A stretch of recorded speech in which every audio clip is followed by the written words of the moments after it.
He felt different.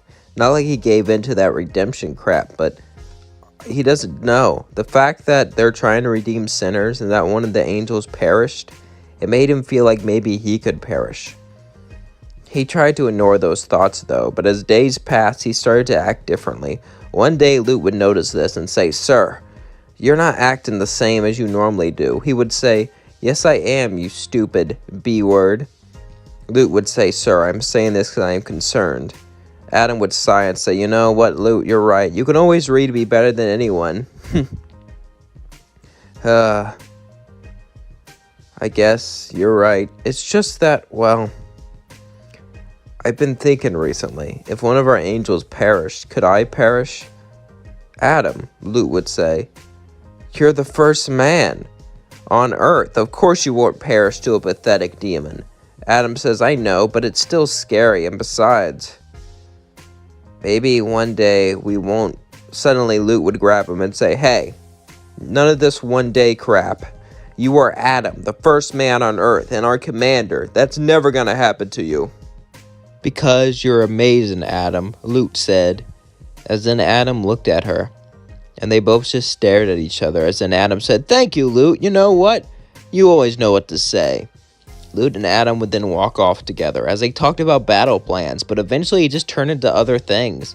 Lute and Adam were both very similar. Adam was immature and loved to slaughter things, and Lute hated demons, and they got along with how much they hated sinners. Lute and Adam enjoyed each other's company, and they enjoyed talking to one another. It honestly was a good time. And, well, they were close friends.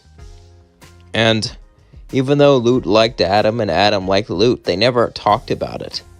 They were both too nervous to. As much as they were proud, as much as they were powerful, they didn't want to get hurt. Emotionally speaking, Adam and Lute both suffered that quite a bit. As the days passed and they had more and more fun together, eventually, as Vaggie and Charlie were in heaven, having Charlie and Vaggie up here was terrible, especially for Lute. Lute viewed Vaggie as a fellow member of The Exorcist, as a woman that was just like her, that hated the sinners as much as she did, and that wanted them gone, all of them gone, from the face of the earth, or hell, I guess I should say. However, she was wrong. Vaggie had a heart, and that heart led her into the arms of Charlie. As Vaggie said, "I can't believe she would engage in such sinful love." Adam would say, "It is hot, though." "Sir, that's inappropriate." Yeah. Anyway, why don't we expose her little secrets, shall we?" Adam said, laughing, and Lute said, "We shall." As then more days would pass since Adam and Lute sang their song, and Adam started to get visions when he was asleep. Visions about Nifty stabbing him. Visions about him perishing over and over and over again as he would wake up screaming. But then he looked as he was all alone. He felt like he was so alone, so lonely. He didn't want this to happen. He couldn't let it happen. Adam sighed as he walked over to Lute's house. As he said, "Lute, wake up, you effing B-word." As in, Lute got up and said, "Sir, it's 3 in the morning. What do you want? I had a nightmare. Can we go out?" Lute was shocked. Adam never reveals when he's scared or vulnerable, but look, now he's straight up waking her up in the middle of the night, asking for something. Lute said, "Yeah, sure." As then, Adam and Lute went out. They went out for dinner. Now, it was 3 a.m., but everything was open in heaven, considering, well, it's heaven. It wouldn't be heaven if your favorite restaurant wasn't open 24/7. Because, when you wake up late at night and you can't go there and it hurts you so much, that wouldn't be heaven. As they enjoyed eating dinner there, Adam and Lute began to talk. "So, sir, you're not really feeling well. You think I could take in charge of this extermination?" "What? Are you saying?" "No, I'm not saying you're not good enough. You're better than anyone, Adam. You're better than me. You're the best man on Earth. You're the original man. But you're getting more and more scared. These sinners are using dirty tricks against you because they know they can't beat you one-on-one." Adam would say, "It's not true. They can beat me." For so long I've been obsessed with my pride, been obsessed with who I am. However, Lute, I have a question for you. Lute would be confused as she would say, "What's the question?" Well, why do you follow me, Lute? Why you do everything I say? You only yell at me when it's against our orders, and even then you don't yell at me as hard as everyone else. I thought it was just because I was in charge, but now I'm starting to feel like it's something else, something more. Lute would say, "You're a damn good soldier, sir. Don't look any more into it," Lute said, as she was hiding her feelings from even herself. But even she admitted she could feel something for Adam. She could feel something that was beyond normal. That was beyond what is normal. Adam would then say, "Is that really it, Lute? Do you really think that's it?" Lute would sigh and say, "I do." As Adam walked away sad, but then Lute said, "I can't lie to myself anymore." Adam would look back and slowly walk towards Lute. "What do you mean by this? What do you mean by lie? What are you talking about?" Lute would then sigh, "Damn it, Adam, I love you, okay? I love you. Why else do you think I put up with all that crap? Why else do you think I always follow you? Why else do you think I'm always helping you no matter what, even if it puts us in danger? I am in love with you." Adam and Lute then looked at each other silently for minutes on end, neither of them knowing what they can do. But then they started to make out. And we cut to the next day as they wake up in each other's beds. Adam looks and says, "Wow, that's wow. That was a great time last night." Lute says, "Yeah, I didn't know a guy like you had a prostate that was so adorable too." Adam would then go, "Okay, Lute, we get the point. Anyway, Adam would then sigh. "So, you think we're ready to go in and attack?" Lute would say, "Sir, I have a suggestion." Would then look at Lute and say, "What?" "We'll replace ourselves with body doubles. We can make good lookalikes. I doubt we'll lose, even with body doubles. And besides, we have some great strategists up here we can use to replace us. It won't be good as us, but it can be usable. So if they perish, everyone would think we're gone down there, and we can use to get our revenge." Adam would look at Lute and say, "You know what? That's not a bad idea." As in, Lute and Adam would replace themselves with body doubles, and as the battle happened, they didn't really care. They just went on some dates, had some fun, and played around with each other. Lute and Adam were having the time of their lives, and even though they were exorcists, even though they had the goals of wiping out the sinners, right now, that didn't matter. What mattered was them and the time they spent together. As Lute and Adam spent time together, the attack happened, and well, it failed, just like in canon. But this time, however, there would be a little damper on things, at least in heaven. Sir Pentious would be redeemed. As he was redeemed, he was brought into heaven. And Sarah was terrified of this. It meant sinners could be redeemed. Sinners can be among the ranks of angels, and they can share secrets that angels have. This was horrifying for all of them. It seemed like all of heaven was in jeopardy, especially after that big defeat. However, she knew that Adam was still alive, and they didn't, so this can be used to her advantage. And this must be why Adam put a body double there. He knew that he couldn't win. Adam was smarter than Sarah gave him credit for, apparently. Sarah would call Adam and Lute in and tell him about the situation. As they both looked at each other, Adam would say, "You know, I'm done." Sarah would say, "What? What are you talking about? I'm done being an exterminator. I have Lute, and that's all that matters." Lute would look at Adam and say, "I agree, sir," as then they kissed each other. Sarah was shocked. It seemed that they wanted to run away, and now they had their chance. Sarah would say, "But without you guys, there'll be no extermination. Everything we work for will be gone. Do you really think we can?" Adam would say, "I don't think. I know. Heaven will get better without us. Besides, I have Lute. And well, all I really was a giant D-head. So, you can find those anywhere." Adam and Lute laughed as then they walked away, holding hands, kissing each other, expressing their love for one another. They felt so happy. They felt so free. He believed that seeing her might make him happy. It might make him feel joyful inside. And he couldn't wait to meet him. As Lucifer then went to the hotel, suddenly he would meet Alistair. Alistair looked a lot like him, and Lucifer wasn't interested to meet at a sinner, but there was something about him that was different. At first, Alistair would be totally threatened by Lucifer. After all, he is Charlie's dad. He needed to manipulate Charlie so he can get what he wanted. So, they would have a song battle, but through that song battle, Lucifer didn't admit it, but he started to actually like Alistair. Not like him, but as a person. He was smart, witty, and he sang a good song. And Alistair also started to like him. And it was getting harder for Lucifer and Alistair to hate each other. But suddenly the song would be interrupted. As Alistair would go throughout his business, Lucifer would go throughout his business just like in canon. But Lucifer couldn't get Alistair out of his mind. As he left and went back home, he kept thinking about Alistair, and he couldn't help but think about him. There was something about him, the way he talked, the way he walked. He even had a cane just like him. At first, he didn't like it. He thought he was a copycat, but now that he realized it, someone like him could be useful. Lucifer would stay up late at night. He would have dreams about Alistair, and he couldn't explain it. Why is he dreaming about him? Why is he thinking about him like this? Could he be in love? No. Lucifer doesn't swing that way, and even if he did, Alistair, why would he like him? That's just stupid. He would think about him for seconds, then minutes, then hours, and eventually a few days. He couldn't help it. He needed to see Alistair again. Alistair would be relaxing, doing one of his radio shows since he's been gone for so long, as suddenly he'd hear a door knock. As Alistair opened, he said, "Ah, the king of hell himself. What brings you to my humble abode?" Lucifer says, I'm sorry we got off on the wrong foot when we met.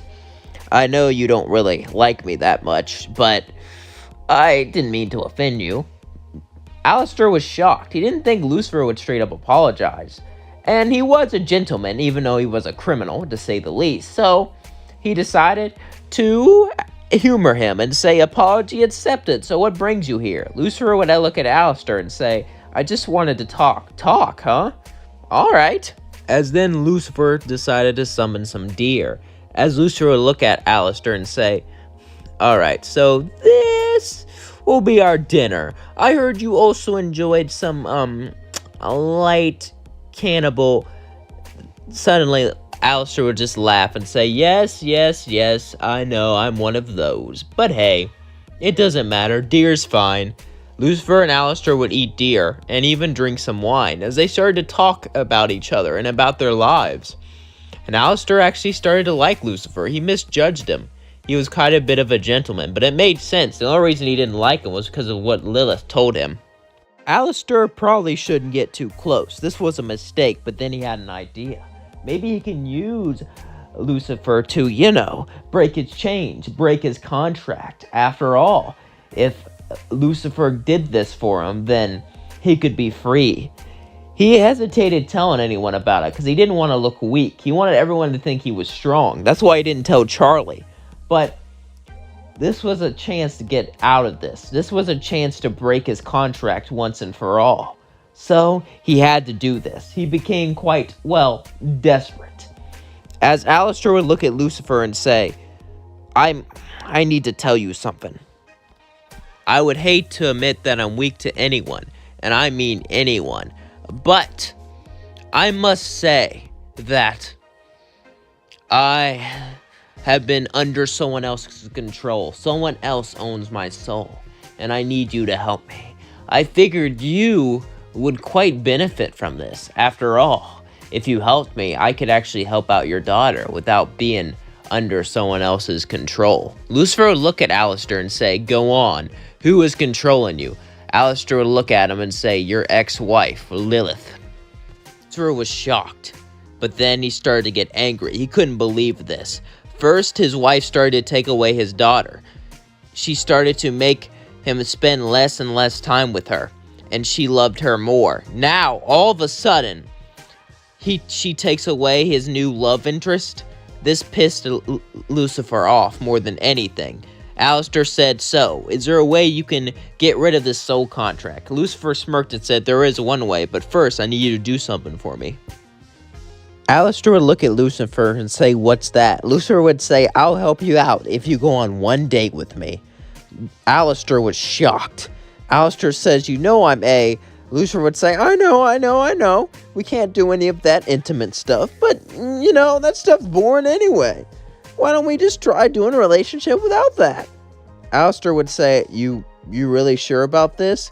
Lucifer would nod and say, sure.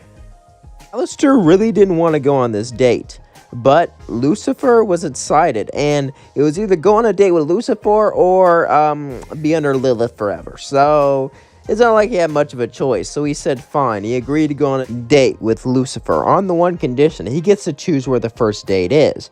And Lucifer happily obliged him. As they went to Cannibal Town, they went down there, and Alistair would enjoy his favorite meal, which was, well, you know what it is. I don't want to say it because I don't want to get, As Alistair started to eat, Lucifer looked at Alistair, and as Alistair was enjoying his meal, he was hesitant to try it. Sure, he might have been, the king of hell, but he never did something like this. Rosie looked at him and said, I never assumed you would go on a date with my favorite boy here. Rosie would then smile and say, and I also never assumed you wouldn't like this type of food. Lucifer said, oh my, I'm so sorry. I'm not insulting you, am I? I just never tried this. I didn't mean to insult you in your home. You must be... Rosie would laugh and say, oh, don't mention it. You're the king of hell, and you're not insulting me. You're a sweetheart. I think you two make a cute couple. But I'm surprised he would date anyone, considering his history. Alistair would say, it's just for a deal. Lucifer would laugh and say, oh, you won't be saying that when you're Miss Morningstar, or Mr., however that works. Alistair would look at Lucifer, and Lucifer would go, listen, I would take your last name. I'm already king of hell, and that would kind of ruin my reputation down here. Alistair would look at Lucifer and say, that's not the point. Never mind. Lucifer and Alistair would have a rough start, but eventually Alistair would start to open up and enjoy their time together. And Lucifer, regrettably, would start to eat, what they served him in Cannibal Town. And he started to actually enjoy it. Both of them started to enjoy each other's company and have a good time. But after the day ended, Alistair said, all right, I went on your date. How do I do this? Lucifer looked at him and said, it might be a bit painful, but there's one way to break the contract. You see, how a soul contract works is it needs a soul for it to work. So if I destroy your soul and bring it back, the contract will break and you'll be free. Alistair says, you have to destroy me first, though? Lucifer would nod and say, yes, I do. Are you ready for that? Alistair would be unsure if he should go through with it or not. After all, having his soul be destroyed and brought back, that's a big deal. After all, only Lucifer could do something like this. But Alistair trusted Lucifer. After all, even though Lucifer was the king of hell, he was a nice guy and he could trust him. Alistair would look and say, all right, I trust you. Lucifer would smile and say thank you as he picked Alistair up and said, all right, this might hurt a little. Alistair would say, I'm sorry in advance. Suddenly a bright light would overtake Alistair. As his soul would slowly melt away, he would be erased from existence. The contract would be broken. Then Lucifer will bring him back. As Alistair looked around, he fell down to the floor. His head was hurting, as it took a while for him to get used to it. After all, having your soul be erased and brought back is a very dramatic experience, but he was free, and it was all thanks to Lucifer. Lucifer looked at him and said, thank you for going on a date with me. I know you don't. Alistair grabbed his hand and he said, listen, I may not be interested in that romantic stuff, but I like you. Vaggie just wouldn't meet. Maybe Vaggie stayed an exorcist. Maybe she was never an exorcist, or maybe she just didn't fall, or maybe she fell at a different time. For whatever reason, Charlie didn't see Vaggie. As the days passed, however, Charlie would still open up her happy hotel. As Charlie opened it up, not really anyone would join. However, Charlie would eventually get someone to join. His name was Angel. As without Vaggie's, intervention and strong side, Angel would be able to walk all over Charlie. But Angel was still like Charlie. After all, he liked to have a place to crash and to do whatever he wanted. And this was fitting him quite well, as Charlie would sigh and say, at least I'm making a difference. As then we cut to Adam.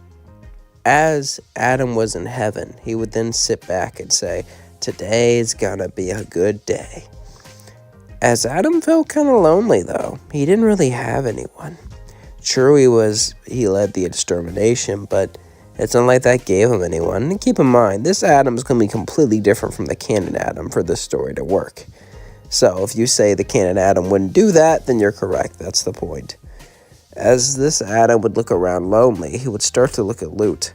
He would talk to Lute and try to flirt with her, telling her that, well, he was an accomplished exorcist, as she knew because she worked with him, trying to show off his strengths, as Lute would say, "Sir, I don't like you like that. And sir, I don't think any of us do. You lead us and we respect you, but you don't have the passion that we do." As Adam would be saddened by this. In this timeline, Adam wasn't a dude bro. He doesn't cause Harvick for the sake of Harvick. He's more like a machine when he fights that does what he's told for the sake of it. As then Adam would sigh and walk off. The exorcists didn't see him as an outcast. They viewed him as a great leader, but no one really liked him. He kind of just did what he was supposed to do, and that was it. Adam would become depressed, wondering if he could ever find someone who could love him. As Adam didn't know if he could find this person or if they actually existed. Maybe he was destined to be alone. As then we cut back to Charlie. As Charlie was sitting at the hotel, eventually someone arrived, the radio demon. As Alistair would go up to Charlie, Charlie would be more tempted to shake his hand, as Charlie would be more desperate in this time. But Charlie would not make a deal with him, at least not in this scenario, wink wink. As Charlie would refuse the deal, things would go like in canon, but Charlie didn't have Vaggie. Charlie felt alone. She felt like no one believed in her. She felt like no one was there to support her. Worse, much, much, much worse. No one ever will be. No one will ever be there to support her. She's now alone forever. She has nothing to do and nothing she could ever do. As Charlie felt all these feelings, eventually she would go to meet Adam. As she was feeling down, so was Adam. Adam felt alone. He felt like he couldn't have anyone. As suddenly Charlie would walk in. As Charlie began to look around, she saw Adam and Lute. As Charlie would put down her papers and begin to sigh. But then Adam would look at her, and Adam couldn't believe it. She was the most beautiful girl Adam's ever seen. Adam was, well, intrigued, really, with Charlie. Adam saw Charlie and saw that she had a lot of potential. But then Lute would say, "Sorry, we're not," as in Adam would say, wait a second, let's hear her out. This shocked Lute, and Charlie would say, "You want to hear me out? Actually listen?" Adam would say, "Yeah, I'll listen." Charlie would then light up as she was so excited, as she was so happy. She couldn't believe this. She couldn't believe that she saw someone. She couldn't believe that she saw someone who believed in her dream, or not even believe, but just listen to her. She knew he was probably going to try to exterminate them, but the fact that he listened meant something. As Charlie kept on talking, Adam would just stare at her, as Adam admired her beauty, as Adam admired her, well, cuteness. As then Adam kept on staring, Charlie would keep on talking. As Charlie would say, "Any questions? So could you visit heaven to pitch this idea? Maybe we don't have to exterminate." Lute would say, "What the F's wrong with you?" Silence, Lute. As then Charlie said, "All right." As she opened the door and left, Lute would say, "Sir, you've always completed the job without question. Why this change of wait a second?" As Adam and Lute would talk, Lute would start to yell at Adam. "I can't believe you would do this. I can't believe you would choose her kind, over us." Adam would say, "Shut up, Lute. I've been alone for so damn long. We just go out and wipe people out." Maybe I did see a little bit of myself in her. It's not like it's gonna mean anything. I'll just get a meeting and I'll shoot her down. Lute would say, "I hope you're..." "Oh, put your sock in it." Lute would say, "Don't talk to me like that. You may be my superior, but what, Lute? I'm supposed to be unhappy forever? I'm supposed to just be an outcast up there because I'm not insane like you guys, but I'm not quote-unquote normal enough? You know what it's like to be ostracized every day? Do you know what it's like just to sit there in the middle, having nowhere to belong?" As Lute would say, "Sir, I understand." "No, you don't." As then they would go back to heaven. As then we cut to Charlie. As Charlie was talking to, well, Angel and Alistair saying how she got a meeting with heaven. Everyone was shocked that it actually went this well. Suddenly, Angel would say, "That's effing awesome." Alistair would say, "Yes, I can't believe this either. It's probably a trap." Charlie would say, "Why do you have to be so negative? It's gonna be so cool." As Charlie was excited to get all her bags packed, as she couldn't wait for this. She couldn't wait to go to heaven. She couldn't wait to speak to them. Meanwhile, we cut to Adam, who got the meeting to happen. As now people around him were being upset at him, being mad at him. For the first time ever, he didn't care. All he wanted to do was see Charlie. As Charlie then went to heaven, she was amazed by all the clouds, amazed by all the buildings, but Adam was amazed by her. As Adam looked at her, and Charlie looked at Adam, and he looked kind of nice, as they both stood together, and they would begin to talk to each other. But then Sarah sit down and say, "Why do you think these people should be redeemed?" Sarah would look at them both with serious eyes, as Sarah was gonna need a strong case for this to go. As Adam took a big gulp, he would say, "Play your case, Charlie." As Charlie would tell her about everything, tell her about the happy hotel, let out her heart. Suddenly, something would happen. They would all laugh at her. As Adam would say, "Stop laughing." As Luke would say, "He's a simp." As then they would all start to laugh at Adam and laugh at Charlie. As Charlie would look around, she would say, "Looks like they're not too nice." Adam would say, "I'm sorry, Charlie, I wasted your time."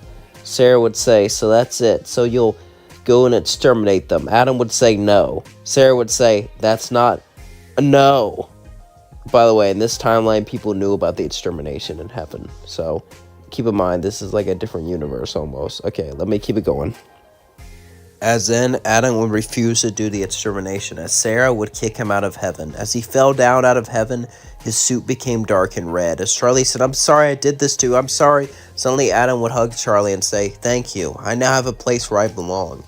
And I was wondering if you want to go on a date with me." Charlie would be shocked, but then she would smile and say, "I'd love to." As they would hold hands and walk back to the hotel. Adam was now a demon. He now didn't belong in heaven, but he had a new home down here with his girlfriend, Charlie.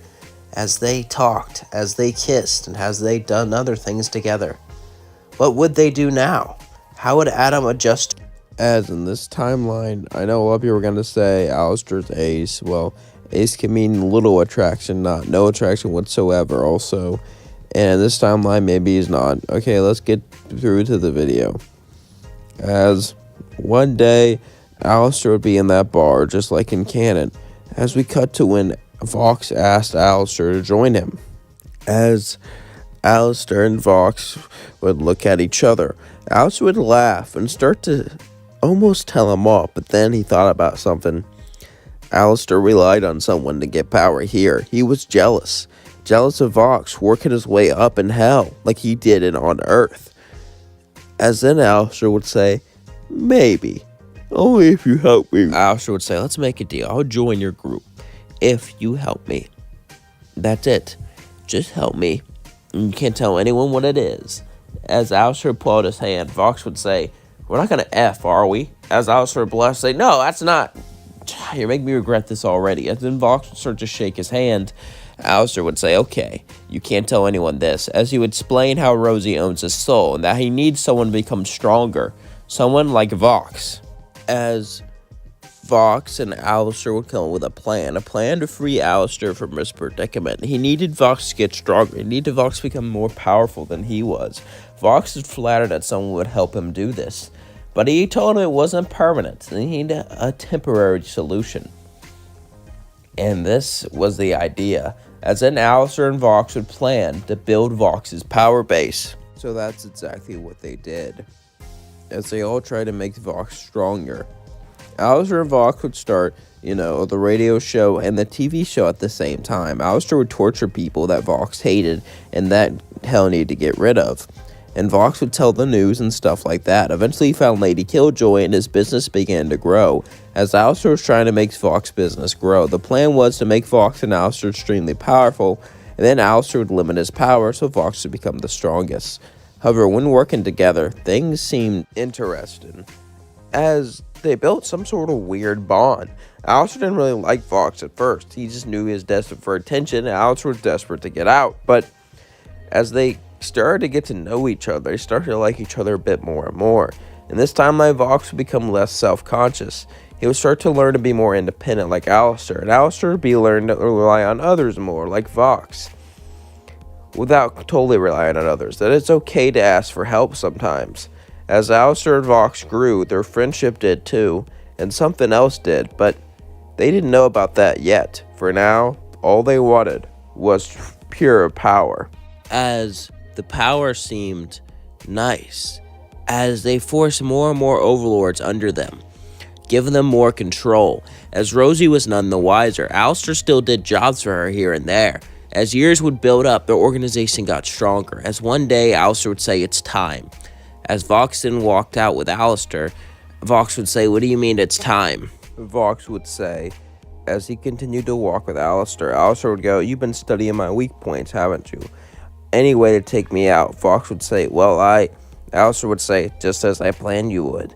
We're gonna fight, and if I hold back at all, technically, if I lose, it could just say, well, you held back. I have to fight you with everything I have, and I have to lose. That's why I've been trusting you. That's why I let you know all my weak points, so you can beat me in this fight. And when you do, I'll become free. And, well, I think I'll keep working with you. It's been fun." Vox would say, "Thank you." And we'll get revenge on Rosie, right? Alistair would say, "Well, I'm a gentleman, but, she has it coming." As then Alistair and Vox would begin to battle each other. Vox was on the back end. Alistair was super powerful, but then he remembered all his weaknesses and all of his weak spots, as he would put it all to his advantage. As Vox would hit Alistair and all of his pressure points, Vox would continue to push onward, using his electricity to try to stop his radio powers, using every advantage that he had. He was dying. He was losing. Alistair said, "I will kill you and erase your soul if you fail me, Vox. All this training has been so you can free me, so we can be together. But now, I guess you're a failure." As Vox would use all of his power to punch Alistair, to send his electricity through him. As Alistair turned giant, as Alistair grabbed with a tentacle, Vox just continued to push forwards, continued to shoot him with everything he had, until Alistair collapsed. As he laid on the floor, Alistair felt himself become free, as Vox felt pure power. He was now the strongest sinner. After beating Alistair, he's gained so much more confidence, so much more power. The energy he's gotten from that battle makes him feel alive. As then Alistair and Vox would hold hands and say, "Let's do this." Alistair usually hated being touched, but for some reason this felt nice. He didn't pull away or anything. He just slowly walked to Rosie. As they said, "We have a deal for you." As Rosie would shake and say, "How is that possible?" As then they both would look at each other, and Vox would say, "I beat him fair and square. I became stronger than your little pathetic deal." Rosie would say, "That's great, but I'm still a mayor of an entire town and army, and I have lots of magical powers. What do you think you have?" The media and all of hell. "We have tons of contracts. You might be able to win a war, but do you want your whole city to be destroyed over it?" Rosie would sigh and say, "What do you want?" As Alistair would say, "We want you to work with us and to build power with us, to make a monopoly." Rosie would say, "You're serious. You were never interested in power like that before. What changed your mind?" Alistair would say, "Simple. This man here." As then he looked at Vox, Vox looked at him, as they smiled off each other and even blushed a bit. As Rosie would say, "Oh my God, is this happening?" Fine, I'll work with you." As then they worked together, everything seemed fine. Everything seemed dandy. Alistair should leave Vox. He was packing his things, but then he couldn't. There was something about him. As this thing about him was just too intoxicating. His charisma was high. His likability was high. And this time there was no Valentino. There was no Velvet. It was only Alistair and Vox. And Alistair felt something towards him. He didn't know how to feel about this. He never felt something towards a man or towards anyone before, really. Alistair just sat there, not really know what to do, just shooken. As Vox would walk in one day and say, "Are you all right?" Alistair would say, "I think I'm going to stay." Vox would say, "Hell yeah." As then he would high-five him. "Let's go take over." "Yeah, let's do that," Alistair would say. As then, Alistair and Vox would expand their influence, taking over more and more of hell. However, it wasn't the same. Their feelings kept on growing. Their emotions kept on growing. Until one day, Vox and Alistair would go together to a bar. As Alistair would say, "Do you feel it, Vox?" Vox would say, "Feel what?" Alistair would then sigh. Then Alistair would say, "I like you, Vox. I really do. I think that we should, I don't know, Vox would say, I know what you mean. I effing love you too, dude. As in they would both blush, they would just stare at one another. They had no idea what to do, no idea what to say. They both liked each other. It was obvious.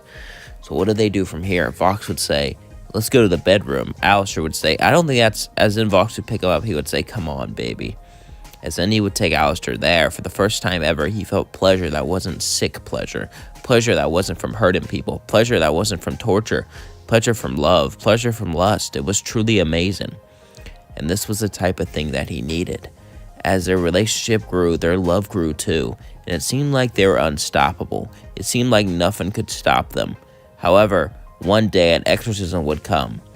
As the sky was raining, as the buildings were destroyed, they were both hiding in a bunker. As they both cuddled each other with death, with the destruction, with everything going on, they had each other. That's all they needed. That's all they wanted, was to be with each other, was to love each other. As they cuddled and cuddled, Alistair would look at Vox, and Vox would look at Alistair. As Alistair would say, I love you. Vox would say, I love you too. As then they shared a passionate kiss. As then Alistair would say, there's only way to stop these things. As Vox would get up and say, there's a terrible idea, but it might be fun to entertain. You want to go there? After this exorcism, of course, Alistair would say, I like the way you think. He didn't like him. He hated when Angel was fake. He hated when he pretended he was someone else, but Huss still liked Angel. He really did. And Huss saw Angel as a friend. However, Angel Dust wanted Huss to be more than friends. As time went on, as the days passed, Angel needed more and more. So, Angel decided he would talk to Husk. He decided he would start all of this up once again. Angel Dust would decide to ask Husk out, and to his surprise, even though Angel Dust slept with other people, Husk was excited. In only a few days, extermination will come. And Valentino offered to help Angel by, keeping him locked up in his room, which Angel Dust obviously refused. Angel Dust didn't really know what to do, but his heart told him what to do. Even though Angel Dust's head didn't know what to do, his heart did. And Angel Dust, as much as he didn't want to admit it, he had feelings for Husk. And even though he was gonna die, he had to tell Husk before he died. As he went over and began to knock on his door, Husk would open the door and say, what the hell do you want? It's 4 a.m. But then Angel would pick him up and hug him and say, I don't want to die, but if I do, I want to die with you. As he started to cry, Husk would say, Angel, what the fuck are you talking about? Angel Dust would look at him and say, I remember when you sung me that song. It made me realize you care about me. Tell me, do you have feelings for me? Husker would look at him and start to sigh, as then he said, let's go down for a drink. This is gonna be a long talk. Husker took Angel down to the bar and began to drink with him. As Husk said, so what is this about? Angel said, listen, Husk would say, spit it the hell out already. Angel Dust would sigh as he stood up, just forget it. Husk would run over and say, no, what is it? Angel Dust would say, fine, I care about you, okay? And I know I'm just a dumb whore, and I sleep around for money, so you probably don't even want me. Just forget it. Husk would grab Angel's hand and say, don't you dare fucking speak for me. I want what I want. As he pulled him down and kissed him. This shocked Angel Dust. As he got up, and Angel Dust looked at him and said, listen, I'm happy. Don't get me wrong, but Valentino owns my soul, so if we do this, I'm gonna have to still sleep with, Husk said, that's fine. Angel Dust says, are you gonna watch? Watch your boyfriend get... Husk said, don't push it. Angel would laugh and say, sorry. Hey, do you want to sleep in my bed? Angel and Husk would sleep together. They thought about doing stuff, but they just started dating. Angel Dust's job is porn related, so he didn't want to ruin it with sex, so they just cuddled. And that was a good night. They cuddled all night until they woke up the next morning. Tomorrow was going to be extermination day. All of the demons came in. They had the cannibals from Cannibal Town. They had Alistair. They had Serpentius. They had a whole army waiting to defend the hotel. But it was uncertain if they could win, even with all that. After all, the angel army has never ever been defeated. True, an angel actually fell, but that's just one angel. How will these angelic weapons be able to kill them all? And Adam was one of the most powerful people. How could they stop him? Husk and Angel would be drinking. As Husk would look at Angel, and Angel would say, "Husk, yeah, I love you." As he would kiss him, and they would start to make out. As Charlie would say, "Oh my God, you guys are together? That is the cutest thing in the entire world. I'm so happy for you guys. Hopefully you be a good influence on him. Get him off those drugs. You know what I mean?" Charlie would say, laughing. As Angel would say, you ruined it." Husk and Angel would both laugh. As time came, eventually the battle begun, and it would go just like in canon. As Husk and Angel started to fall more and more in love, things went better and better. Each day was better than the last. But Husk was a bit annoyed because even though he didn't mind that Angel does sleep with other people, after all, love is love and sex is just physical activity. It still pissed him off how Valentino treated him. Day after day, he would have bruises. He would cover it up enough for Charlie and the others not to see. But since Husk and Angel slept together, in 2 ways, Husk noticed. And Husk wanted to get rid of that. He wanted to get rid of Valentino, but it's not like he can convince Alistair to go after him. And anything like that could cause a lot of trouble. Husk remembered how Charlie went into that demonic form and how strong she was.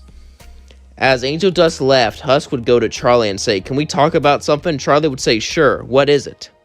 Husk would say, "Listen, I know you promised Angel not to visit him during work, but..." Charlie would look at him and say, "What are you going to suggest?" Husk would say, "Valentino beats him. He abuses him. I've seen marks on his fucking body. I can't let this happen. I can't let this happen to Angel. I know you feel the same way. You need to get rid of him. None of this bullshit talking. None of this trying to change him. You need to kill Valentino."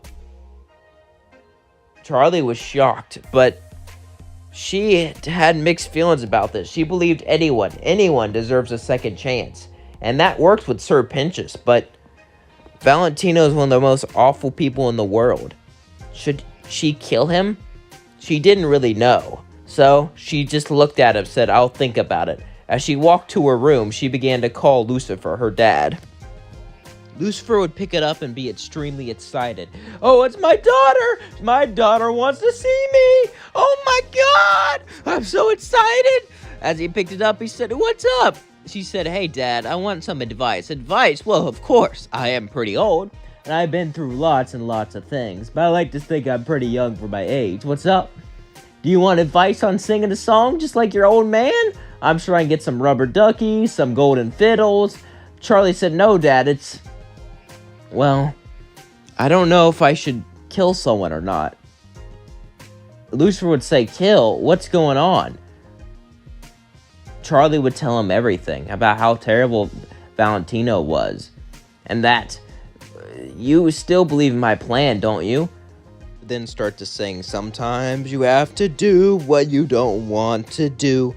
I know it's hard, Charlie, but please, oh please, oh please, get rid of him or I will do it for you." They would start to sing, and Charlie would decide to do it herself.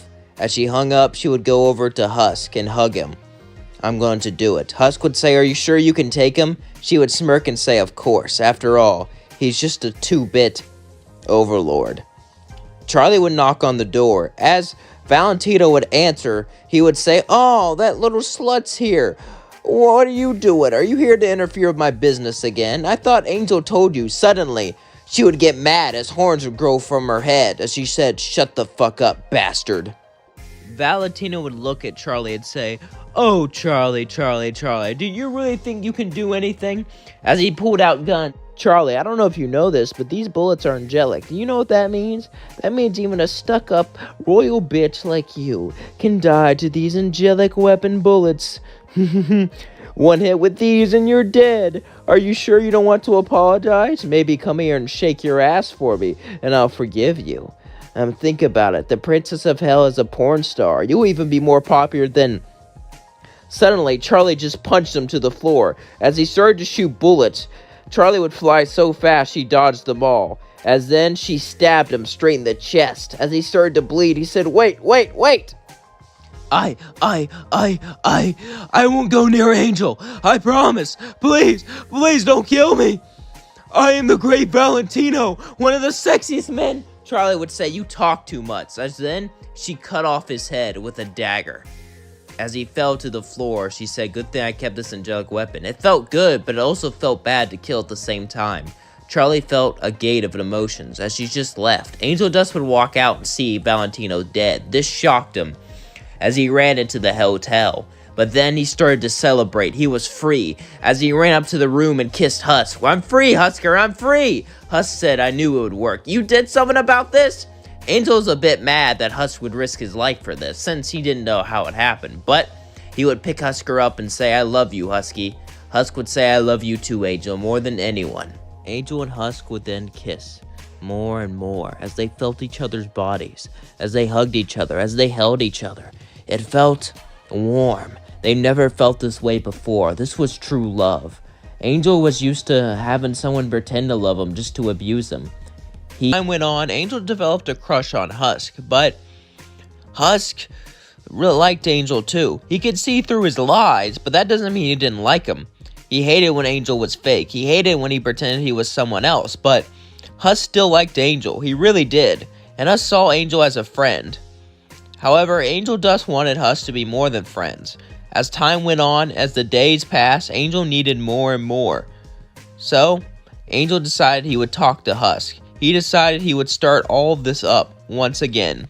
Angel Dust would decide to ask Husk out, and to his surprise, even though Angel Dust slept with other people, Husk was excited. In only a few days, extermination will come. And Valentino offered to help Angel by, keeping him locked up in his room, which Angel Dust obviously refused. Angel Dust didn't really know what to do, but his heart told him what to do. Even though Angel Dust's head didn't know what to do, his heart did. And Angel Dust, as much as he didn't want to admit it, he had feelings for Husk. And even though he was gonna die, he had to tell Husk before he died. As he went over and began to knock on his door, Husk would open the door and say, what the hell do you want? It's 4 a.m. But then Angel would pick him up and hug him and say, I don't want to die, but if I do, I want to die with you. As he started to cry, Husk would say, Angel, what the fuck are you talking about? Angel Dust would look at him and say, I remember when you sung me that song. It made me realize you care about me. Tell me, do you have feelings for me? Husker would look at him and start to sigh, as then he said, let's go down for a drink. This is gonna be a long talk. Husker took Angel down to the bar and began to drink with him. As Husk said, so what is this about? Angel said, listen, Husk would say, spit it the hell out already. Angel Dust would sigh as he stood up, just forget it. Husk would run over and say, no, what is it? Angel Dust would say, fine, I care about you, okay? And I know I'm just a dumb whore, and I sleep around for money, so you probably don't even want me. Just forget it. Husk would grab Angel's hand and say, don't you dare fucking speak for me. I want what I want. As he pulled him down and kissed him. This shocked Angel Dust. As he got up, and Angel Dust looked at him and said, listen, I'm happy. Don't get me wrong, but Valentino owns my soul, so if we do this, I'm gonna have to still sleep with, Husk said, that's fine. Angel Dust says, are you gonna watch? Watch your boyfriend get... Husk said, don't push it. Angel would laugh and say, sorry. Hey, do you want to sleep in my bed? Angel and Husk would sleep together. They thought about doing stuff, but they just started dating. Angel Dust's job is porn related, so he didn't want to ruin it with sex, so they just cuddled. And that was a good night. They cuddled all night until they woke up the next morning. Tomorrow was going to be extermination day. All of the demons came in. They had the cannibals from Cannibal Town. They had Alistair. They had Serpentius. They had a whole army waiting to defend the hotel. But it was uncertain if they could win, even with all that. After all, the angel army has never ever been defeated. True, an angel actually fell, but that's just one angel. How will these angelic weapons be able to kill them all? And Adam was one of the most powerful people. How could they stop him? Husk and Angel would be drinking as Husk would look at Angel, and Angel would say, "Husk, yeah, I love you," as he would kiss him, and they would start to make out. As Charlie would say, "Oh my God, you guys are together? That is the cutest thing in the entire world. I'm so happy for you guys. Hopefully you be a good influence on him. Get him off those drugs. You know what I mean?" Charlie would say, laughing. As Angel would say, you ruined it." Husk and Angel would both laugh. As time came, eventually the battle begun, and it would go just like in canon. As Husk and Angel started to fall more and more in love, things went better and better. Each day was better than the last. But Husk was a bit annoyed because even though he didn't mind that Angel does sleep with other people, after all, love is love and sex is just physical activity. It still pissed him off how Valentino treated him. Day after day, he would have bruises. He would cover it up enough for Charlie and the others not to see. But since Husk and Angel slept together, in 2 ways, Husk noticed, and Husk wanted to get rid of that. He wanted to get rid of Valentino, but it's not like he can convince Alistair to go after him, and anything like that could cause a lot of trouble. Husk remembered how Charlie went into that demonic form and how strong she was. As Angel Dust left, Husk would go to Charlie and say, "Can we talk about something?" Charlie would say, "Sure, what is it?" Husk would say, "Listen, I know you promised Angel not to visit him during work, but..." Charlie would look at him and say, "What are you going to suggest?" Husk would say, "Valentino beats him. He abuses him. I've seen marks on his fucking body. I can't let this happen. I can't let this happen to Angel. I know you feel the same way. You need to get rid of him. None of this bullshit talking. None of this trying to change him. You need to kill Valentino." Charlie was shocked, but she had mixed feelings about this. She believed anyone deserves a second chance. And that works with Sir Pinchus, but Valentino is one of the most awful people in the world. Should she kill him? She didn't really know. So she just looked at him and said, "I'll think about it." As she walked to her room, she began to call Lucifer, her dad. Lucifer would pick it up and be extremely excited. "Oh, it's my daughter! My daughter wants to see me! Oh my God! I'm so excited!" As he picked it up, he said, "What's up?" She said, "Hey, Dad, I want some advice." "Advice? Well, of course. I am pretty old, and I've been through lots and lots of things, but I like to think I'm pretty young for my age. What's up? Do you want advice on singing a song just like your old man? I'm sure I can get some rubber duckies, some golden fiddles." Charlie said, "No, Dad, well, I don't know if I should kill someone or not." Lucifer would say, "Kill? What's going on?" Charlie would tell him everything about how terrible Valentino was, and that you still believe in my plan, don't you? Then start to sing, "Sometimes you have to do what you don't want to do. I know it's hard, Charlie, but please, oh please, oh please, get rid of him or I will do it for you." They would start to sing, and Charlie would decide to do it herself. As she hung up, she would go over to Husk and hug him. "I'm going to do it." Husk would say, "Are you sure you can take him?" She would smirk and say, "Of course. After all, he's just a 2-bit overlord." Charlie would knock on the door. As Valentino would answer, he would say, "Oh, that little slut's here. What are you doing? Are you here to interfere with my business again? I thought Angel told you." Suddenly, she would get mad as horns would grow from her head as she said, "Shut the fuck up, bastard." Valentino would look at Charlie and say, "Oh, Charlie, do you really think you can do anything?" As he pulled out gun. "Charlie, I don't know if you know this, but these bullets are angelic. Do you know what that means? That means even a stuck-up royal bitch like you can die to these angelic weapon bullets. One hit with these and you're dead. Are you sure you don't want to apologize? Maybe come here and shake your ass for me, and I'll forgive you. Think about it. The Princess of Hell is a porn star. You'll even be more popular than..." Suddenly, Charlie just punched him to the floor. As he started to shoot bullets, Charlie would fly so fast she dodged them all. As then, she stabbed him straight in the chest. As he started to bleed, he said, Wait! I won't go near Angel. I promise. Please don't kill me. I am the great Valentino, one of the sexiest men. Charlie would say, you talk too much. As then, she cut off his head with a dagger. As he fell to the floor, she said, good thing I kept this angelic weapon. It felt good, but it also felt bad to kill at the same time. Charlie felt a gate of emotions as she just left. Angel Dust would walk out and see Valentino dead. This shocked him as he ran into the hotel. But then he started to celebrate. He was free. As he ran up to the room and kissed Husk. I'm free, Husker, I'm free. Husk said, I knew it would work. You did something about this? Angel's a bit mad that Husk would risk his life for this, since he didn't know how it happened. But he would pick Husker up and say, I love you, Husky. Husk would say, I love you too, Angel, more than anyone. Angel and Husk would then kiss more and more as they felt each other's bodies, as they hugged each other, as they held each other. It felt warm. They never felt this way before. This was true love. Angel was used to having someone pretend to love him just to abuse him. He never felt this happy before. And Husk, even though he was under Alistair's spell, when he was with Angel, he truly felt punished, tortured. He hated his job. True, sleeping around wasn't that bad, especially for him, but it was his boss, Valentino.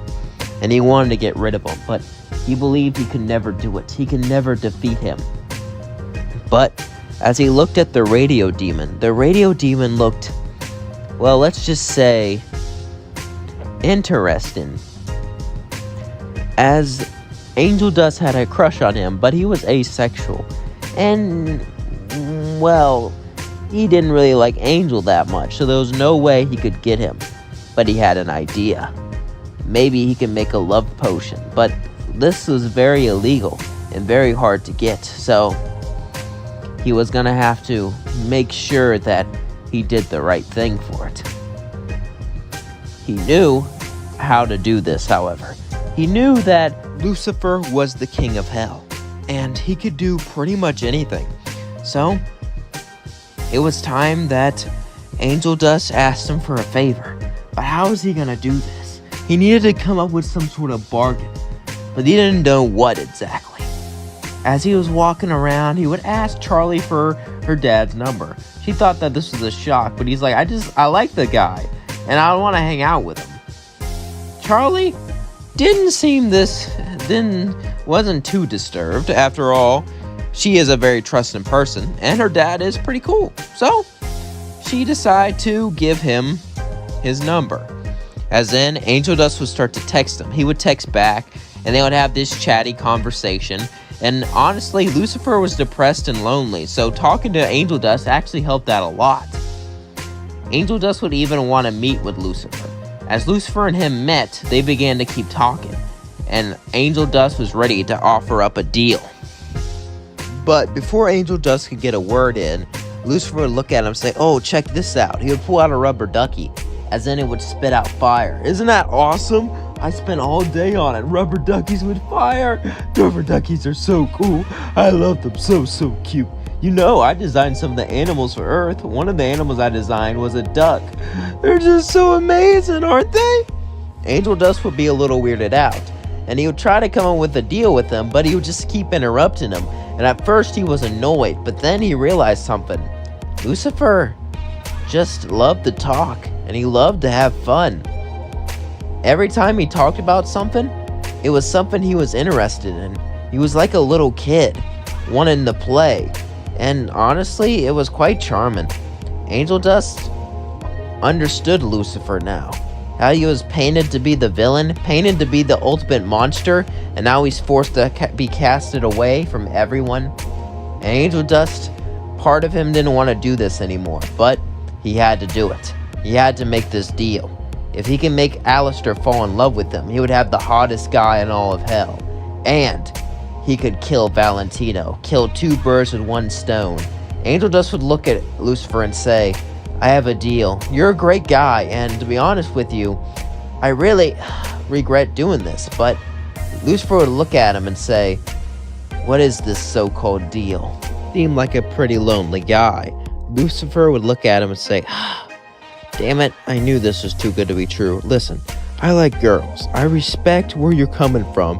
But Angel Dust would say, no, it's not like that. You see, I need a love potion. But That's kind of very hard to get. And I can't even get that from the lust ring. Not that I can leave the pride ring at all.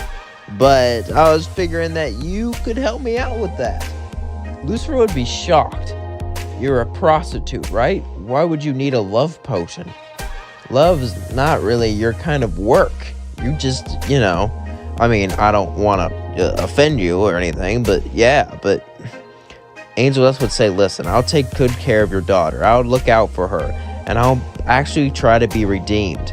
I know you may not believe in her project, but she's a great person.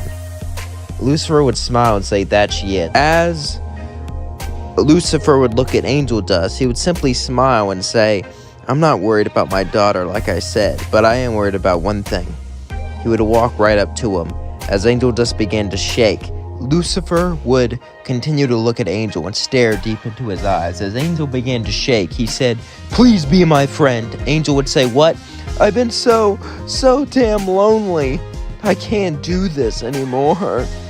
Ever since I've been kicked out of heaven, all I had was Lilith, and now she's gone. She did all that political boring stuff, and now I don't know what to do. Please, I'll sign a contract. You agree to be my best friend, and we'll always hang out on the weekends, and I'll give you a love potion. Angel Dust was shocked as he said, sure. He signed the contract and then went off with his potion. He could do this now. He just needed to infect Alistair with it. Then Alistair could kill Valentino, and then Angel Dust would have Alistair all to himself. Things were going perfectly. For the potion to work, it just has to make contact with its target. Angel Dust was worried as he poured it into a glass so it looked like a drink. Not many people use love potions. People know about them, but Lust doesn't sell any, so a lot of demons don't have it. Only the most corrupt demons can really make it, the corrupt and powerful. Sinners have never really laid eyes upon it, so it's not like they would know what it was.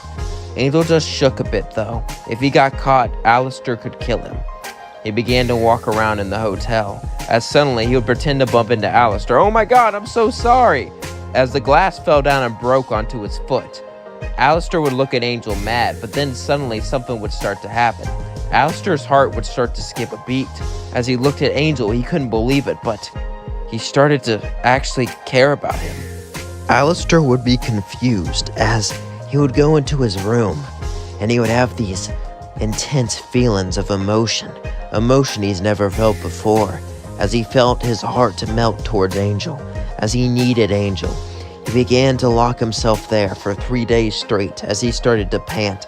All he could think about was Angel. All he could think about was being with him. And he didn't know why, but then it hit him. That little glass that broke. He'd never seen a drink like that before. He didn't know how, but Angel Dust must have used a love potion on him. It was gonna try to control him. He couldn't let that stand. He was gonna kill Angel. As Alistair went over to Angel Dust's room, all of his tentacles came out, ready to kill him, but then he couldn't bring himself to do it. He tried again and again and again to push himself to do it, to simply kill him as he slept, but he couldn't do it. Alistair would then leave his room, as he knew what he had to do. He had to take down Valentino and make sure Angel Dust was his. As he would wait for the next day, Angel Dust would go to Valentino just like normal, but this time Angel Dust would run away. Valentino would get mad and run right after him, just as planned. As he went into a dark alleyway, suddenly, a radio demon would show up in front of him. Valentino would be confused. Vox is your rival, why are you luring me out? Alistair would say, simple, Angel's mine now, as he would turn into his demonic form. Suddenly, Valentino would grow wings as he would fly up and shoot at him. These bullets were made of a special type of material that can kill overlords. Clever, but I have angelic bullets. We've known about what it takes to truly wipe out a sinner for a long time. I've been waiting for this, the chance to destroy you. Well, I've been waiting to watch Voxy do it, and he'll get into such a sweat. Me and him will have a good time. But hey, me doing it myself will make things interesting. As he shot bullets at Alistair, Alistair began to fall back and deflect it with his tentacles. As then Alistair began to charge at Valentino with everything he had, but then Valentino simply knocked him to the ground. As Alistair pretended to be hurt, he would walk up to him. Pathetic. I thought you were a strong radio demon. Why is it so easy to... But suddenly, he felt something pierce his chest. It was a spear, an angelic weapon. You see, as Alistair pretended to be hurt on the ground, he would use one of his tentacles to pick it up while he didn't notice, and pierce it right through his chest. As Valentino fell to the floor, Alistair would get up and say, "Just like the deal intended, my love, you get to kill him." Angel Dust would walk over to Valentino as he held up the spear. Angel Dust did it. He killed Valentino, and now he has Alistair. Screw being redeemed. He has the sexiest man in hell. Everything was going up on his way, but it was going to crash down soon, as suddenly Alistair would have all of his tentacles grab Angel Dust as he said, "What are you doing?" As suddenly Angel Dust would realize something. Alistair was holding onto a collar. As he put it on Angel Dust would look at him and say, "What the fuck are you doing?" Alistair would simply laugh. "Oh, little angel, you think you could do this and get away with it? I know you made me fall in love with you. And as much as I hate to admit it, I can't get rid of you now. I care about you too much. So, I've decided to make you my pet, as punishment, and as a reward for me. Don't worry, you'll be loved and cared for, like a..." And well, seeing him like that, seeing someone cute like that, just really intrigued him. Everything would go like in canon, but this time, before he left, he would go to Angel and say, "Hey, you want to go hang out sometime?" Angel would say, "Sure." Lucifer would say, "All right," as he would walk out. As Angel would say, "I wonder what that's about." As Angel wouldn't think much of it. Maybe Lucifer wanted to have some fun. He wasn't going to stop him. He is the king, after all. Angel would just stay there, and as weeks would pass, he would start to forget about it, until one day, he would hear a knock on his door. As Angel would open it, it was Lucifer. As Lucifer and Angel would look at each other, Lucifer would say, "Come on down and have some fun." As he would sing a song, "We can go to a restaurant, we can go to a park, we can go to a movie, anywhere you want." As Angel would say, "Is this a date?" "I'm flattered," but Lucifer would say, "Come on, just a little thing between friends. It's a date, isn't it?" Lucifer would say, "Maybe." Angel would sigh and say, "Fine." As then Angel and Lucifer would go out, and Lucifer was really sweet to Angel, and Angel kind of liked it. But Angel would say, "You know, you don't think it'll be weird if Charlie figured out?" "No, Charlie won't mind. She wants me to be happy." Angel would say, "Listen, you're sweet and all, and kind of cute, and the king, you know, everything a guy would want, but I can't do this." Lucifer was confused. He thought everything was going well. Lucifer would say, "Why not? Is it because..." Angel would say, "Something you did. Val owns my soul, and this is against his contract. I only went because, well, you're a sweet guy, and I didn't want you to destroy me. You are the king, after all." Angel would then kiss him on the lips. "Look for someone better than me. Look for someone who can actually be with you. Goodbye." As Angel walked, Lucifer would go home, as these words would echo in his mind. "I can't be with you. I can't be with you." It wasn't that big of a deal. He just went on one date. But he realized someone else owned his soul. Maybe he could help them. No. He vowed not to get involved with sinners. The only reason he helped Charlie out because it was his daughter. As Lucifer would sit there, he would sit there for a few days until he would start to think that this was the right thing to do. Even if he didn't get Angel after this, which he probably wouldn't, it was still right to free him. So he went to Val's place. As Lucifer would knock on the door, someone would open it, one of Val's assistants, and say, "Sorry, we're not taking anyone in." Lucifer would say, "I am the king of hell, and you'll let me in."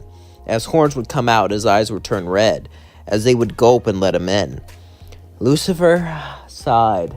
He didn't really know if he should do this or not, but I guess that it was the only option, the only choice. As then, someone walked down, as it was Val. He would say, "King Lucifer, how may I greet you?" Lucifer would say, "Oh, it's just..." Lucifer would sigh, as he's already came through to do this. He knew Val wouldn't listen, so he simply closed his eyes. As Lucifer stood there, Val would be like, hello? Is this some sort of weird fantasy you have? A lot of people like to have fun with their eyes closed. I didn't know you were here for that." as suddenly Lucifer would punch Val as his fist would go through his stomach. As Val would fall to the floor, Lucifer would say, "Be gone," as he erased him. As then Angel would walk in. Angel would be conflicted.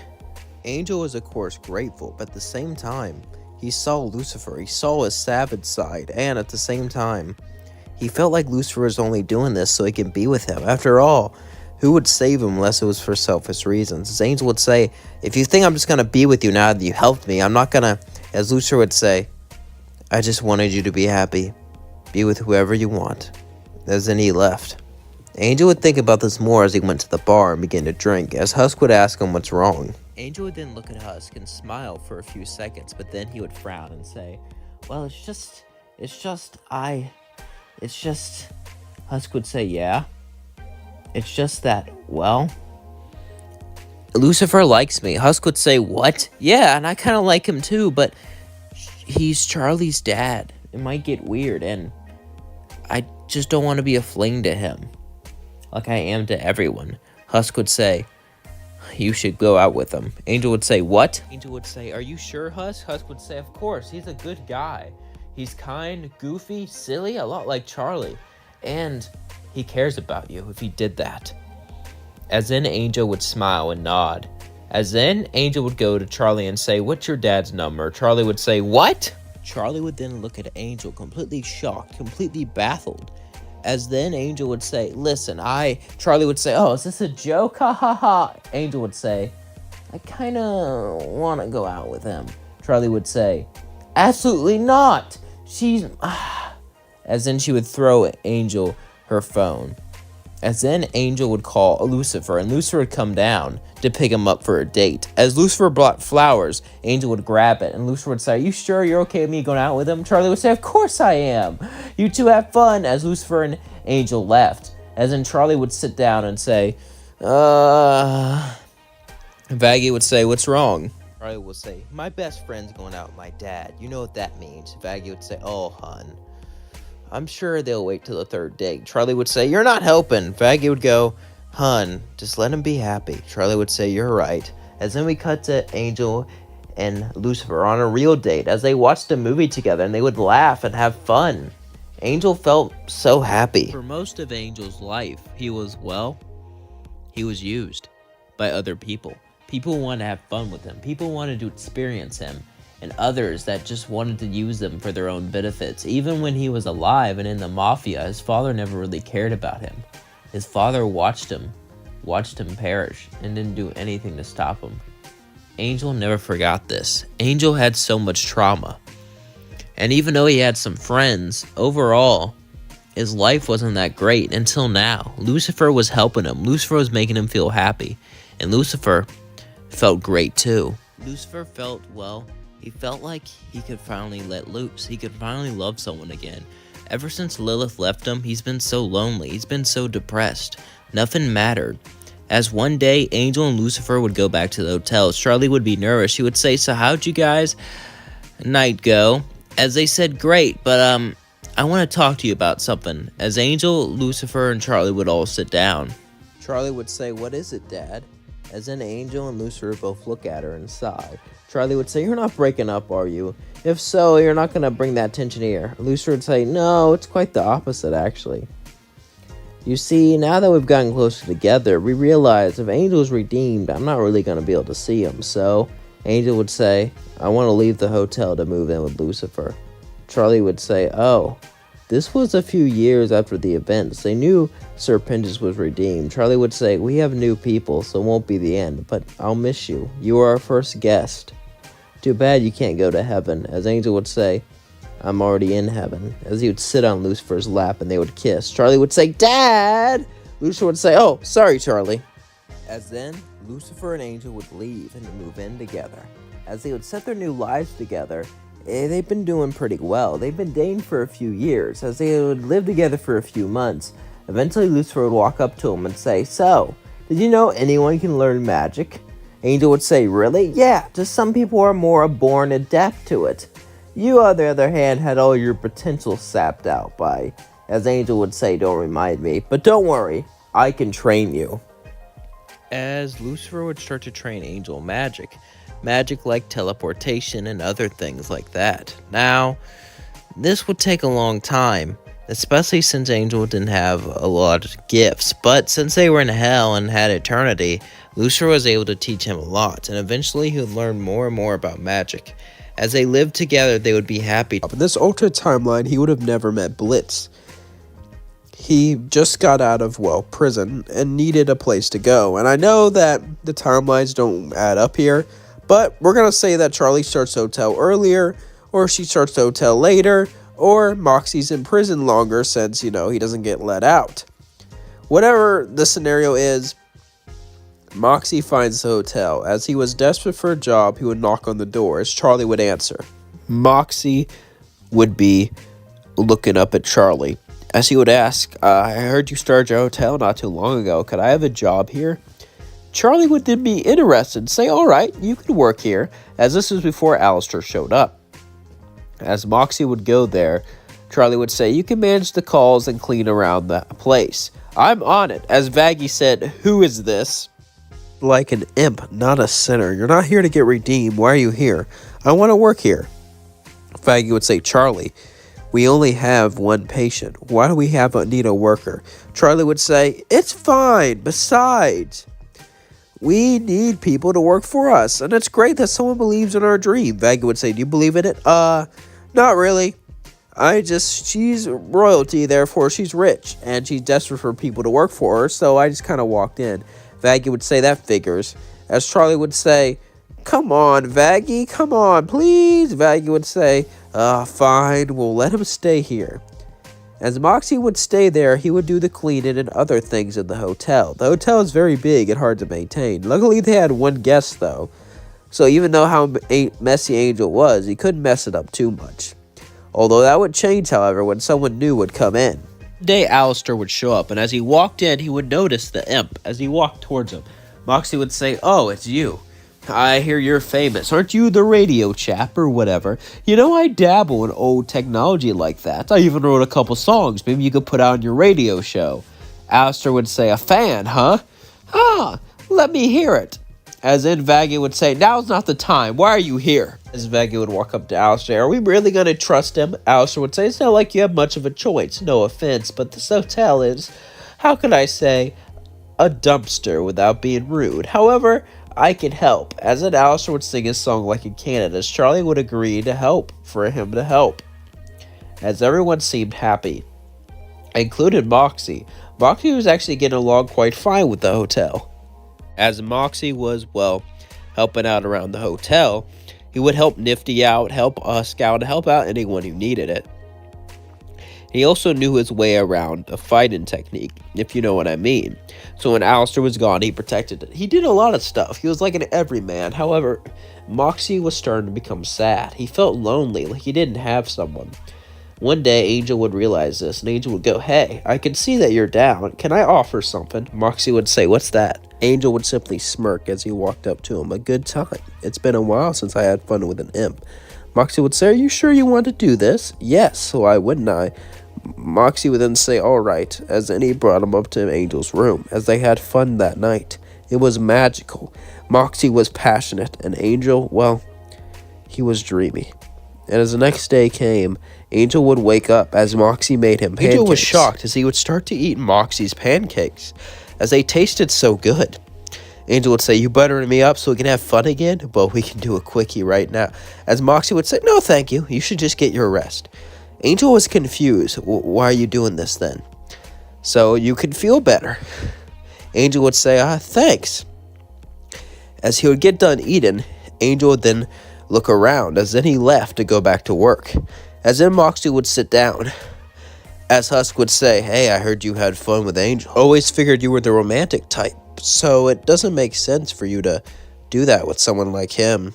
Moxie would say, does it? I mean, I don't mind that he's with other people. It doesn't really bother me that, as then suddenly Husk would smirk and say, oh my god, you have a crush on Angel. Moxie would say, no, I don't, as Charlie would walk in and say, oh, he has a crush on Angel. As Moxie would say, I do not, he's just a nice guy, all right? As Charlie would say, you should go to his work and tell him. Vaggie would say, that's an awful idea, hun. After all, you know what he's doing. Oh, that could ruin the mood. Are you okay with... Yes, I'm fine with him, and I'm not even dating him, Moxie would say, as then he would go to his room embarrassed. As Moxie was in his room, he was thinking about Angel as he was becoming somewhat embarrassed. He wondered if Angel thought about him. As a few nights would pass, Moxie would keep thinking about Angel as he didn't know what much to say. One day, Moxie would go down, though. As Angel was coming back from work, he looked hurt. As Angel Dust came in, he began to cry as he sat down. It was late. No one else was out. As Moxie would walk up towards Angel, Angel would start to yell at him, "What do you want? I don't have time for it." Suddenly, Moxie would turn on the TV and say, "You just want to watch TV?" As Angel would say, "Yeah." As Angel and Moxie sat side by side, as they looked at each other, began to hold hands. As they watched the TV, they kissed, and it felt magical as they fell asleep, cuddling. As they slept on the bed together, eventually Moxie would wake up and get out of bed. As he got out of Angel's room, suddenly Nifty would see him and smirk and say, "Oh, are you two together? I drew some fan art." As Nifty gave it to Moxie, and Moxie would throw up and say, "Oh my god, this is hideous." Is this? Why would anyone draw this? Why? Why? There's no reason to ever have this, Moxie would say. As Nifty would say, "Aww, are you a little scared? You don't like tentacles? Leave." As Nifty would run off. As an Angel would get up and say, "Hey." As an Angel would say, "Listen, I can tell you like me, but I'm on the streets and not safe. It's not safe for someone like you to be with me." Moxie would say, "I don't, but I do care, and I'm not putting you through that," Angel would say as he walked off. As an Angel left, Moxie would sit down and cry, as in Charlie hugged him and said, "It's okay." As Moxie, all he could do was cry. He knew that his love was hurt, and he couldn't help him, and worse, he could never be with him because of it. As Moxie continued to cry, he then began to get angry, as he got a look in his eyes, as Husk would see this, and he would say, "Stop." As in Husk would say, "Listen, I know you're going to try to go out there and save him, but think about what you're doing. This is going to be risky." Moxie would say, "You're right, I need a plan." Husk would say, "If you do this, relax, Husk. I know that you're worried about me, but I'm smart and I have a plan. I wouldn't do this without one." Moxie would then smirk, as Husk would sigh and say, "All right, I trust you." As Moxie would go out and get an angelic weapon. It wasn't easy to get, but he managed to find one. With this one, he could destroy even royalty and angels, and also, most importantly, overlords. As then, Moxie would start to sneak into Val's place after Angel went home from work. As Angel walked home from work, he was extremely injured and hurt, as this made Moxie even angrier. As he would dress up in his cute little girl outfit and pretend he would wanted a job there. As he knocked on the door, Val would answer, "We're closed." "I know, but I want to have you all to myself to show you how good of a job I can do." As in Val would say, "Well, I guess I'll make an exception for you." As Moxie would go in and sit with Val, Val would look at him and say, "So, what are you doing?"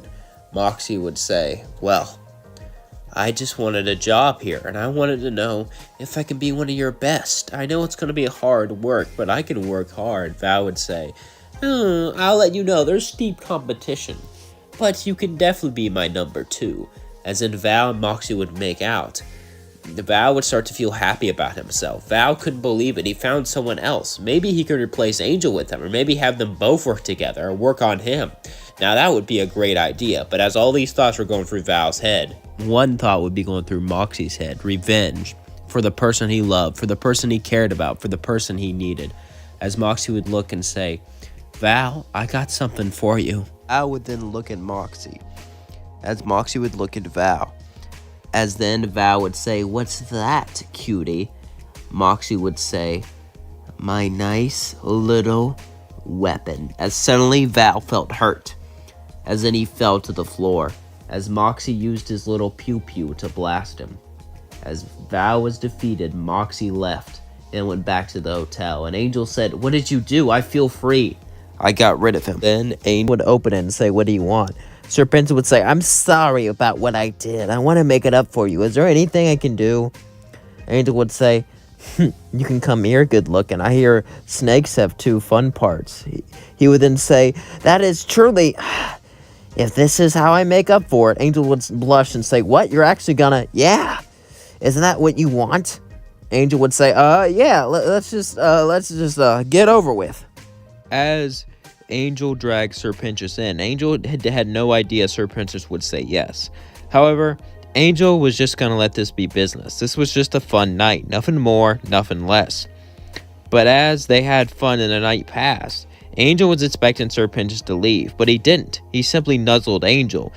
Angel would say, what are you doing? Pinchus would then say, giving you some cuddles. After all, it is customary after we have fun, right? Angel would say, yeah, whatever. As they laid down together for minutes, and then minutes turned to hours, as Angel and Sir Pinchus had a good time. Sir Pinchus was enjoying this more than he thought. He had a crush on Cherry, but honestly, he doesn't think Cherry would ever like him. And Angel, well, this had to mean something, right? It meant something for Sir Pinchus at least. As then Angel got up, he says, I had to go to work. As he walked out, Sir Pinchus was bummed.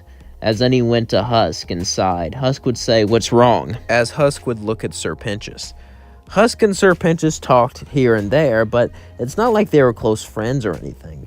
But Husk was a bartender. It was part of his job to listen to his patient, to see what's wrong with them. As Sir Pinchus would look at Husk, he would say, Angel wanted to, make up for what happened, so I offered to have fun with them. Husk would say, oh, brother, of course you did. What happened after that? We cuddled. It was nice for hours, and he just left without saying much.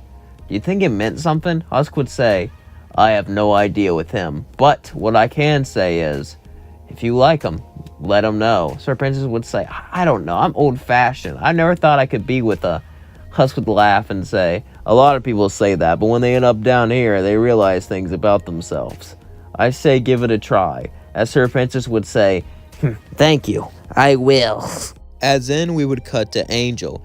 Angel would be walking back, but he didn't really want to go back to the hotel yet because he knew Sir Pinchus was kind of attached to him, and he wanted to let him down easy, but at the same time, he also kind of liked him, but he couldn't get into a relationship. He kept telling himself this.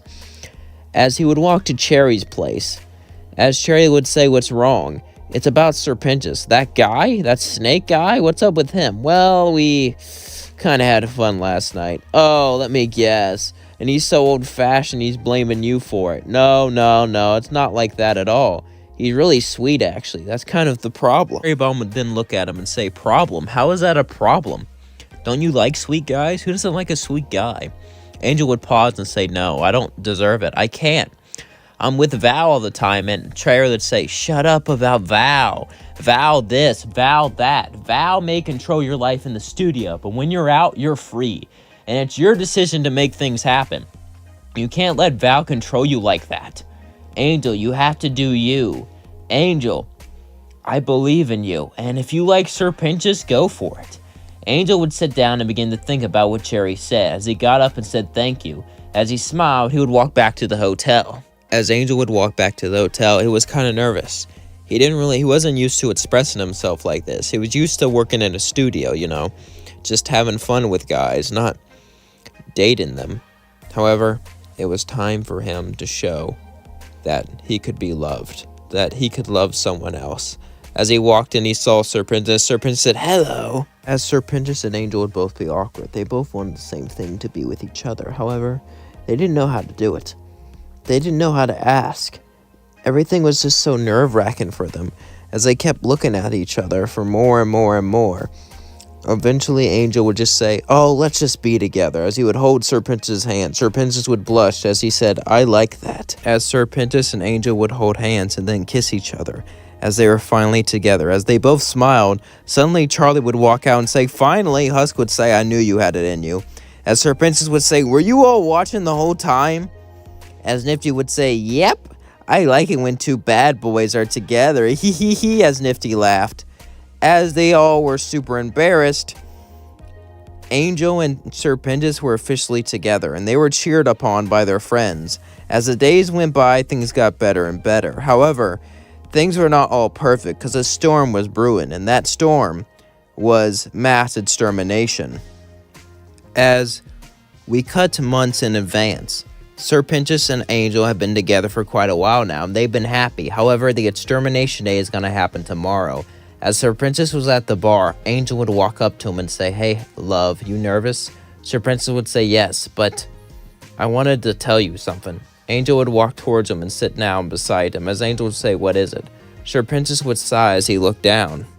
As Sir Pinches began to look, he said, "Angel, if something happens to me, if I don't make it in this battle," Angel would say, "Don't say that. Listen, you're the only guy who ever treated me right. I know for a fact that you'll make it. I know for a fact." Sir Pinches would simply put his hand on his shoulder. "I want you to be happy. I want you to find someone else." Angel was shocked. No one's ever treated him this well before. And no one ever wanted to move on before. Usually they want him to himself. Usually they want him attached to him. But this time, if something happened, he'd be okay if he found someone else to make him happy. As then Angel would start to cry as he hugged Sir Pinches tightly and said, I don't want you to go. I don't want you to. Sir Pinches would say, "Hey, it might not even come to that. Either way, I love you." As Angel would nod. As then suddenly the day came, and Adam and his exorcist army came from the sky. As the army came down, it destroyed much of the hotel, and everything would play out as in canon. That includes Sir Pinches being destroyed. As Sir Pinches was destroyed, Angel would fall to his knees and cry. As of course he didn't know he went to heaven. He kept on crying. He thought Sir Pinches was gone forever. He told him about this. Was he planning to sacrifice himself this whole time? And why did it have to mean nothing? Why did he just continue on like that? As Charlie would hug him and say, "I'm so sorry." Charlie would then say, "I know that." Angel would say, "You don't know anything. He sacrificed himself. He gave everything to save us all, and it was all meaningless. He was embarrassed out there." Angel would say, as he sighed and walked off. As Charlie looked down, sad, as it seemed like everything was over for Angel. Everything was over for his relationship. But little did he know, Sir Pinches was still alive. As we cut to Sir Pinches, he would be pushed into heaven. As he looked around, he didn't know where he was. All he knew is that he was up there. And Sarah and Emily was so excited. She was so excited to see a change. She was so excited to see a solution. She was so excited for things to get better, for things to improve, for things to become more. However, Sarah had the opposite. Sarah was horrified. Sarah was scared these sinners were going to take their place. But something was wrong with Sir Pinches. Even though he was in heaven, even though he was on the greatest place ever, he didn't feel happy because he didn't have Angel. Every day Sir Pinches would ask to visit Angel, but they wouldn't let him go because he was up here now, and he seemed unhappy. And everyone was shocked. How could someone go to heaven and be unhappy? How can someone go to paradise and, well, not be happy, not feel joy, not feel like he was okay? As all this was going on, eventually Emily would come up and say, "Do you want to go back?" Sir Vincent would say, "Yeah." Emily would sigh and say, "I really hope you didn't, because I wanted to change things, but it's not worth making you unhappy. Come on, let's get you to your boyfriend." As we cut to Angel, Angel has been, well, he's been sad. He couldn't do anything now. Angel that he would never see Sir Pinches again, that everything he had, everything he loved was gone. However, suddenly, Sir Pinches would go back down. As Emily brought him down, Angel said, "What just happened? Is that you?" As then Sir Pinches and Angel run towards each other as they hugged each other tightly and they kissed and they felt each other warm in each other's arms. They both felt happy. Emily would say, "I brought him back down. He wanted to see you. He was in heaven. You chose me over heaven," Angel would say. Sir Pinches would say, "I did, because I loved you." As then Emily left, Sir Blitz wouldn't break in to steal the book. As he was having a not divorce party, he would want to get back at Stella. So, to get back at her, he decided to hire a male, well, let's just say escort, so he can have fun. As Stolas was nervous, he didn't know who to hire. He was in the pride ring for this party, so he decided to hire Angel. As we cut to Angel sitting down, Val would say, "Holy crap, someone hired you. It's a prince of the higher levels. It's Prince Stolas, and he wants us to be restrained since he's married. Understand me, Angel, this will be a big gig, so I don't want you to screw it up. Do this, and I'll get you that stuff you want, buttloads of it." Angel would nod as he would go to Stolas's place. As he would go through the front door, Stolas would be there and say, hello there. I'm, Prince. Angel would say, you're acting like this is your first time. You have a kid, don't you? This can't be. Okay, this is my first time with the same. This is stupid. I should just. Angel would grab his hand and say, relax, baby. Let me show you a good time. As Angel would slowly take Stolas' hand and lead him into the bed, as Stolas would say, I don't know. You hired me to do this, didn't you? Yeah, just to make my wife mad. Well, let's make her mad.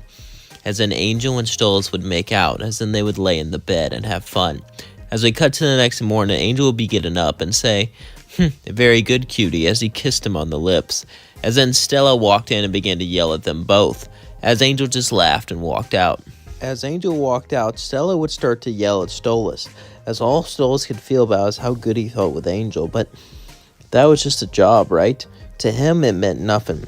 Stolas knew this, but deep down, as Stella would start to yell at Stolas, as her yelling got more and more intense, as she threatened Stolas, but Stolas didn't really care. All he could think about was Angel.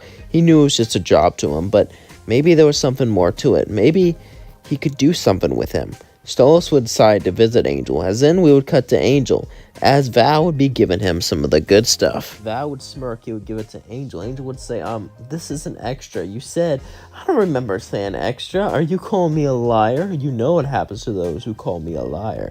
Angel would nod and say, sorry, as then he would take his stuff and start to walk out. As he would start to walk to the hotel, as Angel sighed, sad and alone, as suddenly he heard footsteps behind him. As he turned around, it was Stolas. As Stolas would look at Angel, he would see him crying. As Angel looked back and say,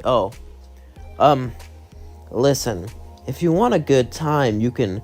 Stolas would say, you can cut the act. I'm not acting, Angel would say. This is what I need to... Just forget it.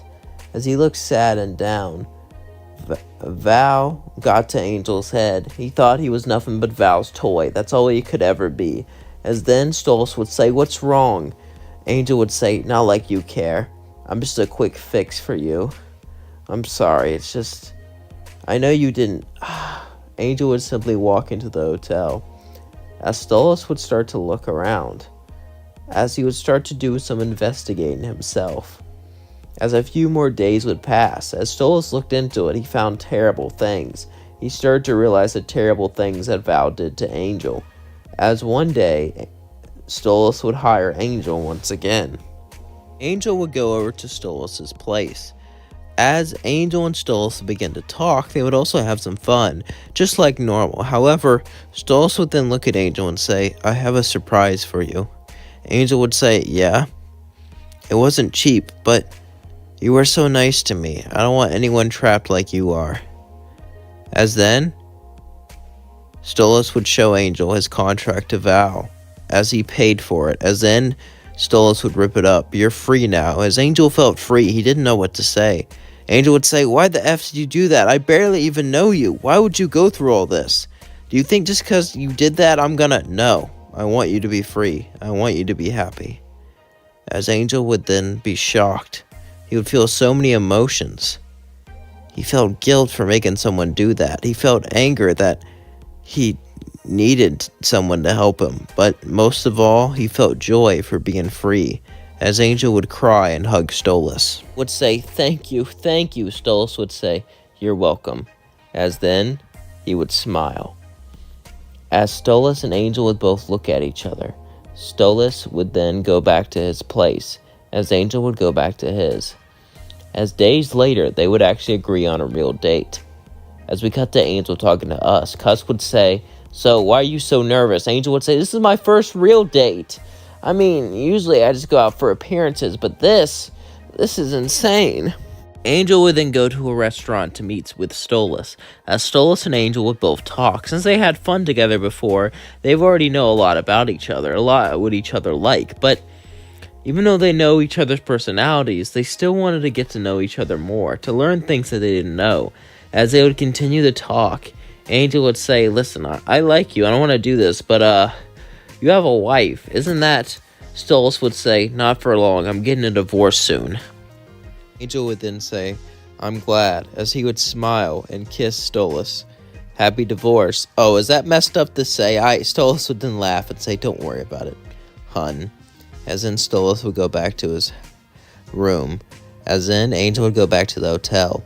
As a few months would pass, eventually Stolas would get divorced, and Angel would start to spend more and more time with them, until Angel realized something. He didn't believe in the hotel, he was just using it for rent, but he actually really liked it. He really liked being there. He really liked Husk and having friends there, but he couldn't stay there any longer. He didn't want to get redeemed. He wanted to stay in hell with Stolas. As one day, Angel would go to talk with Charlie. Would go to look at Angel and say, hey, Angel, how's your dates been going? They've been going good. I need to tell you something. And it might end up not being, I know you want me to be redeemed, but I'm happy here with Stolas. So I was thinking maybe I would leave the hotel, move in with them. I understand if you're disappointed, but suddenly Charlie would hug Angel and say, I'm going to miss you. But true love always comes first, as Charlie would start to cry. I'm so proud of you, Angel. If you stayed, I know you would have been redeemed. As an Angel would say, thank you, Charlie. Would say, of course, I'm so happy for you. Vaggie would say, I'm happy for you too, Angel. Goodbye. You were a good guest. Well, halfway through. At the beginning, you were awful. Just awful. I mean, the only reason Angel would say, okay, I get it. As then Angel would start to walk out. As he looked at Husk and said, take care, Husk. Husk would say, will do. As then Sir Pinchas would say, goodbye, Angel. As then Angel would leave. As he would go to Stolas' house. As he would knock on the door, Stolas would answer. And then he would say, well, I guess it's official. Stolas would then let him in and say, yes, it is love, as then they would hold each other's hands. As Stolas and Angel then spent more time together, they were happy together. They loved each other. But as the days turned into months, the relationship began to blossom. However, in this timeline, Stolas would never lose Octavia because that little stunt he did. But Octavia would still be distant from him and Angel, as one day she would come to visit him and Angel, as he would say, hey, I'm so glad so this is your new thing, huh? You left mother for this? As Angel would say, not exactly. I wasn't talking to you, Octavia would say. Hey, listen, Angel is a nice guy. I know you're angry at me, but don't take that out I'm not taking that on him. I'm taking it out on you, Dad. As she would go up to her room. As Angel and Stolas would stare at each other, it would take a long time for Octavia to get used to them. After all, everything was different now. The divorce, Stolas moving in with this strange man, maybe he loved him more than he loved her. Everything seemed so off. Everything seemed so different now. Everything changed. But over time, Octavia would slowly start to come around to it, as Angel would be a good stepdad to her. And as the years passed, eventually, as Blitz was jealous, he was about to throw the cake away, but then Fizz would walk up to him and say, what's wrong? He would then sigh and say, it's just, I don't know. You've always been the star. You've always been everyone's favorite. Even my own dad likes you more. I'm just a loser. I don't even fit in here. As suddenly, Fizz would hug him tightly. As Fizz would say, Blitz, it's not like that. Listen, I know that suddenly, Fizz would accidentally tip over the cake, causing it to fall on him, lighting him on fire. As he would start to yell and scream, Blitz would get the fire extinguisher, saving him in this timeline. But he would still be disfigured. As we cut to a few weeks later, Blitz would leave, feeling guilty. Even though Fizz never blamed him in this timeline, he still left. I want to make a name for himself. Fizz would never meet Asmodeus. He'll be put back together, full of spare parts and crappy insurance, making him not look nearly as sexy in this timeline, but he still looked good enough. As time passed, a few years would pass. As one day, Blitz would get a call. As Blitz would answer, Fizz would say, hey. Blitz would say, what do you want? I want to spend time with you. We used to spend time all the time. But that was before I disfigured you. It's my own damn fault. I knocked the cake out of your hands. You didn't do anything, okay? Okay? I just wanted us to be, friends again. I love you, man. Blitz would say, what was that? As a friend, he would say, blushing. Blitz would say, yeah, fine. As then he would hang up and get ready to see him the next day. As Blitz didn't really know what to do. He hasn't really seen Fizz in so long. Would he even still like him? I mean, it's only been a few years, but he's moved out, found a crappy apartment, trying to prove that imp can do stuff on their own, that that imps matter. All this was taking a toll on him. Maybe it was good for him to relax. Maybe it was good for him to come out. As eventually the day came and he went out with Fizz or Raleigh. As him and Fizz went out, Fizz would say, "So, how you been, Blitz?" As Blitz would say, "Well, I've been alive, I guess. Been trying to start a business. You know how it is." With Fizz would say, "You've always been ambitious, and I've always stolen the spotlight from you. So, I am sorry. But for now, we have to continue. Alright? I don't want to lose my friend." Blitz would say, "Fizz, I hurt you. Didn't hurt me." As then they continued onward, talking, having fun like they used to. As Blitz would see a glimmer in his eyes, as this was different. They were fully adults now. And all those memories of being childhood best friends it kind of struck with them.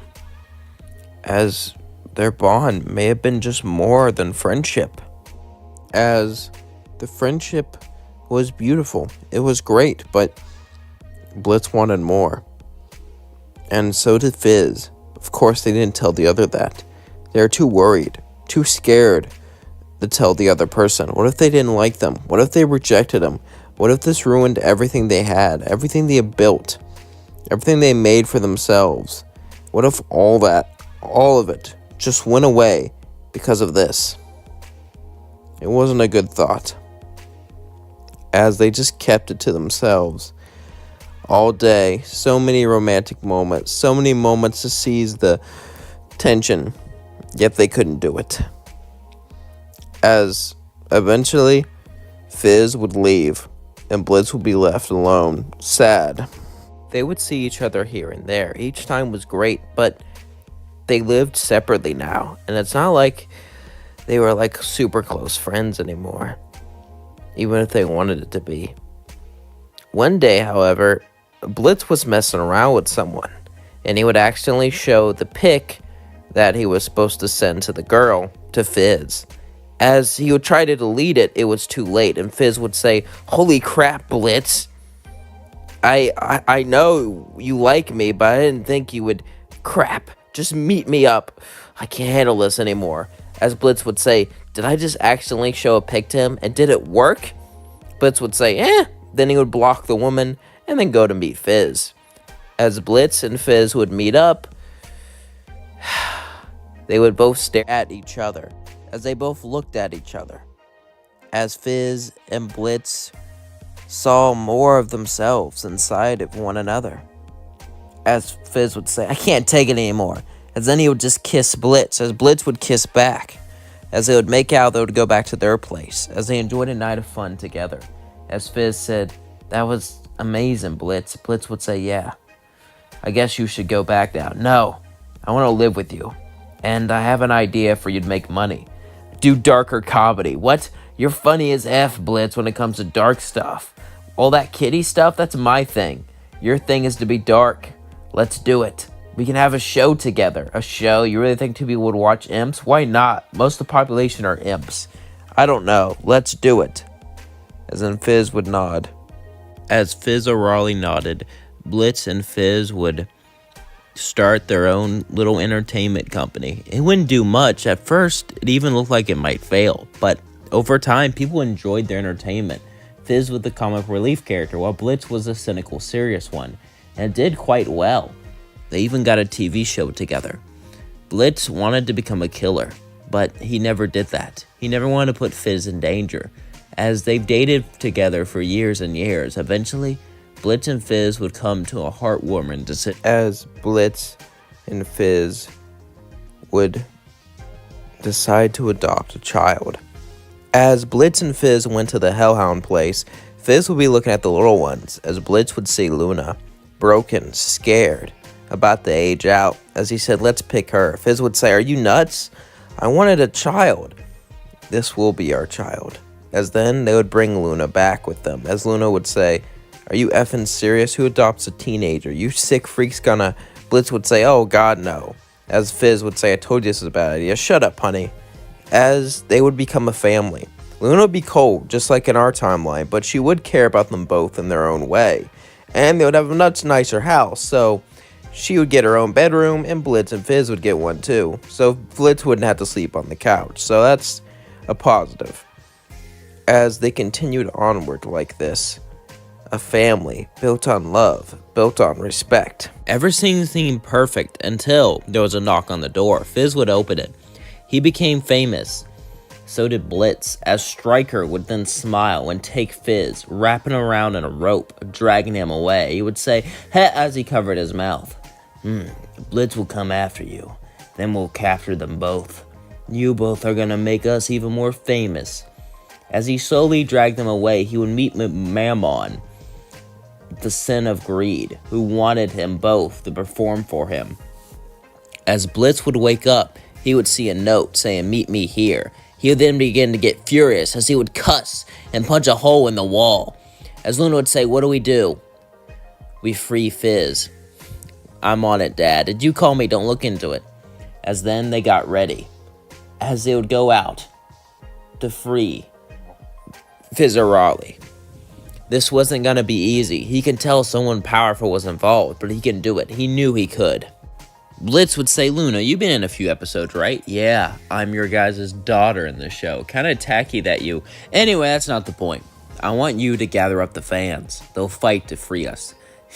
You're going to rely on a bunch of fans? Yes, I will. As then Blitz would leave, he would go and meet up with Mammon. As he said, well, sign the contract if you want to see him again. I'll let you guys go on your merry way, and I'll make a 10% killing off your new show. It's a win-win. As he would read the terms and conditions, say, no bathroom breaks. That wastes time. Mammon would say, you're going to be rich anyway. You can wear diapers. As then Blitz would say, I don't think I'll sign it. Mammon would say, I don't think you have a choice. As then Stryker would pull out a weapon, Mammon would get up and say, I am a 7 deadly sin. Do you honestly think an imp could stop me? Blitz would say, no, not one. About 100. As then imps and lower forms of demons all showed up. As they talked about the show, how it made them feel, how it made them laugh, and how they'll never give that up to corporate greed. As they all surrounded Mammon. Mammon could fight them all, but this would be a massacre and seen by everyone. No one wanted to do business with him after watching him slaughter so many people. And he knew this, as he said, damn it! As then, he would throw down Fizz and say, you made the biggest mistake of your life, bloody Blitz. Blitz would say, why are you Australian? Like, is that ever... As suddenly Mammon would leave. As he would untie Fizz, Fizz and Blitz would hug and kiss as they would all cheer. As they were saved by the fans, by the people who loved them, by the people who adored them. Blitz was hated his whole life. Looked down upon, seen as lesser, but now he was seen as an equal, a hero. Left Vaggie's room, she sighed. As Emily went to eavesdrop, she would open the door and say, hey. Vaggie would say, what do you want? She would say, I knew you looked familiar. I saw you a few times as exorcist. I just want to say I'm sorry about them, and you don't have to worry about me telling your little secret. Hopefully I can keep them in check. You seem like a good person, Vaggie. Vaggie would say thank you as she held her hand briefly. She looked beautiful, but she was with Charlie, so she didn't think about it much. But Emily then walked away. Emily was a little jealous. Vaggie was cute, so was Charlie. She had feelings for them both, but she would decide to hide it. After all, it was not important, and they were already together, and this meeting was big. Emily would hear through the meeting just like in canon. As then the argument would happen, as then they would go to hell.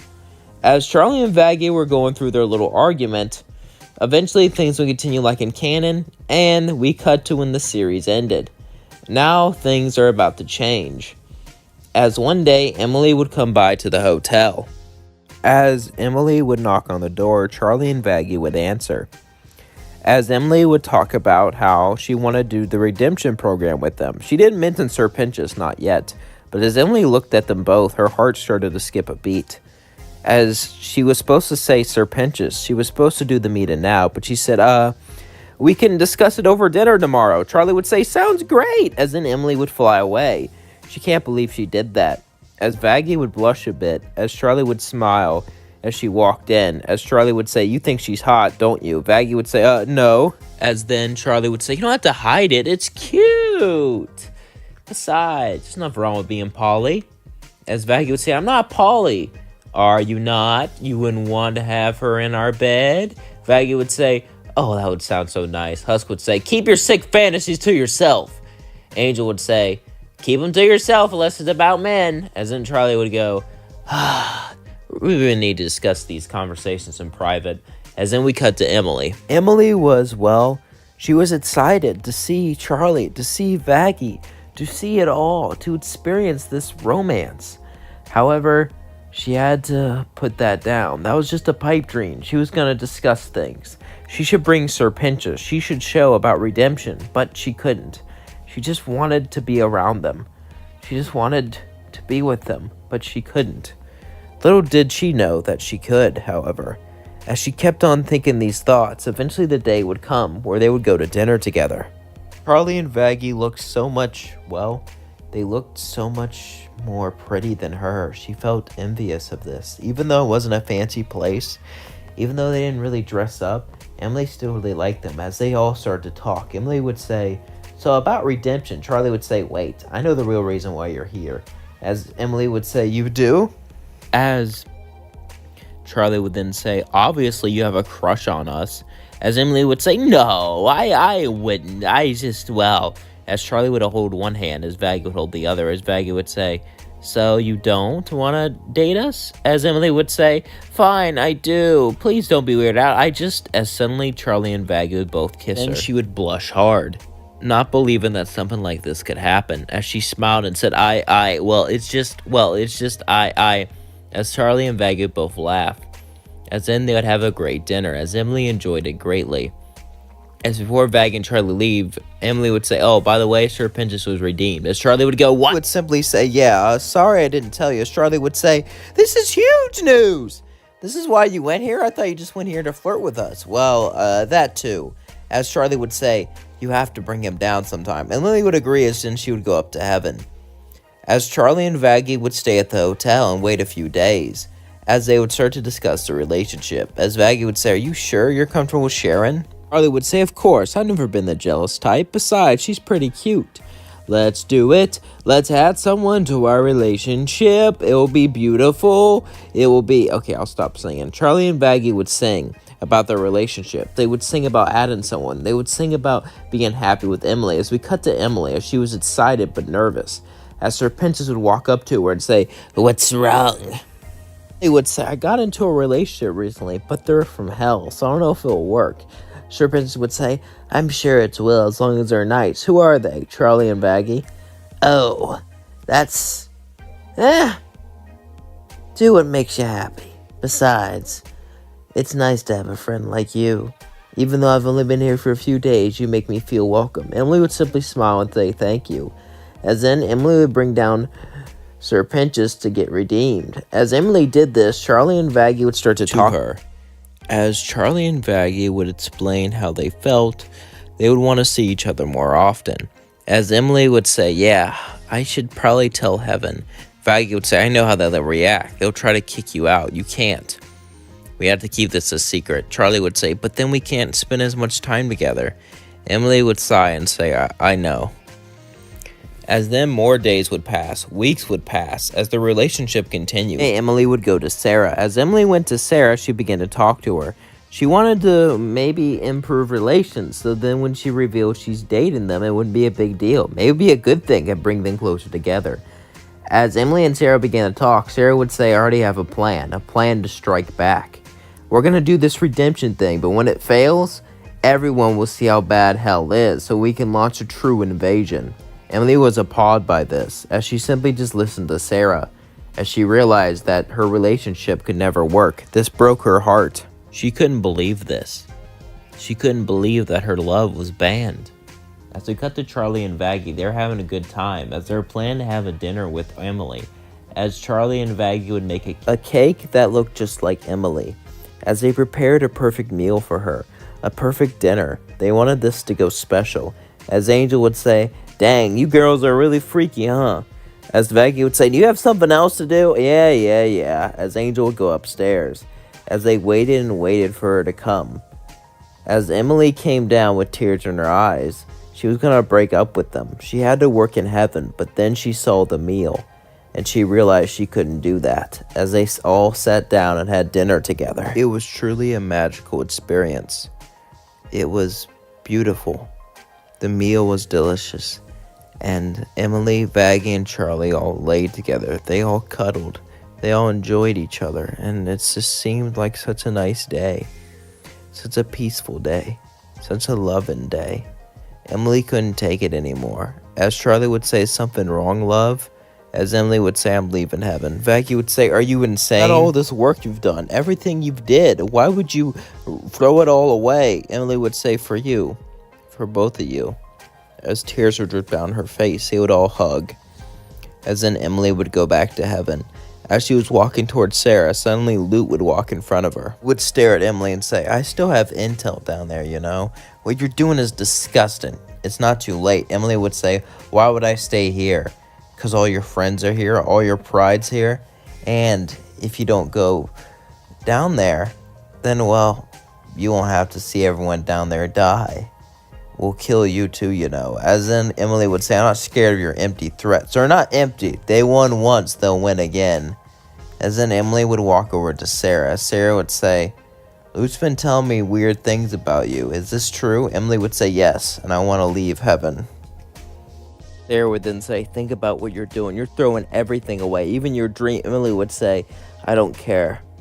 I just want to be with them." As she would start to walk away, Sarah would then yell, "Wait, it's not too late. They tricked you. You can't just..." Emily would suddenly go down to hell, as she would be with Charlie and Vaggie, even though she was an abandonment, even though she was a sinner now.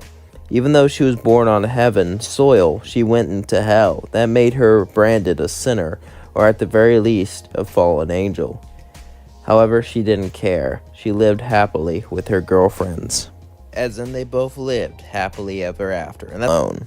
As she felt lonely year after year. And this timeline, there was also another big change. Exorcism never happened, and hell and heaven actually had good relations, and sinners can move across different rings. Everything was so much peaceful, and Charlie was just bored, really bored. One day, she was sitting at home, as her father would call her. Charlie would answer it, as Lucifer would say, "Listen, Charlie, there's a visit with heaven, a meeting. I want you to go there. Understand?" As Charlie would say, "Yes, I understand, Dad. Why can't you go there? 'Cause me and your mom are having a honeymoon." "Honeymoon? Aren't you already married?" As in, suddenly, the phone would just hang up, as Charlie would say, Everything was perfect this timeline. Everything was too, well, boring. As then, Charlie would go to the meeting in heaven. As Charlie went to the meeting, she heard everyone talk. It was so boring, all over. Heaven this, hell that. As she just was there for show, just for diplomatic relations. But then, she saw someone. He looked so cute with his blonde hair, those sweet, cute little eyes. As he walked around talking, moving, he seemed so girly, but so cute, so nice. As the meeting ended, Charlie would ask Sarah who that was. As Sarah would say, "Oh, that was Abel. He means well. He's Adam's son. Everyone loves him. He's such a sweetheart, but he can be quite sensitive sometimes." And as Sarah went on and on about him, Sarah would say, "What do you want to know?" Charlie would say, "I think I want to meet him sometime." "Well, come by any time. Here's his address." She would give it to Charlie. As Charlie smiled, she then went back down. As she looked at it, thinking about meeting him, as in she went home. As she went home, she decided to go to a bar with a bartender in it named Huss. This was the first time she ever met him. As she sat down and began to drink, she would ask, "What do you think about angels?" Huss would say, "Well, I'm a sinner. We don't really get to see them at all. However, I do hear rumors." Charlie would say, "Really now? Do you think a demon and angel could ever love each other?" And then Huss would then just say, "Well, probably. I don't give a shit. Anyway, your drink is this much." Now pay up, lady. As in she would sigh and say, I wish I had someone better to talk to. She paid and left. She had friends, or used to, but they all kind of moved out. Charlie was desperate for attention, desperate for a friend, and desperate for romance. So, she would decide to ask to visit heaven again. As they said yes, she would go over and knock on Abel's door a few weeks later. As Charlie knocked on the door, Abel himself walked out. Abel would give Charlie a smile and say, what's up? As Charlie would say, not much. Would you want to hang out? Abel would say, oh, sure, as they simply walked together. They walked down the street, simply smiling at each other. Charlie made a bit of small talk, and Abel made a bit of small talk with her. She wanted to ask him out, but didn't really know how. As they both sat down, suddenly Adam would show up. As Adam would say, who are you with? Abel would say, oh, it's just Charlie, the princess of hell. So, do you have a little angel king, huh? You go up here to date us angels, do ya? As Charlie would say, shut up. As then Adam would just laugh and say, there's nothing wrong with that. My boy's a player. He'll play you like a fiddle. As then Charlie got up and said, why are you being so weird? As then Abel would say, I guess I should tell you about my dad's condition. Would say, condition? You can't get sick in heaven or hell or have a mental disorder. As then Abel would say, usually that's true, but when he ate the apple, something changed. You see, God made him without free will, like a puppet. However, eventually God gave him free will and gave him multiple choices. And with these choices, he was dumb and ignorant and didn't know what to choose. When he ate that apple, it affected his brain, scrambled things, and made him like this, very vulgar. As in Adam would say, you know I'm right in front of you, right? And don't talk like I'm a freaking Ree. As in Charlie would say, hey, we can't say that word no more. It's like, fine, fine. You know it's not illegal, but it's deeply discouraged. I wouldn't want you to be made fun of. As in you left, Abel would say, I'm sorry about him. Charlie would say, no, it's fine. As Abel would go, not even dating, we're just friends. As Charlie was hurt by that comment, just friends? I mean, why couldn't they date? Why couldn't they be more? It was very simple, yet it still hurt all the same. As she would sigh, she would simply go back to the hotel after a while. By the way, I meant her home, not the hotel. The hotel wouldn't exist. Anyway, as she stayed there, she was sad. She wanted Abel. She needed Abel, but she couldn't have him. But it was just one hangout. It wasn't even a date. She can't really blame him for thinking they were just friends. Yeah, she just needed to go out for it. Just kiss him. But hold on a second. She need to ask first, of course. Would she even accept a date from her? How do you win a man's heart? Everything seems so confusing. She picked up her phone and called Lilith. As Lilith was on the beach with Lucifer, she would say, darling, I'm busy. Is that water? Yes, I'm busy enjoying myself. What's up? Charlie would say, well, I hate to bother you, Mom, but can you tell me how you got Dad again? As Lilith would say, that's inappropriate for me to tell my daughter. There was a lot of, Charlie would say, okay, but how do you win a man's heart? Lilith would then start to laugh and say, that's the easiest question you've ever asked me. Men are very, very simple creatures. Just ask him out and be cute and wear something nice. Not something too revealing, but just a little bit revealing to get him going. Understand? Charlie would say, is that appropriate advice for your daughter? As in, the phone hanged up. As Charlie would then get up, she would notice that this was her last chance. She hated to, do this because it seemed kind of humiliating, but she decided to wear something nice. Something good, revealing but not too revealing. As she wore a beautiful dress, she would then go over to Abel's house and knock on the door. As Abel opened it, he would say, hi. Charlie would say, you want to go down to hell for have some fun? Let's see how bad a good boy can get. As Abel would say, all right. Well, Charlie would then just say, I just want to see you have some fun. As she brought him down to hell, Abel would go to some parties. That was both a little uncomfortable for her and Charlie. As then Abel started to enjoy himself, Charlie started to enjoy herself too. As Charlie would say, can I be straight with something? Abel would say, yeah. Charlie would then go, well, it's just that I just kind of wanted to, ask you out. Abel would say, what? You, did? You wanted to ask me, of all people, out? I would love that. Why didn't you? Wait, is that what this is? Charlie would nod and say, oh, that makes sense. As then the bartender would hand them drinks, they would both start to drink and have fun and enjoy each other's company. As they drank a little bit more, they got a little bit tipsy and began to walk back home. as Abel and Charlie would then begin to kiss and make out. It felt amazing, the experience that they both gave each other, the love that they gave each other.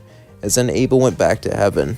As Abel went down to heaven, he would then think about Charlie and the date that he had. It was magical, and he was starting to really like her, and he could tell what she was into. So he decided to surprise her. They would go on a few dates, but eventually it would be the third day as Charlie was invited into Abel's house afterward. As Charlie walked in, what she saw shocked her. As Charlie was utterly shocked that Abel would do this, Abel had a maid dress on and said, "I know you like to, fool around, and I thought I would, mix it up a bit." But Charlie would say, "You're welcome," as in she would kiss him and flick his head. As she picked him up and said, "Let's go to bed, my lady." As Abel would giggle, Charlie would take him upstairs, and they would have fun. That night was magical. It was full of kinks, full of love, full of pleasure. As the next day came, they felt happy together. They felt like they could be together forever. The love, the passion began to grow inside of them. He couldn't explain it. However, as he walked outside the hotel and began to walk away, he bumped into someone. It was Lilith. As he said, "Lilith, what are you doing here?" I thought. She simply smirked and said, "I decided to get rid of the contract. You are free. However, I added a little spice to it." Alistair would say, What do you mean?" Lilith would simply smirk as she walked closer and closer to him. "You're now in love with my daughter." Alistair would walk away, confused. This couldn't be. He didn't like anyone. How? How could this happen? Alistair would look up and say, No, please. Lilith would smile. "Don't worry. I don't trust Vaggie. And even though I don't really need you guys anymore, I still want my daughter looked after. So I decided to give you your freedom. In exchange, you'll protect my daughter. And I won't need this stupid contract." As in Lilith left. Alistair was free, but in a prison at the same time. True, no one owned his soul anymore, but now he had to help Charlie because he loved her. As he went to his room, he couldn't help but think about her all night. She was so amazing, so beautiful, so kind. So, Alistair continued to think about her throughout the entire night. As the next day came, Charlie would be walking into the lobby. As Alistair would walk up and say, "Hey, can we spend time together, just you and me?" Charlie would say, "Oh, that's so sweet." Vaggie would say, "But we planned out a date." "Oh, it'll be okay." So Charlie and Alistair went out to a restaurant. Normally, she would probably think it was something romantic, but with Alistair, it couldn't be. It was kind of obviously a date. After all, it was even a romantic restaurant. But Charlie didn't see that since she was naive, and she was with Vaggie, so it was not like Alistair would make a move on her. Also, Alistair didn't even like people romantically, so she had no reason to suspect him.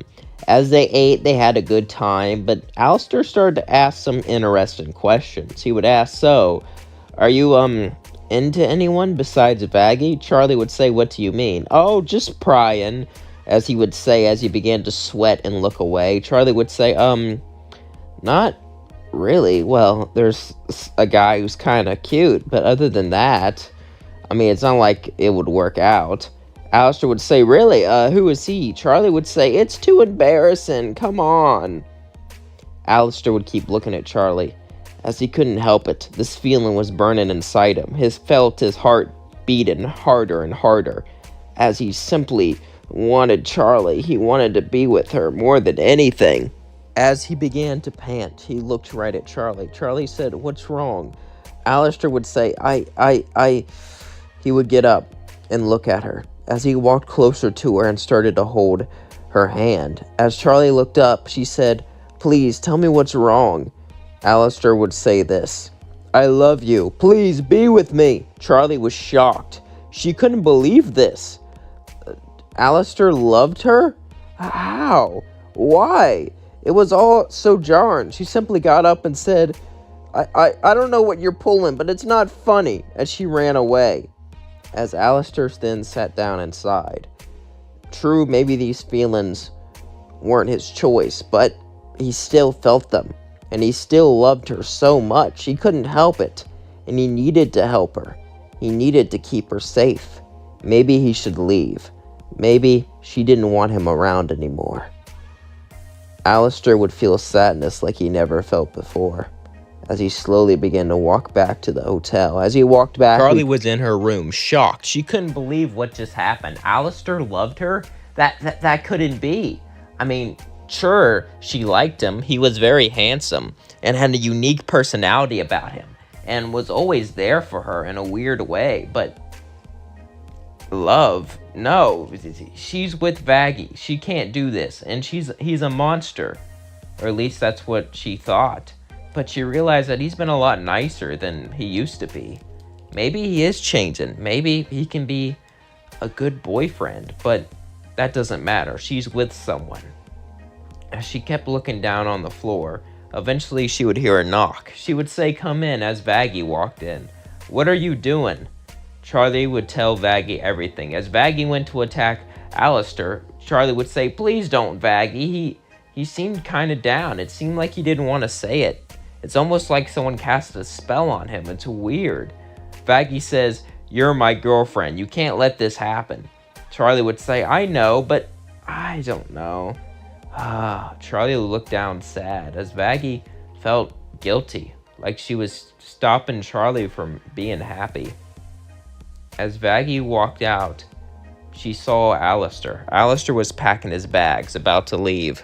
But right before he could walk out the door, Vaggie would put her hand on his shoulder and say, "Do you care about Charlie?" Alistair would say, "Yes, more than anything. That's why I need to go. She loves you, not me. And, well, if she's with you, she's happy, and that's all that matters. Sometimes, if you really love someone, you have to let it go." Alistair would say, as Vaggie looked down and began to think, Maybe things could work out. She realized that they both had feelings for each other, and it would be selfish to deny them this. Vaggie would sigh and look at Alistair. "Do you promise never to hurt her? Do you promise to always be there for her, no matter what?" Alistair would look down and say, "Yeah, what are you saying?" Vaggie would sigh, as then she looked up, right at Alistair. As Vaggie would then say, "You both love each other. I can tell. The way she looked at me, the way she was looking down, you care about each other. And well, I don't really like boys, but you, I think we can share her." "Really?" Alistair would say. "Are you sure she wants this?" "I don't know. Let's ask her." Vaggie would grab Alistair's hand and drag him into Charlie's room. Charlie would say, "What are you doing?" "I wanted to ask you something." They would all sit down and look at each other, and Charlie said, What do you mean ask?" "I wanted to ask if you're willing to date both of us." As the tension was high, Charlie simply looked at all of them. Charlie had a choice. Could she really do this? Could she really have a girlfriend and a boyfriend? They were both sweet people. Well, Vaggie was. Alistair was, changing for the better. Charlie didn't really know what to do, as she simply sat there and pondered the question. Should she really do this? Should she really go out with both of them? As she kept thinking, eventually she would look at him and say, "Yeah, let's go out." They would all smile and hug each other, as then they would walk out on a date. Vaggie and Alistair were both holding Charlie's hand, as they would go out to the park. It was beautiful there. There were trees, there were wildlife, and well, everyone there had a good time. Even Charlie. Charlie was overwhelmed but happy. She had a great and beautiful girlfriend and a handsome boyfriend. Everything seemed perfect for her. She ate at a picnic and they all enjoyed each other's company. Alistair would tell tales about the old times, about who he was before everything, and about where he was going. And Vaggie would tell them how much she loved Charlie, and Charlie felt so loved. She felt so welcome. She couldn't believe this. Charlie was having the time of her life. As they all continued to talk, the picnic got better and better and better. It seemed like all of them were happy, and all of them got what they wanted. Vaggie just wanted Charlie to be happy, so as long as she was happy, that's all that mattered. And Alistair wanted the same thing, and he was surprised that he even got to have Charlie. It seemed like it was the best day of their lives. And as the day ended, Charlie would look at Alistair and kiss him. Then she would look at Vaggie and kiss her. As then she went to bed. She was so excited, so happy to spread her love like this. It was so nice. It was so beautiful. As the days passed, they only got closer and closer and closer together. They had their fights, they had their differences, but Charlie loved Vaggie and Charlie loved Alistair, and together they were all happy. And that's all that mattered, because happiness conquers all. Love conquers all. You cannot define love. Love can be between two people of the same gender, of a different gender, of multiple people. Love can be undefined. Love can be beautiful, and love can triumph through all. And all those who stand in the way of love are merely just outdated. One day, love will shine through every place. Over and over again. As all these thoughts went through her mind, something would happen. Barbie Wire would walk out. Barbie Wire just got done fighting her fight of addiction, and she was way better for it, but she had no idea what to do and where to go with her life. As she was walking, she saw Charlie. Now, usually she wouldn't say anything, but this was the princess, so maybe she could butter her up a bit, get something. So she walked to her and said, "Are you all right?" As Charlie would look at Barbie Wire and say, "No, I am tired of this. My people suffer every year. The destruction around me, it pains me." Barbie Wire was shocked. She never saw someone who cared about others. At least people they didn't know. But the princess of this entire place cared. That was quite a shock for her. Barbie Wire had an idea. Maybe if Charlie liked her, she could stay with her, get a free place to stay. So Barbie Wire would go, "Hey, you mind if I cheer you up?" Charlie would say, "What do you have in mind? Let's go out and do something. Get your mind off this." Charlie would say, "Thank you. What's your name?" Barbie Wire would smile and say, "Just call me Barbie Wire." Barbie Wire said as she looked at Charlie, even though she was just doing this for a place to stay, some part of her actually felt joy from this. Some part of her was actually excited to do this. She felt like she could do something. She felt like she could be a part of something with her. As they walked out, they went to a restaurant and they began to have a nice time as they shared their story. Barbie Wire's story was sad and tragic, and Charlie felt bad for telling her about her problems, since her problems seemed so minor compared to them. Charlie would say, "I'm so sorry." As she looked up, Barbie Wire couldn't believe that she was sorry. She had to be lying. She had to be faking. But why would Charlie fake this? She's a princess. She gets nothing from her. Could someone really be this kind? All these thoughts went through her head as she said, "Yeah, I kind of don't have a place to stay. Do you mind if Charlie would say, 'Of course you can stay with me'?" As Charlie and Barbie Wire would stay together, they would become quite fond of each other. As days would pass, and days would, turn into weeks. As the weeks simply got better and better, until one day, Barbie Wire would look at Charlie and say, "Charlie, can you just, Charlie would say, "Yeah," as in Barbie Wire kissed her and said, I'm sorry. But, Charlie would say, "Yes." "Yes, what?" "Yes, I do want to date you." As they would both smile at each other. They both did it. They both found someone who can love them. They would be very happy together. However, one day, they would have to meet Lucifer. Charlie wanted Barbie Wire to meet her father.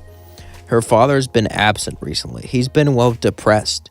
And she still wanted something to do with her life, as then she got an idea. A hotel. She can open a hotel to redeem sinners. But before she did that, she wanted her father to meet her girlfriend. As eventually, her father would walk in. "Charlie, how are you doing? I see this hotel. It's not open yet, is it?" Charlie says, "Nope. As soon as we get our first resident, it will be." Lucifer was, he didn't really pay much attention to it. He was too depressed to pay attention. Like in canon, he didn't learn what the hotel was really for till later. As then he looks at, is this a maid? I can see she's an imp. "No, Dad's my girlfriend." Lucifer was shocked. As then he said, "You like girls? I like girls too." As then Barbie Wire laughed and said, "Really? I thought you were going to have a problem." "No, of course I don't. I'm all down with that stuff. We have so much in common," Lucifer would say as he laughed. As then him and Barbie Wire would have a good time. They would talk about how much they cared about Charlie, how much they wanted for her, and they would enjoy spending time together. As Lucifer said, "I had fun meeting your girlfriend, Charlie. I approve." As he walked out, Charlie said, "Really? Oh my God, this is amazing." Barbie would say, "Yeah, it is, honey," as they would hold hands. So, now what? Now, we open the hotel. Charlie and Barbie Wire would then open the hotel, as things were going, pretty well. They didn't have a patient yet, but eventually they would find one in Angel. Angel would walk in, and Angel and Barbie Wire would get along just fine. Since Barbie Wire has an addictive personality, he's been addicted before, and Angel, well, you know him. So Barbie Wire and him got along very well, as they started to like each other, as friends, of course. And as Charlie got along with Angel too, everything began to go well. They would have to find Angel and keep him out of trouble, but everything went smoothly until the interview, how awful that was, and the radio demon would come in. And as the radio demon came, he said, "Aw, an imp! Nice to see you have staff." Barbie says, "Actually, I'm dating her." As he looked and said, "Oh, pardon, I didn't know you liked him. It's funny." "You're like the Goetia," Alistair would say, as then he kept on walking. As Barbie Wire would say, "What do you mean?" As then Barbie Wire would say, "What are you talking about?" Alistair would say, "I think it was Blitz or something. He had fun with a Goetia." Barbie Wire would be extremely angry to hear her brother like this, but she had to look past it. As the days would turn into months, things would go just like in canon for the hotel. However, Barbie Wire had regrets. She hated Blitz. She hated her brother, but she missed him at the same time. One day, Charlie would walk up to her and say, "What's wrong?" Would say, "It's nothing," as then Charlie would start to sing, "I can tell there's something bothering you. Please open up, just like I've opened up to you." Barbie Wire would sing, you don't understand.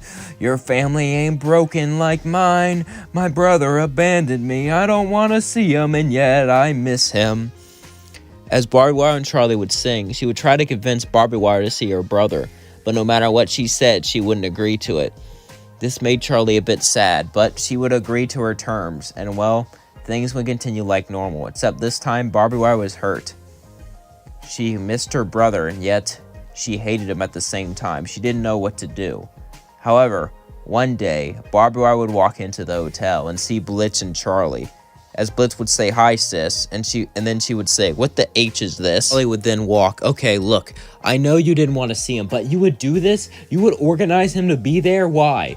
Why? Just so I can see my no good brother? Just so I can see the man who abandoned me? I can't believe you, Charlie." As she was gonna walk out, Blitz then sang, "I'm sorry, please, please, please." As Charlie would sing too, "Everyone deserves a second chance." As Sir Princess would join in, and the whole hotel would sing, vouching for Blitz. Barbie Wire was extremely angry. She was about to walk out, but then she looked back at Blitz, and she remembered the good times. She remembered how she used to have a good brother. As she began to think about it more and more, then she looked at, "All right, I'll give you a chance." As in, Blitz would stay at the hotel for a while. Not live there, but he would come to visit every once in a while to see Barbie Wire, to try to repatch their relationship. As their relationship would be amazing. Barbie Wire would have Charlie, the love of her life, and she would have a good brother, Blitz, to be there for her. And, well, as things continued, they only managed to get better and better and better. As Barbie Wire's life was looking up, so was Charlie's. However, all this was threatened. Adam had an exorcist army ready to take them out, ready to destroy them. And to stop this, Barbie Wire needed angelic weapons. As she would go to Camilla Carmine would look at her and start to sing Out for Love. But this time, she wouldn't try to train Barbie Wire, because Barbie Wire would already be pretty trained up. She wouldn't be sloppy like Vaggie, because keep in mind, exorcists don't really protect themselves. They go on full offense, since they're not used to being able to take damage. So because of this, Barbie Wire would be more prepared and be able to get the angelic weapons easier. As Barbie Wire and Charlie would both be together, they would look at each other. As Charlie would say, "This is it, love. Whoever wins this battle wins everything. And if we lose, I want to say I love you." Barbie Wire say, "We won't lose. We're two hot, strong girls and we can do this." As Charlie and Barbie Wire agreed, they then kissed and got their army ready. As then suddenly, Exorcist came down. As Adam would land and say, well, looks like you guys were prepared for me." As suddenly, Barbie Wire would look up at Adam and say, "Excuse me, can you spare me? I'm just an imp. I just got lost." Adam would say, "I can spare you for some fun." As he walked over to her, Luke would say, "Adam, that's disgusting." He would say, "Oh, calm down." As suddenly, Barbie Wire would then hit him with an angelic weapon, but it would do nothing. As Adam would summon a force field last second. "Could you really not think I knew you were going to do that? Come on, you know how many hot chicks do that on me?"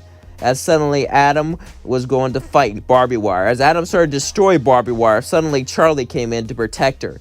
as the battle would continue like in canon, but Barbie Wire would be hurt. Barbie Wire would be injured, and this was caused Charlie to snap. As then, Charlie began to yell, "Don't hurt my girlfriend!"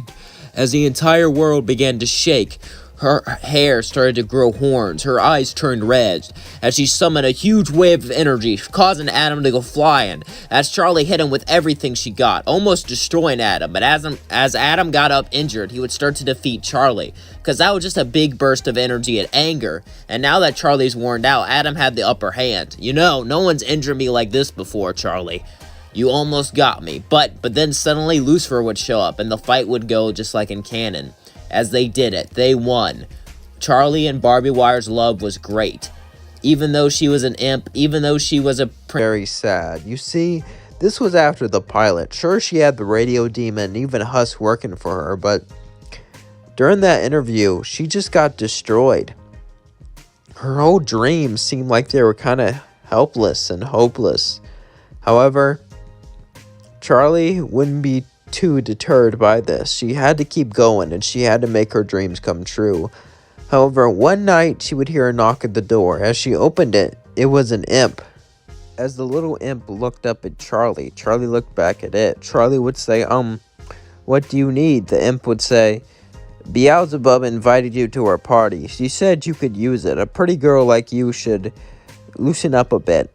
As she walked away, Charlie was shocked as Vaggie walked up. "Wow, I can't believe she's hitting on you. You should just tell her no." Charlie would say, "It's rude not to go to her party. Besides, what if she believes in my dream?" Vaggie says, "I love you, Charlie, but she might be inviting you here to humiliate you. Don't trust her." "Oh, I knew her since I was a kid. It'll be fine." Charlie said, I haven't seen her in a long time. It's been around 50 years, I think. I wonder what she's been up to." Charlie would say. As she got excited, she would dress up nice for the party and bring Vaggie. As then she went to Beelzebub's party. As Charlie and Vaggie went there, Beelzebub would open the door. "Oh, who's this?" Charlie would say, "This is my girlfriend." Beelzebub said, "Oh, so you have a girlfriend now. That's cool." Bee and Charlie then talked and began to, have fun as they partied. And Charlie said, "Why'd you invite me to this? We haven't spoke in 50 years. Bee would say, "Well, I miss you, Charlie. I forgot how fun you were after seeing you on that ad. And, well, honestly, your dad has been coming out less and less. It's kind of concerning. And I saw how sad you were. I wanted to cheer you up." Charlie said, "Really? That's so sweet. Yeah. Why don't we have a girls' night out? You, me, and your girlfriend." Charlie would say, "That sounds like a great idea. When can we do this? I'm free anytime." "Well, I could do it tomorrow." Bee would say, "That's excellent." Charlie would enjoy the night out with Bee, and Bee and Vaggie would get to know each other, and Vaggie would slowly begin to trust Bee, until the day ended and they all went back. Vaggie said, "Well, that was..." Vaggie would say to Charlie. Charlie would look at her confused. "What do you mean?" "She talked to you after 50 years. She hasn't talked to you in 50 years straight, and she just acts like she wants to hang out. That's such a long time to wait to hang out with someone. I was figuring she wanted something from you, but that was just weird." Charlie would say, "I guess, but she's a good girl. I told you." Vaggie would sigh. I guess you're right." As the next day would come, they would go on a little girls' night out. Bee, Charlie, and Vaggie. As they went to a nice little restaurant and began to eat, Charlie would say, "So, what are you up to nowadays?" Bee would say, "Just partying, keeping it up, keeping it real. I found a little guy I like. I haven't really asked him out yet, but he's a hellhound. Kind of my type." Now, he's not Charlie's father. He looks amazing with his shirt off. I mean, just abs and abs over him. Charlie would say, "Can you not talk?" "Oh, I'm sorry. I just couldn't think about it. Sorry, but you're kind of cute too, Charlie." Bee would say, "Oh, sorry. Is that weird to say?" No, it's fine. It's fine. Just friendly flattery." "You two are cute together," Bee would say. As she looked at Charlie, seeing her all grown up like this, seeing her be an adult, it like flung something deep inside of her. It made her want her. It made her look at her in a different light.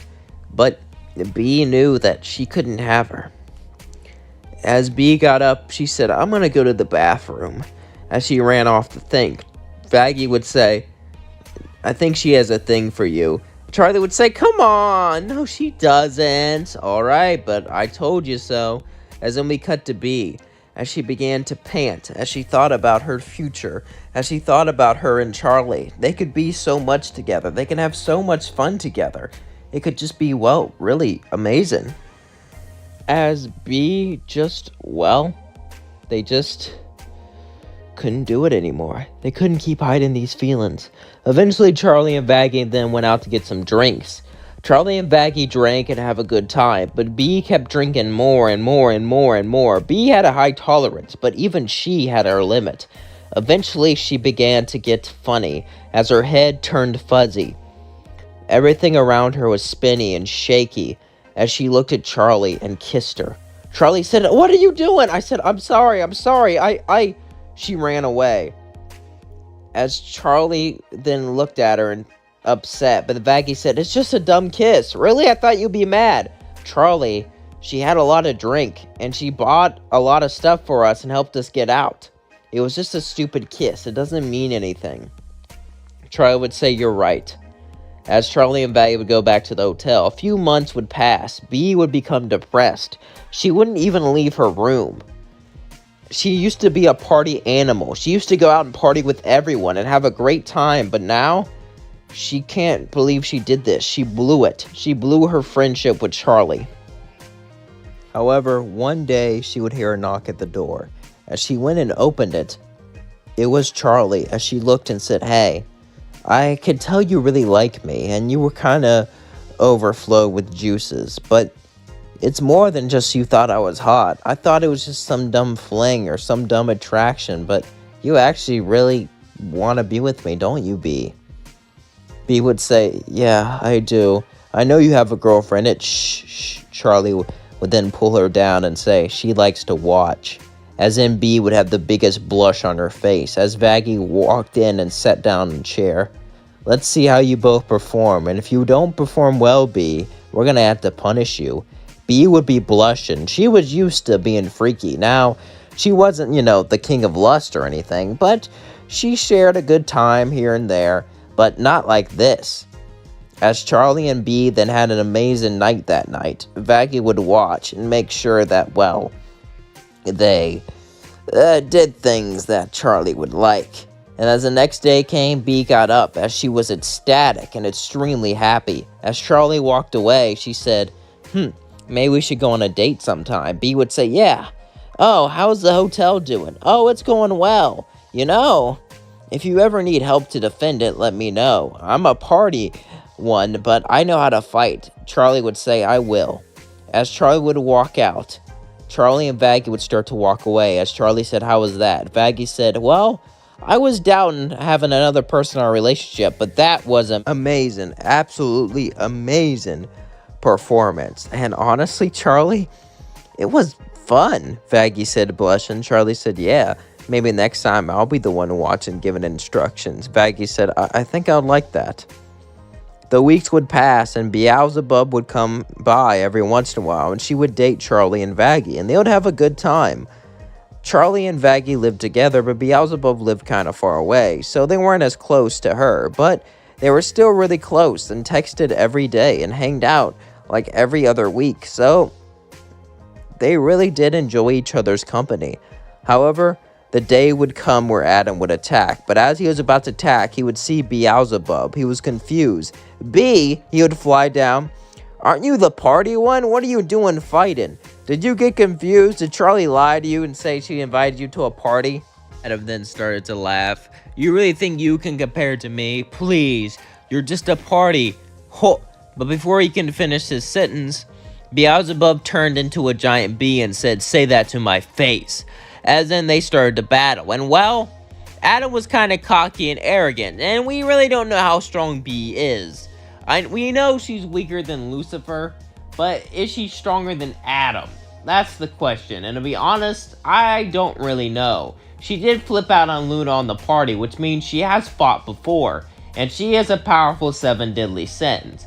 So for the sake of this video, we're gonna say she's stronger than Adam. Even though that's not really confirmed and there's no way to prove it, but just go with it.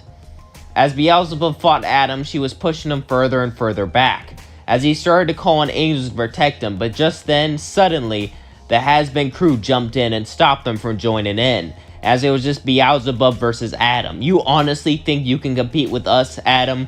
You know, you had a deal. You could wipe us out all you wanted, as long as you didn't try to threaten the royalty, but you did. Now, that little deal is, well, vacant, so I can take care of you. As then Beelzebub grabbed Adam and ripped off his arm. As Adam fell to the floor and looked up in pain and agony, Beelzebub said, "Go! Go now!" As then Adam left with the rest of the angels. As Adam ran with a tail between his legs, terrified and helpless, everyone cheered as Bee did it. Bee saved the day. Charlie Vaggie. She didn't know what to do, as she just sat down and think. She wanted to have a purpose in her life, to do something, to change things, but she didn't know what. Meanwhile, we cut to Blitz. Blitz was walking to go to, Stolas's party to steal that book, but then he saw Charlie. He didn't really care about some uptight royal, but then he realized that she was the princess, and maybe he can mooch off of her if he played his cards right. So he walked up to her and say, "Hey, you like cute little imps?" Charlie would say, no, I'm not really into that, thank you." As Blitz would say, "Oh, sorry to waste your time." He would sigh and look sad as he walked away. Charlie would say, "I'm sorry.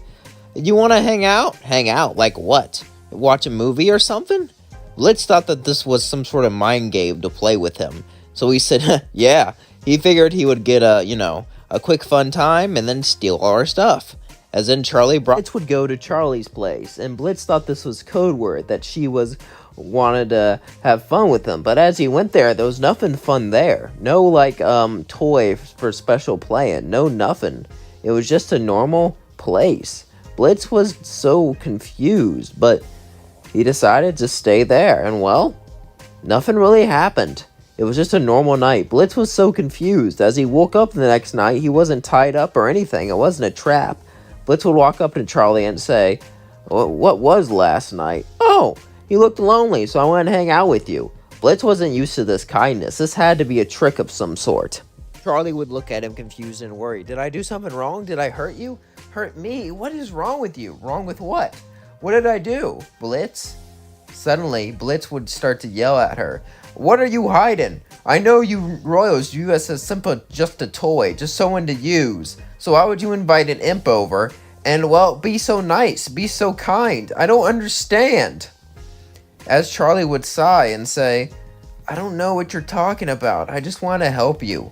Blitz was angry and confused. She had to be lying, but it seemed genuine. Blitz didn't know what to say. Blitz had a few people he knew, but the business was not permanent yet. Then he had an idea. He could stay with Charlie. Since she had so much money, he could pretend to love her, and he would be taken care of. So that's what he did. As days passed, he faked his love for her, and Charlie began to love him back as they started to date. But something happened. Blitz started to get feelings for Charlie, and it was weird. And, well, eventually, Blitz wouldn't really live there. He would kind of go back and forth. One day, he would walk in with Luna. "Say hello, Luna, to my girlfriend," as Luna would say. She's just some," as in her jaw dropped. "Oh my god, is that the princess?" Couldn't believe it. I mean, sure, Blitz may have dated a pop star, but this was the princess herself. And, well, Blitz doesn't have the best track record of keeping relationships together, so Luna was going to have to fix this. As Luna walked up and said, "So, what do you like about him?" "Oh, he's kind." Luna was like, "Kind, huh?" As that didn't sound like him at all. Blitz would look at Luna, giving her a look saying, "Don't tell her." As then she would go on, and then she would say, "He's been hurt so many times, and I feel so sorry for him." As Blitz said, "That's it, it's just pity." But even so, he's been able to go through all of that. He's very strong. I admire that. As Blitz smiled and blushed, Luna would think, "Oh my god, he actually cares about her."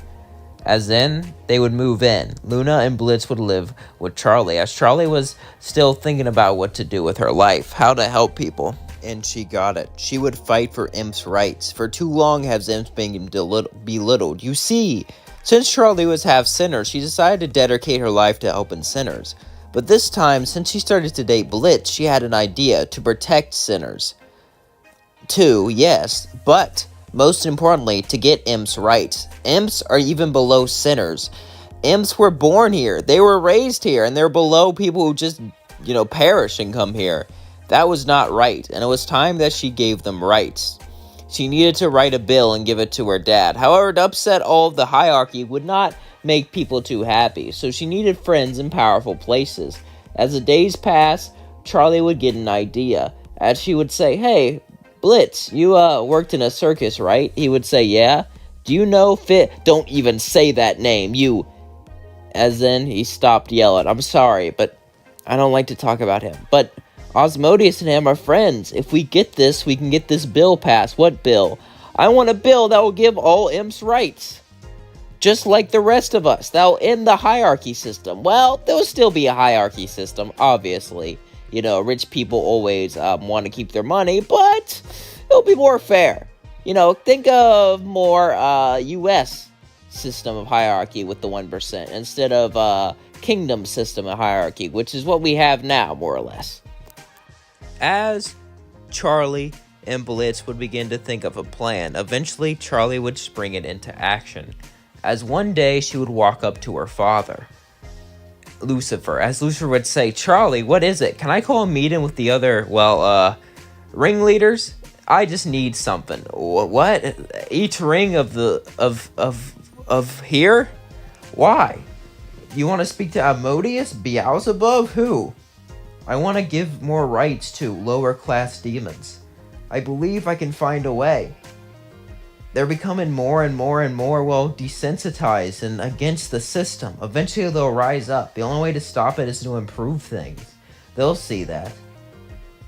Lucifer was shocked. He always wanted to help things, but he just became depressed, and slowly the kingdom he built that for everyone became corrupted and abused by the rich and powerful. The oldest story of time. But now Charlie has a way to save it. Lucifer would say, "I don't know, Charlie. I don't think that you could..." Charlie would then look at him with eyes of sadness. As Lucifer would say, "You know what? I'll give you a chance. Let's do it." As Charlie was so excited, she walked to Blitz and kissed him and picked him up. "We're gonna do it! We're gonna do it! I'm already designing a song to convince all of them to join us." Eee! As she ran off, Blitz knew that this wouldn't work. Lucifer himself would be on her side, and this would interrogate a lot of them. However, if all the rings of hell just went against the Pride Wing, they could win. True, Lucifer was extremely powerful, but he was depressed, and he wouldn't be willing to destroy all of the rings and rebuild all of Hell's society. So, Blitz had to get some dirty work. If he can convince ringleaders to join him and have lower life form demons all across willing to rise up, this could spark outrage and force them to agree. But first, he needed some powerful allies. So, as much as he hated it, he was going to have to talk to Fizz and Asmodeus. As one day, as Fizz and Asmodeus would be chilling together, someone walked into their club. It was Blitz. As Fizz would be mad, he would start to sing a song, but then Blitz would simply throw him a paper. I said, "What's this?" "It's Imp's rights. Charlie wants to pass a bill." "Do you really hate me so much you would want to keep us like this? You know how bad it is to be an imp. It not only affects imp, but lower class demons everywhere. Since your man up there is with you, we figured we could, get him on our side. Otherwise, we might reveal the truth." As then, Fizz began to freeze. So did Asmodeus, as they simply nodded. They were not too happy on this, but they would be forced to back up Blitz. Now he needed another ringleader. With two ringleaders, and he knew a lot of underground people willing to rise up, they would not risk a civil war over this, even if they would lose a lot of money. The time was near when he would go to Beelzebub, who fed a lot of hell, so they would have the food resource too, so they could just starve the other rings out if they tried to do anything. As Blitz would walk there with Charlie, Charlie would say, "What is this about? We need her on our side." Charlie would sigh and say, "You're right." As Beelzebub would open the door, she would see and say, "Charlie, I haven't seen you since you were little. I missed you. How have you been?" "I missed you, Charlie. Come on in." Charlie would walk in as Blitz and Charlie would both look at her. as Charlie would sigh, "Listen, Beelzebub, we need to talk. I have a bill that can get a lot of rights for imps, hellhounds, and Beelzebub would stop her right now. I love hellhounds. They're so cute. In fact, I'm dating one. He's scrumptious." As then she started to laugh. As then she would look at him and say, "All right, totes. I'll support it." That was easy. Yep, I'll support it. As then Charlie walked out. As Blitz and Charlie were hopeful as they kissed each other. Blitz would say, "I love you, Charlie." Charlie would say, "I love you too. Now let's do this." As they nodded. As then all of the lords of hell would meet, all of the ringleaders, as suddenly Charlie and Lucifer would walk in with a bill that would give them lots of rights. Basically, you can't mistreat them. Basically, you can't injure them, you can't do stuff like that to them, and a lot of other, basic human rights and stuff like that. Now, was it gonna make equality? No, but it was definitely a good start in the right direction, and reluctantly, they all agreed, as Charlie did something good, but the fight for imp rights did not end here. Charlie was going to pass many new bills and work towards making a better hell for everyone. Wouldn't be easy, but she had Blitz, her darling boyfriend, and together they go like in cannon until Cherry Bomb blew up the wall. As she ran and screamed to get Angel, suddenly she looked and saw someone. She looked so pretty. It was Charlie. As Cherry Bomb stared at her, Angel said, "I'm glad you're here, you B-word. I missed you." Cherry Bomb would say, "What? I mean, yeah, I missed you too." "Hey, is that the princess?" Charlie would say, "Hey, are you Angel's friend? We don't really blow up walls here." Cherry Bomb said, "Oh, I'm sorry." Angel was shocked. Usually Cherry wouldn't apologize for something like that. "Hey, do you want to go out and party?" Charlie would say, "I can't. I'm going to visit the angels." "Oh, what about tomorrow? We can just hang out. I mean, I want to get to know you." Charlie went, "Oh my god, really? I want to get to know you too. I love meeting new people." As then she left with Vaggie. As then Cherry went with Angel to the party like in Canada. As Angel was walking with a party with Cherry Bomb, Angel said, "You have a crush on Charlie, don't you?" Cherry Bomb would go, "What? No." "Oh, really?" Angel would say, smiling. "Cherry, you don't have to hide it. I didn't even know you liked girls." Cherry would say, "I don't. Well, maybe. I don't know. It's complicated." Angel would say, "Oh, well, either way, I'm here for you." "Thank you, Angie. You're a good friend. You know that?" Angel would say, "Yeah, you're a good friend too, Cherry." As then they went to the party and everything continued like in canon. But this time, when Charlie was listening into Cherry, they sound interesting because Cherry kept talking about a certain crush she had. As Charlie wondered what it was, but she wasn't gonna pry. As in, the day didn't go too well. She got in a big fight with Vaggie, and she wasn't really that happy. As then she heard a knock on the door. Charlie was sad that, well, she had a fight with Vaggie. How could Vaggie have lied to her all these years? As Charlie went to open the door, she saw Cherry Bomb. As Cherry Bomb looked at her, "Hey, you want to go out and have some fun?" Charlie would say, "Oh, that, I completely forgot. Me and Vaggie had a fight, so, hey, come out with me. It might cheer you up. Come on, not like you have anything else to do." "I'm sorry, that sounded rude. Charlie said, "You know what? Sure, I'll go out with you." As in, Charlie and Cherry Bomb went out to a interesting restaurant. Cherry Bomb would tell her stories about her explosive personality, and Charlie would laugh. "You're really funny, Cherry. Do you have someone?" Cherry would blush, say, "Why do you ask?" "Oh, because you're always with Angel, but I know he's gay, so, it's interesting to think about." "Oh," Cherry would say, "No, do you?" "Oh, wait, sorry, I forgot about..." "Oh, it's cool." As in, Charlie sighed sad, as Cherry said, "You know what? Who needs her? You're a strong, great woman. You know that?" Cherry would smile, as Charlie said, "Thank you, but I don't know. Not like I want to leave Vaggie or anything, but she lied to me. She hurt me all these years. How could she do that?" Charlie continued to look down on the ground. As then Cherry said, "We oftentimes hurt the people we care about. Trust me. But if you truly love someone, you make it through the pain. And, well, you're able to still be together." Charlie said, "That was very beautiful. Yeah." As then, Cherry Bomb and Charlie continued to have a good time, as they then drunk more and more and more. As then the next day came, they woke up and Cherry was in Charlie's bed, and Charlie was in Cherry's bed. As in they started to scream, "Ah!" As Alistair ran in. "What? Oh my heavens, you did not." Alistair looked at Charlie, shocked that she would do this. How would she cheat on Vaggie? I mean, Alistair didn't care. It's not like he didn't know any shady people or didn't know any people would do this. But Charlie was supposed to be a beacon of hope. Charlie was supposed to be this innocent princess who was fighting to make a world a better place. But she hurt her partner like this. Even if they got in an argument, that didn't make it right. As then Charlie started to cry. "What have I done?" Cherry said, "I'm sorry. I'll leave and I'll never come back." As Charlie grabbed her hand and said, No, that's not right. I'm going to tell Vaggie. And if she breaks up with me, then well, so be it." As then Charlie and Cherry Bomb started to walk out. Cherry Bomb said, "Wait, tell her after the battle, but do it. If you guys have a big emotional breakup, she might not be able to help us. We need everything we can get from this battle." Charlie thought it was wrong, but she had to do it, as she withheld the information, and the battle went just like in canon. So at the end of the battle, Charlie knew she had to come queen. This wasn't going to be easy, but she had to do it. As she took a deep sigh, Cherry Bomb would want to apologize one last time, as she says, "I'm sorry, but no, it's not your fault. I had too much to drink and I did this. I am a bad person." Charlie sighed. "It's hypocritical, really. I opened this entire hotel to make people better, and then I do things like this."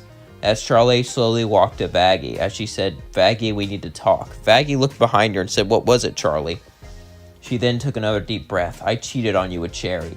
Vaggie was shocked. She didn't even move, as then she just yelled, "What? And you were mad at me for being an angel?" Charlie would cry and say, "I know. I need to..." As then Vaggie walked away. Charlie and Cherry wouldn't really talk to each other. They felt too much guilt for cheating. But one day, Vaggie would come to the hotel. As Charlie said, Vaggie would then say, "Enough talk, call Cherry." Charlie would say, "But I said call Cherry." Charlie continued to look at Vaggie, not really knowing what to do. So, she eventually sighed and called Cherry, assuming she was going to yell at her. Cherry walked in super nervous as she shook. "Look, I'm sorry I ruined your relationship, but..." Vaggie then said, "We're about to get even." "What do you mean get even?" As suddenly Vaggie put on a black mask. "If Charlie's gonna do this with you, then I'm gonna do it. So we are even. However, I'm gonna do things my way, so it might be uncomfortable." As in, Cherry blushed and said, "All right." As in, Vaggie took her upstairs and began to, well, try out some new things she wanted to try as a dommy mommy, and I can't really go much further. We'll cut to the next day. As the next day came, Vaggie got out of the bed as Cherry said, "Wow, that was just wow." Vaggie said, "Yeah, you're free to be with my little girlfriend, but let me know when you do stuff, alright? Because I'm gonna do it to you 10 times more." As then Vaggie walked out, Cherry was just, her face was pure red as she was like, I. As then Vaggie walked up to Charlie and Charlie said, "Hey." Vaggie said, "Don't hey me, I still need to punish you. I already punished Cherry. Now it's time you get yours." As Vaggie grabbed her and dragged her into a bedroom. As Vaggie, well, punished Charlie just like she punished Cherry. Let's say that. As the next day came, Charlie would get up and say, "Wow, Vaggie, that was do not with me. If you ever cheat on me again, I will leave you and burn this hotel to the ground." Charlie nodded and said, "Good. Now, you two are under, well, a punishment week." "What does that mean?" "That means you're my pet." As Vaggie pulled Charlie's hair. "Got it?" Charlie would say, "Yes, ma'am."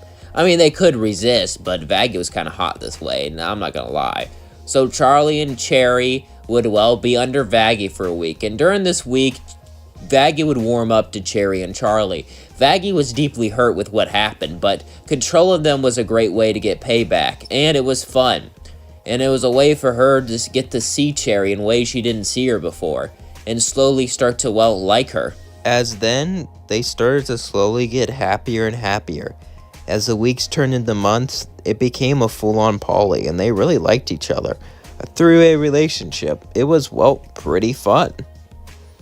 And, well, one day, Charlie would be talking to Cherry Bomb as Vaggie walked in. "Hey, how's my two hotties?" They smiled and said, "Good." Vaggie would say, I got a surprise for you two. They would say, what? I got it all paid vacation. What? Well, you're kind of royalty, so you can go anywhere. But I was thinking we could take a vacation for a week. Just all three of us. The hotel's going well. People are getting redeemed. Why not? They would all look at each other as they agreed to go on this vacation. It would just be between them. The girls would have fun. As the vacation went well, Cherry Bomb would start rebel-lousing, blowing things up, having things like that, being the more rebel of the group. Charlie would go to zoos, see animals with them, and Vaggie would love them both. They both have, a great time. She was nervous. After all, Adam rejected her.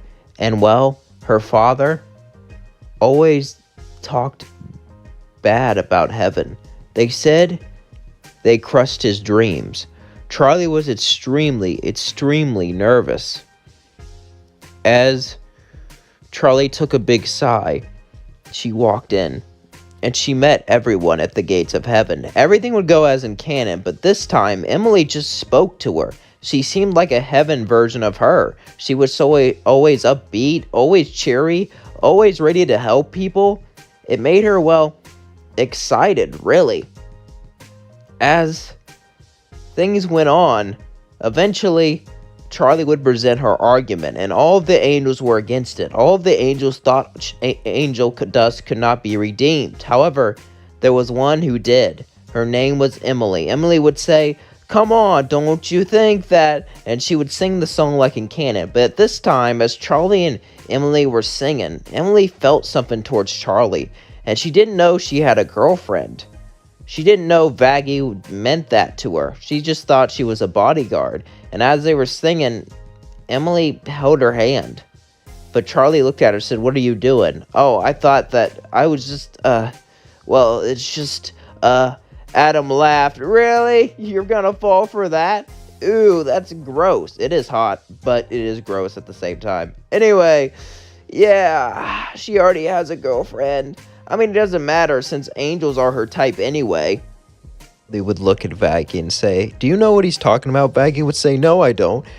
Adam would just laugh and say, "Don't play dumb. You don't know that she's an angel like us?" As suddenly he revealed the wings, as everyone was shocked. Charlie and Vaggie would be sent back down, like in canon, but this time Emily was jealous. All Emily could think about was Charlie. It ringed in her mind how amazing she was, and now it was her chance. She could break them up and make it so she's with her, but that wouldn't be right. It wouldn't be right to do such a act like that. So she had to think. She went over and sat down and began to think about what she's gonna do. She began to think about her next move. As Emily thought more and more, she became more and more distrustful towards the order, more distrustful towards heaven. After all, extermination seemed wrong. It seemed wrong to wage war on these innocent people. It seemed wrong to wage war on the ones down below, just because they were different, just because they messed up, unlike the ones above. Emily had to do this. Even though that this might get her kicked out of heaven, this might change everything for her. This might... Emily didn't want to go down below. As much as she was a nice person, she will admit that heaven is far greater than anything down there. However, it was worth the risk to save everyone, to do something right, to do something an angel should do, instead of destroying things. She went over to the weapons and began to slowly sabotage things, as she was going to use her magic to make it so all the weapons will fall apart once they hit someone. The weapons weren't even guarded, since no one would suspect such a sabotage, and barely anyone knew where the weapons were. Emily had to figure this out by using her magic to spy on people. Now that she did it, everyone would be saved, but as she was walking away from it, suddenly she would feel a hand grab her shoulder, as it was Lute. As Lute said, "I can't believe you would do this, betray us all. I knew you disagreed with what we did, but this is too far. I'm gonna turn you in. Maybe you'll be thrown down there like Lucifer." Emily would say, "No, I won't let that happen," as she started to summon her powers and began to push Lute back. As then she looked at all the weapons, and she began to pick them up, with their powers and throw them over the holy gates, discarded them as they fell from the sky. She kept throwing them more and more and more. She had to get rid of them. She had to make sure they couldn't attack. But suddenly, other exorcists would all run and grab her. As she began to struggle, Emily would say, "Let me go!" "No, you've gone too far." As Lute would drag Emily to Sarah, Sarah would look at her and slowly walk towards her. "I told you you would end up like Lucifer, but you didn't listen." Emily would look right at Sarah. Listen.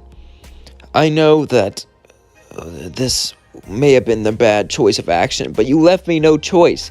I kept telling you to call this off. The council all agreed to call it off, but you just ordered us all around like a dictator. The council's supposed to make a group decision, but you made it for all of us. I had no choice but to... Sarah said, "I had no choice but to do this." Their population grew more and more and more. For every one person in heaven, 10 people go down there. If we did not do this, they would outnumber us and eventually wipe us out. This cleansing makes sure that we are safe. But you upset the balance of power.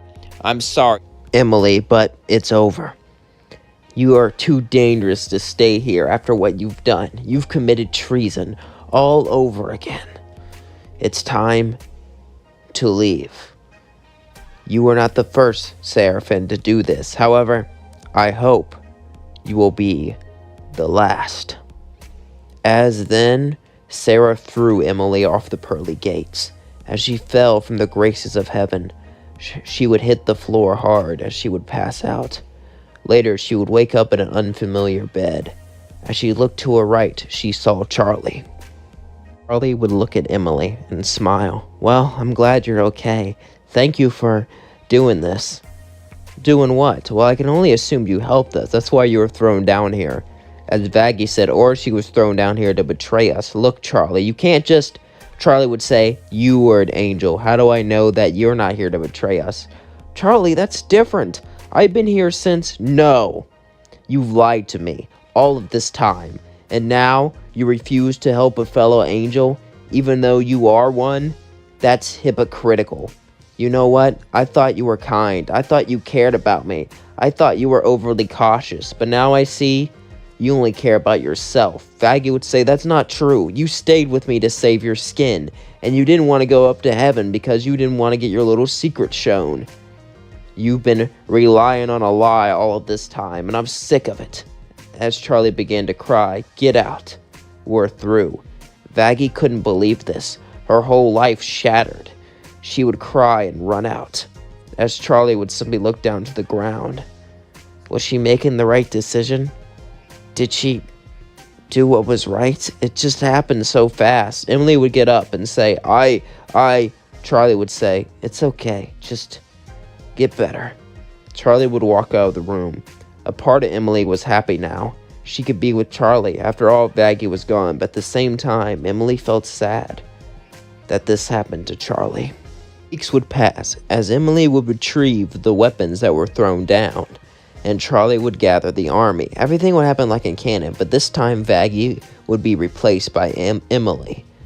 As the times were coming, everyone was in the hotel. This was a day before they attacked. As Angel said, "So what happened to Vaggie?" Emily would simply stare down, guilty looking, as Charlie would say, "We broke up. But I have Emily now," as she held her hand, and they looked at each other.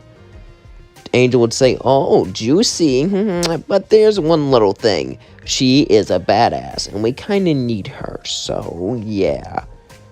Alistair would say, "Don't worry, a Seraphim has lots of power. Besides, you won't need any of that with me."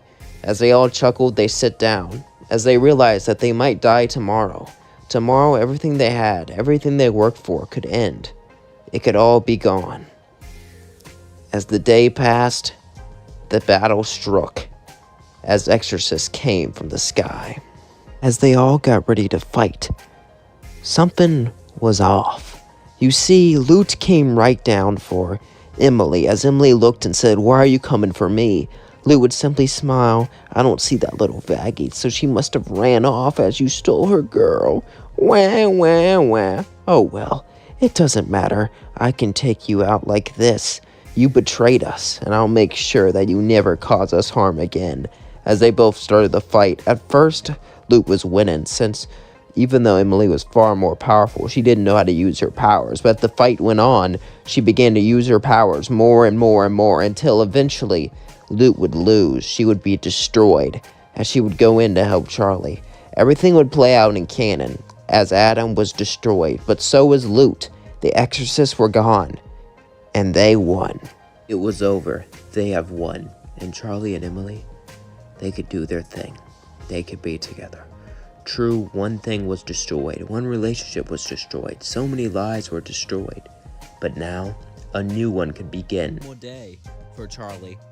But something was off. Husk seemed off. As he was sitting at the bar, usually he would give his witty comebacks and just, be himself, be all cranky, but he didn't seem like that. He just seemed sad. As Charlie would say, "What's wrong?" Husk would say, You don't want to know.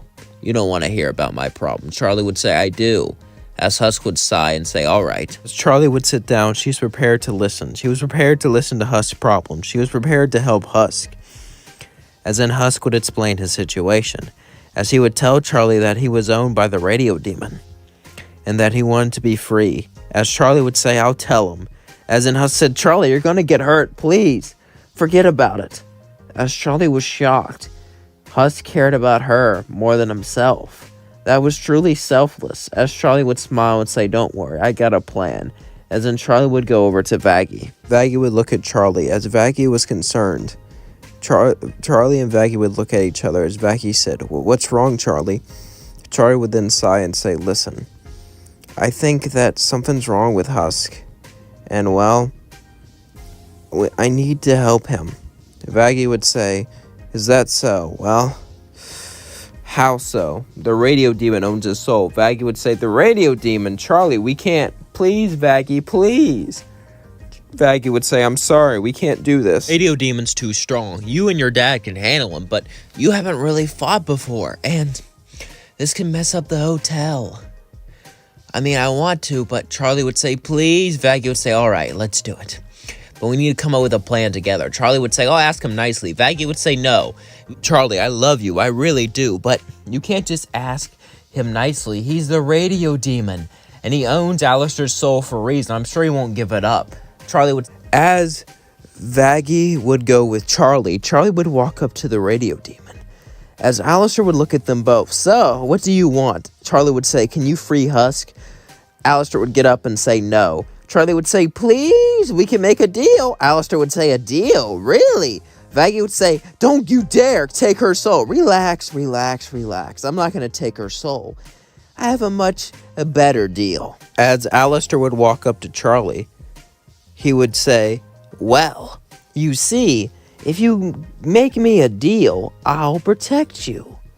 I'll give up Husk and his soul, but in exchange, I want you to do me a little favor. It won't hurt anyone, just a little favor to help me out.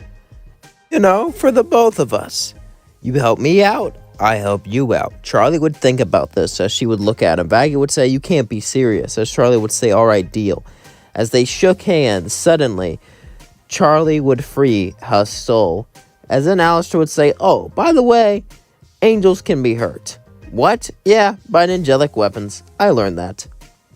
Anyway, I decided to tell you because, well, I already got the deal. And besides, if Adam comes, that will be kind of a rush." As in, Alistair walked down. As Charlie would walk up to Husk, as Husk said, "What happened? I feel freer."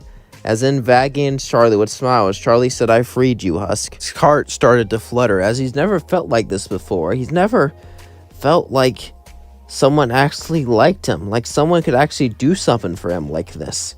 Now, Husk wasn't like Angel. He wasn't like so used to people not caring about him that he shut himself off. But even for that, he was still surprised that someone would do this for him.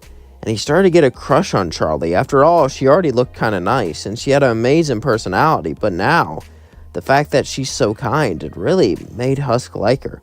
As Charlie said, "So what do you think?" Husk would say, "Think about what? What are you going to do now?" "I would like for you to stay at the hotel, but I understand if you want to leave." Husk would smirk and say, "You know what? I'll stay." Charlie would say, "Really? Yeah. Thanks, Charlie." Charlie would say, "No problem." As she walked off with Vaggie, Husk would smile. and he would start to fall for her. But she already had a girlfriend, a partner. Husk got jealous as he slowly became sad. He should have been happy being free. He should have been happy with his newfound freedom, but all he could think about was being with Charlie. All he could think about was being with the woman who saved him, the woman that he was starting to fall in love with. But no matter what he did, no matter how he thought, he just couldn't get her out of his head. One day, Husk would be sitting down, alone, frustrated, as Angel would walk up to him and say, "What's up with you, sourpuss? You've been so distant recently. You barely even call off my advances. It's not even because you're not into them anymore. What's going on?" Husk would say, "I'll tell you what's going on. I'm in love, and she won't love me back," Husk said as he sighed and laid down. Angel said, "I'm sorry, you got rejected?" "No, I didn't ask her out, but she's dating someone." "Oh, well, you know she's not Polly?" "Well, I think, but hang on. You didn't ask if she was Polly or if she was willing to date someone else?" "Well, no. Why is that kind of a thing you ask?" Suddenly, Angel would just flick Husk's ear as he would say, "Hey, you never know nowadays. Besides, I'm pretty sure she might like a guy like you. Besides, who is she dating?" "Well, Charlie's dating Vaggie." Angel would then say, "Wait a second. You're in love with Charlie?" Say, "Please, please don't tell her." Angel would say, "I won't." "For a kiss?" Husk would say, "Are you serious? Give me a kiss, or I'm gonna tell them." Husk would sigh as then he would kiss Angel, as Angel kissed back and said, "Have fun. I'm sure you two will be happy together," as he walked out. Husk would sigh as he knew he needed to tell them, but how is he gonna do this? How is he gonna make this work? They are probably gonna say no, but he had to try. Husk would then walk to Charlie. As Husk, well, he felt lonely. He felt like he needed someone, and most of all, he wanted Charlie. However, he knew this probably wasn't going to go the way he wanted. As he walked up to her, he said, "How are you doing?" Charlie would say, "I'm doing great, Husk. Thank you for asking. You've been seeming a little down." Husk would say, "I have, because I love you, and I want to be with you, but I know you're with Vaggie, so I just want to tell you that." Charlie began to blush as he said, "What?" As Husk would say, "Just, yeah," as then he walked down the stairs and walked out. Charlie was so confused, and she couldn't believe this, that Husk liked her. Charlie would then walk to Vaggie, as Vaggie would look at her and say, "What's up?" Charlie would go, "Husk loves me." Vaggie would say, "What? Well, did you let him out easy?" "Yeah, I was just kind of so shocked," and he walked away, and I kind of like him too. Vaggie was shocked, and she was ready to walk out, but then she looked at her and said, "If you like him, maybe we can try something." Charlie would say, "Don't you like girls?" "Yeah, but you can date us both." "We'll give it a try. You'll go on a few dates with him. All right?" Charlie was so excited as she hugged Vaggie and said, "Thank you, thank you, thank you." She said, "All right, but I'm your favorite, okay?" Vaggie said, giving her puppy dog eyes, as Charlie laughed and said, "Yeah, you're my favorite." Charlie then walked down to Husk, as Husk looked up and said, "What do you want?" As he sighed, Charlie said, "Yes." "What do you mean, yes, I'll date you. Let's go on a date right now." Husk looked at Charlie. He was shocked. He couldn't believe this. He couldn't believe she would say yes. "Vaggie's cool with it?" "Yeah, she's cool with it. Let's go." As Husk smiled at Charlie, they both held hands and started to walk out. They both felt so happy. Be together, so happy to love each other, so happy to be there for each other. As Charlie and Husk walked out, they began to see the world in a new light. As Charlie started to fall in love for Husk, and Husk only felt his love for Charlie grow. As they were both in love with each other, they both cared about each other, and they both wanted to spend the rest of their lives together. Both of them were different. True that they had different goals in life. They had different personalities, but opposites attract. And what they had was special. What they had meant something, and what they had was true love.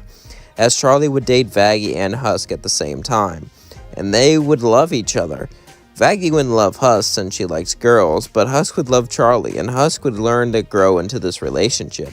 However, all of that would be threatened by someone called Adam. As eventually the day came where Adam and his exorcist came down, things happened like in canon, but this time Husk, Charlie, and Vaggie would all fight together, trying to protect each other because they cared for one another. But Loot would start to attack Vaggie, as Adam would get to Husk and nearly destroy him. As Adam would use his power to start throwing Husk around, he would laugh. "Look at you, some pathetic cat." Looks like your life will be snuffed out like the pathetic and miserable person you are. As Huss said, I'm not pathetic and I'm not miserable. I have someone I loved. Huss would say proudly, as Adam would say boring, but suddenly Charlie would see this. Charlie would see the love of her life about to be destroyed. Something inside of her, something deep, deep inside of her snapped. As she began to yell, the entire ground shook. As her eyes turned red, she flew at Adam and said, "No one touched my husk." As then she punched him, sending him flying, and she began to hit him with everything she had, and even managed to injure Adam. However, she would run out of steam, as Adam would laugh. "Do you really think that would be enough to stop me? I'll admit you hurt me, but that's not enough." Suddenly, Lucifer would come in, and everything would continue like it's canon. But after the battle, Vaggie, Charlie, and Husk were all happy, because they got to be with the person they loved. They got to be happy. They got to continue with what they want to do, and they got to continue to live their life under the guidance of love and happiness. Looking at Charlie on the computer, she was watching her on the news, and well, she looked kind of cute, and she liked her voice. Everyone else was booing, and Blitz wasn't really paying attention, but Luna just kept looking at it. She smiled as she watched her. It was so, well, entertaining to her. She even forgot what she was talking about. She just looked into her eyes. All Luna could think about was her. But then she started to fight with the news anchor on the news. And Luna knew what she had to do. She got out and ran, and Blitz would say, "Hey, where are you going, Looney?" Luna would say, "To see a hot chick?" "Well, wait, what?" Blitz was, well, obviously distraught. But, he wouldn't have to worry about her getting pregnant since it's a chick, but he still wanted to go. Mock said, "Sir, we still have to worry about business." Blitz would sigh and say, "I guess you're right." As Blitz really wanted to go, he decided not to. It would be best for him to stay back and watch over his business. As then, we cut to Charlie. Charlie was fighting on the news. As she was fighting the news anchor, suddenly, some weird wolf girl would run in and punch her. It seemed like she was a hellhound. As Charlie said, Are you okay?" Yeah, Luna said, trying to look away, blushing. "You helped me. Why?" "Because I believe in your dream." She didn't really believe in it, but Luna just wanted to be near Charlie. As Charlie said, "Really? Thank you. I mean, you can't really be redeemed since you're born here, but you can work there. I'm sure we can figure something out." As Charlie and Luna then helped each other out, the rest of the thing would go like in canon, until they were in the limo, because Luna would be in the limo with Charlie and Vaggie. Luna would say, "Who's this?" As she pointed to Vaggie, Charlie would say, "That's my girlfriend." As Luna felt her heart sink, she couldn't believe it. This cute girl she wanted had a girlfriend. As the van went to the hotel, they all got out, and Luna was walking away, but Charlie said, "Where are you going? You should get a job here. You believe in us, right? We could use a lot of help." Luna would look and say, "Well, I don't think that should..." But then Vaggie walked up to her. Luna was a bit defensive since she was jealous, but she said, "Hey, you helped out my girl out there, so thank you." As she put her hand on her shoulder and looked at her with those cute eyes, Luna then realized something. She liked both of them. This was so weird. Luna would say, "Yeah, I'll think about it. How often do you need me? It can be like a part-time job.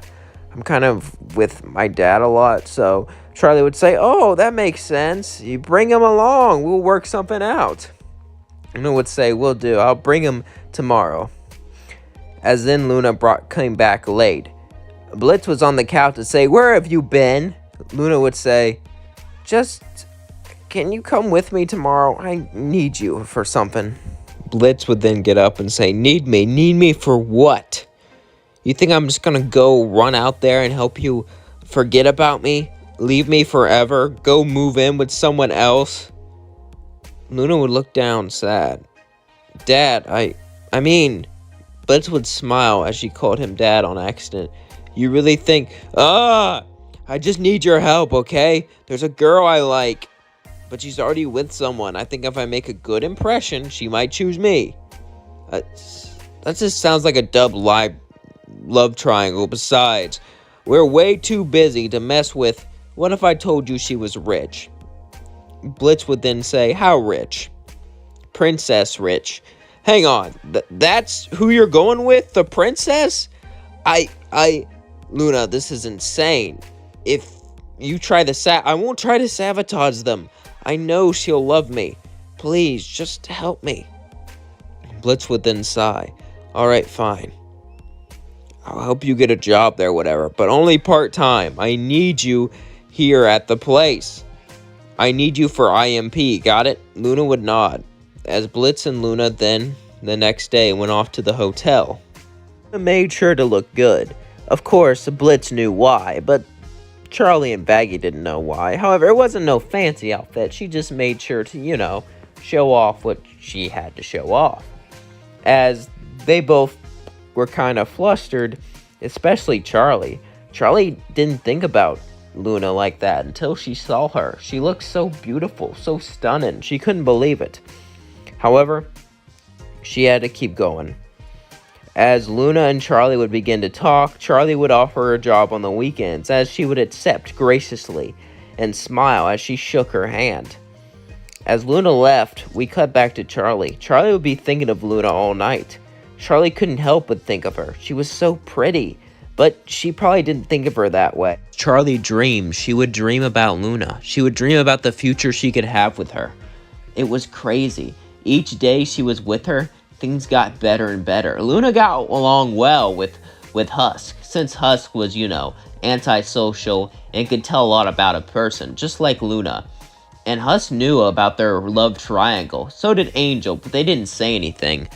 Charlie and Luna got closer and closer and closer. As things got on longer and longer, the romantic tension began to get more and more obvious. Until one day, Luna would walk in for work and no one was there. Luna would say, "Hello, creepy smile guy, Husk." But as she looked around, there was no one. But then, Vaggie showed up. "So, we need to talk. This situation's getting obvious." Luna would say, "Situation? I don't understand what you're talking about." Vaggie would say, "Really? You don't?" As then she would show a picture of Charlie, a picture that was somewhat revealing. As Luna would then start to blush. What was that?" "So, you do like her." So I thought, well, you do act kind of crappy, not gonna lie, but deep down you're a good person." "Crappy? What do you mean?" Vaggie would laugh. "Calm down." As Vaggie brought Luna into her room, Luna would look around confused. "Why am I here?" Vaggie would simply say, "Well, me and Charlie talked it over, and you're quite cute, I'm not gonna lie." Luna would blush and say, "I am? What does that mean? What kind of weird thing are you planning?" As suddenly Charlie would walk up behind her and kiss her. "I'm planning some fun." As Luna began to blush, she couldn't believe this. This was amazing. Two amazing women right beside her. She had to act on this. We cut to the next day, so YouTube doesn't demonetize me or bring down my channel. As Luna got down to the lobby in the morning, she would be very, very happy. She couldn't believe all this happened. She found two girls who love her and want to be with her. And she has a home now, a hotel to defend. Everything seemed great. But one day, everything would change. Luna was with them for the battle against Adam. Since I always do that battle, I decided to change it up. As they got closer and closer, so did the other crew. Moxie and the rest of them would visit them from time to time. Both of the universes seemed to be like one. However, one day, Blitz would walk in and start to cry as he fell to the floor. Charlie would say, "What's wrong?" "He's gone. Stole us. I drove him away. I'm so stupid. I didn't mean to." Luna would say, "Why don't you tell him that you want to be with him?" "No, he won't listen. He won't listen to me." Luna sighed as Charlie said, "Don't worry. I can take care of this." As they nodded, Charlie would go to meet Stolas with Blitz. As Stolas would say, "Why are you here, Blitzy? You don't want to see me. You made that perfectly clear." "No, I do. Charlie would walk in. "All right, I'm here to settle this." Stolas would say, "Who are you?" And then he would realize that it was the princess. He would go, "Oh, princess, I had no idea you were getting involved. Why do you want us to be together? Some royal arrangement for your sick pleasure?" "No, nothing like that. I just want to offer couple counseling." "Since he loves you," Blitz would say, he would look down, "I do love you. What you put on me, the reason why I didn't believe it wasn't because of you, it's because I didn't believe I was good enough. I didn't believe someone could want me. It's not because of you. Stolas, you're amazing. I'm sorry that I pushed you away. And if you hate me, Stolas would then hug him. "Blitzy, I can never hate you." As Charlie would give them some couple counseling, Blitz and Stolas would get together. Vaggie, Charlie, and Luna would all be together. Everyone was happy, and it seemed love saved the day. And true, there would be more problems to come, like a season 2 of Hazbin and some future episodes of Hello. Vaggie would still spare the child. In this alternate timeline, as soon as an exorcist saw her, she would point at Lute and say, "Why'd you spare that kid?" Lute would say, "I did no such thing. How dare you?" Suddenly, exorcists would surround her, and she began to scream, "I didn't do it. I didn't do it," as they left her, just like they left Vaggie. Lute would scream in agony. She would scream in pain, and she wanted to get revenge. She would just lay there, hurt, injured, not able to do anything. Eventually, Charlie would take care of her. Now, she hated Charlie more than anything. She was the princess after all. However, Lute was in no position to fight her at this moment. So, she simply let her heal her wounds and let her bring her in. She decided she was going to play Charlie, at least until she was fully healed. However, this did disgust her, as Charlie was extremely warm towards Lute. As a couple days passed, Lute would eventually be all fixed up. And Lute was surprised. Charlie was the enemy. She was the princess of hell, the princess of this place that deserves to be exterminated. Why? Why was she so kind to her? It didn't really make much sense. Lute was about to walk out as Charlie says, "Wait, where are you going?" "Away. You won't accept me for what I am." Charlie would say, "What are you?" "I'm a fallen angel." Lute said this, expecting Charlie to be angry, but then Charlie hugged her and said, "You had the guts to stand up. You had the guts to speak up for what you believe in. What are you talking about? The only way they would cast you down is if you did something they didn't like. You're welcome to stay here." As Charlie wouldn't be mad, because the only reason she was mad with Vaggie is because Vaggie never told her, Lute would be shocked by Charlie's niceness. After all, she was the enemy. Lute would say, "Yeah, right," as she walked out. As she began to walk on by herself, she started to think, what was this feeling? Her heart beat warmly, thinking about Charlie. Lute thought she could continue to use Charlie. As Lute went back, Charlie would open her door and hug her. "I'm so sorry for the way I treated you," Lute would say, "but I walked out on you," as Charlie would make excuses for her. She's never met someone this nice before.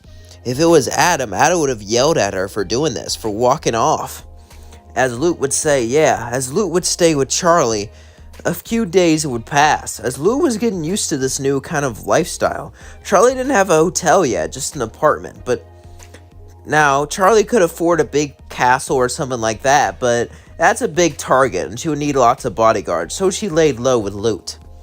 However, one day something happened. As Charlie and Lute were walking out, some demons would surround them. They were sinners. They were new. They didn't understand the hierarchy. They just saw two girls they liked. Only one of them would grab Charlie. Now, Charlie was way more powerful than them. She could easily stop them. But she was too nice. She said, "Oh, can you please let me go?" "No, I think we're gonna..." Suddenly, Lute would pull out her weapon, as then they would all fall to the floor. Lute would say, "You gotta stop being so nice, Charlie. You gotta defend yourself." As Charlie would say, "You protected me." "Hey, can I ask you something?" Lute would look at Charlie and say, "Yeah." But as that was going on, we cut to Vaggie and Adam. As Adam was with Vaggie, Vaggie would look at Adam as Adam would look at her. "I'm very impressed with you, Vaggie. You put up this slack ever since Lute was taken away. So, that's why I'm going to promote you to second in command." Vaggie was shocked. Could she really do this? Well, there was no turning back now. After the mistake she made, after she blamed it on Lute, now she was going to have to lead the army with Adam. Vaggie would say, "I don't know what to say." Adam could say, "Oh, you could just say I'm awesome and you wanna, Vaggie would say, "No. Worth a try. Alright, you get a better room now." As Vaggie would sit there in heaven, she couldn't believe what she'd done. She couldn't believe she lied. She threw Lute under the bus and everyone believed her. Could she really live with herself after doing such an awful thing to a fellow comrade? After everything Lute did for them, this is how Vaggie repaid him. She didn't know how she can sleep at night after all this. As then we cut to Lute and Charlie. Lute and Charlie have been getting along more and more. Lute protects Charlie, even though Charlie doesn't really need it, because Charlie doesn't like the fight. And Lute actually enjoys being around Charlie, even though she would never really admit it. As one day, Charlie would look at Lute and say, you know, you could have moved out, got a job, but you haven't. You stayed with me. Lute would say, do you want me to go? No, I don't. Then why are you bringing this up? As Charlie would say, you really are clueless, aren't you? Lute would then look confused and say, what are you talking about, princess? As Charlie would sigh and look at her, she slowly walked up to her, then kissed her on the lips. I like you. As Lute's first response was to kiss her back, but then she walked off, face was red. I've never dated a girl before, much less the princess of hell. I just can't. Lute would then run away, as Charlie would say, Lute, Lute. As Lute continued the run, she couldn't believe this. She couldn't believe what was happening. She had to get her bearings together. She couldn't do this. As Lute kept walking, however, she would bump into someone with advice, Rosie. As Rosie would then look at Lute and say, what's wrong? Lute would say, none of your business. As Rosie would say, can you tell me, darling? She would sigh and start to sing. My heart's filled with love, but it's also filled with hate. I don't know what to choose anymore. My life is a lie. My afterlife is a lie. What do I do? Rosie would say, go with your heart, darling. Go with what it says. I know it has an answer somewhere in there. As they would sing, Lute would then run back off, as Charlie was sitting alone, sad. As Lute would knock on the door, Charlie would open it and say, I'm so sorry, I know you don't. But then suddenly Lute would kiss Charlie, as Charlie would kiss her back, and they would have, well, a night of fun. As the next day came, Charlie would then hug Lute and make her breakfast and say, I love you, Lute. Lute would say, I love you too, Charlie. As then Charlie and Lute together would start a hotel of redemption. This was a chance for Lute to make up for what she did, and this was a chance for Charlie to make more people happy. As then we cut to Vaggie and Adam. As Vaggie would be talking to Adam, she would say, I can't take it anymore, sir. I did it. I'm the one who... Adam would say, you framed Lute, I know. Vaggie would say, what? Then why did you... None of the others knew. Besides, explaining that would be a hassle. And Lute was way more confident than I was. At least according to Sarah, I need to be more like Lute. But with you, with a guilty conscience, barely able to do anything, I would look very good in contrast. So that's why I made you my real second in command. And you can't do anything about it, because I can tell people the truth, and you would be ruined. As suddenly, Vaggie would start to yell at Adam, and then she would say, I'm sorry, it's just... Adam would say, it's fine. You can't do anything about it. As then Vaggie would run off mad. We cut back to the hotel, and everything would run similarly as in canon, but with a few differences. As Angel would be way more scared of Lute than he was of Vaggie, and he would actually behave way better because, well, Lute is scary. As Alistair and Lute would butt heads a lot, since Lute wouldn't really be scared of Alistair, even though he was the... only the great and powerful radio demon, but Lute's taken down overlords before, especially with her weapon that she managed to take with her, so it wasn't really that much of a big deal. As tensions were high, though, the hotel would eventually go along smoothly, as people got used to Lute and even started to like her. However, eventually someone would come. His name was Adam, and this time he would come with Vaggie. As Adam and his army rained from the sky, Vaggie would come with him, as suddenly she would fight Lute. As Lute and Vaggie began to fight, Lute would say, I can't believe you framed me. You ruined my life. Vaggie would say, I did, and I'm sorry. As Lute would say, what? I'm sorry, Vaggie would say. As they would stop fighting, I never wanted any of this. I panicked, and I just said your name. I didn't think they would believe me. You were the second in command after all. I didn't mean for any of this to happen. I just... Lute and Vaggie would both look at each other. As Lute couldn't believe it, Vaggie apologized. The old her wouldn't have accepted her apology. She wouldn't have accepted what she's done. But now, she would walk over and hug her and say, it's okay. You should go. Vaggie would say, really? Yeah. As Lute let Vaggie go, she would fly off. As then Lute would walk out and see Adam fighting Charlie. As it didn't look good for Charlie, as the battle continued, Adam started to win more and more and more. As suddenly, Vaggie would see this and begin to get angry, as she would sneak up behind Adam. As Adam said, "It's over, you cannot," as in suddenly he felt a sharp pain as he fell on the floor. As Vaggie said, "No one," as Lute would yell, "No one touches my Charlie!" As in Charlie would start to say, "Aw, you care about me that much," as Lute would blush. As in Adam would start to curse everyone out. As the exorcist left, he didn't have a caring friend like Lute. He threw Lute away. Vaggie didn't care. None of the other exorcists cared. Adam would disappear alone with no one. As Lute would have someone in her heart, Lute Opportunity, but she had no idea what that was supposed to be, what it could be. As Millie was walking through, though, this was a day before extermination, and well, the angels weren't supposed to attack imps, and it was uncommon, but not, well, cases of imps being destroyed did happen, even if they're uncommon. Every once in a while, an angel would get too happy and decide to, well, take a few imps out. Eventually, though, Millie would see Charlie.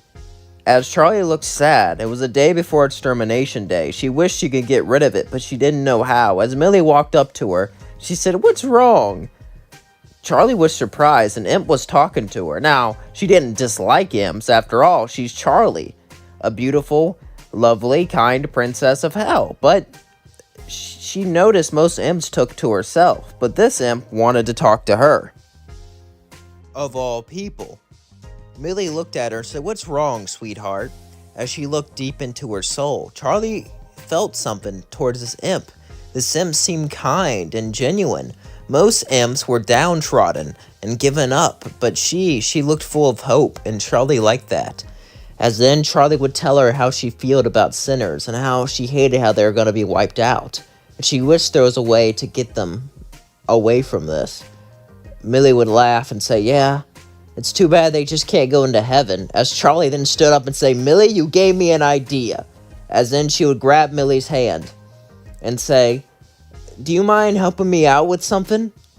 Do you have a job?" Millie would say, "No." "Well, I'm about to give you one." As Millie smiled, but since Charlie was holding her hand, she would look up and say, "Okay, I normally don't do that type of work, but since you're a princess and you're pretty cute," Charlie would say, "No, I didn't mean it like that. Just, I'll explain later." Charlie and Millie would then start a hotel together. As well, the hotel would go pretty well. Well, I say well, it wouldn't be destroyed, so that's good. They wouldn't have any visitors, though. Millie would be paid to stay there and even get to live there with Charlie, and their romance would start to fling. They would go out on a few dates, and they would become girlfriends. They would appreciate each other. Millie really loved Charlie's sweet time. How sweet she was. To Millie, Charlie was extremely sweet. And that's one of the reasons Millie really liked Moxie. And they were together. Charlie was creative. She sung songs about her. And she was really nice to her. And as the months passed, they only got closer and closer and closer. Until they would get their first residence. It was Angel as he walked in. "So, what kind of a place is this? I heard we give free house." And Millie would say, "Yes, we do. If you're here to actually be redeemed and not be a freeloader." Angel would start to get offended. After all, Millie was talking to Angel like she didn't know who he was. Angel was a famous actor. He was the hottest guy in the entire world. How could she just talk to him like this? Angel would walk up to Millie and say, "Listen, bub, do you know?" Charlie would then go, all right, Angel, come right here." As then Angel got a room. A year would pass, and Angel would be doing pretty well until that whole fiasco happened. And eventually, Alistair would come in like in canon, and the hotel would continue like canon, except each character would have a different reaction to Millie. Millie and Husk got along greatly. Husk would give her advice, Millie would give him advice, and she was a fun girl. And Husk liked her. They were good friends. Now, Angel and Millie started off rocky. Angel didn't like how Millie didn't look up to Angel and didn't view him as hot. Well, Millie did. She just never told Angel. Millie did have a thing for feminine men. But one day she would tell him that she liked him and that, well, she thought he was cool. She just didn't like his attitude. And eventually Angel would go down a few notches and they would become friends over time. And if this was a series, I would slowly show that development. And Alistair and Millie, well, Alistair viewed Millie as just another imp, but after seeing everything she's capable of, he would eventually come around to her. Eventually, Millie would become quite popular with the crew, especially Nifty. Nifty liked to destroy bugs, and she loved how strong Millie was, and how her and Millie would go around, destroying some bugs, having some fun, cleaning in unique ways.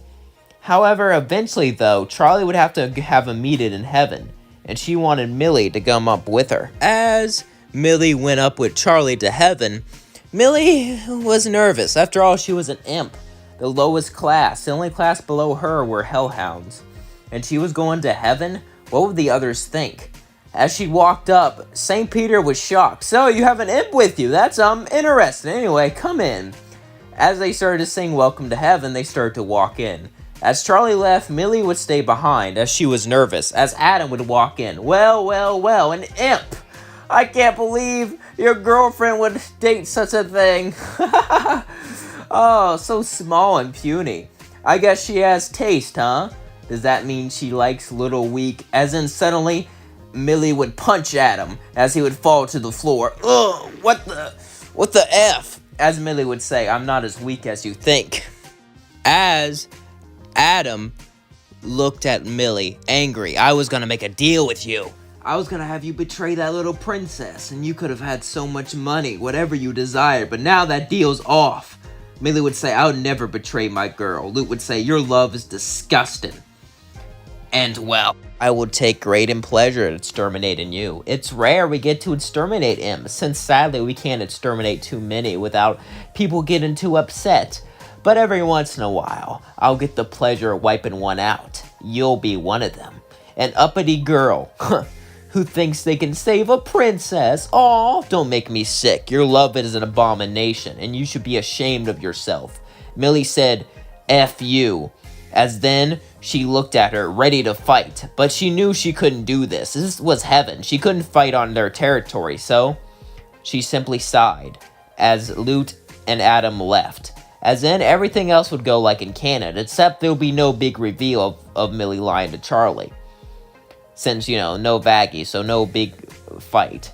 As in, Millie and Charlie would go down. Charlie would say, what are we gonna do?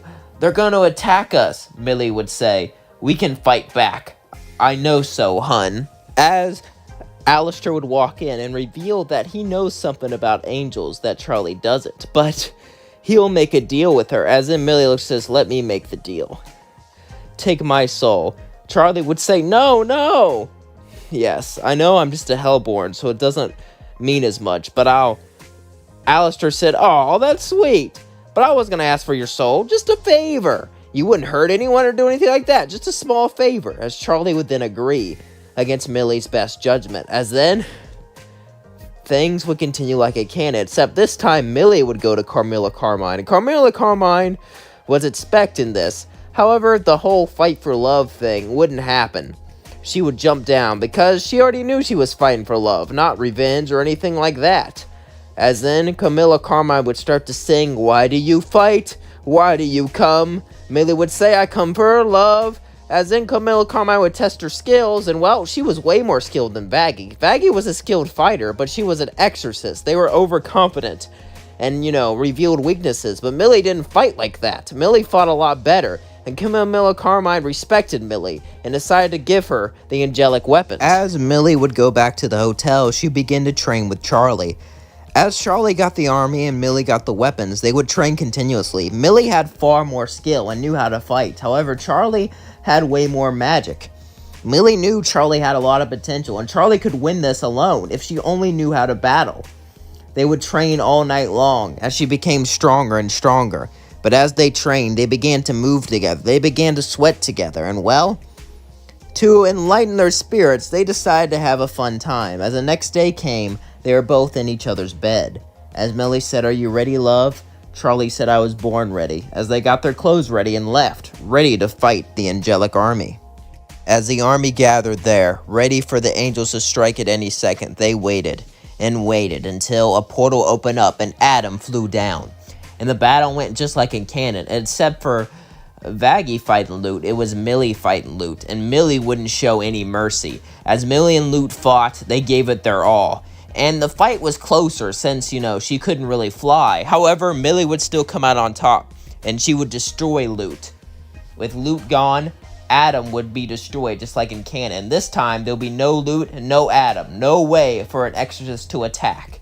Which would affect Season 2, of course. I don't know how, since it's not out yet, but we can speculate. As in, Lucifer would look at them too, and say, Millie, I didn't know what to think when I figured out my daughter was dating an imp, but I'm glad she did. You're a great person, you know that? I'm glad my daughter dated you. Millie would hug him and say, me too. As in, they all hugged. They did it. Millie and Charlie fell in love, and they would run this hotel to help sinners, to help them redeem their past. But after they opened a hotel, a few days would pass, and Nifty, she would be so cute, but she would be obsessed with Alistair and Husk. And even though Charlie liked her a little bit, it's not like it was a big deal or anything. As one night, though, Charlie and Vaggie would be alone in their room, as suddenly Nifty would run in, chasing a bug. I got him! I got him! I got him! As Vaggie would say, we're trying to have a romantic moment. Nifty would say, romance, huh? Mind if I join? Charlie would laugh and say, sure. Vaggie would say, Charlie, it's no big deal. As they would continue on their moment like normal, but Nifty would keep watching, and Charlie would be, interested. Nifty was so unique. She didn't have any personal space, but she was always there, and she always said what was on her mind, and she was just so, creative about it. Nifty kept laughing. Go on. Vaggie and Charlie started to hold hands. Suddenly, Nifty would look at him and say, so are you going to have fun or what? Because I've never watched two girls. Suddenly, Nifty would get thrown out by Vaggie. As Charlie would then start to laugh, Vaggie would say, you really find that funny? I mean, come on, isn't she adorable? Vaggie would sigh and say, yeah, she is adorable. Seems she's getting curious about us. Oh well.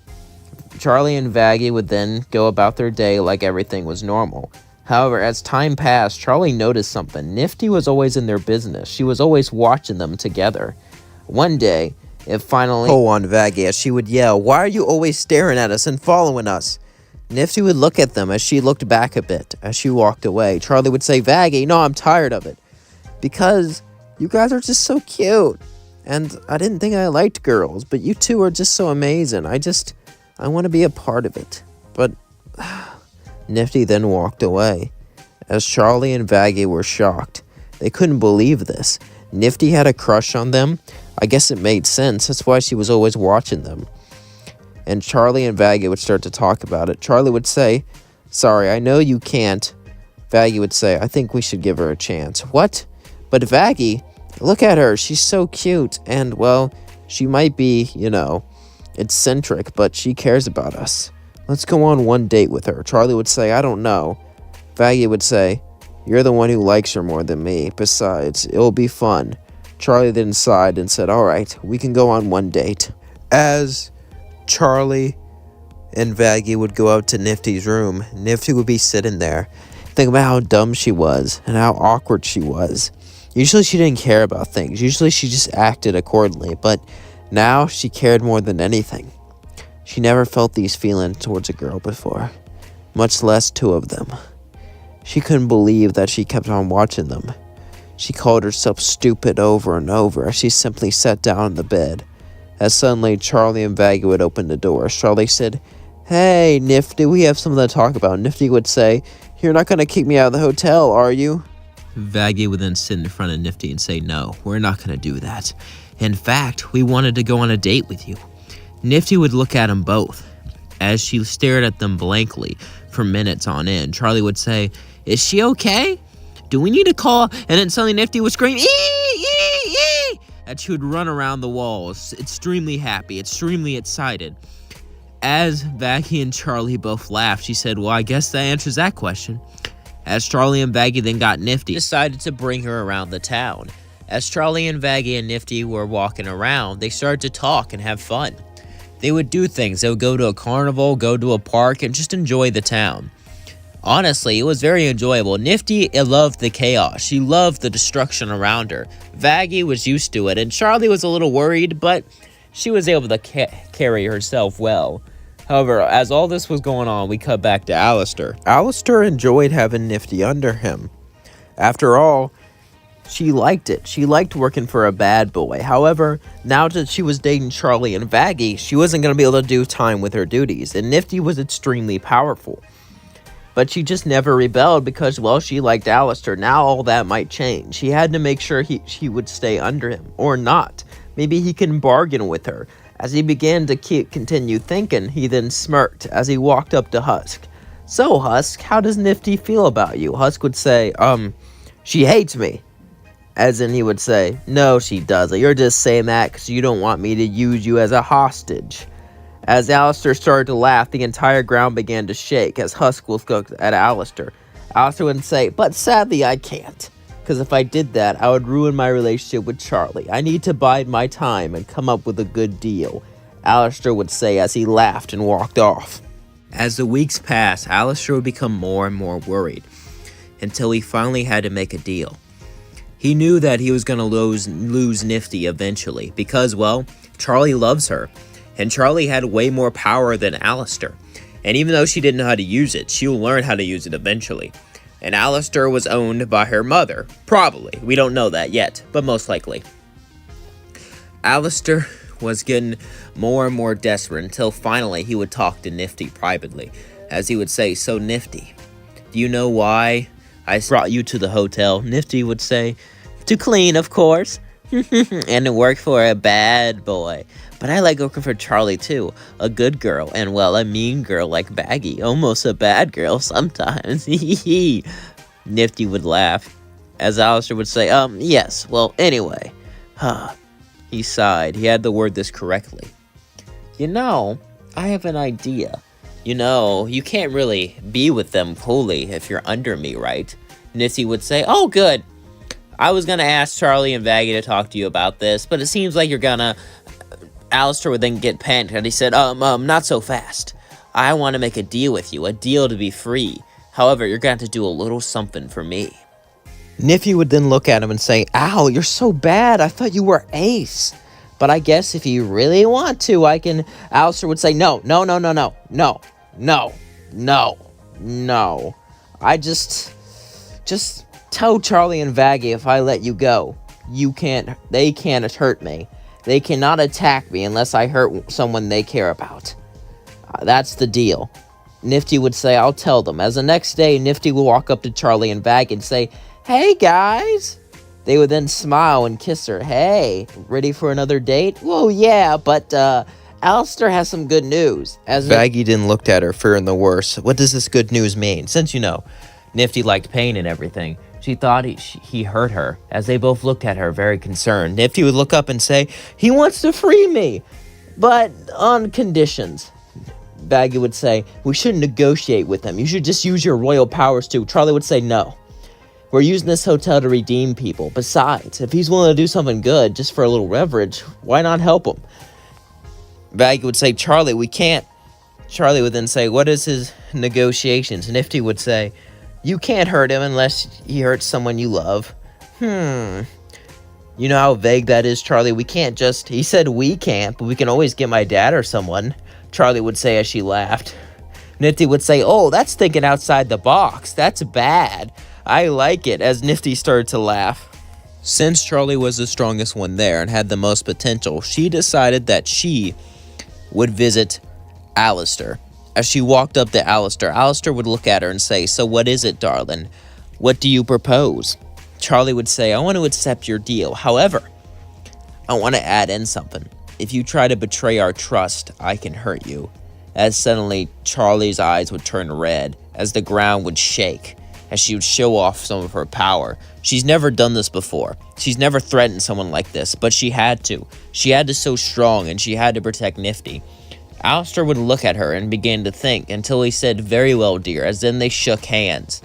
And as they shook hands, the soul deal was complete, even though Alistair didn't take a soul. In fact, for the first time ever, Alistair gave up a soul, as Nifty was free. As the next day came, Nifty would run up and hug Charlie. "Thank you, thank you, thank you, thank you, thank you, thank you, thank you. I love you, I love you, I love you. Eee! I have a bad girl, I have a good girl. Girls are fun, Nifty would say, as Charlie and Vaggie would both laugh, as they would hold each other's hands and walk off. As then they continued to date each other. As days turned to weeks and weeks turned into months, their relationship only blossomed. As Nifty was that wow factor, she was the crazy one of the three, and she really spiced up the relationship. And she also loved Vaggie and Charlie very, very much. Every single day seemed magical. Nifty was happy, Charlie was happy, Vaggie was happy. All of their dreams seemed like it was coming true. There was something so strong within them. Something stronger than any weapon. Something stronger than any narcotic. And that is love. Love is the strongest thing ever. Love is what binds us together. Love is what makes us happy. And love is what keeps us going. And that is what makes this world keep going, is love. And Charlie loved Vaggie. Vaggie loved Nifty, and Nifty loved them both. Their love was so strong. Things seemed, well, perfect. However, something would change. When Alistair brought in Charlie, Rosie felt a way towards her she never felt before. She rarely got into relationships. She wasn't ace or anything, but she kept to herself so she could run the town. However, something was special about Charlie. She had a glow about her. And well, Charlie needed her help, so she smiled and decided to help her herself. Rosie would then talk to Charlie more about her problems and her issues, and began to help her with her relationship. Rosie got jealous that she had a girlfriend named Vaggie, but it also excited her because, well, it meant she swung that way. As they continued to talk about things and where they were going, they continued to talk more and more and more, until eventually Rosie began to gather up all of the cannibals to get an army. Things went pretty much like in Canon, but this time Rosie had an idea. Rosie had a plan. As after they gathered the army, Rosie would walk up to Charlie and say, "Do you mind if I talk to you and Vaggie? I have an idea for you all." Really? What's that? Rosie wanted to ask Charlie out. Her demeanor, her charm and outgoing demeanor seemed different. It seemed like she couldn't hold it in anymore. However, she had to. "I would like to take you two out for dinner to celebrate you getting back together. You have a little time before the battle, don't you?" Charlie would say, "Yeah, I do." As a day passed, they would all go out to dinner. As Charlie and Vaggie would sit down, Charlie would say, "We're not going to eat, what you guys eat in your town." Rosie would laugh, No, I'm not." As then they ordered food, they all started to eat. Vaggie would say, "This is pretty good. So, besides your, interesting eating habits, what's unique about you?" Rosie then took a deep sigh as she said, "Well, I'm glad you asked, Vaggie. I have a lot of cool things about me. I have nice interest." And she began to go on about what she liked, and she began to use her charm on them. As she started to charm Charlie with her mannerisms and the things that she did, the things that she said was quite, well, it was interesting. It seems like she was very charismatic, but at the same time she was nervous. Charlie didn't know why she was nervous, but then she came to a conclusion. "You're very nervous, Rosie. I think I know the answer." Rosie said, "Do you, darling?" She took a deep sigh. I guess Charlie knew now. It was time to get rejected. Rosie knew this was going to happen. Then Charlie said, "You're nervous for the battle." I can't blame you. I don't know if we can win." Rosie said, "You know what, darling? I think I can help you." "Really?" "Yeah." As in, Rosie agreed to join the battle. Weeks would pass, and eventually the battle would begin. As Adam went straight towards Alistair, things would continue just like in canon. However, this time, Rosie would show her powers. And since Rosie hasn't really fought in the show before, but she rules a whole town, all we know is that she's strong, but we really don't know what her powers entail. So I am going to have to take some civil liberties with this. Rosie then began to summon swords and things around her and throw it right at Adam. Adam was able to dodge all of this though, but then they started to fight together. As Rosie and Adam fought each other, Alistair was also able to press Adam, and at first it seemed like he might lose. As Alistair laughed, "It seems like you have no skill, Adam. You just rely on brute strength." Adam says, "Who needs skill when you're the strongest of them all?" As he summoned Qatar and blasted them both off the edge. Alistair was able to escape like a cannon, but Rosie fell to the floor, beat up, bloodied. As Adam was about to finish her off, Charlie would jump in and save her. As this happened, Rosie's heart skipped a beat as she saw it. She saw her hero, Charlie, save her life. Rosie can only watch as Charlie fought for her, as Charlie fought to save her life, as Charlie fought to save everyone. As Charlie, she may have been the daughter of Lucifer. On paper, she should be evil. On paper, she should be the most darkest of them all. But now, she is the one trying to save everyone. She is the one that is loved. And she is the one who was fighting to save all of her home. As she continued to fight, though, it seemed like all hope was lost. It seemed like she couldn't win, but suddenly, Rosie would hit Adam right in the back, causing Charlie to hit a direct hit on Adam. Adam would get back up and charge at Rosie, as it just seemed like Rosie was going to perish, as it just seemed like Rosie was going to fall. Suddenly, Lucifer jumped down and knocked him out of the way, as he laughed. "Leave my daughter and her, other girlfriend alone." As in, Rosie blushed, and so did Charlie. Charlie said, "Dad, I'm not... It's just a joke, guys. Come on, can you take a joke? Anyway, rubber ducky attack!" As he threw a rubber ducky that shot fire right into Adam's face. As he said, "Really? That's what you have, a rubber ducky? Nah. You F with my daughter, so now I'm going to F you." As everyone looked. And then Charlie said, "It's F you up, Dad." Wait, what did I say? As then Adam would punch Lucifer, and then things would continue like in canon, with Adam being defeated. But as it was all said and done, for some reason, Rosie would stay at the hotel longer than she should have. I mean, it wasn't like Charlie and Vaggie weren't happy to see her. She helped out a lot, even though her eating habits were disturbing to them. She was still a great help. However, as time went on, it was suspicious. She always hanged around Charlie. Husk sighed one day. As Charlie was talking, Husk would look at her and say, "Do you really not know?" "Not know what?" "Rosie likes you." "Well, yeah, we're friends. I like her too." "Not like that. She's in love with you. That's why she's always around you. That's why she's always visiting this damn hotel." Charlie would say, "Don't be silly." "Be silly, huh? Ask her yourself. I'm sure she'll tell you that." Husk would sigh and take a sip of his drink. As Charlie said, "Fine, I will." As Rosie was on the balcony looking down, thinking about Charlie, Charlie would walk up behind her and say, "Rosie, can I ask you a question?" "Yeah?" Charlie would say, "Husk said you liked me, like romantically. Isn't that silly?" Rosie would sigh as Charlie said, "Oh, I had no idea. I mean, we could still be friends, but I know. It was just silly of little old me too." But then Charlie would hug her. "I feel the same way. Rosie, you have such a great charm about you. You're such a amazing woman, but I'm already dating someone." Rosie would say, "I see," as she would sigh and walk off sad. Days would pass as Charlie and Rosie would both get more and more sad. Charlie loved Vaggie, so she was going to stay with her, but it hurt her so much not to have Rosie. It hurt her so much not to be with Rosie. So one day, Vaggie would knock on Rosie's door. As she went and opened it, Rosie was totally shocked to see Vaggie. "Vaggie, what are you doing here?" Vaggie walked in and sighed. "You know, Charlie's been sad without you. I think she loves you too." Rosie would say, "No, I don't want you to go away from me. It's not fair. I'm not doing that. I'm suggesting we all date." Vaggie would smile and hold her hand. "You find me attractive, don't you?" Rosie and then Vaggie would start to sing a song about how much they love Charlie, and how much they could, and how much they do love each other.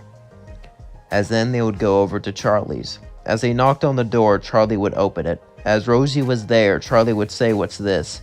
Vaggie and Rosie would talk.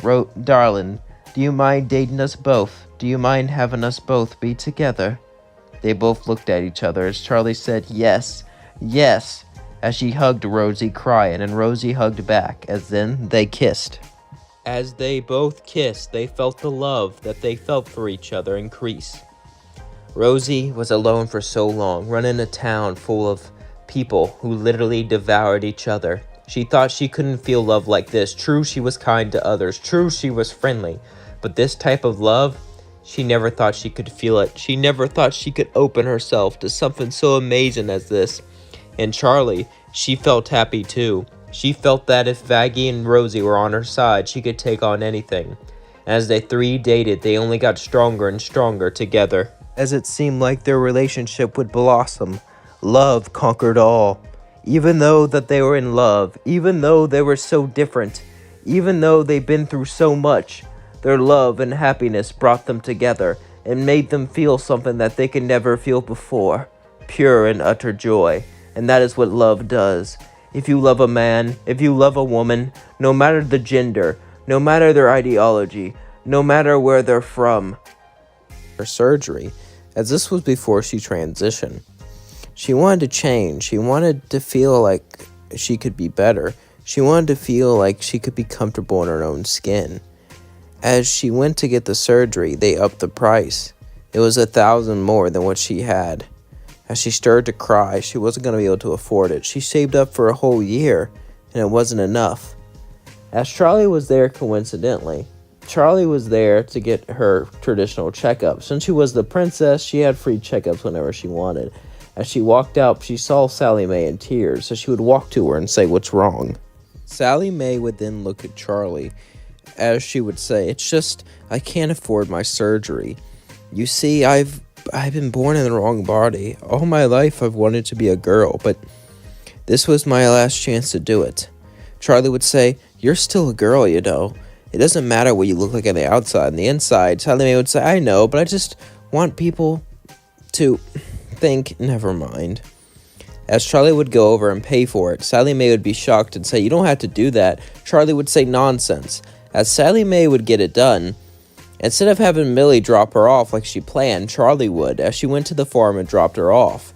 As Millie would open the door, shocked to see the Princess of Hell, and say, What are you doing here?" As she said, "Oh, I'm here to help." As Sally would say, "Thank you." As Charlie would drop Sally off, she would smile. As she got her number too, Sally kind of liked Charlie. She was sweet, kind, and well, paid good attention to her. But she didn't really figure anything would come to it. A few days would pass, however, as Sally Mae was bored and decided to text Charlie. As she would text her, say, "Hey, what's up?" Charlie would say, "Not much, what's up with you?" As they would begin to talk, it was the day after the exorcism. Charlie was pretty bummed. So Sally would ask her to go out to a dinner. Charlie would agree, as they would both go out together. And because of this, she would never meet Vaggie. As this wasn't really a date, it was just him having fun, at least for now. As Sally Mae and Charlie would meet, Charlie and Sally Mae would get along pretty well. Sally Mae would enjoy the dinner, as Charlie did too, as they would talk, as they would make jokes, and they would go on these, tirades about things they didn't like, just really getting to know each other. And Sally Mae found Charlie interesting, even though she was a princess of hell. Even though she had all this power, all she wanted to do with it was help people. Truly an interesting anomaly that she couldn't really understand, but she respected it. As Charlie and Sally Mae would talk, Sally Mae would say, "So, what are you into?" Charlie would say, "What do you mean? Like, do you like boys? Do you like girls?" Charlie would say, "Oh, I like both." Sally Mae would say, "Really? Because I know a girl that likes you." As Charlie would say, "Are you saying what I think you're saying?" He would say, "I know it's stupid. I'm just an imp, and you're the princess. I'm just some farm girl. I don't even want to leave the farm. I don't know if this could work. I'm sorry. Charlie would say, hey. I just want to try this out with you, okay?" Charlie would say as she smiled, and Sally would smile, as they would both hold hands, as Charlie and Sally would kiss, as they would walk off. As months would pass, eventually they would want to move in together. Her parents weren't too thrilled with this, but then Charlie showed up with a lot of money, and well, they didn't argue after that. As Charlie and Sally were gonna leave, Millie would say, "Wait, sis, I'll miss you." Sally would say, "What are you talking about? You live in the city too. We'll see each other more often now." "I know, but I miss you in the sense that I miss having a single friend. I miss that." As this was before Millie and Moxie got together. As Sally would say, "You'll find the right man or girl, I promise." As Sally and Charlie would leave and go start a hotel, as more time would pass, eventually Millie would find Moxie, and the hotel was going well, similar to like in canon, until eventually Alistair would show up. Alistair would walk in, he would look at her horns and say, "Interesting. I thought all male imps had colored horns, but you're clearly a girl." Sally Mae would say, "Yeah, I am a girl. Alistair, maybe you shouldn't assume things like that. Maybe being a girl is." Alistair would say, "Oh no, I shouldn't have. Anyway, I'm here to help with the hotel." Sally Mae would say, "Don't change the subject. I just did. I'm from a different time. Don't judge me," as Alistair would say that. As Charlie and Sally Mae would talk about things, Charlie would beg to let him in, as then Sally Mae would reluctantly agree. As Alistair was in the hotel, he would then start to help, just like in canon. Sally Mae was, well, she and Charlie were getting along just fine now. As their relationship continued, they started to like each other more and more, as it's been so long since they've been together, and this hotel has only brought them closer. Sure, there's been challenges, sure, there's been doubt between the two, but nothing could stop them. As one day, Charlie would be out drinking with Husk, and Husk would look at Charlie and say, "Did you get in a fight with her or something? Usually she's always with you when you're drinking." Charlie would say, No, it's just, well, she's out somewhere, getting someone special." Husk would say, "Oh, yeah, when this battle starts with Adam, if I can't stop them from coming to fight us, we need someone strong, someone powerful. There's rumor of a mercenary that used to be an ex-exorcist. Camilla Carmine keeps her safe. She's very powerful." Husk would say, "Really? Well, I hope for our sake that's right." As Sally Mae would walk in, Camilla Carmine would say, "What are you doing here? No, out of the question." As Vaggie would walk out and say, "I'll do it." Camilla Carmine would look at Vaggie and say, "Are you dumb?" Vaggie would say, "What do you mean? Do you understand why I'm here? Why you're here? You're an effective mercenary, a soldier, a tool that I keep safe because you're valuable. But if you go off and fight with them, then I won't keep you safe anymore. People will come after you. They know who you are. They know that you slaughtered some of them." Vaggie would say, "I don't care. I don't need your protection anymore. Your training has taught me too much. Too much for me to need you.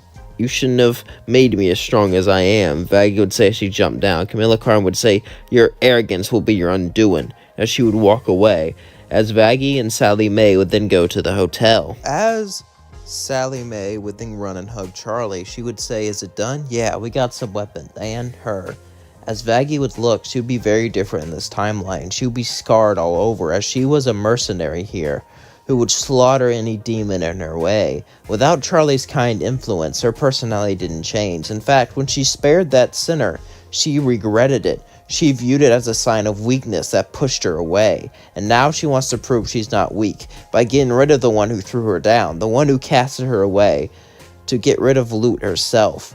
As Vaggie would sit down, then drink, Charlie would say, "Hey, welcome to the team." Vaggie would say, "Shut up. I'm not here for you. I'm here for revenge. They casted me out, so now I'm going to slaughter every last one of them." As Vaggie would simply sit there and meditate to begin her training in her mind to fight Loot to get revenge. That was going on. We cut to Sally and Charlie.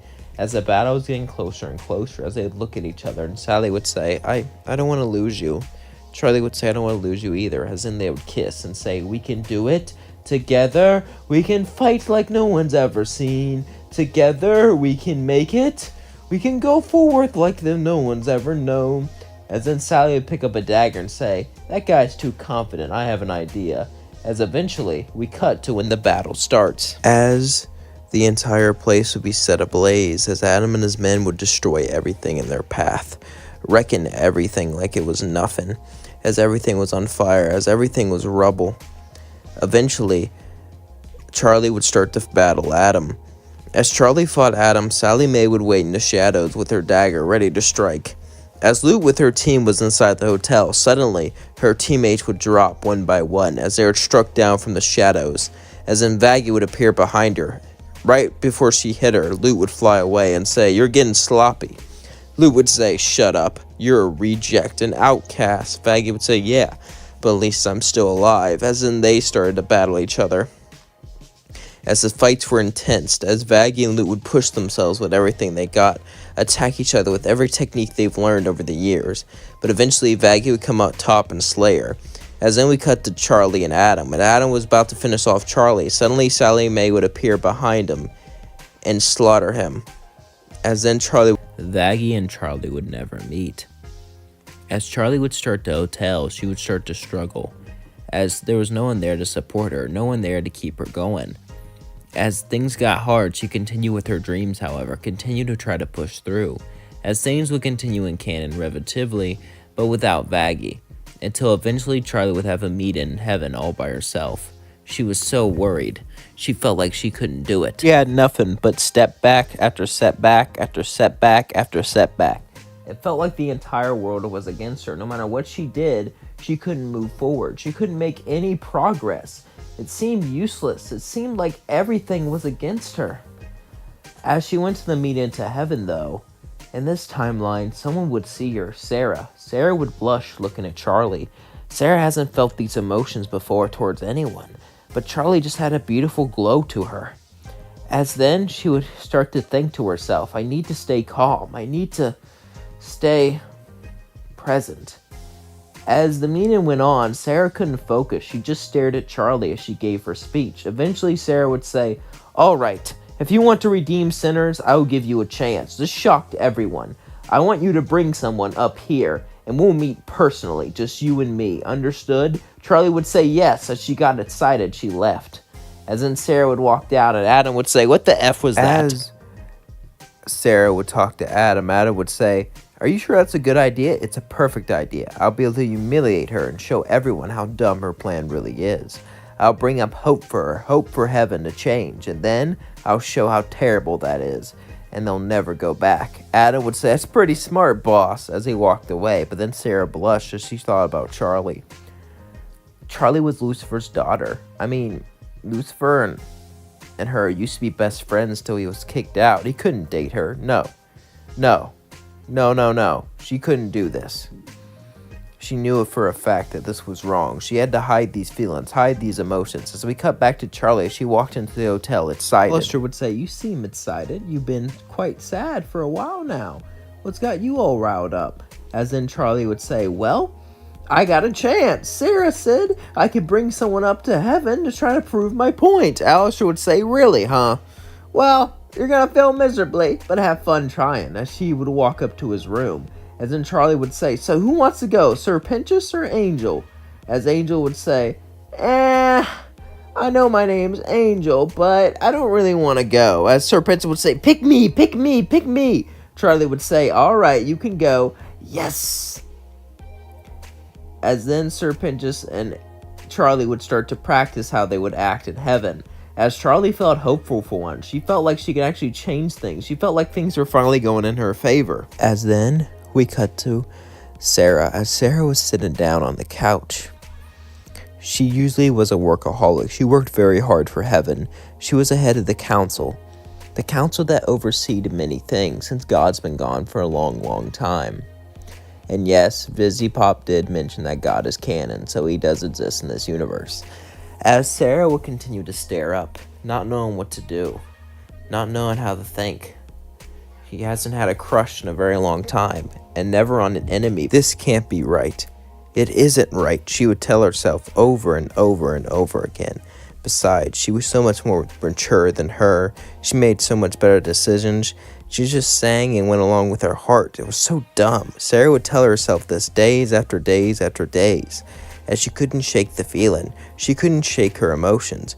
Eventually, Charlie would be, in the hotel with Sir Pinchus and Angel, doing a therapy session, when suddenly a portal would open up as Sarah would walk in. As Charlie would be excited to see her, she would say, you came to hell? Sarah would say yes. She couldn't believe she came here, down to this dump, but the hotel looked nice. Charlie seemed nice. As Sarah would smile at Charlie and take her hand, Charlie and Sarah would both blush, and Charlie would say, what are you doing? Sarah would say, I'm just, I wanted to take you on one-on-one so we can talk. Charlie would say, oh, okay. As then Sarah would take Charlie away. As then Sir Pinchus would be brought to heaven and observed. As Sarah and Charlie would have dinner, they would both discuss the hotel. As Sarah would look at Charlie and Charlie would look at her, as they could both feel something for each other. As Charlie continued talking with Sarah, they just stared at each other. Eventually they would stop talking about the hotel as they just stared and ate, as they could just look at each other, admire each other's beauty. As they wanted to say something, Charlie admired her old sense of beauty, and Sarah admired her young sense of power, until eventually the dinner was broken, as Charlie got a call to go back to hell. As she went back with Sir Pinchas, Sarah would simply keep staring, knowing she had to do something. As Charlie would be talking with Alistair would say, "What's wrong?" As Charlie would say, "Well, it's just one of the angels there seemed really nice to me." Alistair would say, "It's a trick. You think so? I know so. Trust me. Angels can't be trusted." As Alistair would walk away, Charlie would say, "How would he know that?" "I guess it doesn't matter. Besides, there's no reason for me interested in her. Besides, she was with my dad. She's kind of old. But I am 100 years old, so maybe I shouldn't judge," Charlie would think. While I was thinking about this, we cut to Sarah, who was having impure thoughts, but she was supposed to be pure. She was supposed to be perfect. She couldn't have these thoughts. She couldn't have these feelings. As she was sitting down, Adam would knock on the door. She opened it. Adam would say, "Sarah, what the F? You were supposed to humiliate her, but you didn't do that. People are actually thinking about changing now." As Emily would come in and say, "I think it's a great idea, Sarah." As they would talk and argue, Sarah would say, "I don't have time for this." As then she would shut the door. She would go upstairs. As she would begin to breathe heavily, not knowing what to do or say. As Sarah would continue just to look up at the ceiling, as we cut to Charlie, as they were both doing the same thing. As both of them looked up at the sky. As Sarah would look down, imagining Charlie, imagine him being with her, as Charlie would do the same but look up. Time passed, days would pass, and all they could think about was each other. The battle was coming up closer and closer. Sarah couldn't let this happen. Sarah couldn't let Charlie get hurt, so Sarah would call a meeting. This would shock everyone, as everyone would go there, even Charlie. And Emily would talk, as Sarah would take a deep sigh. She couldn't believe she was going to do this, but she couldn't continue with the purge like this. She couldn't continue with the exorcism like this. To have the exorcism happen over and over again, to destroy the person she liked, to destroy her hopes, to destroy her dreams, she couldn't do this. As Sarah and Emily would announce that the exorcism ended, as everyone would cheer. Well, Charlie would, and a lot of people in heaven, but Adam would be pissed. Nothing he could do, though. It seemed like heaven and hell were about to have better relations. It seemed like everything was going well, but Sarah and Charlie would meet up alone. As they both stared at each other, Sarah would slowly take Charlie's hand and say, "I like you." Charlie would say, "I like you too." As then they would kiss and smile, as they felt something amazing when they kissed. They felt their love, they felt their passion, and they felt something between them both. As then they would both stare at each other, looking at each other, smiling at each other. As then no more words were expressed, Sarah would take Charlie to her bed. And the next day would come as they both got up, and Charlie would say, "That felt great." Sarah would say, "Yeah, it did." As Charlie felt kind of weird being with Sarah. She was very old. I mean, Charlie was 100 years old, but Sarah was like thousands upon thousands at least. But Sarah and Charlie would make things work as they continue forward. By the way, I Googled it, and Google said there's no evidence Charlie and Sarah are related, so we're good. I did think about that. Anyway, let's keep going. As Charlie and Sarah continued onwards, they started to enjoy themselves more and more, and they would hide their relationship.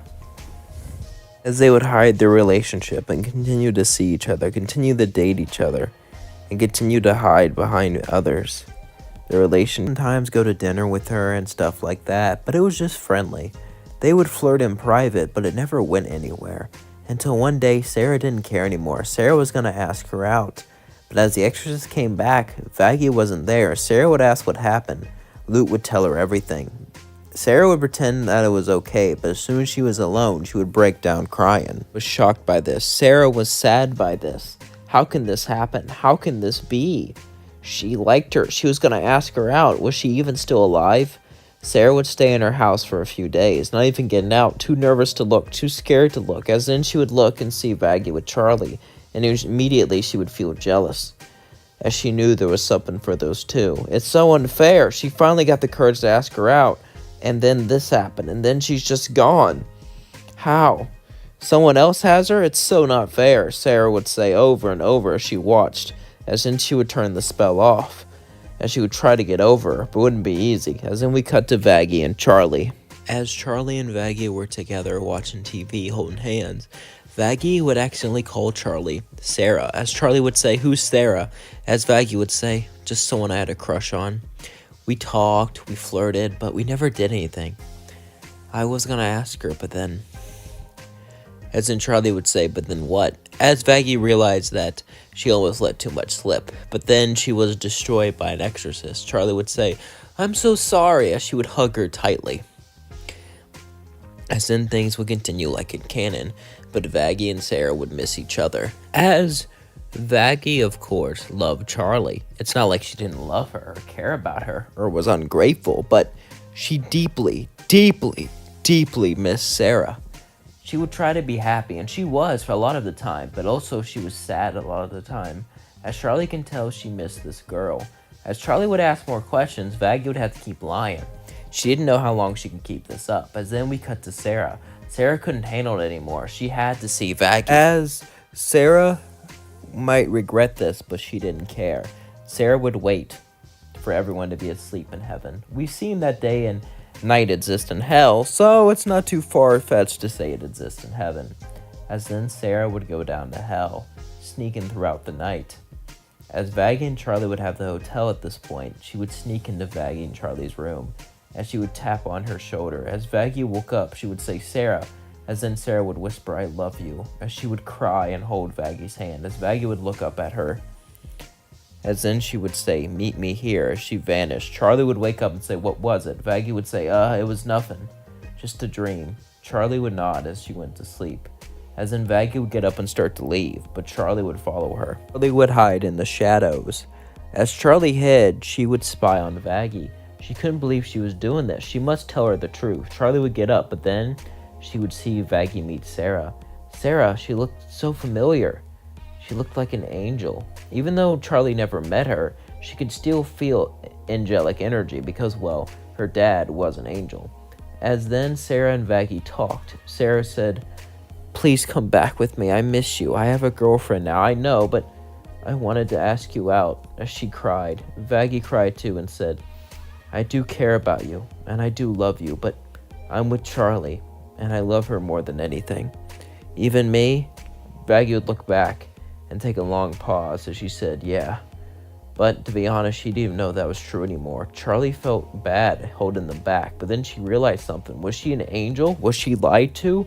All of these thoughts were too much. Charlie would go back and lay in bed to pretend.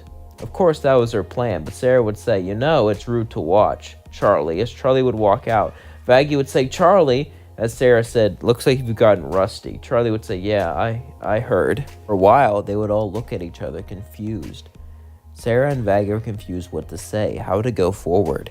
Sarah felt bad that she ruined this for Vaggie, while Vaggie felt like she might lose Charlie. As Vaggie would say, "I don't want to lose you, Charlie. Listen, Charlie would say, "I want to know the truth from the beginning." As then Sarah and Vaggie would tell her, "So you lied to me? So you were an exorcist?" Charlie would be betrayed. "And this girl you liked, she's alive. Wait, you told her I was no longer here?" Charlie would then start to leave. As Vaggie would say, "Please come back." As Charlie would walk away, Charlie would seek advice. As Vaggie would cry. As Charlie would say, "Go with your girlfriend, Sarah." As Vaggie would stay at the park with Sarah with a while. They would both comfort each other, and they would feel tempted to kiss, but Sarah wouldn't, not wanting to ruin Vaggie chances with Charlie, as then she would fly off, as things would continue. With then Sarah looking at Vaggie and saying, "I'm sorry. I came down and ruined." "No, I'm sorry. I'm sorry I didn't ask you, and I'm sorry that, well, I didn't tell Charlie. I need to apologize to her." Vaggie would start to walk away, as Sarah would just sit there and sigh, as she would fly up to heaven, expecting to ruin all this, expecting that she ruined it. As then Charlie would go away for a while and sit down. She would think about things. As then Vaggie would walk up to her and Charlie would say, "What do you want?" As Charlie would look at Vaggie, as Vaggie would try to apologize, Vaggie would say, "I am sorry, Charlie. I am sorry now. I hope you know that. I didn't mean to hurt you." Vaggie would sing about what she did to Charlie. Vaggie would sing about how she could get better, how she could feel better, how she could, be better. As Vaggie kept on singing, eventually Charlie would join in. As Charlie would forgive Vaggie, and Vaggie would say, "Don't worry, I'll never see her. Actually, I have another idea," Charlie would say. "Do you know how to contact her?" "No, she kind of just came down here." Charlie would say, "Well, I'm sure she'll come down here again." As Charlie and Vaggie would continue to live their lives. Of course, eventually Sarah would want to see them. They were about to have a meeting in heaven, as Sarah would come down and want to talk about it to Charlie and Vaggie. She knew they didn't want to see them, but then Vaggie would hold Sarah's hand as Charlie would hold the other hand, and Sarah would say, "What's going on?" Charlie would say, "Can you sit down?" As Sarah would sit down, Charlie and Vaggie both began to talk to her about a proposal. Charlie and Vaggie would talk to Sarah, as Vaggie would say, "I like you." Charlie would say, "And you're kind of cute. Why don't we start to all date each other?" Sarah would say, "I don't know, I'm older than all of you, and I just fell for Vaggie. It's really not." Charlie would say, "Please." Sarah would say, sigh, and say, "Fine, I guess we go on a date. But I'm not going to be able to stop heaven from." Charlie would say, "Let's not talk about that right now." As Sarah was shocked, usually he talked about the hotel all the time. Charlie was about redeeming sinners, and it's not like she was throwing any of that away, but just to put it away just for a day means she cared about Vaggie a lot. So Sarah would agree as they would go on a date, as they would talk to each other, as they would open up to each other. Things went surprisingly well. As everything was going well, Sarah would start to like Charlie and Vaggie more as they would go on more dates. Eventually, though, they would have to talk about the hotel, as Charlie would say, "I'm glad we're all dating, but the hotel's kind of a problem since you don't." Sarah would say, "Call a meeting for heaven. I have a plan." As she would start to walk away, she would say, "Hun, do you..." As then suddenly Sarah would leave. Charlie would say, "What do you think that means?" Vaggie would say, "I don't know, but I'm sure she has a plan." As Sarah would go back to heaven. Sarah was staying in hell a lot, sometimes even spending the night, but she would always come back, so no one gets suspicious. But this time she had a plan. As the meeting went around, she had a speech prepared. As Sarah looked on at heaven, she saw Charlie, she saw Vaggie holding in. As then Sarah would shake. She didn't know what to do. She didn't know what to say. As then she grabbed her speech and threw it to the floor and said, "No more of this. It's time for me to speak to the heart." As then they all looked. As then Sarah would say, "I'm investing in their hotel and getting rid of the exorcism." Adam would start to yell as people would say, "What exorcism?" "Oh, don't worry about it. It's classified." As then that was it. And Charlie would say, "That's all you had to do? Why didn't you just..." Sarah would say, "I hate to admit I'm wrong." As then Vaggie laughed and said, "You haven't changed one bit." Charlie's story begins with Velvet. She was looking at Charlie's broadcast on TV, and well, her whole idea sounded stupid, but she was hot, like very hot. Velvet really liked her. Just looking at her, she found her attractive, which gave her an idea. Maybe she can set up a social media thing for her. Now, she wouldn't want anyone to know she's involved. Oh God, no, that would ruin the V's image. But I'm sure this can make things go pretty well for them if she was able to do it right. So, Velvet did it. After the whole interview and everything went off like in canon, the radio deal would be waiting there, as suddenly Velvet walked up behind him. He looked behind and said, "What do you need, dear? I'm here to see Charlie with some business. Are you here for the same?" Alistair was puzzled. Why would a V be in here, and why Velvet of all people? However, what Alistair did know is that she was there for nefarious purposes, but not that type of nefarious, if you know what I mean. As Charlie opened the door, she let both of them in, and things would go like in canon with the radio demon. But then Charlie looked at Velvet and say, "So, why are you here?" "I want to offer a secret alliance. The other V's can't know about this, but I want to set up a social media program for you. And, well, have some people follow you." Now, the other V's will know, and no one will know that I backed it because that would ruin my whole reputation, but I think that could go well. Charlie would say, wow, you believe in our dream? That's surprising that two people like you would. Alistair would say, I don't believe in it, I just want to be entertained. Velvet would say, she would start to think, what's the best response that would allow me to have fun times with her? As she said, I kinda do. I have hope, but I need further evidence before anything else happens, but I do have hope for the future. Charlie would say, that's great! Having hope is the first step of believing. As she would sing a song, Velvet would start to blush as she stared at her. Vaggie would notice this and start to get an idea. As then, Velvet would set up their social media program and then leave. As she left, Vaggie would look at Charlie and say, you know why she's doing this, I know.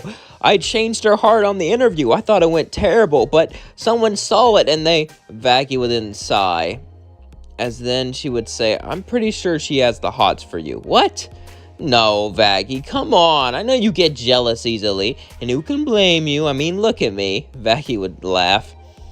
But she doesn't think of me that way. Besides, it's just that, well, I'm doing a good thing, and even the worst people can realize that, and they can realize that maybe they can change too. Maybe they haven't admitted it to themselves, but I'm sure Alistair would say, no, don't think that at all, darling. Just here for entertainment. Well, either way, I'm sure things would go well. Vaggie would say, yeah, all right. As then things would continue like in canon, but Velvet would be there, and she would watch Charlie closely, with spies and Herb visiting her from time to time. Every once in a while, Velvet would visit to see how things go. One day, as Velvet walked in, she would start to look around. As then, Charlie went up to Velvet. Listen, Val has been kind of rough with Angel. Could you help? My alliance is secret. I know, but please. Velvet didn't want to help, but to be honest, she really liked Charlie, and if she helped, maybe both of them could get something going. As Velvet sighed, she went, all right, I can take care of this. All right. She smirked, but can you send me a picture of you and your father and Photoshop Angel Dust there? Charlie would say, why? No one's gonna mess with Angel if Lucifer himself is protecting him. It's just a little white lie. Besides, he's your dad anyway, so it's not like it's unbelievable. Charlie would be like, I don't know about that. Come on, please. It would make my job so much easier. Charlie would say, well, if it protects my friend, sure. As then Velvet would Photoshop a picture with Angel and Lucifer there. As then she would go over to the V's. Velvet would walk right up to Val. As Val said, what is it? She would look and say, well, Val, I have some bad news. It seems like you have to treat Angel better now. Val was shocked. After all, she never cared about how he treated his quote-unquote actors. As then Val looked and said, why do you say that? Don't tell me you're actually... Ew. Don't even suggest such a thing. As then she showed a picture of Lucifer and Angel Dust. Lucifer and Angel are now friends now. And you don't want to make the king of all of everything here mad at us. That would be bad for business. So just don't rough him up as much. That's all. Val would say, no one should tell me how to control my employees. Vox would say, normally I would agree, and I wouldn't want to show weakness, but this is the king of hell. Val, he could destroy us all. Get rid of our souls permanently. You have to stop. You can still use him for work, right? Velvet would say, yeah, just treat him better. See? Val would say, I don't like this. I should fight him. No. And they had to talk him out of throwing a temper tantrum. Eventually, they were able to talk him out of it, and when Angel went to work, Val was a lot nicer to him. He didn't come back with any black eyes or any bruises or anything like that. It seemed like Angel was actually, happy. This shocked him, as he didn't really know what happened. As one day, Angel would be walking down the street, as he would walk straight up to Velvet. Velvet was on her phone, as Angel said, why'd you do it? Velvet would say, what? Don't play dumb with me. I know you're by that hotel all the time. You made it so Val was nicer to me. Why? It's not like you care about me. Velvet would sigh and say, why do you want to know? Your life is better. Isn't that all that matters? Angel says, yeah, that's right. I shouldn't ask, but I'm just curious. Besides, doll, if you think of me that way, well, usually I charge women more, and women are just so gross, but I think I could let you have a free turn since you... Velvet would say, ooh, ooh, ooh, gross, gross, gross, gross, gross. No. No. Anyway, I have a crush on someone else. Angel would say, so, it's Charlie, isn't it? Say, maybe you could help me out, give me some money for some information. Information on what? What Charlie likes, how you can win her over. Velvet would say, as much as I like her, and well, she does have that charm about her, and that good looks. She is with Vaggie, so there's not really much I can do. Well, they're kind of freaky, they would like a Polly, but you'd have to really impress them both. You'd have to take them out to their favorite restaurant. As in, Velvet looked, and she said, is that so? Tell me, what is this restaurant? The Clam. They both love seafood, and they'll love and enjoy it. And if you save them and fight for them in the battle, they'll enjoy that too. Adam's coming to wipe us out. You don't have to show your face. Just wear an outfit and make sure they know it's you, but no one else does. Velvet would say, you know, I think I'll do that. The next day, Velvet knocked on the door as Charlie and Vaggie walked out. And Velvet says, I have a question for you. Vaggie and Charlie both look and say, what is it? As Velvet then sighed and showed them, well, VIP tickets to a fancy restaurant. As they said, what is this? Reservation tickets. I want to go on a date with you both. You know, just, I know you haven't tried anything poly before. I just one date. If you don't like it, you don't ever have to talk about it again. Don't make it awkward. We can still be friends. This is a bad idea. I know. I'm sorry. Vaggie and Charlie was shocked. Usually, Velvet was always so uppity. She was always personal with what she wanted. But now, she's just blushing and being so shy. Vaggie was going to say no, but Charlie said, she worked hard on this. Let's just go on it. Vaggie said, Charlie, what? If we enjoy it, we enjoy it. And if not... no harm done. Vaggie and Charlie then went with Velvet on a date. Charlie and Vaggie went on a date with Velvet, and well, it actually went really well. Velvet hit it off greatly with her outgoing personality and her charm and good looks and just the way she talks and the way she acts and the way that she actually had a soft side. She actually cared about Charlie and Vaggie, and she actually did something for someone else. It charmed Charlie and even charmed Vaggie a little bit. After the date, Velvet would say, so, what do you think? Charlie and Vaggie would say, well, I think we're ready to give this a try. As in, they all kissed and held hands. They did it. They were dating. Velvet may have not been the best person, but she can change. She helped Angel. She helped Charlie. She helped Vaggie. And now, she sounded stupid, but she was hot. Like, very hot. Velvet, really liked her. Just looking at her. She found her attractive, which gave her an idea. Maybe she can set up a social media thing for her. Now, she wouldn't want anyone to know she's involved. Oh, God, no. That would ruin the V's image. But I'm sure this can make things go pretty well for them if she was able to do it right. So, Velvet did it. After the whole interview and everything went off like in canon, the radio deal would be waiting there as suddenly Velvet walked up behind him. He looked behind and said, what do you need, dear? I'm here to see Charlie with some business. Are you here for the same? Alistair was puzzled. Why would a V be in here, and why Velvet of all people? However, what Alistair did know is that she was there for nefarious purposes, but not that type of nefarious, if you know what I mean. As Charlie opened the door, she let both of them in, and things would go like in canon with the radio demon. But then Charlie look at Velvet and say, so why are you here? I want to offer a secret alliance. The other V's can't know about this, but I want to set up a social media program for you. And, well, have some people follow you.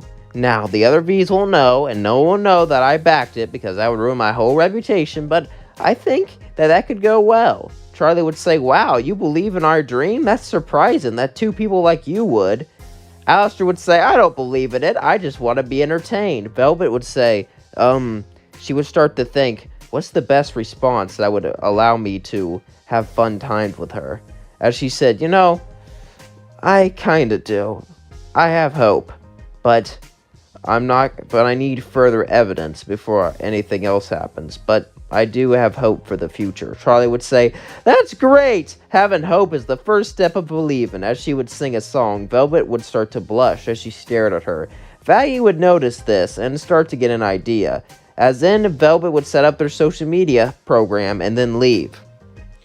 As she left, Vaggie would look at Charlie and say, you know why she's doing this. I know. I changed her heart on the interview. I thought it went terrible, but someone saw it and Vaggie would then sigh. As then she would say, I'm pretty sure she has the hots for you. What?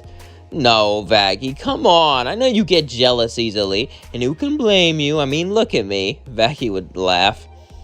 But she doesn't think of me that way. Besides, it's just that, well, I'm doing a good thing, and even the worst people can realize that, and they can realize that maybe they can change too. Maybe they haven't admitted it to themselves.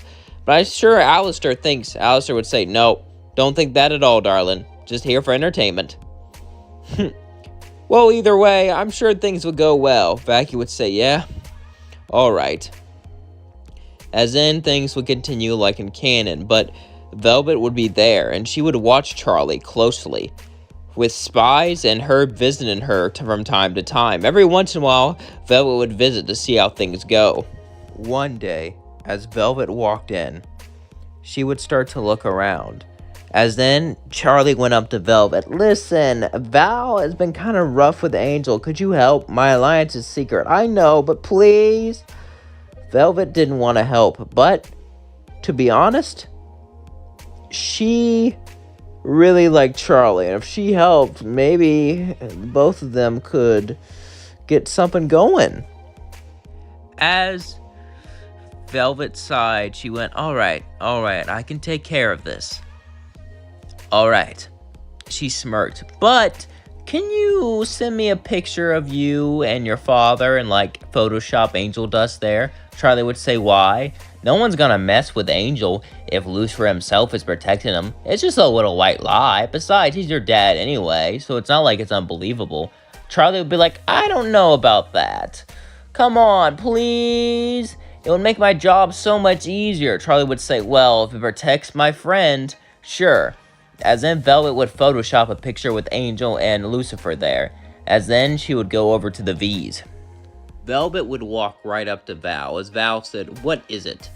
She would look and say, well, Val, I have some bad news. It seems like you have to treat Angel better now. Val was shocked. After all, she never cared about how he treated his quote-unquote actors. As then, Val looked and said, why do you say that? Don't tell me you're actually... Ew. Don't even suggest such a thing. As then she showed a picture of Lucifer and Angel Dust. Lucifer and Angel are now friends now. And you don't want to make the king of all of everything here mad at us. That would be bad for business. So just don't rough him up as much. That's all.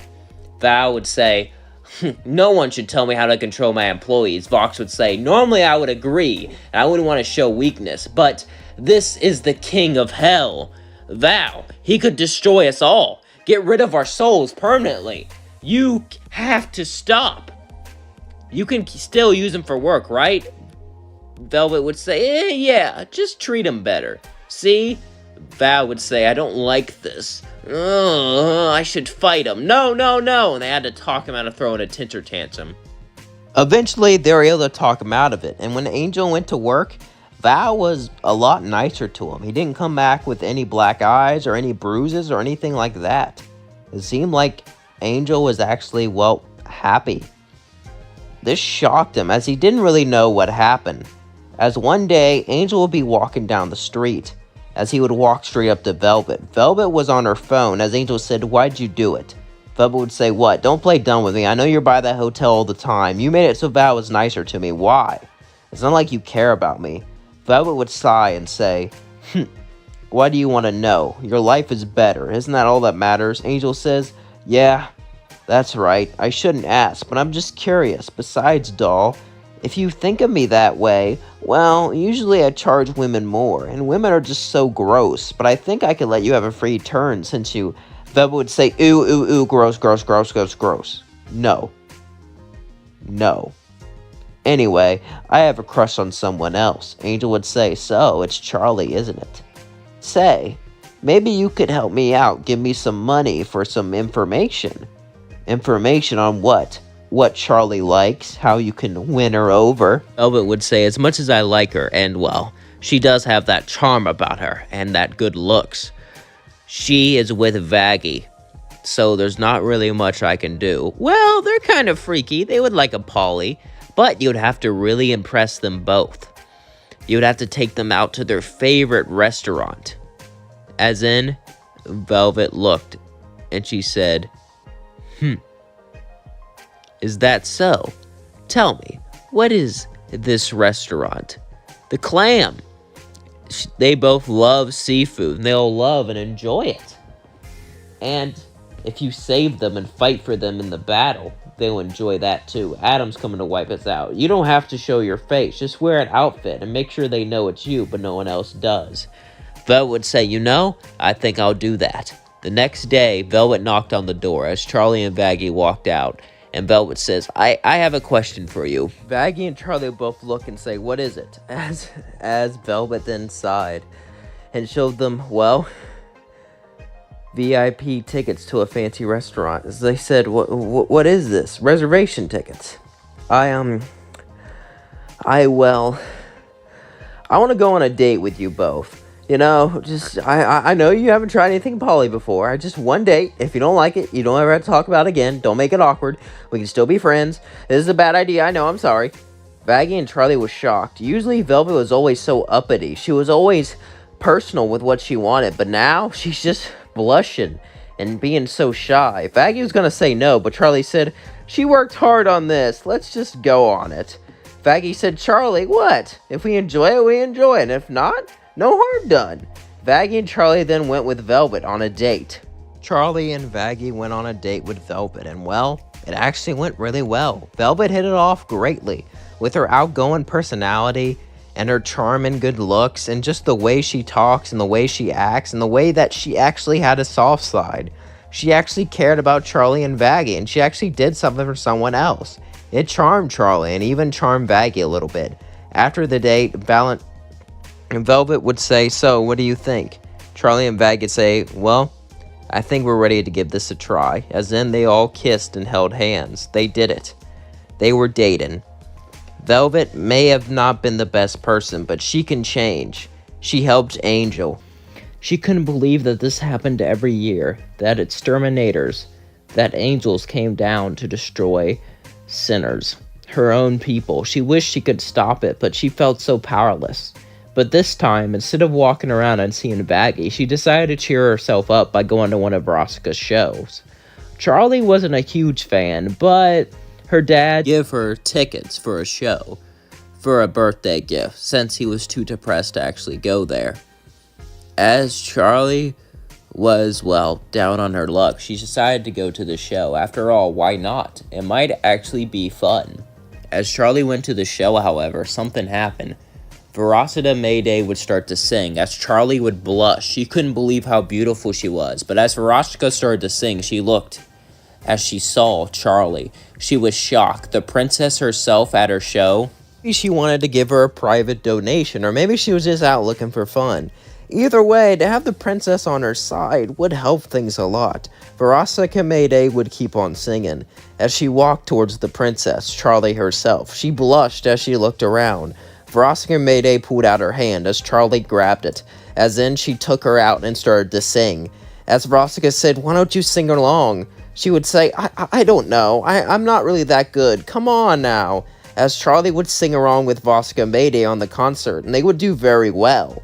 As they continued to sing, the audience started to cheer as some said, kiss, kiss, kiss, and and then some things that are more inappropriate, but I can't say that on YouTube.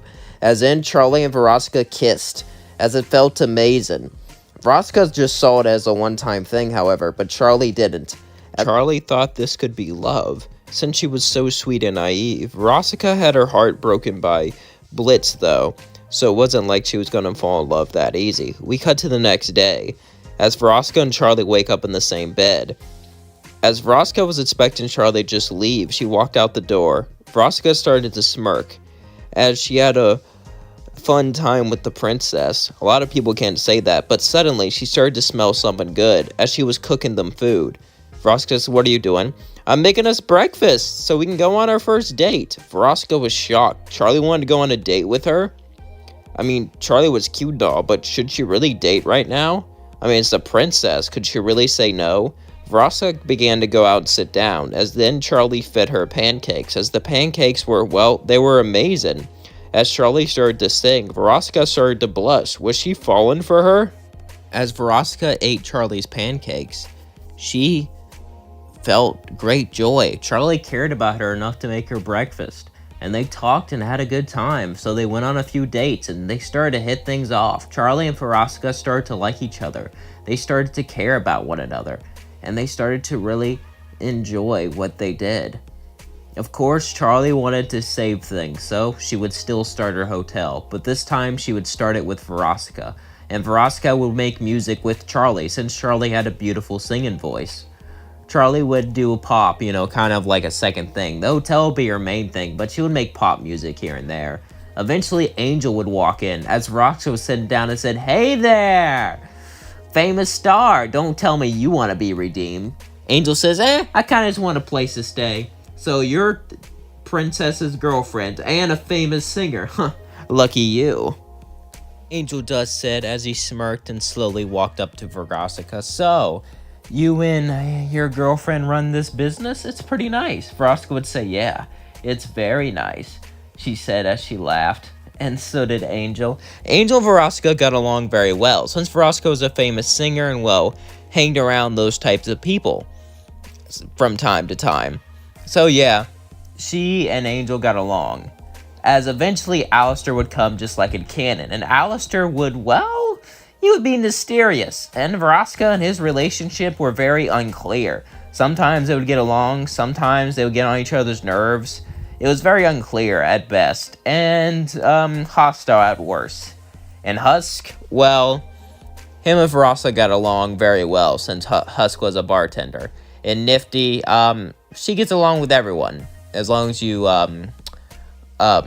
stay out of her crazy way. Anyway, as things continued, Veronica and Charlie loved only began to blossom more and more. And well, the many musicals they had, Veronica just posted it to her website, and they got a lot of views, so she did make a lot of money off that, I'm not gonna lie.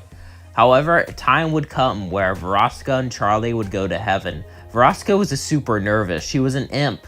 How would heaven treat her? After all, the only thing they know about angels are the exterminators that come down to destroy everything, so they were not too excited. However, they had to go. So as Charlie and Veronica went, they were welcomed into heaven. As then she sat down, someone began to walk in front of her.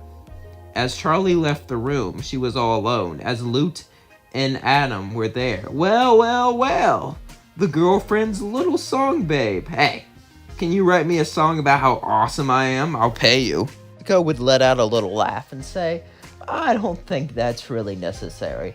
As then Adam would sigh and say, fine. Suit yourself or whatever. But, just for you to know, it would have gone pretty great. I am the best singer of all time. If we did a little album cover weekend, Luke would say, "Sir, she's a disgusting demon. She's literally a succubus, a lowest of the low. She is pathetic, and she needs attention to survive. Truly a foul creature." As Rossakis says, "Shut up. So what if I am one, huh? I can still love, you know." Luke would laugh. "Love? What disgusting creature like you knows anything about love? If you loved Charlie, you would talk her out of this nonsense before she gets hurt. We wanted to warn you since it seemed like you cared about her." Adam would say, "Oh, yeah. Also, you two are hot together. Maybe you can film." Luke would say, "Adam, yeah, you're right." As in Adam and Luke would walk out. Roscoe would sit down and began to look at the floor. She felt sad. Could Charlie really be in danger? And well, Charlie was a princess. Could she really measure up to her? But these thoughts were shoved in the back of her head. She loved Charlie, and she knew Charlie loved her, and she knew they were meant to be together. As in, Charlie and Veronica went out and began to speak about how Angel could change. As the thing would go just like in canon. But this time, there'll be no, fight between Charlie and Vaggie, since Vaggie's not really here. As Veronica was sent back with Charlie, Alistair would make Charlie do the deal, and Veronica would go to get the weapons. However, this time, Camilla Carmine walked out, so, someone who sings songs, If you want to win this, you're going to learn how to fight. We don't have much time, but I can teach you.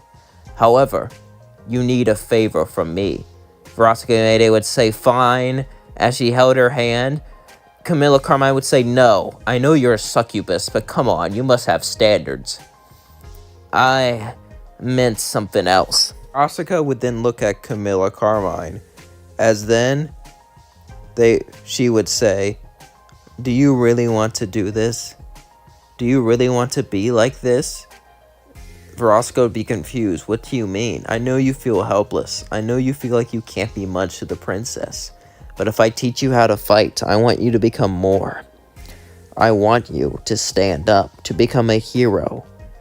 You have great music. You have great influence. I want you to influence people to do the right thing, and not your stupid, pathetic anti-blitz parties. Veronica felt hurt by this and said, hey, as in, Camilla Carmine looked at her. I know you say they help people, but it's just pitiful. Do we have a deal? Veronica would agree, as in she trained under Camilla Carmine. Camilla Carmine would drill her for hours and hours on end and turn her into a fighting machine, as they only had a few days to practice, but during those few days she would train like she's never trained before. As then she came back with the weapons. Charlie says, where were you? We're almost out of time. I know, but I had to get some quick training in. I want to protect the woman I love. They both smiled as they held each other's hands. He'll come any minute now. I know, we gotta get ready. The army then managed to get their weapons, as then they built a barrier around the hotel. As they all prepared for the attack, eventually Adam appeared. As Adam flew down, so did Loot. Loot would fly straight towards Veronica. Loot hated Veronica since she was a succubus. She viewed her as the lowest of the low. They would both begin to fight each other. As Veronica had a plan, Loot would begin to defeat her easily. As Veronica got more and more injured, she fell to the ground. As Loot was about to finish her off, suddenly she got up and hit her with a finishing blow. As Veronica was only pretending to be knocked out, only pretending to be weakened. She knew Loot was overconfident, but she was a better fighter overall. The only way she could win is if she faked losing. As Veronica laughed, looks like I kicked you off your high horse, as then she kicked her down. As Veronica then went up to help Charlie, as things would continue like in canon, but this time Loot and Adam would be wiped out. As they won, Lucifer would look and say, so you're Charlie's girlfriend, yeah? As in, Lucifer hugged them both. Put her there! I think you're gonna make a great part of the family. As in, Charlie and Veronica smiled as they kiss each other. However, one day, Charlie would feel something off. She just couldn't explain it. Her entire life she wanted to be with someone, wanted true love, and maybe she had it. But maybe she could want more of it. She didn't really know what to do. But she decided to ignore those feelings. As Vaggie and Charlie one day would go on a walk, as they're holding hands, Vaggie would say, so, can I ask you something? Charlie would say, of course. As they continued to walk side by side, Vaggie would say, Charlie, you've been amazing, and this relationship's been really fun. And I know it's only a few months, but you've been acting off. Is there anything wrong? Charlie would say, I don't know. It's just, well, I'm Polly, you see? And Vaggie would say, oh, you don't have a problem with that? No. I mean, it would be fun, but I have to find the right person. They have to be a girl because, Charlie would say, yeah, I know. And it's not like I'll try to find the right person. Besides, I love you. Oh, wait, it's only been a few months. I do, but Vaggie would then smile and kiss her and say, I love you too. And then they would hold hands and walk down the sidewalk, enjoying each other's company. It's not like they would magically find someone. Besides, they can just relax and be together. But then, Charlie's stomach would begin to growl as Vaggie and Charlie would walk into a restaurant. As in this timeline, Luna was never found by Blitz. Instead, she grew out of the system and became homeless until she worked at, well, Hell's version of Hooters. As Charlie and Vaggie would sit down, she would say, "Do we really have to eat here?" As then Vaggie would say, "Why? They're just hot women." Charlie would say, "I thought you would be mad they objectify them." Objectify? They get good money off of dummies who tip because they're hot. That's not objectifying, that's smart. Charlie would say, "Good point." As then they sat there and began to eat. As many servers were walked around, eventually Luna would come to serve them, as Charlie would immediately blush. She had a thing for hellhounds, but something about her was different. Something about her was more intense, as Vaggie would smirk and say, "We'll get the special." As then Luna would walk off, as Luna would be thinking, "Damn, those two women are cute. Oh well, just another part of the job." As things would continue, eventually they'd finish their meal. As Vaggie would walk up to Luna, Charlie would say, "What are you doing?" Vaggie would say, "Making things interesting." She would walk up to Luna. Luna said, "You're not gonna get handsy, are you? You know that's the rule." Yeah. You free later?" Luna would blush and say, "Yeah. We're both kind of poly. Well, my girlfriend is. I'm not really into that yet. I just want to experiment, so I thought we'd go on a date." Luna would say, "I would like that." As then Vaggie and Charlie would then walk off after giving Luna their number. As then Luna would go home and lay down as she sighed. Her entire life she's been alone. She's alone in the orphanage, alone in the restaurant. Everyone either laughed at her or tried to take advantage of her, but they seemed genuine. But that could be a lie. Could anyone really like her? These thoughts went into her head. As Luna thought, what if they just want to use me? What if they see me as a cute novelty and not an actual person? Maybe this is a ruse. There has been things where high-powered people will meet up with lower forms for dates and then take them away. But Luna was going to take that risk. As she began to shake, she would pick up the phone. As we cut to Charlie and Vaggie, it was the next day. Charlie was hoping Luna would call, but she probably would have called shortly after. Most likely she wasn't going to call. It was no big deal. Suddenly the phone would ring. As Luna would call, Charlie would say, "Pick up, pick up, pick up." Vaggie would answer and say, "Hello?" As Vaggie picked up, Luna would say, "Hey, I'm sorry about not calling you all. I just kind of got nervous since you're both so pretty." Vaggie would say, "I know I'm pretty." As then Luna would say, yeah, right." As Charlie would say, "What'd she say? What'd she say? What'd she say?" Vaggie would say, "I'm talking on." Okay. Where do you want to meet up at?" How about the park?" Luna would say, "I'll be right there." She would hang up and immediately get dressed.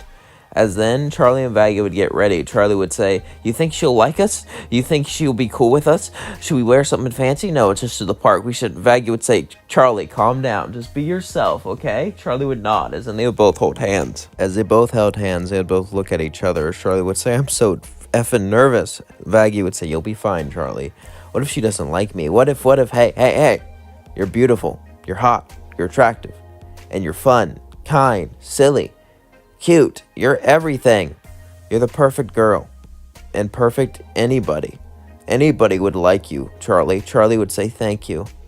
As Luna would be watching from a tree, not really wanting to get involved yet, seeing what type of people they are. And they seemed genuine, so Luna would slowly walk over and she would say hi. Charlie would say, "Hi, do you want to walk around?" Luna would say, "Yeah, I guess." As then they would walk around and begin to talk.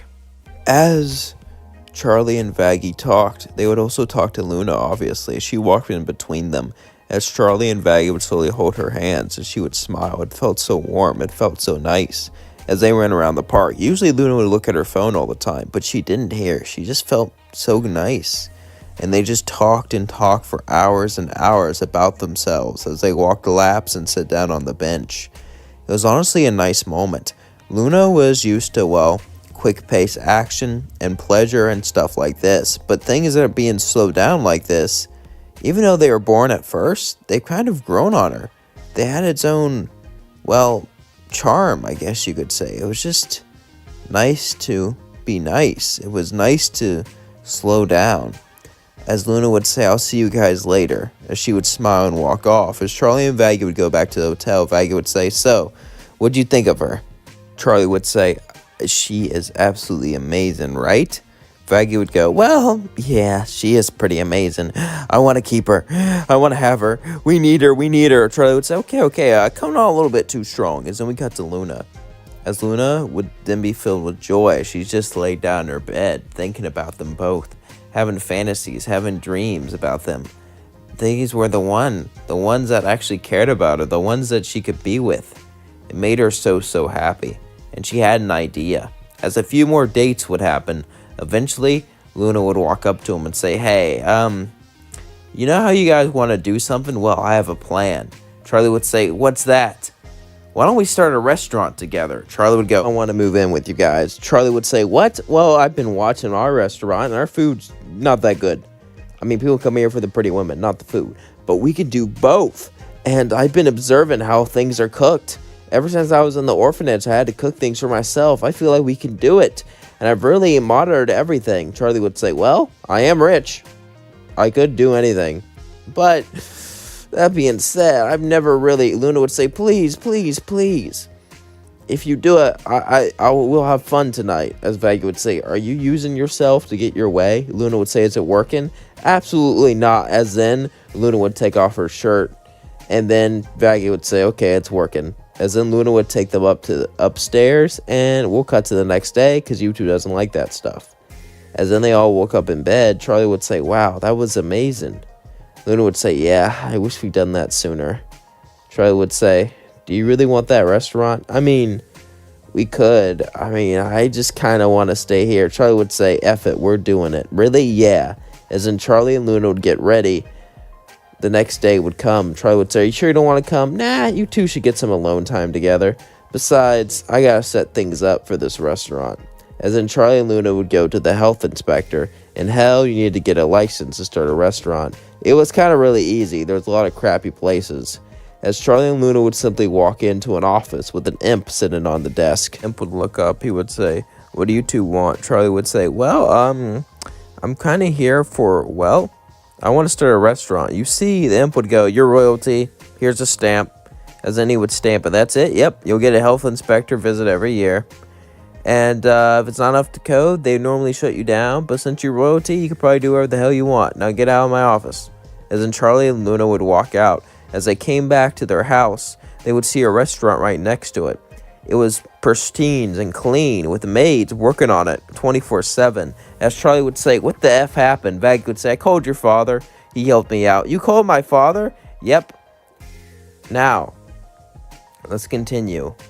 As then, Charlie and Vaggie and Luna would work on their restaurant idea for day and night. As Charlie, Vaggie, and Luna enjoyed their restaurant, they called it Rainbows.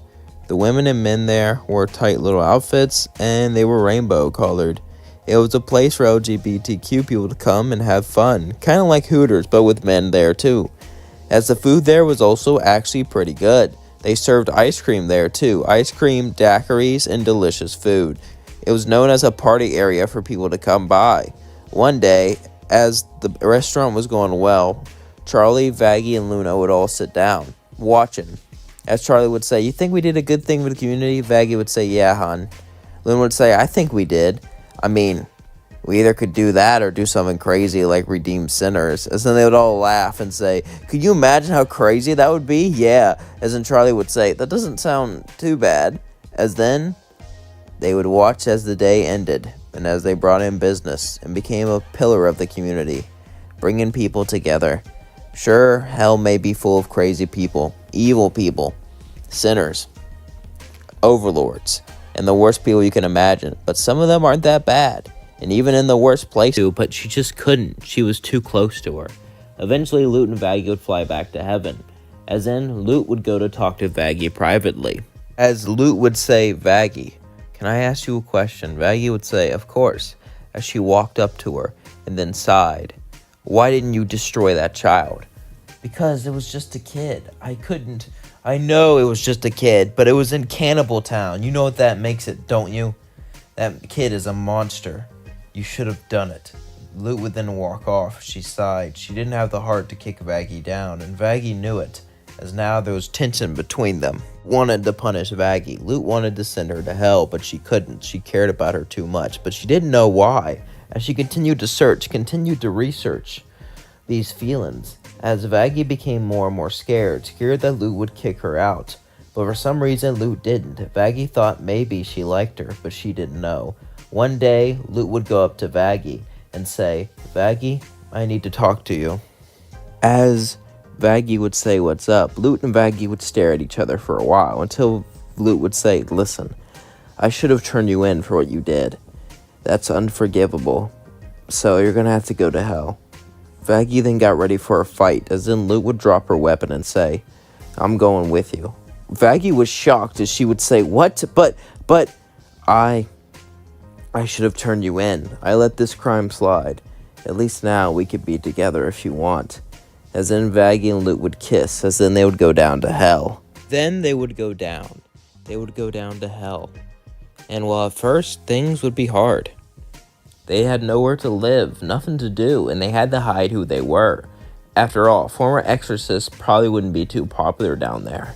They would find a crappy apartment and stay there for a while, but it just wasn't enough, and the odd jobs they did was enough to keep them living, but they wanted more, but they didn't know what. They wanted to simply enjoy a nice, easy life after all the hardship they've been under. Being forced to slaughter so many people and giving up everything really can take your toll. They just wanted a break. As Vaggie and Loot were sitting there, suddenly an ad would appear on their TV. Vaggie and Loot has been here for years. Charlie would open her hotel without ever meeting Vaggie. As Charlie would then start to explain the idea of the hotel and everything, as she was laughed at, humiliated, even worse in this timeline, as she left crying with tears and blood in her eyes from fighting Lady Joy. As Loot would say, "Pathetic," Vaggie would say, "Let's go there." Loot would say, "What? She'll let us in. Besides, it'll be a nice, relaxing day." As then Loot and Vaggie would start to travel out. As they would start to walk to the hotel, Loot would say, "Are you sure about this?" Vaggie would say, "Yes, I am." As they would hold hands, they would walk to the hotel. As Charlie would answer. As Charlie would say, "Oh, welcome. Wait, do you two guys actually want to join? You know, the interview didn't go too well." As Alistair would then open the door from the other side. Alistair joined not too long before they showed up, as he said, "Oh, already? Seems like my presence already making a difference." Vaggie would say, "Yeah, but can we talk to you?" As Loot and Vaggie would sit down with Charlie. As then Vaggie was about to lie, but Loot would say, "Let's tell her the truth." "What? Worst case scenario, we can just run or fight." Vaggie would say, "There's no way she'll let us in." Charlie would say, "What are you two talking about?" As then Vaggie would then sigh, as Loot would look up and say, "We're exorcists. We escaped down from hell. We want a place to stay. We know we can't get redeemed, but we would like to help out the hotel to make up for what we've done." Charlie was shocked, as then Alistair would say, "Guess we gotta get rid of him." As then Charlie would say, "Exorcists wanted to do better? This is great. Of course you're welcome to stay." As Alistair would say, "What now?" As then Charlie would let them stay at the hotel. As then a few days would pass, Vaggie and Loot relationship pretty much stayed the same. However, they would notice something. Someone was really cute, and that was Charlie. He slowly started to get a crush on Charlie, as so did Loot, but they didn't really bring it up. They didn't even know if Charlie liked women, so they decided to hide it. As Charlie would watch one day as Loot and Vaggie would be sitting down eating dinner, holding hands, discussing things, enjoying each other's company. As Charlie watched from the sidelines, lonely, wishing she had a partner. As she watched on the balcony as they ate below, suddenly Charlie would fall down and hit the ground. As she stood up and said, "I'm okay," Vaggie would say, "Are you alright?" Yeah, I'm fine," as she blushed as she looked at them. Loot would say, "I know what's going on here." Charlie would then blush and say, "What?" Loot said, You like us, don't you? That's why you're watching us." Charlie would say, No, I don't." As Loot would laugh, and so would Vaggie, as they would both walk up behind her. As Vaggie would say, "It's okay, darling. It's okay to like me." As then Vaggie would kiss Charlie, as then Loot would kiss her too, as then she would yell, "Ee!"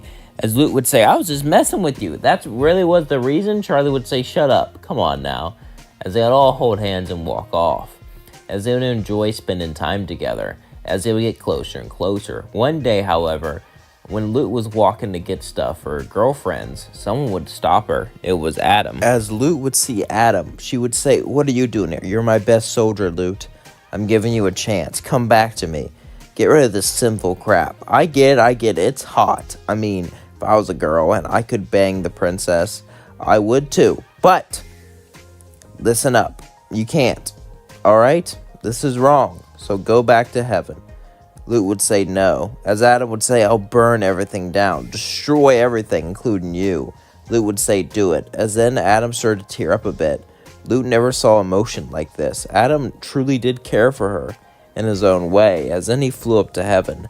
As Lute would go back to the hotel and warn her girlfriends. Aggie and Charlie were sitting on the couch.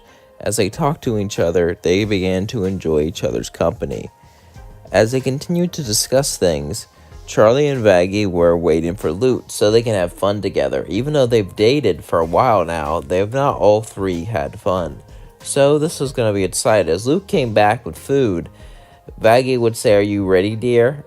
Lute would send a sigh and say, I was, but Adam's going to kill us all. As then Charlie would say, wait, what? As then Lute would say, yeah, Adam's here is coming down to kill us. As Vaggie would say, we have to get ready. As Vaggie would get her spear, Lute would say, we have to train. Charlie would say, I don't know about this. It's the only way for us to survive. We have to fight. Charlie would reluctantly agree as they would train and get an army like Cannon. In this timeline, though, they'll be way better off because Lute would actually be on their side and they would train from early on. As all this was going on, we cut to Adam. He was conflicted. He didn't want to hurt Lute, but he had no choice. As he gathered up his forces and prepared to attack hell. As the exorcists rained down, they caused nothing but death, nothing but destruction. As the city burnt, as the cannibal army would fight back against the exorcists, it was a fierce battle. Both wanted nothing but destruction, both full of bloodlust. As Adam would fight Alistair like a cannon, but as Alistair escaped, a spear would be thrown, as Adam would dodge just in time, as Charlie and Vaggie would charge Adam, as Lute would also charge him, and Adam would say, it's not fair, you two were my best exorcists, now you left me.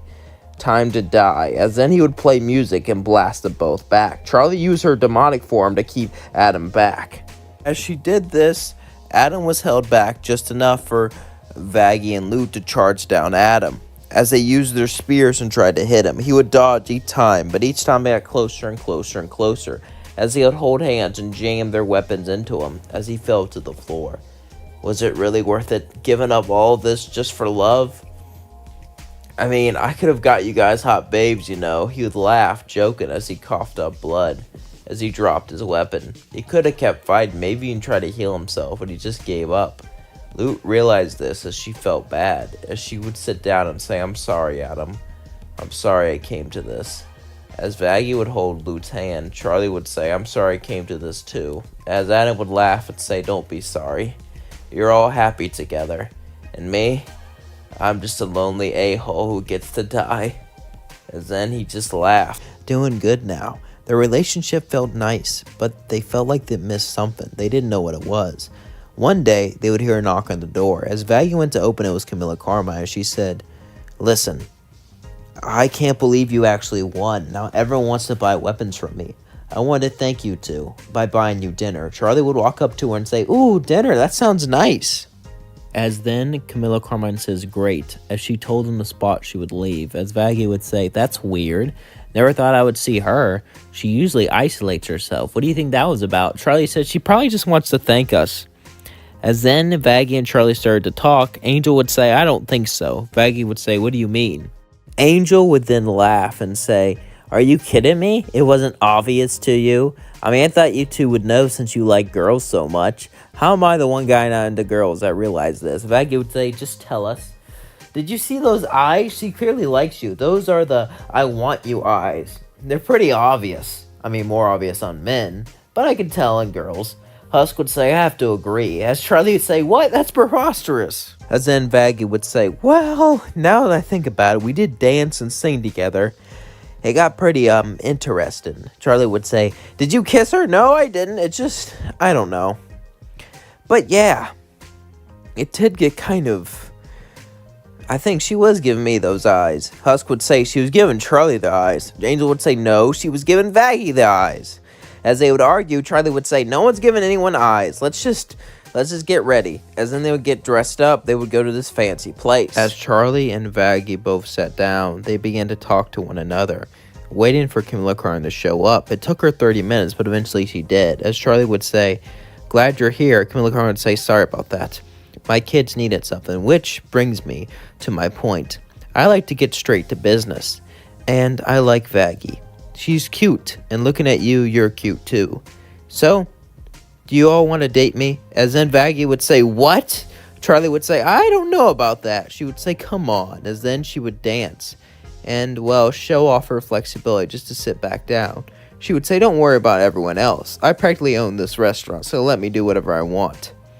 Besides, I'm pretty sure you two need something to spice up your relationship.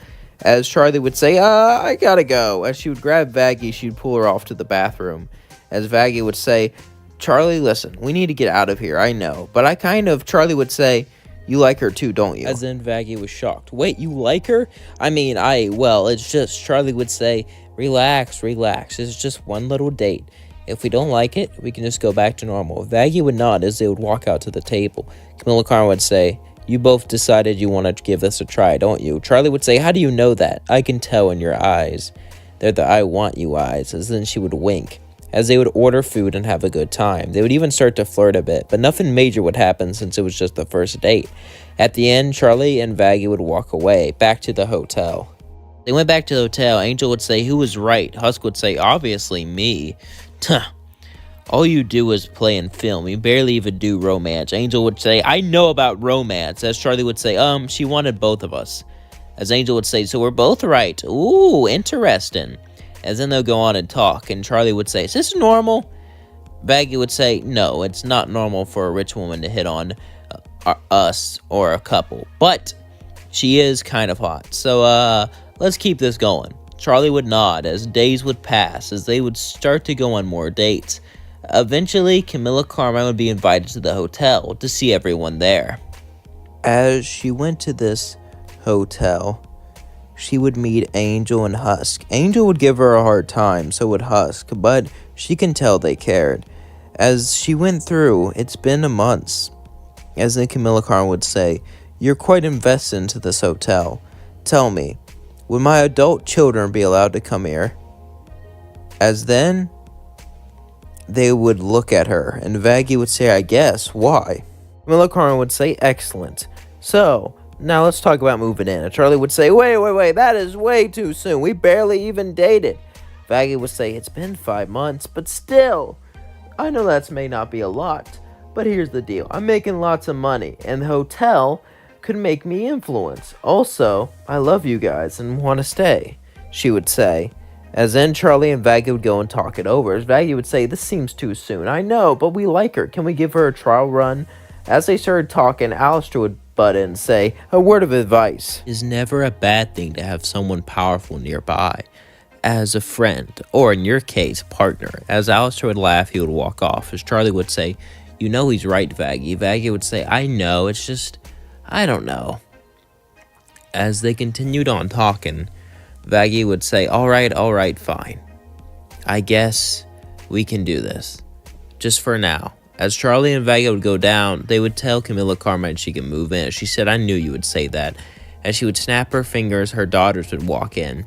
As then she would stay at the hotel. As things went on greatly until one day Lucifer would visit. Lucifer would then open the door as he looked around.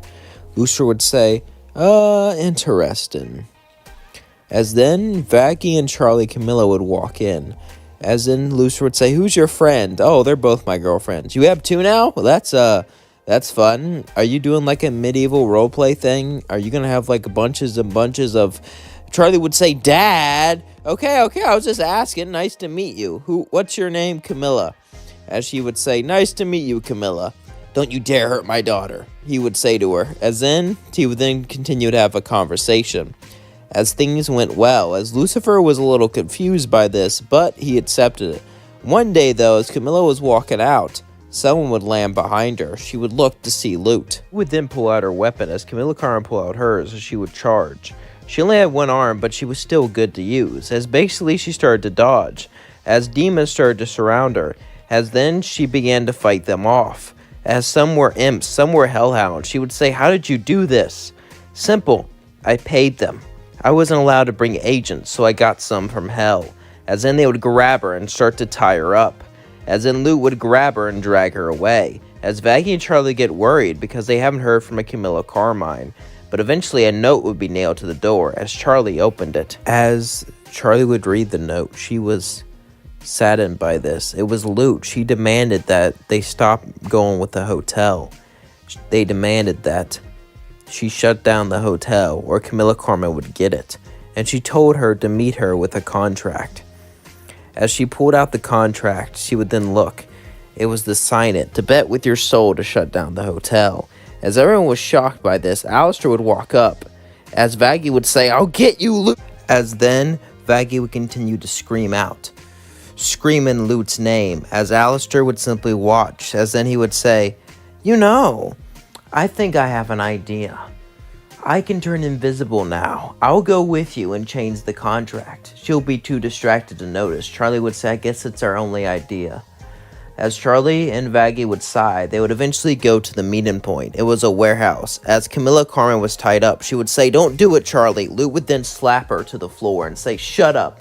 As then she would hold a blade to her neck. "Do you have the contract?" Lute would say. As then Charlie would sigh and give up the contract. As Lute would smile, she would say, "Finally." As then she would read it and say, "I agree to give Alistair freedom." Wait, what? I didn't. Oh no. As suddenly tentacles would grab her and pull her back as she began to scream in terror and pain.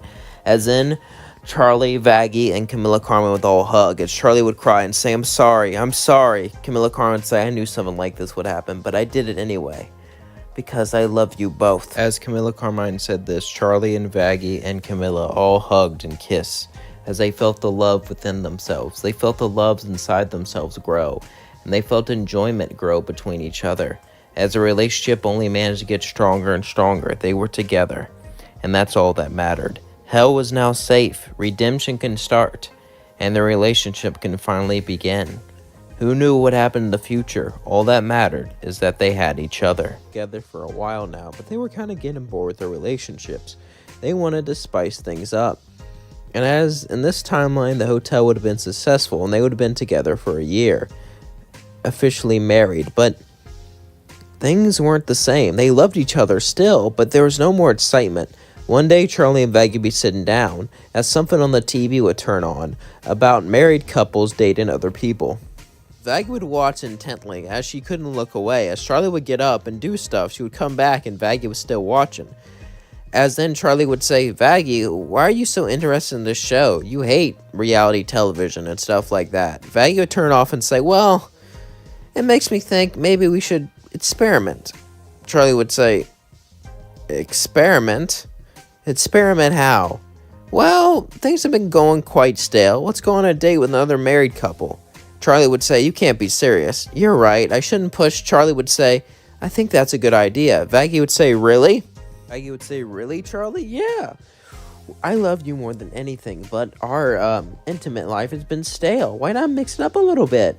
Meet someone we fall in love with. Worst case scenario, we still have each other." Vaggie would nod and say exactly, as then they would both hold hands and smile at each other. They were nervous, but they were excited at the same time to try something new, to experiment with each other. As that was going on, we cut to Moxie and Millie. As Moxie and Millie were sitting down, they looked on the computer. As they had this idea for a while, they went for this website for other married couples to date, but they couldn't find any until eventually Charlie and Vaggie put their thing down, and then Moxie would say, "Is that the princess herself? I hear that hotel's doing quite well." Millie would say, "You know, you look cute with a princess, and I think your little girlfriend could be interested in me." And Moxie would say, "Are you sure you want to try this, love?" "I am," as they would hold hands and kiss. As then they would set the date up, as we cut back to Charlie and Vaggie, as they were getting dressed up for their date, as Charlie was getting nervous. "Oh, what if they don't like us? What if they don't like us? Or what if they're too good and Vaggie leaves me for one of them?" Vaggie would say, "Hey, I'm not going to leave you, hun, and they'll like us. I know they will." Charlie would then sigh and say, "You're right, Vaggie," as they would hold hands and go out to dinner. They didn't really know what to expect. This wasn't some freaky night of fun. It was just a night to get to know each other, a date. As Charlie and Vaggie would sit down, eventually Moxie and Millie would sit down too, and they'd begin to talk about each other's relationships. Moxie and Millie had a lot of fun, and they wanted to spice things up, and Charlie and Vaggie were getting kind of a dry spell. They hoped they could make each other feel better. As they continued to talk about things, eventually Moxie had an idea. "Let's split up." As they would all split up, Vaggie would talk to Millie, and Moxie would talk to Charlie. As Moxie would say, so, your wife's only into girls, I guess she'll just date Millie then. If that's alright. Charlie would say, of course it is. I never really done something like this before. Moxie would say, me either. But as he would think back to what Millie likes, as he would try it on Charlie. But you look quite stunning today. A tall, powerful woman interested in a little imp like me. Oh, please. Charlie would say, you don't have to act. I want to see your true self. Moxie would say, very well. As they would start to talk and get along.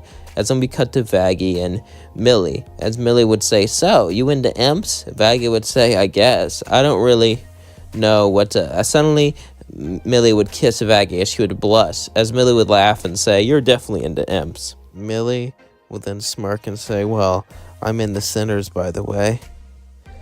So yeah, I guess it's even. As Vaggie would say, yeah.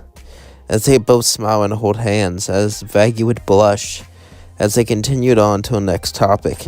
As eventually the date would end, as Charlie and Vaggie would walk back, Charlie would say, what do you think? Vaggie would say, honestly, Millie is hot. Charlie would say, I agree. And Moxie was quite fine himself, as they would continue to talk.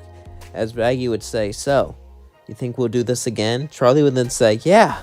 I had way more fun than I thought I would, and well, this can be a great opportunity that opens ourselves up. Open ourselves up to love, open ourselves up for more, open ourselves up to expand our marriage. As Vaggie would sing with Charlie about opening it up and about finding more people, and about how cute they were. As then we cut to Moxie and Millie, as they were both laying in bed. As Moxie and Millie be both laying in bed, Millie would then look at Moxie and say, I had a great time.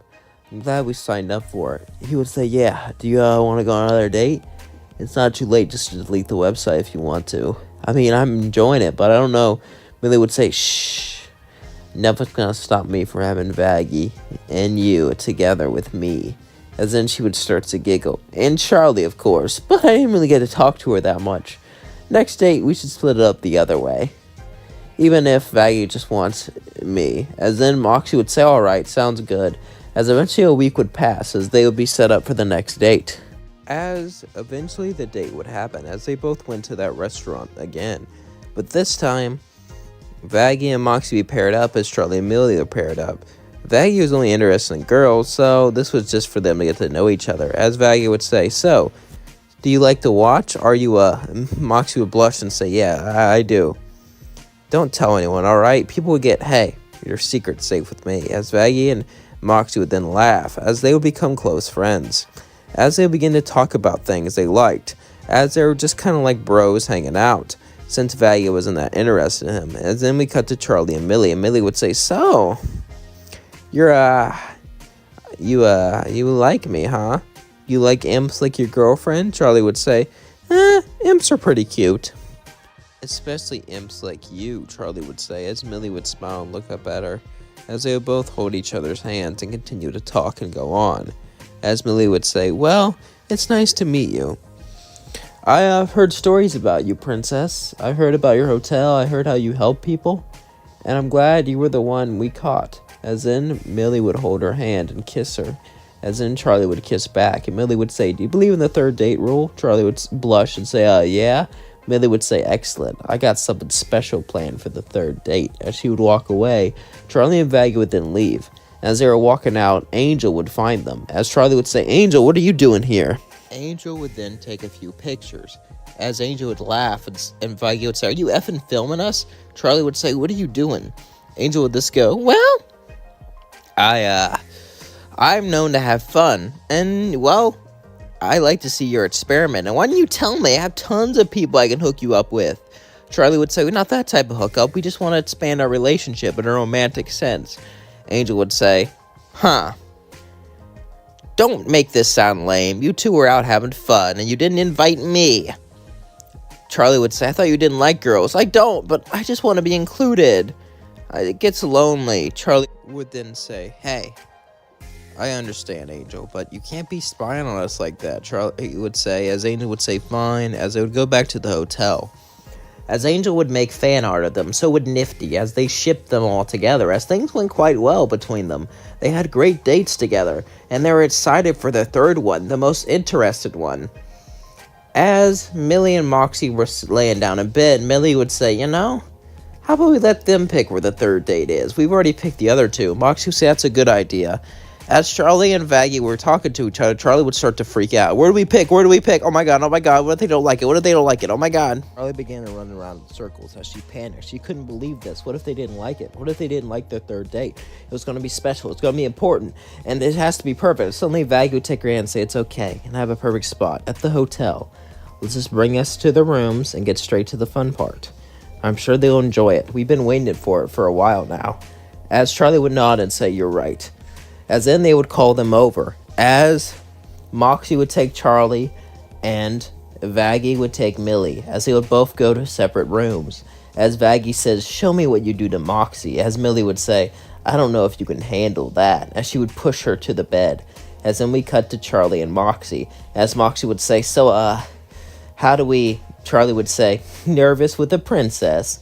Let me show you how it's done. As Charlie and Moxie would have a beautiful night together, Vaggie and Millie would have a beautiful night together. As they fell deeper and deeper in love. As each date came, the married couples would continue to date each other. And they would visit each other more often. And eventually, as the hotel was so successful, Charlie was able to step down. As Charlie and Vaggie move in with Moxie and Millie. As they had a great life together and eventually a family. Sure, their relationship wasn't traditional, but hey, they had what they wanted. And they were happy. Like Lute and respected her.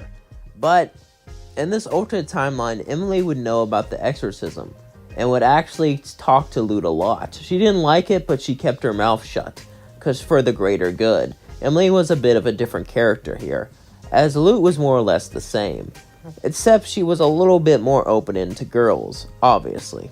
As then Lute came back, she was hurt, as Emily would walk up to her and say, here, you could use a quick healing.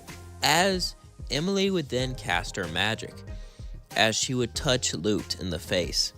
As Lute's wound slowly went away, she felt way better, as she was officially healed. As Lute could stand up and move now. Her arms and legs were a bit injured, but it wasn't too bad. Lute would say, I would heal myself. Yeah, angels do heal faster, but I had to make sure. Lute would say, thank you. Emily would say, you're welcome. Be careful out there. Lute would say, all right. As this would pique Lute's interest. She wasn't used to people caring about her like that. As Emily would, she would kind of like Lute. Lute was a very interesting character for her.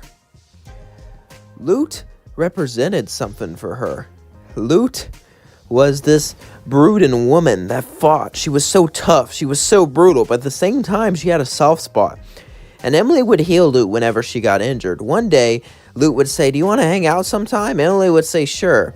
As then one day, they went to get some coffee. Not really much, but hey, you gotta start somewhere. So as they went out to eat and drink some coffee, Lute would say, so Emily, how are you? You've been very nice to me. Is there a reason for that? Emily would say, I'm nice to everyone. Yeah, but you always heal me first and talk to me the most. Emily would be like, I guess I just like you. Lute would say, yeah? Yeah. As they had both stared at each other for a while, as they would, not really know what to say, until Lute said, you want to get out of here? Emily would say, I'd like that, as they both walked out. As they were both walking away, Lute would look at Emily and say, hey, as then she would just kiss her and run off. As Emily blushed, she couldn't believe it. This felt nice. It felt good. As then she simply smiled.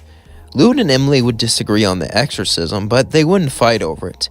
They knew each other's opinions and knew they couldn't change their minds, so all they could do was support each other. Until one day, Vaggie and Charlie would both go to the meeting. As Charlie and Vaggie were walking away, suddenly Adam wouldn't show up. As Vaggie was alone in a room, in this timeline, Emily and Lute would both show up.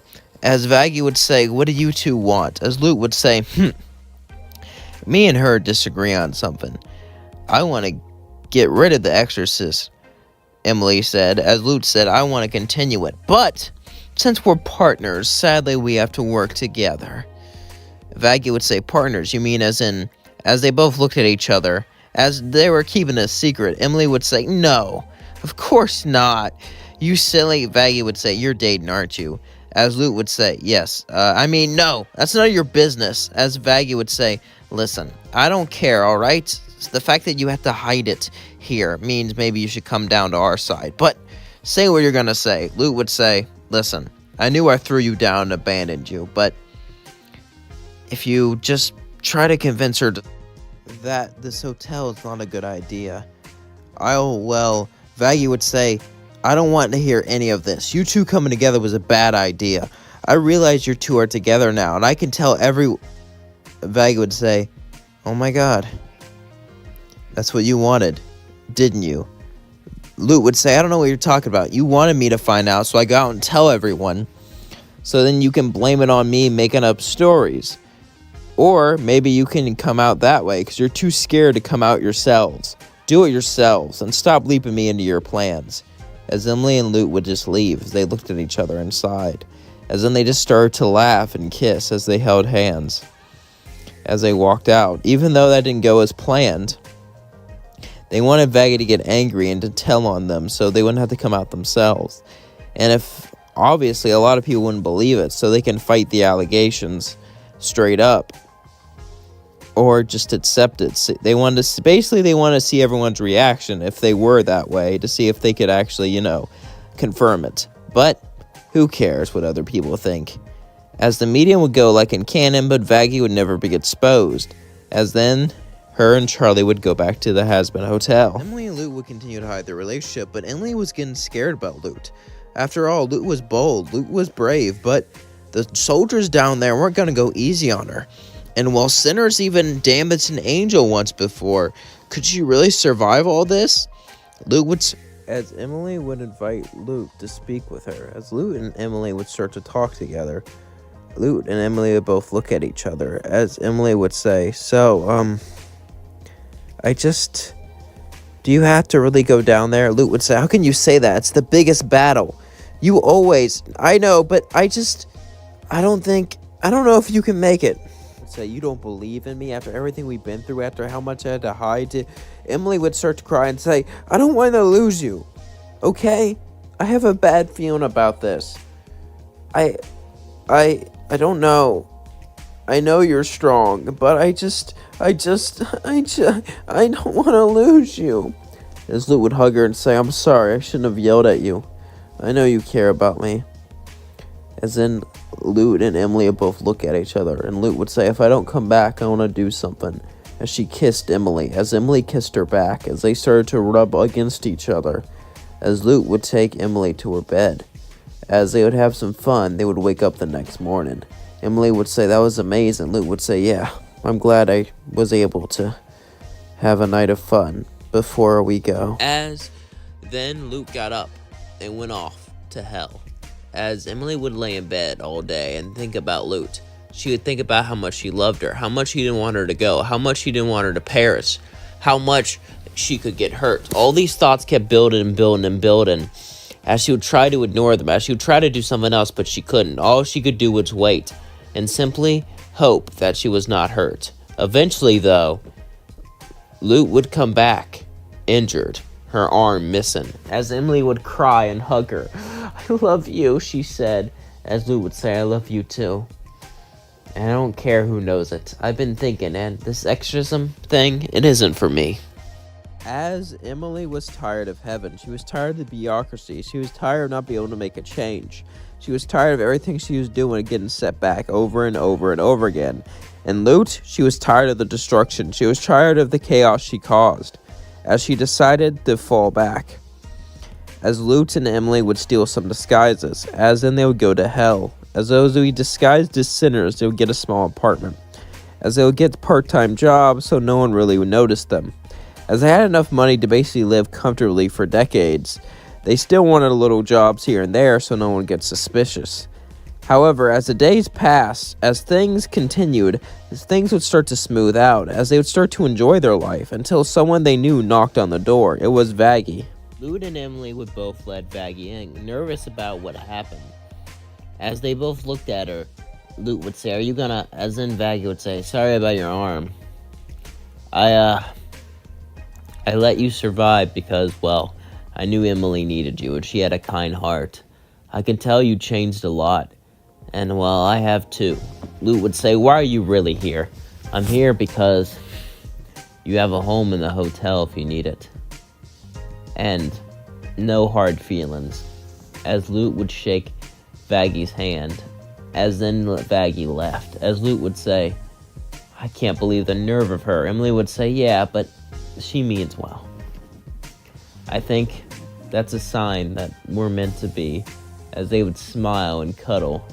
As then we cut to Vaggy and Charlie, as that's how the couples went. And Emily gave up their old lives. They would live together happily. As Lute gave up being an exorcist, gave up being a warrior, Emily gave up her dream of redeeming people, her dream of helping Charlie, her dream of making heaven better, all to be with her love. And it was she just laid there, smiling, as she had a meeting with Sarah. As Sarah went to meet with her, she was wearing a bikini, and Sarah would blush and say, oh my, can you get better dressed? Lilith would say, why? It's just the beach. Besides, you really don't like bikinis? What are you, a prude? As Sarah would say, what? No, I am not some prude, as you call it. I'm just here to talk over the rules. I guess it's fine since you're the only one here. Liv would say, yeah, you just like the show. Keep in mind, we have no idea what her personality is like. She's never talked once, so I'm taking some liberties here. Kind of hard to make videos about people who you've never really seen talk or act, but it's whatever. As Lilith and Sarah continued to have a conversation, Lilith would tease Sarah all the time, and Sarah would simply blush. As they were barely able to get through it, Sarah would then walk back to her home. As her face was bright red, she would lay into a pillow. Sarah couldn't believe what she was feeling, what she was experiencing. What was this? How could this be? Could she really have attraction for her? No. She is literally Lilith. She's part of the problem. She helped create the sin. She helped spread evil in the world. And she was a girl. She couldn't do this. This was wrong, she told herself, as she sighed. As then we cut back to Lilith as she smiled, as she could tell that Sarah was getting a little crush on her. She said men, women, they all want the same thing, and beauty. They're attracted to whatever's most beautiful. As she smiled, she would simply drink her wine and begin to toy. As time passed, Sarah would think about her more and eventually would come to visit more often. As Sarah and Lilith would see each other from time to time, they would play checkers and flirt with each other. Well, Lilith would flirt with Sarah, little hints. As Sarah would blush, she would try not to reciprocate it back. She could tell these feelings were building up inside of her. As one day, Sarah would walk away, her face bright red. Emily would say, oh, you look happy. Is it a boy? Sarah would say no. As Emily would say, is it a girl? Sarah would say, well, Emily would say, oh my God, it's a girl. So who is it? Sarah would say, I'm not going to tell you. Emily would say, come on, please, can you tell me? I'm sure it's someone really special. As then, Sarah would simply walk away. Emily would say, it must be embarrassing. I wonder who that is. As Emily would watch Sarah, she would realize that Sarah was visiting Lilith often, and that's when it hit her, as she would say, oh my God.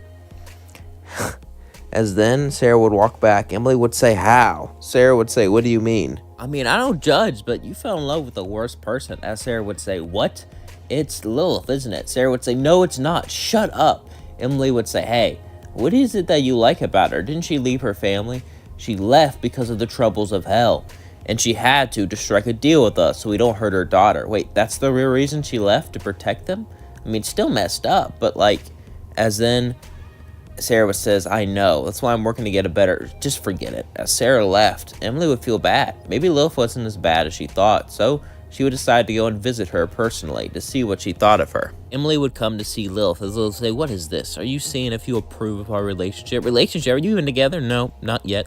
I like to plant seeds of beauty inside their mind, then watch them come and beg me to be with them. Man or woman, it's quite amusing. However, Sarah is interesting. She's quite beautiful herself, you know. Even with that eye form, she emits beauty. As in, Emily would say, thank you, I suppose. Anyway, enough about that. I'm here to talk about why. What are you here to talk about? I'm just here to ask you some questions. Sit down.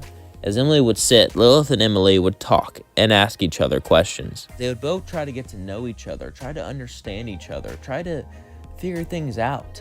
As Emily would ask things about her, She was curious about Lilith. She was curious if she was right for Sarah. And Lilith, even though she was arrogant, even though she had a charming personality, there was stuff about her, stuff that she let open. As Lilith would say, do you think Sarah will come to me? Emily would say, we'll see about that. As then Emily left, she would go and see Sarah. Sarah would say, what do you think? As then Sarah would begin to sigh and say, well, I think it's time I go ask her out. As Sarah started to walk away, Emily would say, good, and I think she's right for you. As Sarah would go and ask out Lilith, she would laugh and say, yes, yes, yes. As then Sarah would say, so what do we do now? Lilith would say, Charlie's coming to visit heaven, right? Why don't we expose our relationship to her? That's insane. We just started. I'm sure she would like to see me anyway. Besides, I can make things go over better in the morning. As Charlie and Vaggie went to heaven, Sarah would say, I have something special for you. Something top secret. Follow me. Vaggie can't come along. As Vaggie would say, if I can't come, Charlie's not doing it. Charlie would say, yeah. As then Sarah would whisper, it has to do with your mom. As then Charlie would nod and say, sorry, Vaggie. I can't tell you. As then Charlie left with Sarah, she would see Lilith laying there on the beach. As Charlie would say, oh my God, hi Mom, it's been a long time. You haven't really returned any of my calls or the messages. Lots and lots and lots of messages I sent you, but that's fine. Lilith would say, sit down, Charlie. As Charlie would sit down, Lilith and Charlie would start to have a conversation. She said, well, I left your father a while ago. How would you feel if I started dating again? Charlie would say, I'd be shocked, but who is it? Isn't it an angel? Who up here would you date? As she would suddenly say, you can come out now. Sarah would walk out. As then Charlie would say, no, please don't tell me. As then Lilith would say, you don't like it? I mean, it's good and all. But she's kind of the judge of our case. Wait, does that mean no? That doesn't mean I'm just going to pick you because of this. Listen, Charlie, Listen, I just want to be together as a family, okay? Me and you, together.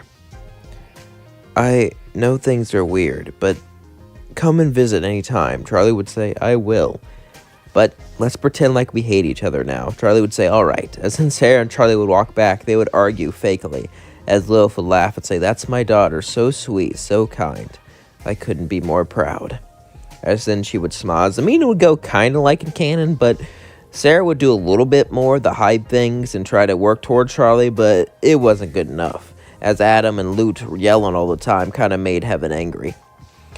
As the exorcism was about to come, Lilith would go to the hotel with Sarah. As Charlie would say, what do you two want? Listen, I have a way for you to defeat Adam. Here, play this. As she gave Charlie a button, it will send him straight back to heaven with the other exorcists, and they won't be able to come back. I didn't give you this, understand? As then Sarah flew away, Charlie would say, wow, she's actually helping me. Lilith would say, yeah. Honey, can I talk to you? As then Charlie listened to Lilith. Lilith would say, listen, I'm sorry about leaving. I had to make sure you were safe. Charlie would say, I understand. It must have been a hard decision to make. But now we can change things, right? Yes, we can. As they would hold hands, Lilith would fly away. As suddenly a portal would open up. Hours later, as exorcists would pour down, Vaggie would say, are you sure this will work? I don't know. As Adam would say, time to. As then she would hit a button, they would all disappear. As then Charlie would say, holy crap, it actually worked. As Vaggie and Charlie would begin to celebrate. As they did it, they saved the day. It seems like they stopped whatever this was. They stopped the terror that was about to happen. As that was going on, we cut up to heaven. As Lilith and Sarah would be sitting together on the table, drinking some wine, talking. As then Lilith would hold Sarah's hand and say, Beelzebub would never hook up with Vortex for whatever reason. As one day Luna would be going to the party, as she kind of liked Vortex a bit. But as she was there, someone else would take notice to her. It was Beelzebub. As she said, hey, do you mind spending some time with me? Luna said, sure, it is your ring after all. As then she would start to drink with her, and Luna said, so what's up? I could tell your dad's a bit depressed, and well, I'm just gonna come out and say it. You need some love in your life, girl. Luna would say, what? As then suddenly, Beelzebub would take Luna's hand and say, I can show you fun, I can show you pleasure, and I can show you the world. As then she gave her some honey, and as she drank it, Luna felt amazing, as she never felt this amazing before, as she never felt a thrill through her body, at least not like this. As she continued to drink the honey, as she continued to dance, as she continued to hold hands with Beelzebub and flirt with the boys, she started to have more and more fun. As eventually Luna and Beelzebub would kiss. As they shared their kiss, love was in the air as a spark felt between them. As then Luna would wake up the next day in Beelzebub's bed. As she said, I've never did this with a girl before. Oh my god, what's gonna happen? What's gonna happen? Beelzebub would say, relax, here. As she would throw Luna some clothes. Take care of yourself, alright? And your dad's passed out in his house. He doesn't really know what happened. But you can tell him if you want to make things official. We should go on a date. It would be fun to. But then suddenly Luna would run out, her face deep dark red, as she would go back to her place. She would stay home for a while as not much would happen, as she would continue her job with Blitz and continue her job with others.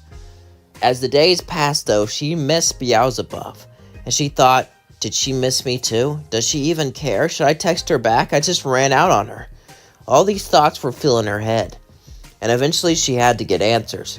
One day, as Blitz and the rest of the group were out on a mission, she called Beelzebub. As she answered and said, why'd you run out on me, girl? Did I come on too strong? Was I too intimidating? I mean, I know I'm one of the 7 deadly sins and all, but still, you were pretty cute, so I wanted to give you a nice try, you know? Or was I not gentle enough? Luna would say, no, it's none of that. It's just, I don't know. It's just, well, I like you. I like you a lot. But I just didn't know if I wanted to give something a try. I kind of had a crush on Vortex. Vortex, he's a total B-word, Beelzebub would say. I mean, don't get me wrong, he's cool to hang out with everything, but he's barely there when it comes to relationships. I did date him in the past. Okay, I changed the story. They broke up. That's a new story. Anyway, Beelzebub would explain what he did, and Luna would sigh and say, oh, hey, you have me though, don't you? Luna would say, yeah, I do. As in, Blitz would walk in and say, Looney, are you? Oh my god, you're dating a sin. Well, Looney, I am conflicted.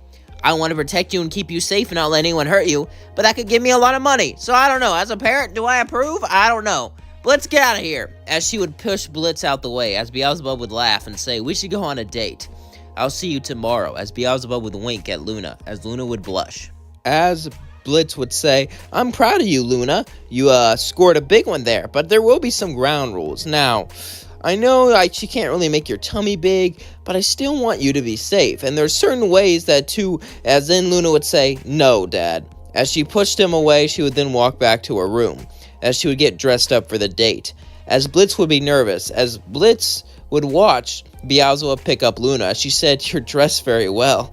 You ready? Luna would say, yeah. As then Blitz said, hey, I know you're a ringleader, but if you mess with my daughter, I will effing. As then Beelzebub laughed, said, you're a good dad. Come on, Luna. As then Luna and Beelzebub left.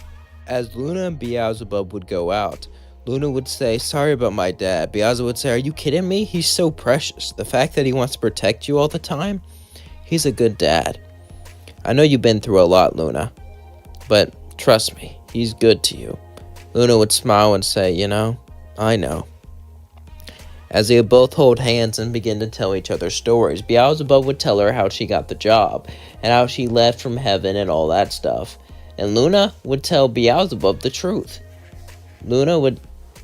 As Beelzebub and Luna continued to talk to each other, they got along pretty well, actually. And, well, they actually kind of liked how things were going between them. They actually kind of liked how they were together. However, after the date ended, something would happen. Luna would get a strange call. It was from Stolas. She doesn't even know how Stolas got her number. As she answered it, she said, hello? Stolas says, I need you to get to Beelzebub. Hurry. Why? Just hurry. Suddenly, the call would end abruptly. Luna was super confused. Why the heck would Stolas call her? Why would Stolas need her? Luna didn't really know, but she decided to go get Beelzebub. As she told Beelzebub the situation, she was also confused. Are you sure this Stolas isn't some perv? Luna would say, trust me, he's not. As they would both go to his house, they would see something. They saw Stella holding Stolas by the neck. And Blitzo there too, crying. As Luna says, put him down. Stella would laugh and say, "Oh, it's you, Beelzebub. I want to make a deal." Beelzebub would say, "I may not know Stolas, but the fact that you would hurt him really pisses me off," as she would grow and get big. But suddenly Stella would grab him and say, you don't want anything to happen to him. After all, you don't know him. But that would hurt Luna's father, which would hurt Luna in return. Beelzebub would say, "What do you want?" "I want a better husband. I want you to send me someone from your ring that won't cheat on me." As then Stella threw down Stolas, and Stolas says, "In my defense, it was an arranged marriage." Stella would say, "Shut up." As then Beelzebub would sigh and say, "Fine, is that all?" "Yes."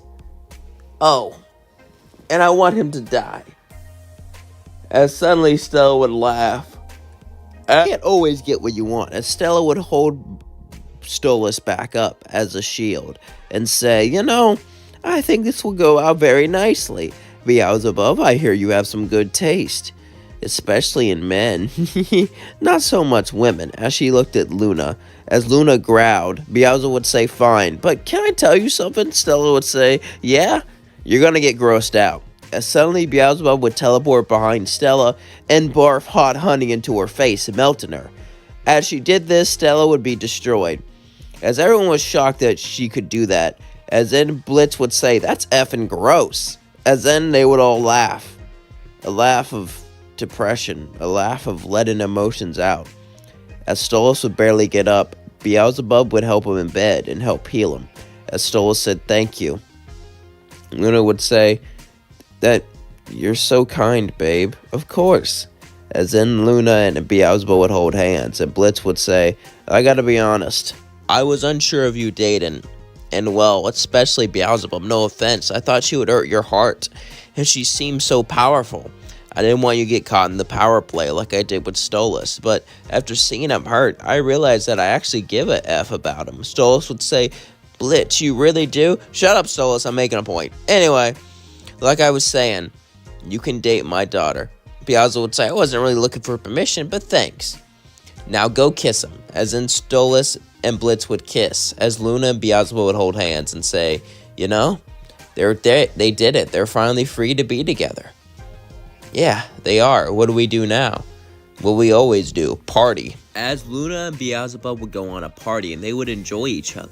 They would enjoy having fun together. They would enjoy being together, and they would enjoy, each other. They loved each other, and they can tell that they were the ones. As they both held hands, Luna would say, "It's too bad I'll perish as you get older." Beelzebub says, "I'll make you immortal." "What?" That'll be my honeymoon gift if we ever get married." And suddenly, hell almost being destroyed, everyone was talking. Everyone was filling up. There was conversation everywhere. Luna wanted to check out this hotel. She watched Charlie on computer before, but now she wanted to check it out to see what it's really about, just for fun. As Luna decided to, barge in there, she looked around and simply gave off a smile, as then she saw Huss, the bartender.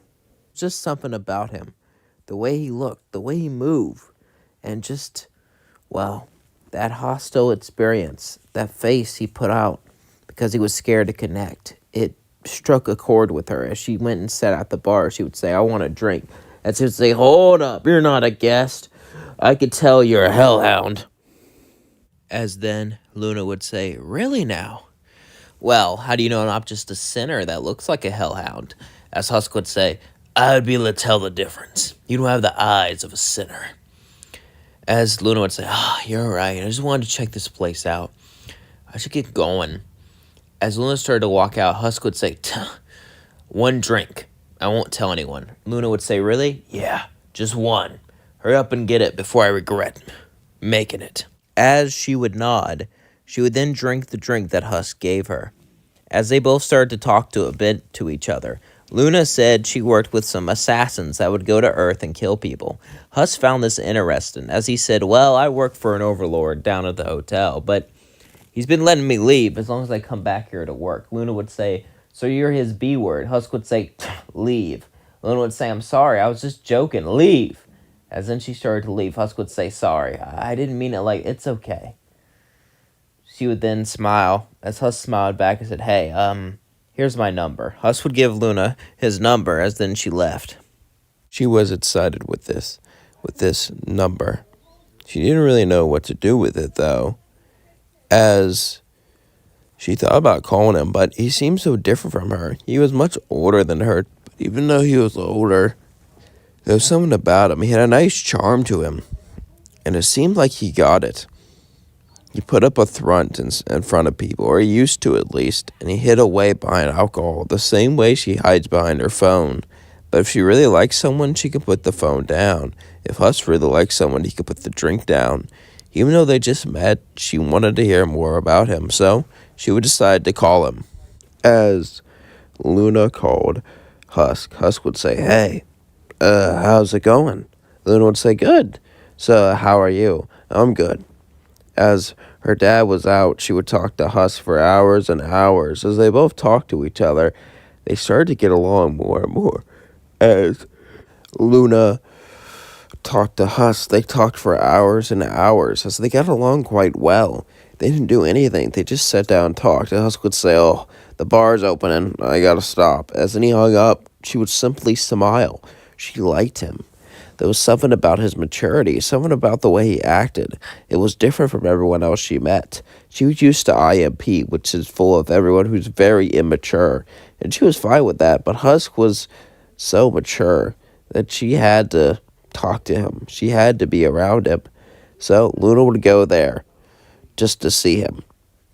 As Husk and Luna would start to talk to each other, they would start to get along quite well. As then Charlie would walk in and say, "Hey, usually we wouldn't really allow, non-sinners to come in here like this unless they're working, but the fact that you're his girlfriend means a lot to him." Husk would blush and say, "She's not my girlfriend." Charlie would say, "Oh, that's what they all say. Anyway, come by anytime. Just don't distract him too much. And here, he'll be off at these hours. Sound good?" Luna would say, "Thank you." As then Charlie left, Luna would say, "She's nice." As then Husk would sigh and say, "She is. She's very nice, and I am very grateful for that. But it's just, she's a little too nice sometimes." Luna would say, "What do you mean?" "She doesn't let people step over her, but she doesn't really know how to be mean either. So it complicates things. It gets us into trouble. And her willingness to be nice, to look like a nice person, it costs people the hurt ones, but everyone has their flaws. It's not like I'm better than her at all." Luna would say, "Why do you say that? You're nice as hell." Husk would say, "Nice? Come on now. You know I'm cold. I'm only nice to you because I don't want you to eat me." As in Luna would say, "Do dogs actually eat cats? I've never seen that happen." As in Husk and Luna would both laugh, they would continue to talk. As eventually Luna would say, "Come out and see me sometime." She kissed him and left. As Husk blushed, that's all he could think about was Luna. She was hot-headed, but she was sweet on the inside. And there was just something about her that brought him to her. She was just so amazing. As then we cut to Alistair, who was watching everything from above. He would smile. As then he thinks he has an idea. As Luna and Husk would start to see each other, they would go on dates, as their relationship was going quite well. One day, Husk was getting ready. As Luna was sitting down looking on her phone, Alistair would appear in front of her and say, "Hello there, miss. I have a proposition there for you." As then Alistair would then smirk. Well, he's always smiling, but this smile was bigger than the rest. As Luna would say, "What do you mean?" "Well, I can let him be free. Give him his life. After all, you know how overlords work with others, right? Or I can make his life a living miserable hell. That all determines on if you give me what I want." As in Luna would say, "Fine, I'll let you use..." As in Alice would say, No, not that. I want that book. That book has lists of spells and how to get on the world. I can escape hell with it." As Luna would say, "I'll never give you that book. I just need to write down a spell." Alistair would then smile. "Well, then I guess he'll never be free." As then Alistair disappeared, Luna would try not to think about it. As Husk and Luna went on that date, it was nice, but Luna kept thinking about what Alistair said. The next time they went on a date, Husk walked out bruised. This couldn't be it, right? Why was he so bruised? Why was he so hurt? Luna had these thoughts in her mind. It had to be Alistair. Alistair was going to use Husk as a hostage. He was going to beat him up, torture him, make his life hell until she gave him what he wanted. But giving an overlord the access to the surface would be very bad. It could jeopardize their mission. However, would she have to do this? Luna would try to talk to Husk about it, but Husk would brush it off and say, "Don't ask." As then they just went on their date, Luna went back to her place as she thought about what Alistair said. Should she do this? She couldn't stop thinking about it. This was a hard decision. After all, she knew what it was like to be hurt. She knew what it was like to be in pain, to suffer, more than anyone. So to let Husk go through this would be cruel. So she would cry. She had to do it. She had to save the person she loved. Even though this wasn't a good idea, even though this wouldn't lead to anything good, she knew she had to do it. As Alistair was in the middle of the night, waiting outside her apartment. As she walked out, she was shocked. "How long were you standing there?" Alistair would say, "Enough. I knew you couldn't hold out forever." As then Luna would sigh and give him the book. Alistair would say, "I'll put it back during the morning. I just need the spell to lead to the surface world." As then Alistair left, he was free, and now he had exchanged a deal. He loved deals, so he can go up on the surface again. There were so many bad people he could punish. So many great shows he could play in the world. This was going to be fun. So much fun. As he walked back to the hotel, he would knock on Husk's door. As he woke up late at night, he would see Alistair staring at him. He would say, What do you want?" Alistair would simply laugh and say, "You're free to go." Husk would say, "What? You're free?" "I traded you for something much better." Husk would say, "Where's Luna? Is she okay?" "She's fine. She just gave me a gift that allowed me to go to Earth." As then Alistair would disappear, Husk was scared, but he was also happy. He would decide to leave the hotel that day. As he ran towards Luna and hugged.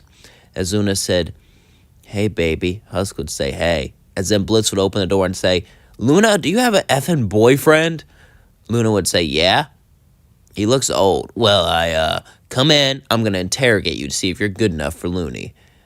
As in Luna would say, "Well, you're going to have to get used to this." Husk would say, "It's fine. At least he cares about it." Terribly.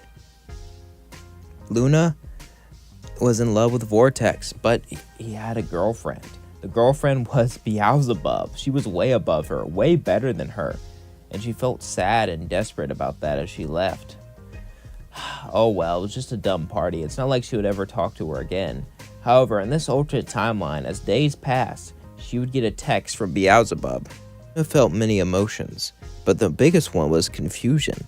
As Beelzebub would say, "Hey, Vortex gave me your number. I had a fun time partying with you. Come back to my place sometimes. We want something to talk about." As Luna smiled, she wondered what it was, but then she sighed. I mean, she would still be a good friend to her. Yeah, she would smile and put her phone away as things would go like normal, until eventually she would ask her dad, "Can you drive me to a party?" Blitz would say, "Drive you? Well, party?" As Luna would say, "Well, I guess that's what it is. I don't know why else she would tell me to come." As Beelzebub, Blitz would say, No, I don't trust you there. Please, come on, Dad." Blitz would say, "I'm not, did you say Dad?" "Yeah." "Will you take me?" Sure." As Luna pulled that card. As Luna would get in the car with Blitz, Blitz would start to drive her off there. As he would say, "So, are you sure this is a good idea? I just don't want you getting hurt." Luna would say, "Why would I get hurt? I just have a bad feeling." As Blitz would park, Luna would get out.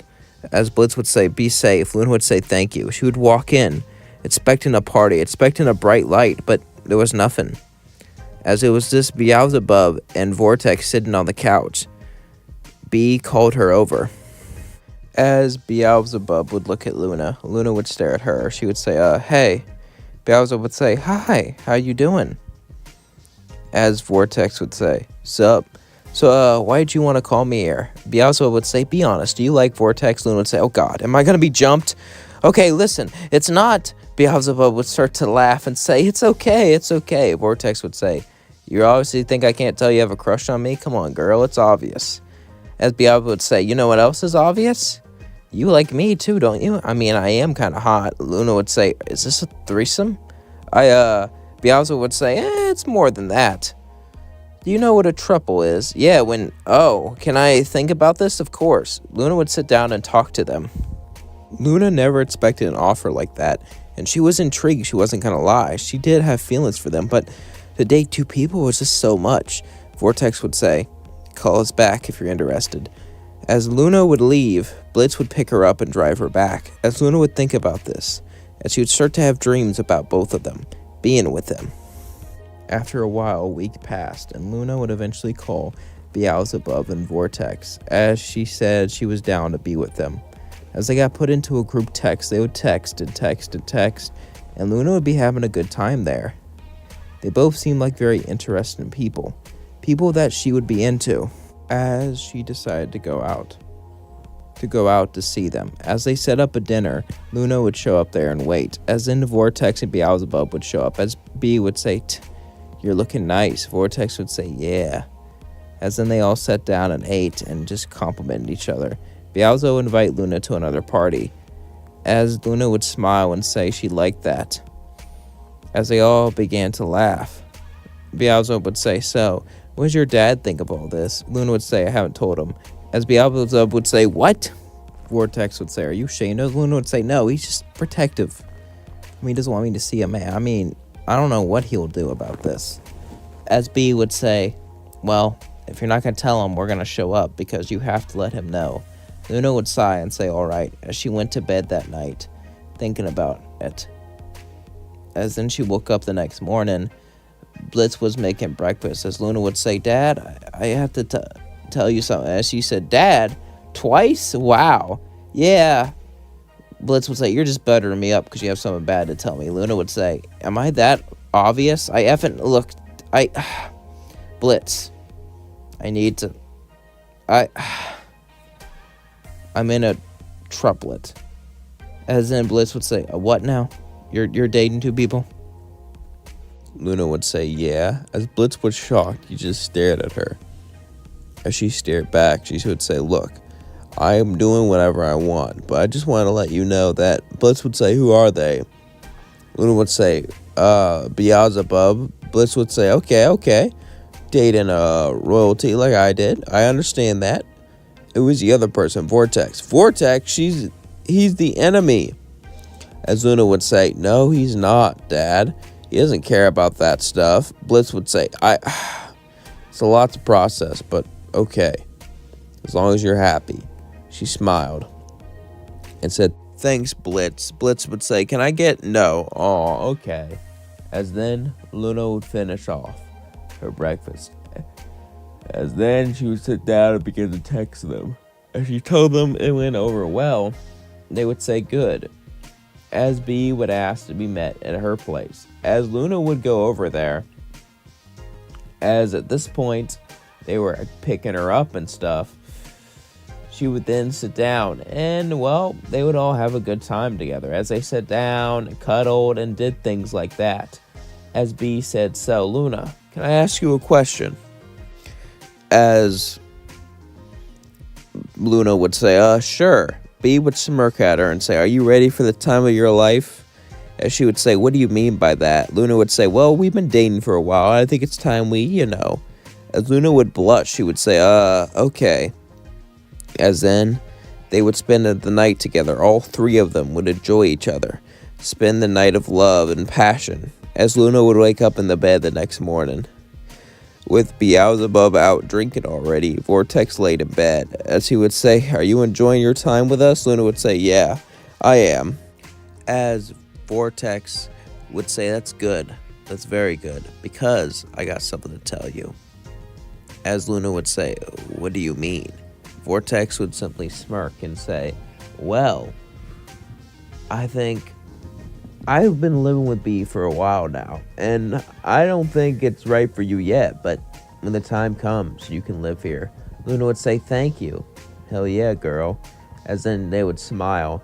As Luna and Vortex were about to kiss, suddenly Beelzebub would show up and say, you can't have a party without me. As Luna would blush. B would say, it's your turn, Vortex. As Vortex would get up and get in the shower. as B would say, come on, let's get you some breakfast and get in a shower. As B got her some special bee juice and some bacon and eggs, Luna ate and drank it and smiled.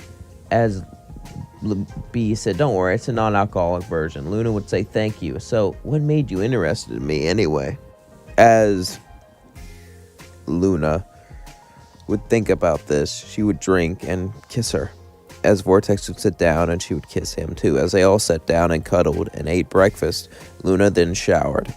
As days would pass, weeks and months, things would continue in the show like normal, but there would be some differences here and there with her dating Beelzebub, but this video is too short to cover all that. As Luna would then have to talk to Blitz, as she would say, Blitz, thank you for everything. Blitz would say, what do you mean? I'm moving out. Blitz would say, no, please don't. As Luna would say, why the F not? Because I'll miss you. He looked down sad. As Blitz would cry, Luna would hug him and say, it's okay, Dad. You can visit me anytime. Blitz would say, you've been calling me Dad a lot. It's been 3 times in months. Do you want to go back to Blitz? Blitz would say no. Then don't mention it. As Luna would then stop the hug, she would then start to leave. As she packed up and left, Blitz would smile. Even though he was nervous about this, he knew she'd be okay, as now they're all living together, happily together. Vortex, Luna, and Blitz, Beelzebub all lived together, happily, in one giant section of Rome. Luna would start to walk into the office, forgetting her keys. As she opened the door, she was shocked. She then walked out and didn't tell anyone. As she went back to her place, that's all she can think about, though. As Luna started to think more and more and more about her, about what she thinks, and she remembers Moxie. Even though she insults him, even though she rags on him, he's kind of growing on her. And Millie, well, Millie's just cute. But these thoughts, she would have to get rid of them. She would have to purge them from her head. She would try to get rid of the thoughts all day, but she couldn't do it no matter how hard she tried. Eventually, Luna would go back to the office, as she simply just sighed and sat there as she drank her coffee. Luna would, look up to see Moxie and Millie there. As then she sighed and looked away as the thoughts continued. As Moxie would say, hey Millie, I finished those papers, do you? Luna would look at Moxie and usually yell at him because she was hanged over, but she didn't, as she simply said, here.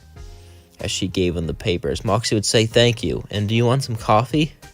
Moxie would say, yeah, as Luna would give her the coffee. As she started to think about what she saw, she wasn't really mean to Moxie. In fact, she liked what she saw, but she didn't tell him that, though. As then Moxie and Millie would leave, Moxie would say, is Luna okay? Moxie would ask, as Millie would say, what are you talking about? She's never nice to me. Millie would say, maybe she's in a good mood today. Moxie would say, maybe. As then Moxie and Millie would continue on throughout their day, as they would talk and do normal things that they did. As Moxie and Millie would go on the town, Moxie would play Millie a song, and as they began to play, Luna would begin to stalk them in the bushes, recording them, as she couldn't believe she did this. Why is she doing this? As then Blitz would show up and say, what are you doing here, Looney? And he said, I was recording them for you because I knew you liked to stalk them. Blitz would say, good thinking, as Blix and Luna would both stalk them. Blitz thinking she was just doing that for him. As she sighed, she couldn't believe she was doing this. And with her dad, this felt weird. As then we cut to Moxie and Millie, having no idea they were being watched, as Moxie kept on singing. As then Blitz would appear and say, that's so precious. As Moxie would say, are you effing filming us? Blitz would laugh and say, and as he looked, Luna was gone. He would say, Anyway, as then Moxie would leave upset, Millie would say, it's not that big of a deal, hon. He's lonely. Not that big of a deal. He literally stalks us. I mean, how can you be okay with the stalker? Moxie would say, as Millie and Moxie would storm off, not knowing that Luna was still stalking them. As she felt her stomach pound, as she felt like she wanted this. She wanted to be with them. They're so happy, and she's so alone. She could never have that. Luna would sigh and go back home. Luna could not believe it. She couldn't believe all these feelings she felt. For that fatty, for that man, and for his girl. How could she feel this? As day by day would go, she'd become more and more sad and more obsessed with them, as she didn't tell anyone. One day, though, Millie would walk up to her and say, "What's up?" Luna would say, "What do you mean?" Millie would sigh and say, "Moxie doesn't know because I've been hiding it, but I know." Luna would say, "You know what? I know you've been watching us." As Millie would look at Luna, Luna would then sigh and say, "It's true. I feel so lonely, and you two are so happy. I want to have what you have. I know I should just find my own partner, but I can't imagine having..." Suddenly, Millie would kiss Luna, as Luna would blush and say, "What did you just do? Why did you follow me?" As then Millie would drag Luna into their home. As then Luna would be brought to their home, she would look around and see Moxie, and Moxie would say, "What's going on?" Millie would say, "Code blue." Moxie would say, "Really? Do you still think I'm fat?" As he would take off his shirt. Luna would say, "Of course I do, fatty. Really?" As then he would kiss her as she blushed. As then Millie would hug her. As they would both have an amazing night. As Luna would wake up, her face was bright red and she couldn't believe it. She couldn't believe what she just did. As she was about to leave, Millie would say, "You're 22 now, right?" Luna would say, "Yeah. Do you want to come out to dinner with us?" Luna would say, "Like a date? Yeah, I would love to." As then Luna would leave and go back to Blitz's house. As then Luna would open the doors, Blitz would say, "Where have you been?" As then she decided not to lie. "I was at Moxie's," but then Blitz would laugh. "You ate him, but where are you seriously at?" As then Luna would say, "At Moxie's." "All right, that's not funny, miss. If you don't tell me, I'm going to ground you." As she was like, "You can't ground me," but she didn't want to go through that today. So she was like, "I ran off to a club?" As then Blitz would say, "I can't believe you, Looney. You should have invited me." "Oh well, at least you told the truth." As then he would go to the couch. As Luna would sigh. As then she would go to bed. As she smiled. It felt good to have this feeling. It felt good to be wanted, but she was scared. Was this some fun experiment for them? Did they really want her? Was this some cruel joke? She'll have to find out. As we cut to Moxie and Millie, as they would talk, Millie would say, "So, what do you think about Luna?" As Millie and Moxie would continue to talk, Moxie would say, "I can't believe she has this other side to her. It's so nice." Millie would say, "I know. Let's treat her right." Moxie would then go, "What do you think her father would think?" "Her father's been stalking us. It's only a matter of time before he finds out. But let's just enjoy it while it lasts, because who knows how he'll react." Moxie would nod. As a few days would pass, the date would come up. As Moxie and Luna would then sit down together, as Millie would sit down the other side. And Luna would say, "You don't wanna," as suddenly Millie would play Tootsie with Luna, and Moxie would hold her hand. "We're here to treat you," as she smiled, as they would eat and have a good time, as they would talk and enjoy each other. But as that was going on, the door would burst open to the restaurant, as Blitz would say, "What the F are you doing?" As Millie, Moxie, and Luna would all look up, Blitz would say, "I can't believe you would do this. She's my daughter. She's 22. She's old enough. Shut up." As she would grab Luna, Luna would say, "I'm not going." As Blitz would say, "You're going now." "No, Dad, I wanna..." As then Blitz would storm off. As Luna would then look upset as she sighed, "I should go." As she went back to the house, the door was locked, and Blitz didn't let her in. She said, "Go live with them." As she said, "Fine," and then she left to live with Moxie and Millie. It was their first date, and moving in was not their plan, but they didn't have a choice. As Luna would stay there, she would look down sad and cry. She was going to have to break it off. She was going to have to break up with them. After all, even though she didn't admit it, she cared about her father. As then we cut to Blitz, as he would get a call from Stolas. As Blitz continued to cry, Stolas would call and say, "What's wrong?" Blitz would say, "I don't want to hear it." As Stolas would say, "I'm coming. I told you not to." Suddenly the wall would burst open as Stolas was there. Blitz would say, "What are you doing?" Stolas would say, "What's wrong?" As then Blitz would tell him and say, "You kicked your own daughter out? I was going to get her back." As he would grab onto him, "My daughter hates me. Don't make your daughter hate you. She already does." "No, she doesn't. I know. Please. She's in love. Even if it's a relationship you don't approve of. It's not that. It's just, I work with them. If they break up, it's going to be awkward. And, they're already married." Stolas would say, "Love's complicated, Blitz. I mean, look at us, and I'm already married." "But love always finds a way." Blitz would nod and say, "You're right, Stolas." Would go. As he knocked on the door, Luna, Moxie, And Millie would answer, and Luna would say, I'll break up with them, fine, as she cried. I care about them, but as in Blitz would hug her and say, I'm ashamed of myself. I judged you, and I judged your love, and I kicked you out without even thinking. I'm a terrible father. I want to invite you back in, and I'm saying you can be with them, as they all smiled and rejoiced as they got their happy ending. As the days passed and the days turned into months, Luna would become closer and closer with her two partners, as they would actually move in for real. But she still loved Blitz, and she was happy to have a father like that, a father who supported her. And, well, He figured it wouldn't do anything, but it's better than doing nothing. As he flew up and demanded a meeting with him, the other exorcist. He wanted to get Sarah, but Sarah wouldn't even entertain this idea. As Adam was there, Adam would say, so you come back after all this time. Lucia would say, why the F are you so mad at us? Why the F do you hate us so much? Because I took your girl? Adam would say, it's not about the girl. Then what is it about, huh? You don't talk to me anymore. Lucia would say, what? Shocked. Alright, at first it was about the girl, I'll admit it, but we used to be best friends before the drama, before you were kicked out, before you started your own kingdom, before they kicked out all the, rejectables down to hell and you started everything. It was you and me. We were best friends. God loved us both. Then God abandoned us after the trauma. We don't even know where he's at.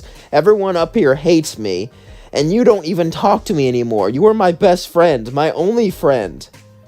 And Lilith says all the mean things you said about me. Adam would say as he sighed and looked down, as he wanted to cry. No one likes me up here.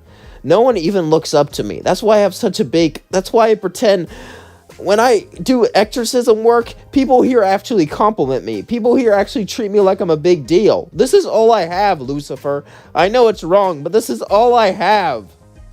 Lucifer was shocked. He didn't expect such humanity from him. Lucifer would say, if you attack my daughter, I have to protect her, but I'm sorry. I should have kept in contact. Adam would say, yeah, you should have. Is it too late? Lucifer would say, as Adam would say, yeah, I don't know. I guess it's up to me to decide, isn't it? Lucifer would nod as he walked off, as Adam would lay in bed. As he can't believe Lucifer said it. He said he was sorry. As Lucifer left, he would begin to think about what happened, what he said. He had to stop Adam, and he wouldn't hesitate to defend his daughter, to defend his realm, but hearing what Adam said made him think. He did abandon Adam. He was just so depressed. He just figured Adam hated him, and he never talked to him. He never tried to make contact with him. This was partly his fault. He partly turned him into the man that he was. Adam was always stuck up in a way, but he was never this bad, and in fact, he had many redeeming qualities until this. This just is the icing on the cake. As Lucifer would then sigh, maybe he wasn't as controlling as Lilith said. After all, Lilith did break both of their hearts. Who knows what Lilith really meant? Who knows what she really said? As Lucifer would continue to think about this, as he decided to write an apology. And even if Adam went against him, even if he had to stop him from existing, he would show him this apology. As Lucifer decided to write down every way he felt, and he started to write down all the memories he had with Adam. He kept telling himself they were all bad, but thinking back, he had a lot of good ones too. They were close friends. As then we cut back to Adam, as he was conflicted. Adam would be laying in bed, trying to get sleep, as he would toss and turn over and over again. But he couldn't do it. Adam couldn't get any sleep whatsoever that night, as all he could think about was his friendship with Lucifer, his ex-friend, and how much it meant to him. Why does he still care about him? It's been hundreds of years. He should move on by now. Adam felt that Lucifer broke his heart, but it shouldn't be that big of a deal.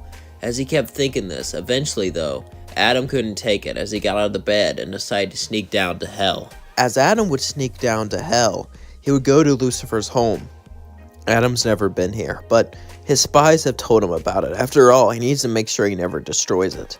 Adam would continue to look, as he didn't know whether to do this or not. This could be a mistake. But Adam decided to knock on the door. As Lucifer opened it, Adam would say, Listen, as in Lucifer would show him the apology letter, as he wrote all the good times they had together, and said sorry about everything, in such great detail. Adam and Lucifer would hug as they cried. "You were my best friend, man, you were like a brother, I'm sorry." As they hugged and cried, Lucifer would say, "So what are you going to do?" "Well, I'm not going to continue the exorcism, but even without me, it'll continue. I'll probably just stay here." Adam would sigh as he walked into Lucifer's home. Lucifer would then say, "Why don't I pour you a drink?" Adam would smile and say, "I like that." As Adam and Lucifer would pour each other drinks, they would start to drink and talk about their day, talk about what they like, talk about what's going on in their lives. Adam would say, "It's been hard, At first, their screams, their cries, it got to me. I couldn't do it, but now I do it without thinking. But talking to you made me realize what I've done." Lucifer would say, "Yeah, I hear ya. I let back and let the imps become, worthless, become less than people. As sinners, people who just arrive here have more power than them. As life is so messed up because I was too focused on Lilith. I was too focused on my own problems that I let everything get destroyed. It's gone. All of it is gone. My kingdom, everything I've built, and now Charlie wants to bring it back. Charlie wants to bring hope into the sinners, which can bring hope to other classes. If they have a way to get redeemed, she can get, progress. She can become well-known, and I can pass reforms, which I should have been doing from the start. But I don't know. It's time that I stop feeling bad for myself." Adam would say, "Well, I'm gonna go on my little sprees with my exorcist to wipe you out, so that would be good, right?" Adam would say, as Lucifer would just laugh, as then they drank more and more and more, until eventually Adam would kiss Lucifer, and Lucifer would kiss back, as they started to make out. As the next thing they knew, they would wake up in the same bed. As Lucifer would say, "What did we do?" Adam would say, "I'm not gay, alright?" Lucifer would say, "What? I mean, because we're enemies. Wait, did you think I didn't want to be?" Adam would say, "No, I mean, I'm okay with it, but I don't like." Lucifer would say, "Yeah, you're at least bi. I mean, look at this." Adam would say, "Well, maybe, I don't know." As Adam would say, "What now?" Lucifer would say, "I don't know." "Oh, wait. Today is the day." As Lucifer would quickly get dressed and run out to help Charlie, as Adam would stay in the mansion, when suddenly he would fall to his floor, as his clothes began to turn red and dark. As he felt it, he was cast away from heaven. Adam didn't know what to do. His life was over, it felt like. He could no longer be an exorcist. He could no longer lead attacks, but that was good, right? He didn't want to do that in the first place, but his home in heaven, it's all over. I mean, what did he expect? He did abandon all of his troops. It only made sense this would happen.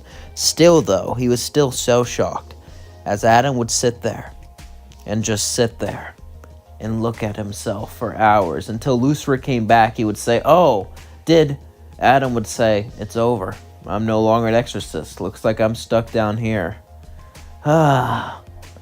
If people found out I was here, I'm sure they would. Lucifer would say, "No, they won't. I'll keep you from them, and I'll keep you to myself." As Lucifer would hug Adam, Adam would hug back as he began to cry. "It's over.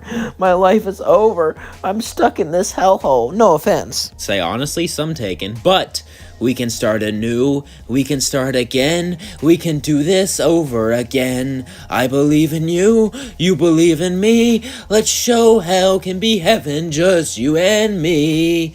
As Adam and Lucifer would start to sing, "I don't know that, I don't know if I can do it here.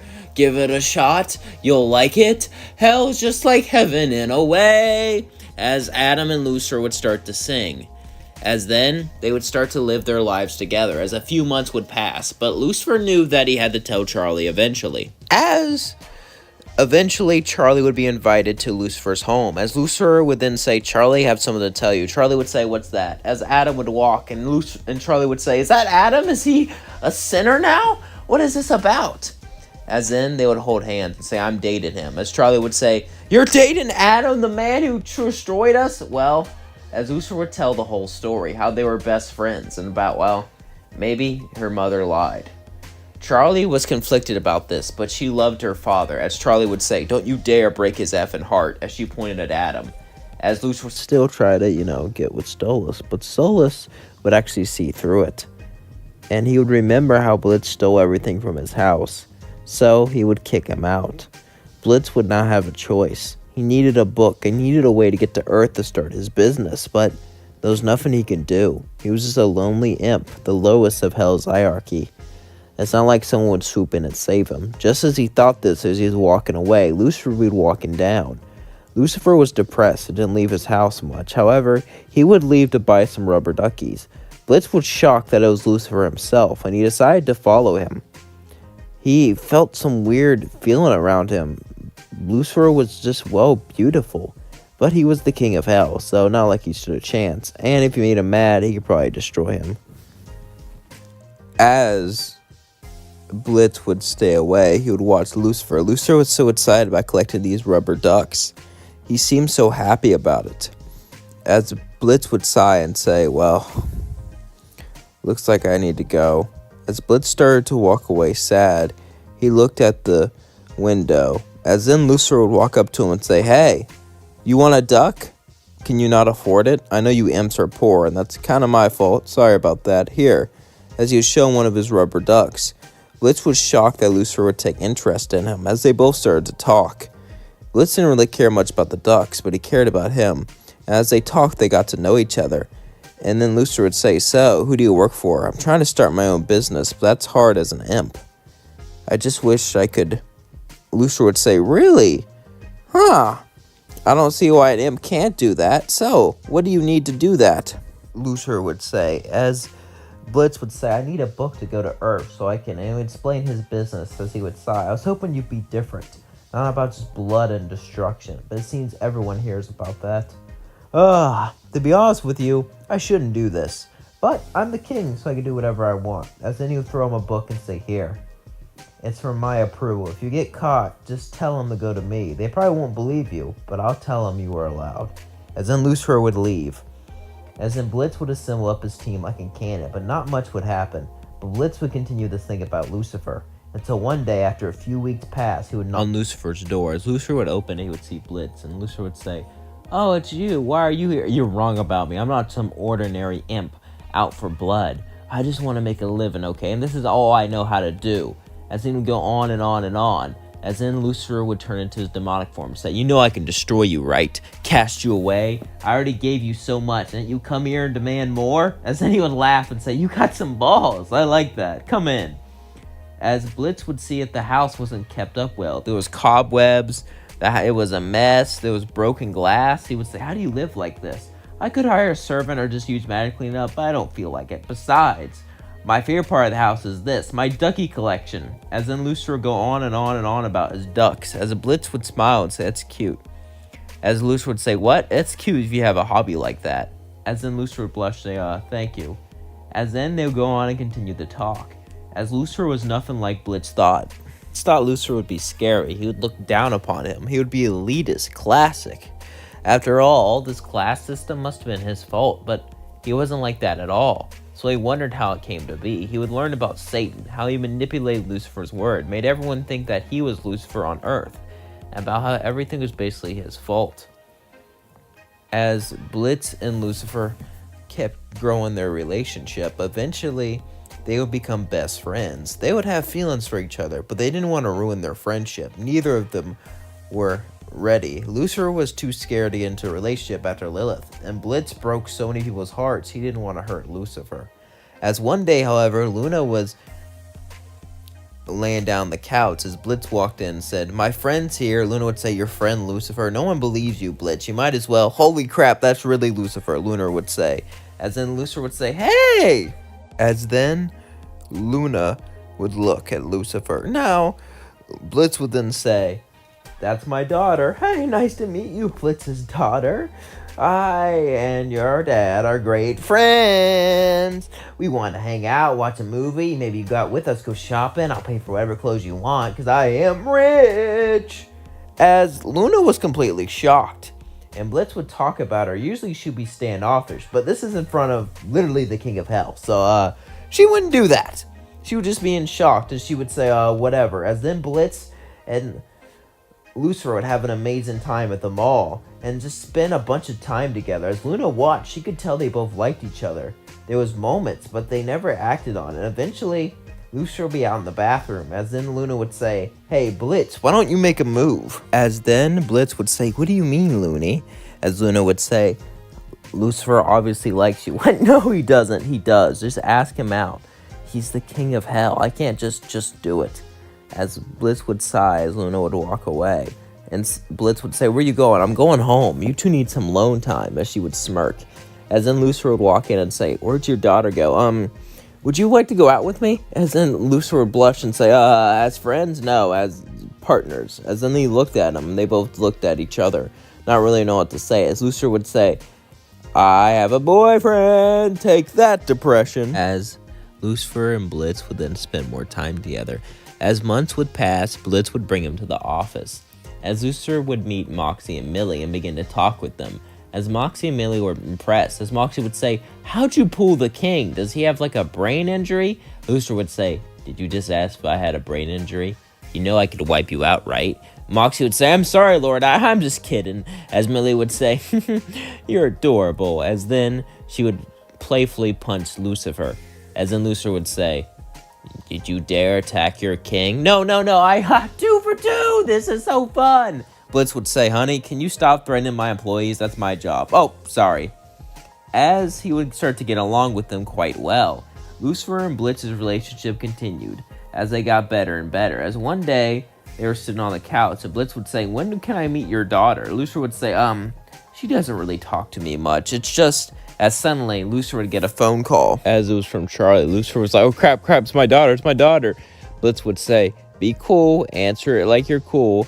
Lucifer would say, "What's shaking, bacon? Is that all what the kids say nowadays?" As then Blitz would say, "What are you doing?" Lucifer would say, "I got nervous, okay? I'm sorry, As then Charlie would say, "Dad, who are you talking to?" No one, just a friend." "Do you want to see me?" Charlie would say, "Yeah, I actually do." As then he would hang up. As then Blitz would say, "Just a friend. I got nervous, okay? Now let's go." As Lucifer and Blitz would go to the hotel, Charlie would answer and say, "Is that a servant?" As then Blitz would say, "Call me an effing servant one more time." And Lucifer would say, "Usually I like it when you talk to me like that, but that's my daughter." I'm sorry. It's all right." That was quite rude of her. "For shame, Charlie. Also do that again and I'll beat you up." The Blitz would say, noted. As Charlie would say, "What's going on here?" As then Lucifer would say, "This is my boyfriend." As then say, "You're dating an imp? A male imp? Interesting." As Charlie would say, "Well, this is my girlfriend." As then Lucifer would say, kind of a theme going on here." Blitz would say, "I guess the apple doesn't fall too far from the tree." As Lucifer would slightly punch Blitz's shoulder. As Charlie would say, "Yeah." As then things would continue like in canon, but Blitz would cuss a lot. And when Alistair was singing his song, he would throw a rock at him, hitting him. As he started to laugh, Alistair was going to get involved, but then Lucifer would stop him. As then, Lucifer and Charlie would sing, as Blitz would sit and drink with Husk. As Blitz and Husk then began to talk to each other. As Husk would say, "So, what brings you here? How'd you pull Lucifer?" He would say, "I don't know. I'm surprised I haven't screwed it up yet," he would say as he looked out. As then, Husk would say, "This isn't a movie, right?" Blitz would say, "What do you mean?" Every time someone wants to talk to a bartender about their problems, that's not how this works. But you have Angel, you don't stay at the hotel. Them out, because they're trying to be redeemed. But Blitz would then leave, as Husk would say, "I'm just kidding, you can..." Blitz would say, "No, F you," as then he would walk out. As everything would continue like in canon, until Lucifer started to battle Adam. As Lucifer battled Adam, he started to beat him to a bloody pulp. As Adam got up barely to move, as suddenly Blitz would run up and stab him and say, "Yeah, that's what you get. Stab, stab, stab." As Nifty would say, "I wanted to do that." As Lucifer would say, "He wanted to keep him alive, huh? Oh well."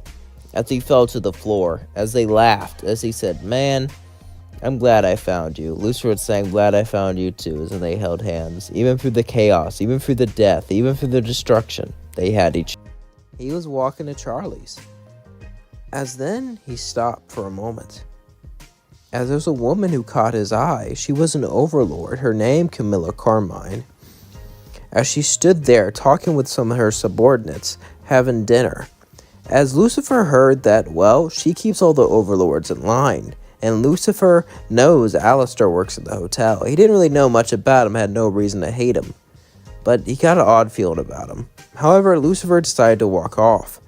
But looking at her, something felt off. He felt a warm feeling, maybe a crush, but he was just too depressed to make a move. As he started to walk off, Camilla Carmen would say, "Hey, you're Lucifer, right?" Lucifer would walk to her and say, "Yeah." As Camilla Carmine would stare at Lucifer, Lucifer and them would both talk and say, "Well, it's very nice to meet you, Lucifer. You know, I've never really met you, but I've met Alistair, and he seems shady. Are you sure he should be around your daughter?" Lucifer would say, "I've only heard bad things about him, but I'm trust her." As Camilla Carmine would say, "Smart move." As they would continue to talk and have dinner together, Lucifer would get up and begin to leave. As in Lucifer would say, "Hey, could you give me your number in case we can do a business deal?" Camilla Carmen was shocked that the King of Hell wanted to do a business deal with her. She heard that he was very introverted. Little did she know he was just trying to get her digits. As Camilla Carmen would give him her number, he would then leave. As then time would pass, as Lucifer was laying in bed thinking about her. As Lucifer laid in bed, he would look around him and sigh. As well, he liked Camilla Carmine, and he thought maybe he could call her. As he called her, Camilla Carmine would answer and say, "Hey, what's up? So, do you want to attend the Overlord meeting? You are the King of Hell after all, King of the Pride Ring. You can easily extend your authority." Lucifer would say, "That's not why I'm calling. I was a little dishonest with you." Camilla Carmine was shocked and said, "What do you mean? Would you like to go on a date?" She was shocked. She had 2 daughters, but no one's ever confirmed she had a husband or not, so we're just going to assume she doesn't, for the sake of this video. As Camilla Carmine would then be shocked, she would then say, alright, as she hanged up. Did she really want to date him? Well, why not? We'll see where it goes, as Lucifer and Camilla Carmine would meet up in a nice restaurant later on. As Lucifer would sit next to Camilla Carmine would say, "Aren't you supposed to sit in front of me? If I did that, how can I hold your hand?" As he would hold her hand, she would then smile and say, "You're a rogue, aren't you? I like that." As then they would laugh and order food, and then they would just really eat together as they stared at each other. It was so nice, so beautiful, just having them look at each other, just having them eat together.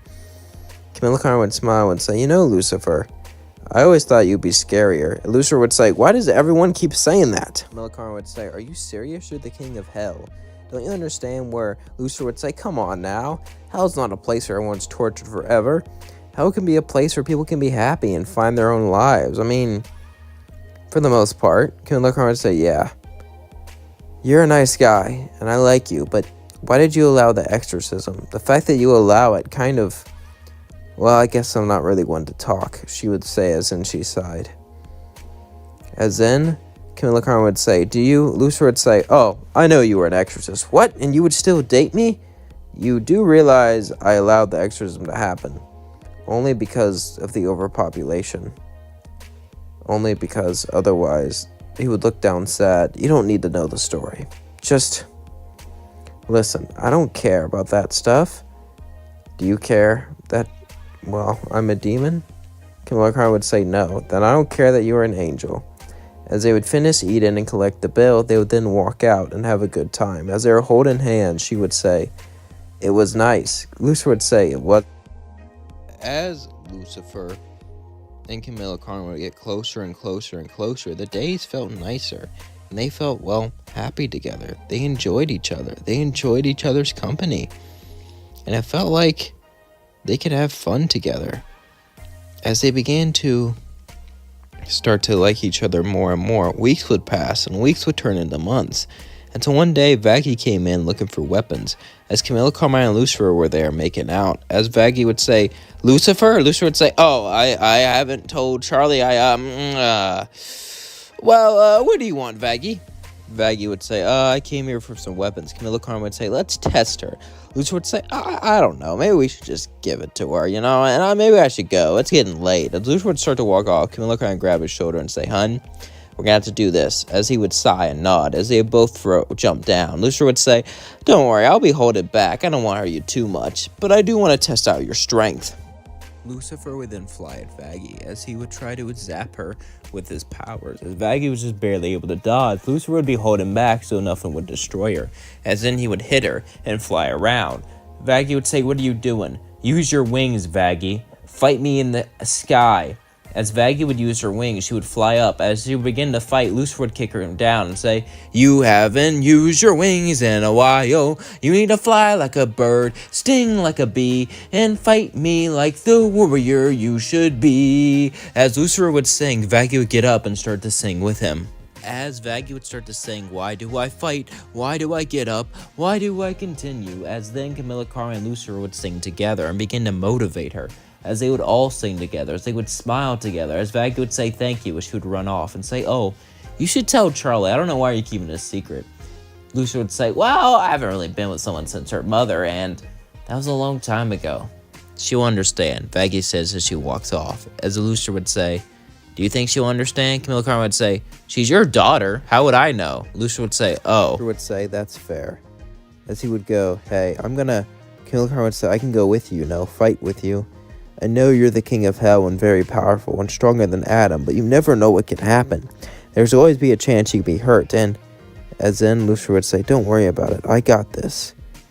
And, well, I know you'll be safe." As Lucifer would smile at Camilla Carmine. "From now on, you and my daughter will be saved. They'll be safe from this mess I let happen." As Lucifer would get ready to fight. As Lucifer would begin to leave, he would go and fight Adam like in canon. As he finished beating up Adam, Lucifer would look at Charlie and say, "I need to tell you something." Charlie would say, "What's that, Dad?" As Charlie would say, "What's up, Dad?" Lucifer would say, "You can come out now." As Camilla Carmine would come out, Lucifer and Camilla Carmine would hold hands. As Charlie was shocked, he would say, "Well, I know she's been gone for a while, and it's been a few months. I just didn't." As Charlie would hug Lucifer and say, "I love you, Dad." As Charlie would say, "Don't you dare break my dad's heart. If you do, I'll..." As Lucifer would say, "Oh, okay, Charlie, that's enough of that." As then Lucifer and Camilla Carmine would smile, as Charlie would smile and say, "I'm happy for you, both of you." As Charlie would then leave, as Lucifer and Camilla Carmine would simply look at each other. As time passed, they got closer and closer until one day, Camilla Carmine would be doing paperwork. As Lucifer walked in, as she would say, "Hey, I kind of run my business with my house. I don't really want to move into your mansion. I know it'll be a big adjustment, and you would give up so much luxuries, but do you want to move in with me?" She would smile and say, "My ex kind of lived in that house. And, yeah, let's burn it to the ground. I'll move in with you." Can you look around and say, "What, really?" "Yeah, I'm going to live with you now. And besides, that big place just got boring. I want to stay with you." As Lucifer and Camilla Carmine would smile, her daughters would come out and say, "Can you be our new dad?" As Lucifer would say, I don't." As Camilla Carmine laughed and said, "They're kidding, they're adults." As Lucifer would say, "I knew that." As then they would all laugh and live happily ever after. Camilla Carmine and Lucifer lived very happily together, as Lucifer loved her and she loved him. Another victory. As the exorcists returned to heaven, Lute and the others were excited, as they'll be at a party like normal, as Lute would be, enjoying herself, as Sarah would be there. As Lute would say, "Come on, Sarah, let loose." Sarah would say, "I do not let loose like you all. I have a job to do, a job people know about. I can't be seen letting loose." As then Lute would say, "Come on now. That's no way to act. No one's here. No one will know." As then Sarah would actually take a drink, as Lute and Sarah would drink together and start to talk to each other. And as you can imagine, things went surprisingly well. Lute would tell her battle stories, and Sarah would say, "That's nothing," and begin to top it with her own horror stories. As Lute would say, "Wow, I didn't know you were so hardcore." Sarah would say, "Oh, please, I've been here for a long time. Before the exorcists, before all these warriors, all they had were seraphim. And we held our own just fine, thank you very much. Well, most of us. One got a little too zealous." As then she would look down into hell. Lute would say, "Hey, let's not worry about those a-holes." As then Sarah would say, "Yeah." As she got up and left. As then Lute would smile and start to leave. As then Lute was beginning to leave, Adam would walk up to her and say, I heard you were getting chummy with the boss, so you two aren't..." Lute would say, "Ew, I'm not like that. Cool, but if you were, it would be hot, you know. Lute would say, F off, sir. As then she would go to her house, as she would think about Sarah. But Sarah was just her friend, right? Yeah, that's what it was. Just friendship, she would think, as she went to bed. As the next night, they would see each other again and hang out, this time all alone. As they would both talk to each other, Sarah would talk about how tomorrow was her birthday, and Lute was surprised. Her birthday? Well, looks like she was going to have to give her a gift. I mean, Lute didn't really have to, but they're becoming close friends. And Lute felt warm around Sarah, but she would tell herself this was just friendship, as Sarah felt similar feelings. As Sarah would say, oh, you don't have to get me anything. I know you'll probably go overboard, but Lute would say, I'm going to get you something, ma'am, as she would smirk and walk off, as then Sarah would laugh and say, she's one heck of a woman. As then Lute would sneak and then go into hell, as she wanted to make a special gift for Sarah, a gift that couldn't be found in heaven. Hated hell. She hated the way it looked. She hated the way it smelled. She hated the awful, disgusting people who lived there. But Lute also found something interesting there. Something that she could fulfill. She wanted to give her something really special. A dagger made from demon's blood. As Lute would get the base of the dagger, she would go to the sinners and collect their blood and begin to form it into some sort of metal. As this wasn't easy, and she could have even gotten in trouble for this, she then left. As the next day came, Lute would knock on the door as Sarah would open it. As Lute and Sarah would both look at each other, Sarah would give her a dagger. It's made from pure blood. As then Sarah would say, do you really expect me to believe that you made this for me back last exorcism? Maybe I just kept it for myself for a while. Sarah would say, it seems new. You broke the contract going there early. If someone saw you, we can get in a lot of trouble. I should fire you, but this is just such a great gift. Sarah would then let Lute in, as they would laugh and talk, as they would sit on the couch together, as then they would kiss, as they would immediately back up, regretting their decision. As Sarah would say, I'm sorry, Lute would say, I'm sorry, as then Lute would run out. Couldn't believe it. Lute couldn't believe she would do something like that. How could she do something like that? How could she kiss her? She was a woman and her boss. Everything seemed so wrong, as Lute wouldn't leave her house for days, as she would lay in there in a deep psalm of sadness, as it was extremely discouraged, but it wasn't illegal. However, Lute didn't care about that. All Lute cared about was being pure. Lute was pure. Lute was stuck to her ideals. Lute was a soldier of heaven, and now she's a hypocrite. She made fun of Vaggie and Charlie for being together, and now, look what she did. She couldn't believe this, as she would simply sit down and look at everything she's done before. Look at all of her mistakes, as they kept playing over and over in her mind. Maybe she wasn't meant to be a soldier of heaven. Maybe she should just retire. As she left her house, she was going to go to Adam to quit, when suddenly Adam and Sarah would both walk to her. Adam would smirk and say, hey, Lute. As before Lute talked, Sarah would say, he doesn't know the full story. Adam would say, yeah, I do.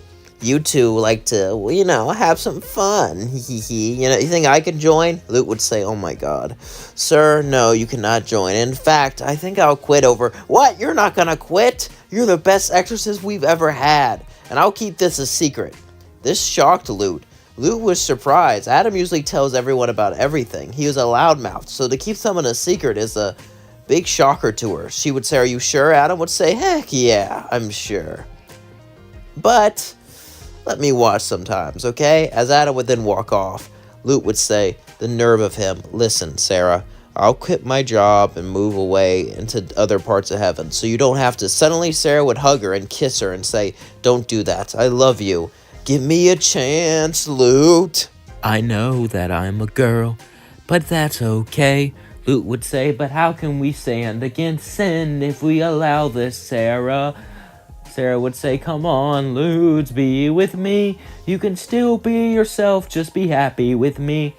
Lute would be conflicted with all these emotions and feelings. Lute would say, how about a date next week on Saturday? Sarah would nod as she left. Lute was going to give this a chance, but she was still ashamed of what she was.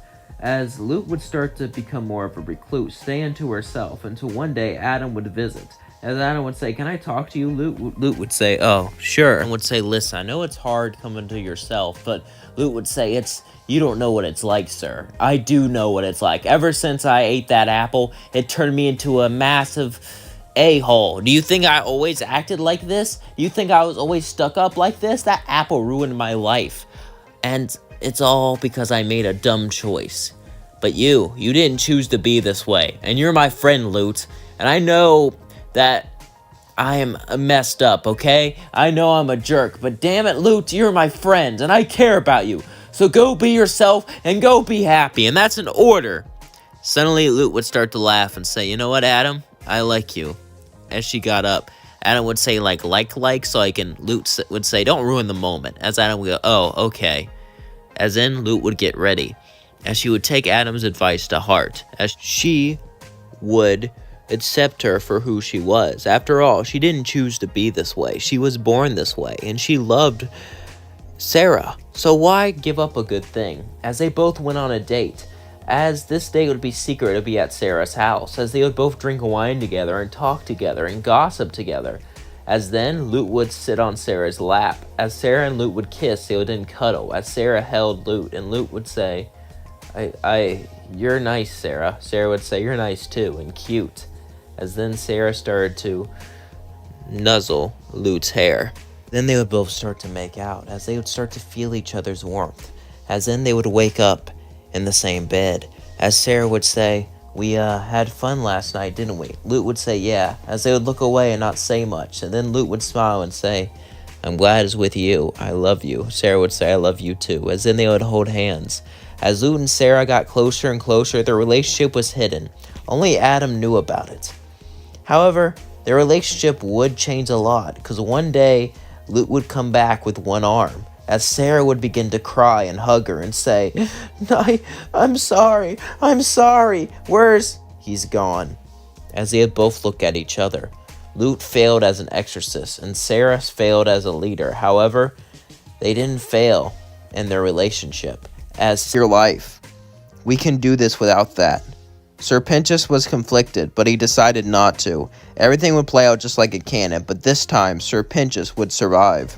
The battle would end. The hotel would be rebuilt, but as it was rebuilding, Cherry Bomb would be walking away, as Sir Pinchas would say, wait, why did you save me? Cherry Bomb would sigh and look at Sir Pinchas, because you're a fun guy to hang around with.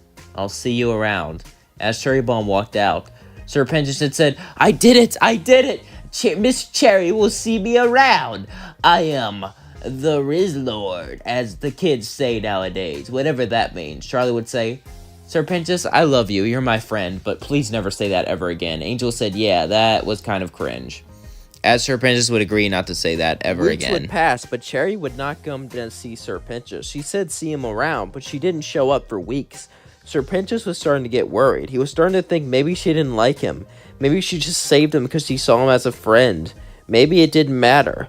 Sir Pinchas would be extremely sad. As you'd be at Husk's bar, Husk would say, what's wrong? Sir Pinchas would say, Husk, do you think women could like me? Husk would then sigh and say, you know what? I think you have a chance. You have some great qualities about yourself. And usually I would say change them up or do something like that, but honestly, just be yourself. I'm sure Cherry would like you. Sir Pinchas would say, Cherry? What do you think it's Cherry? You kissed her in front of everyone, dude. And you then called yourself the Riz Lord after that. Sir Pinchas would say, I really need to stop using Gen Z slang, as he sighed. Alright, fine. It is Cherry. I like her. How rambunctious she is. How explosive she is. But she said see me around and she hasn't visited the hotel. Why don't you go visit her? I'm sure Angel knows where she is. No. That would be too old-fashioned. Nowadays, you wait for the girl to visit you. I don't think it matters nowadays. Sir Pinchas, I think you need to stop. Nonsense. I will wait for Cherry. As in, we cut to Angel and Cherry having a night out. Town. Cherry was less fun than usual, don't get me wrong. Angel still loved hanging out with her, but she just didn't seem like herself. She wasn't always down to do things like she used to be. She wasn't always excited to do stuff that she would normally be excited to do. As Angel would eventually ask, what's wrong? Cherry says, I'm still waiting for Sir Pinchas to talk to me. Angel said, what? I mean, I know it's dumb. I don't care about those old-fashioned ways, but he's very old-fashioned, so I assumed I would talk to me. I mean, don't get me wrong, it's not like I'm falling for him. I just want a night of fun, that's it. Besides, snakes can be pretty fun, I hear. Angel would sigh and say, Cherry, he's been waiting for weeks for you to go and talk to him. Ever since you said see you later, he wants you to visit him. What? Really? Yes. Please, for the love of Satan. Ask him out. Ask out Sir Pinchus. Cherry would say, but, oh my god, you don't want to connect, do you? I get it, listen. You can just have a fun time with him, go on a little date. If it means nothing, tell him. It won't hurt him or anyone. Cherry would begin to contemplate this. As she says, I would think about it. As the next days passed, all Cherry could think about was Sir Pinchus and how he kissed her, and how he was willing to sacrifice himself to save everyone, and how she saved his life. As those hours kept playing back, eventually she just couldn't do it anymore. She had to ask him out. As Cherry would then go to the hotel. Cherry had absolute butterflies in her stomach. She kept thinking over and over and over and over again. Could this work? Could her and Sir Pinchus really be together? Were they a perfect match? Did she have feelings for him? Or was she just confused? All these thoughts rustled through her head. But eventually she opened the hotel door as Sir Pinchus ran out and said, Cherry, how are you? I mean, not like I care, but you know. I just wanted to go out with you because I'm going out with Then Cherry covered his mouth and said, we're not doing that. Just come out with me, pretty boy. Sir Pinchus would say, yes, ma'am. Sir Pinchus and Cherry would then go to a restaurant. Cherry was still unsure about Sir Pinchus. She wasn't this type of girl. She was a girl who liked to have fun, who liked to go around on the town, who liked to experiment, not settle down. This was all so new to her.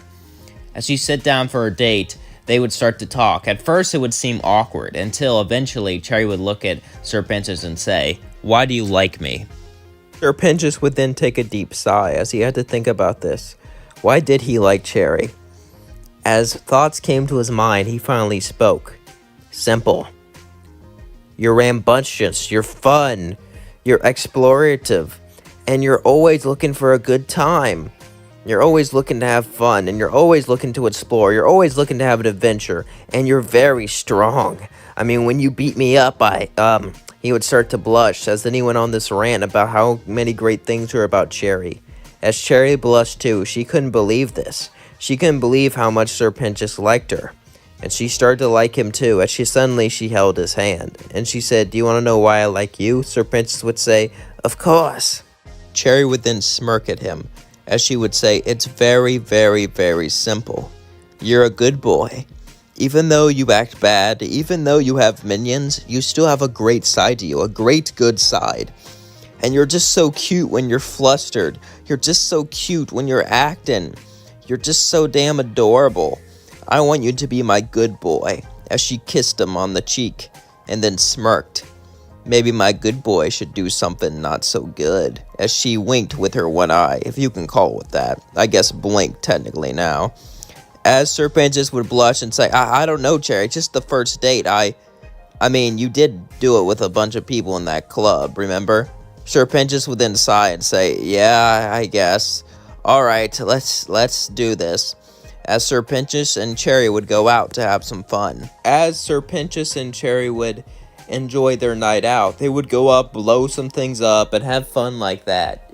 Some things that Sir Pinchus probably shouldn't do since he's in the hotel now, but he couldn't help it. He just enjoyed being with Cherry so much, and Cherry would make sure that he wouldn't get caught, to make sure he didn't get in trouble. She wouldn't want her new boyfriend to get in trouble, of course. And after all that, eventually they would have a fun night inside their room, if you know what I mean. As the next day passed, Sir Pinchus would wake up, and so would Cherry. As Cherry would say, you should go to the hotel.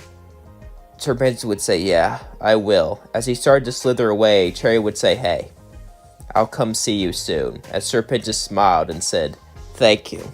As days would pass, Sir Pinchus and Cherry would go on a few more dates as their relationship started to mature, as things started to advance, and everything started to change more and more. Eventually, though, Cherry would go to pick up Sir Pinchus, and Charlie would say, hey, I think I have a special offer. Come in here. Cherry would be like, okay. She would walk in and look around. She would say, are you here to change me? Because Charlie would say, no, I know you don't want to be redeemed, and that's fine. But Sir Pinchus does, so I have an idea. Sir Pencil would say, "What is it, Charlie?" Look at both of them. I can tell your relationship is starting to blossom, so why not move in together? You've been together for a few months now. Why not live at the hotel? You don't have to try to get redeemed, but you can. Cherry then looked at Charlie, as then she looked at Sir Pinchus, and she said, "Do you want that, my good boy?" As Sir Pinchus would blush and say, "Well, I think, yeah, I do." As in they hugged and kissed, as they said, "Yeah, I'll take it." As then Cherry moved into the hotel. As Sir Pinchus and Cherry would begin to love each other more and more, as each day passed, they got closer and closer. Angel was excited because he got to see his friend, which was Cherry. He enjoyed spending time with her. Alistair was a bit annoyed because Cherry was a bit annoying sometimes, but Cherry would even begin to turn it down, as she began to tone down some of her annoying habits and some of her blowing up some of the walls to, make people like her. And, make it so she can actually have a functional relationship with people. Also, there was Nifty, who loved her. She loved her flamboyant personality and how she was a seraphim. And after the whole extermination ended, and after hell and heaven were having good relations, and after sinners were coming to heaven, it seemed like they should have meetings, maybe even trade deals and stuff. Sarah would talk to the council about this, and the council would actually agree, as then Sarah would call up Lucifer. As Lucifer was on the phone, he would say, "Oh no, am I in trouble?" Sarah would say, No, we want to talk to the sins of hell. We want to have meetings and other stuff like that, and open up good relations. Can you go talk to them and let them know I want to see them?" As Lucifer would say, I haven't talked to them in a while. She would say, "What? But you're the king." Lucifer would say, I know, but, Sarah would say, "Oh, are you an elected king now? You're doing a little democracy?" Lucifer would say, sure, whatever." As then she would sigh, "Listen, Lucifer, do your job or become a figurehead. Don't do this." Lucifer would say, "You don't know my life." Sarah would say, "Fine, can I see them?" Lucifer would say, yeah, sure." As then the sins would be having a meeting, and Lucifer would suddenly walk in. As Lucifer would say, "Hey guys," and then Satan would say, "Hey boss, what brings you here?" Lucifer would say, "Did I interrupt anything? I mean, we were having a trial." Lucifer would say, yeah, you can propose that." As then Satan would say, "You hear what he said, let him go." Lucifer was like, "Well, I didn't say," and then they left. Lucifer would say, "Anyway, I kind of wanted you guys to have meetings with heaven from now on, since we're getting actual good deals." As then they would spit out their drink. Most of them were casted away from heaven or went down to hell for more power. So the fact that, they could have meetings with them kind of shocked them. As the sins would stare at Lucifer, Satan would say, "You know why we left, right?" As then Asmodeus would say, "We left because, we didn't get along up there." As Lucifer would say, I know, but hey, think of this as a better chance, a chance to get along better, a chance to make lots of money. As then some of them would cheer, as Greed would say, "Heck yeah, money. So are you in?" As then Satan would say, "Aren't you the boss?" I mean, yeah, you're in, you're gonna trade. As then Lucifer would leave, as Satan would say, "I guess that just happened." As then days would pass, and eventually a meeting would be set up, as Sarah would walk in. As Sarah would walk in, she simply looked around. As she discussed having a meeting with them, she would see Beelzebub, and she would feel something. Now, Sarah always liked girls, but something about her nature, just seemed to speak to her. She remembered before she left heaven, she didn't look like this. She didn't look animal-like at all. She looked a lot hotter now. As B would see Sarah and begin to smile. In this timeline, there is no vortex. As B would smile, she would like what she saw. As Sarah began to have a conversation with everyone, eventually it would end. As Sarah was walking away, Beelzebub would walk up to her. As Beelzebub walked up to Sarah, she would say, "Hey, you did a good job coming here. It must be weird coming down here after staying up there for so long." Sarah would say, "Yeah. How long's it been since we saw each other? Like thousands, maybe in 1,000,000 years ago?" She would say, "Yeah, it's been a long time. Sarah would say, "You didn't used to look like that. You used to look far more human-like." "Yeah, when I came down here, I chose this form." It kind of mutated me. Oh, my honey, at least. As Sarah and Beelzebub began to talk, Bee would say, "Hey, do you want to go to a party?" Sarah would nod, as then she left. As then she would smile. She can't believe she was invited to a party by her. This party was going to be insane. She's never been to a hell party like that. As Sarah would show up, she would see everyone drinking, everyone having a good time. As Beelzebub was sitting on the couch, she would pat the seat next to her. As she sat down, she would smile and say, "So, what do you think?" "Well, it's very noisy." "Yeah, it's celebritarian. Come on, indulge." As she gave some of her honeydew, Sarah would say, "I don't know." As Bee would say, "You're in hell. You might as well have some fun." As then the fun would start. As Sarah began to drink the honey, she felt good, really good. As she held Beelzebub's hand and kissed her, as in Bee would say, "Wait on, you can't consent when you're under the influence. We'll wait till after if you feel the same way." Sarah would nod and say, "I feel good," as then Bee would hold her around and simply laugh, as they played together, as they had fun together, and they did so much things together. As the next morning, Sarah would wake up in a hangover in a bed. As Sarah would say, "Did we?" Bee would say, "Relax, I wouldn't have done that to you." As Sarah would say, "All right," as in Bee would say, "So, do you feel the same way about me?" Sarah would say, "What do you mean?" As in Bee would take off her top and bra. As Sarah would blush and say, "Well, a little bit." As Bee would get in bed with her. "I was waiting because, well, you know, I didn't want to do anything while you're intoxicated. It seemed wrong, but now things seemed, well, better." As Beelzebub and Sarah would then kiss each other, Sarah would say, I don't know about this. Beelzebub would say, "Why not? Just have some fun with me." Sarah would say, "It's been so long since we met and I barely know you." Beelzebub would say, "Don't be a square." As then they would begin to have fun. As they both would enjoy each other that night, they would touch each other, explore each other, and do things that they've never done before. At least Sarah. Beelzebub was a little common with this. As hours passed, Sarah would lay there, relaxed, exhausted, as she would say, "I really do need to get back to heaven." Bee would say, "Yeah, here." As then she would give her a number and say, "Call me anytime." As she left, Sarah would blush as she started to like Bee. She liked her for her attitude. She liked her for the way she conducted herself. And she liked her because she was herself in a way that Sarah couldn't be. This is what she craved. This is what she needed. This is what she loved. As time passed, they would see each other more and more and have flings here and there. But one day, Sarah wanted more. As then she would call Beelzebub.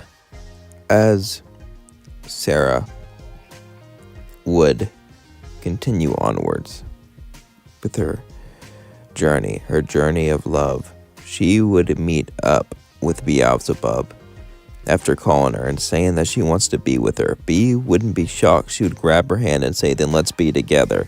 Let's bring some heaven to hell. You're in heaven, I'm in hell. Let's bring some heaven to hell." As they sang and sang, singing about bringing heaven to hell. It would be a paradise, a perfect paradise for them. As they talked about bringing paradise to hell, bringing paradise to heaven.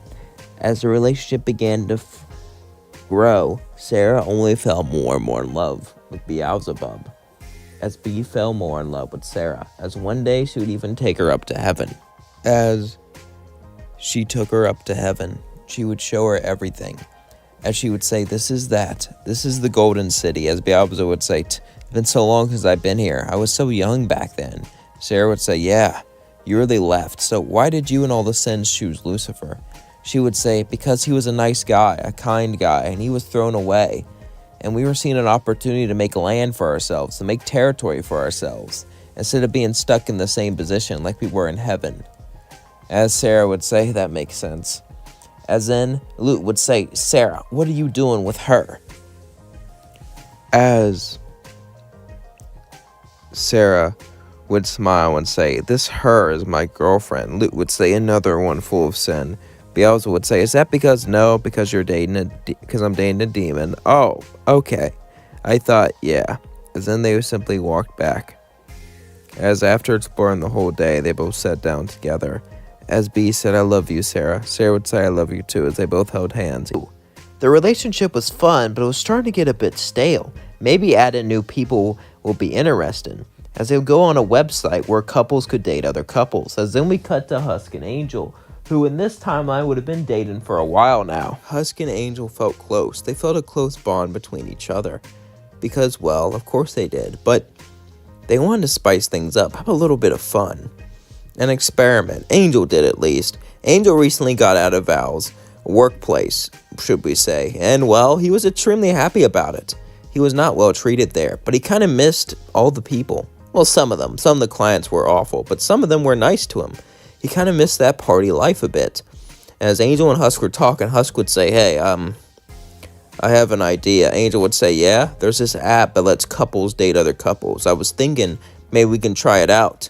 And if it doesn't work out, we can just go back. Angel would say, oh, you okay with sharing me, you little kitty? Husk would say, if you talk like that, I'm never doing this. Angel would say, fine, let's do it. As then we would cut back to Blitz and Stolas. Blitz and Stolas were having somewhat of a good time. As they waited at a restaurant for them to show up, Blitz would say, you sure this is a good idea? Stolas would say, Blitzy Witsy, of course it is. When I had money, when I had power, I could show you around. Give you a good time, but now we can't afford much. We can't do much. And maybe this will make up for it. Maybe bringing in new people will make things feel alive again. Blitz would say, Stolas, you don't have to. As suddenly Angel and Husk would walk in. Angel would say, all right, there's the ex-prince. You've gone down and you're desperate enough for a sinner? As Husk would say, oh my god, we're not going to be invited back again. I'm sorry about him. As then Stolas and Blitz would actually just laugh. Blitz would say, trust me, I've said way more messed up things to him before, as he winked at Stolas. Stolas would say, yeah, he has, as he would blush, as they would both sit down and continue to talk. The first date was kind of tame. Angel and Blitz kind of matched each other in saneness, as Stolas and Husk were uncomfortable at times, but they both got along with each other. Overall, though, they had a good night. And as the night ended, they would both get up and start to walk away. But before they did, Husk would kiss Stolas and Blitz would kiss Angel as they would both walk away. As then they would talk about each other. As Husk would say, you want another date? Angel would say, heck yeah. Hopefully they believe in the third date rule. It's going to be so fun. Husk would say, yeah, fun. As then we cut to Blitz and Stolas. Stolas would say, what do you think of them, Blitzy? Was this a good idea? Did you enjoy it? Blitz would say, I did, but are you okay? You're sure with, well, sharing me and all that? I mean, a lot of stuff is going on, and sharing me around, I don't want you to get jealous. You don't have to do this for me. So I'll admit, I did this at first because I know you like to have fun, you like to party, and I'm weighing you down. Blitz would say, don't say that, but I had fun, and I'm starting to like them. We should go on another date. Stolas would say, as Blitz would say, yeah, but this time I get to pick. Both would laugh and say, whatever you say, hun. As then Blitz would decide to pick a perfect location. As they both decided, it was going to be a freaky location. As then Angel and Husk would show up to a club. As Stolas and Blitz were there, Stolas would say, this is a terrible place for a second date. We're supposed to get to know each other, not. Blitz would say, how else better do we get to know each other? As Angel would look at the place, Angel would say, you brought us to a club for our second date? One where we do stuff? Husk would say, this guy's disgusting.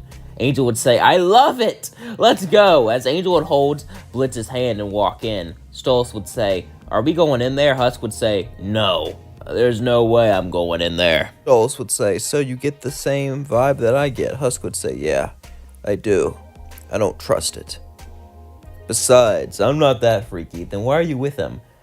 Husk would say, why are you with him? Because he was my first crush, and he was always there for me. I know he's freaky, but without him, I wouldn't be this happy. What about you? Husk would say, well, he puts on an act, but deep down, he's a tortured soul. And he's also cute as F. Stolas would say, I feel the same way about Blitz, as they both smile at each other. As then, we would cut to Blitz and Angel. And, well, I can't really show what they're doing because, YouTube. But let's just say they had a pretty good time and got to know each other pretty well in there. As then they would walk out.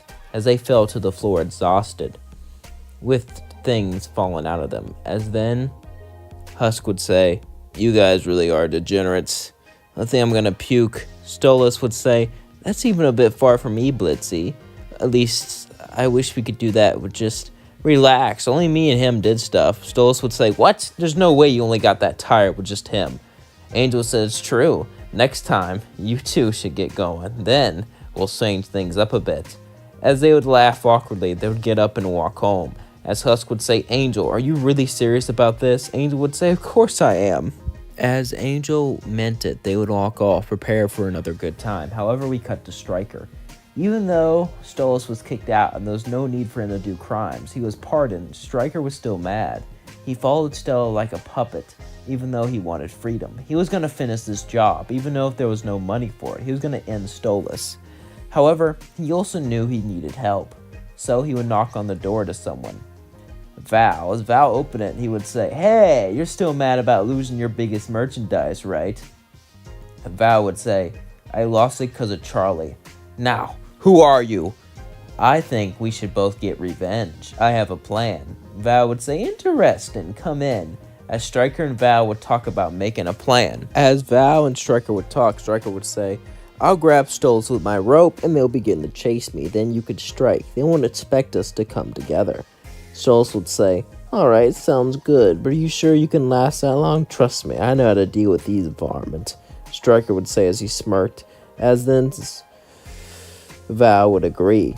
As then we cut to Stolas, Blitz, Angel, and Husk out on their date, and suddenly a rope would be tied around Stolas, so he'd get dragged away by Stryker. Blitz would say, "Why are you doing this? You're not even paid. I don't care. I'm gonna get rid of him. Then I'll get rid of Stella. I'll show all these noblemen and royals that an imp can achieve things." As he would grab him and run away, Blitz would run after him as Husk would start to fly and say, "You idiot, you really thought you could outrun someone who could fly?"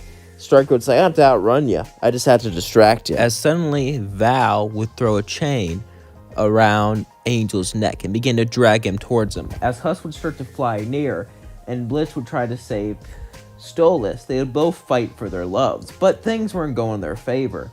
You see, Val was an overlord that was way more powerful than Husk, and Stryker had an ace up his sleeve. As Blitz went to fight him, Stryker suddenly began to laugh. As then he put the knife to his neck and said, "Any closer and I'll strike." As he began to walk away and laugh. "That's right. You won't want to risk anything taking your itty-bitty boyfriend." How's it feel to be dethroned, to lose all your power for an imp? And now you're going to lose much more. As then we cut to Val. As Val was dragging Angel off, Val would then shoot down Husk's wings. As he would fall to the floor, he would say, "Don't do this." Too late. I'm about to have my merchandise back. As it seemed like it was over. It seemed like they've lost. It seems like love doesn't conquer all. That was just a fairy tale. It seems like it's all over. All their hopes and dreams gone in an instant. But just then, Luna would run in and grab Stryker and pull him away. Blitz would say, "Luna, what are you..." "Listen, you didn't show up in time, so I got worried. I know you've been going on these dates, so I decided to spy on you to make sure you don't mess it up." Blitz would say, "You spied on me? I spy on people all the time. I'm so proud of my daughter." As then suddenly Charlie would show up with an angry face. As then Val would walk away and say, "How did you..." Charlie would say, "I have my ways. Besides, someone has me on speed dial." As Angel would have a phone in his hand. As then Val would say, "You leave me," and then you... Suddenly Charlie would begin to beat him to a bloody pulp, as Luna would do the same for Stryker. As then they would all look and laugh and say, "I guess we all have friends and family." They were saved, they were able to be together, they were able to love each other, they were able to grow together, and eventually, they were able to become stronger.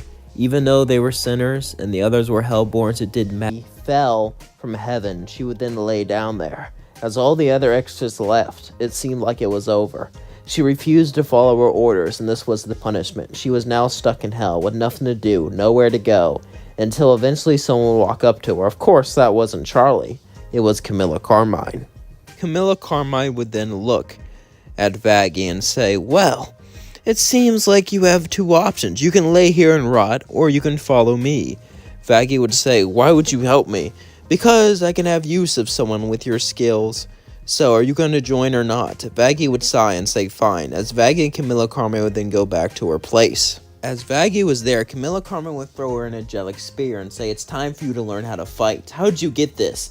That doesn't matter. Let's just say I have a way of making sure that heavenly weapons isn't used by overlords. Now fight me."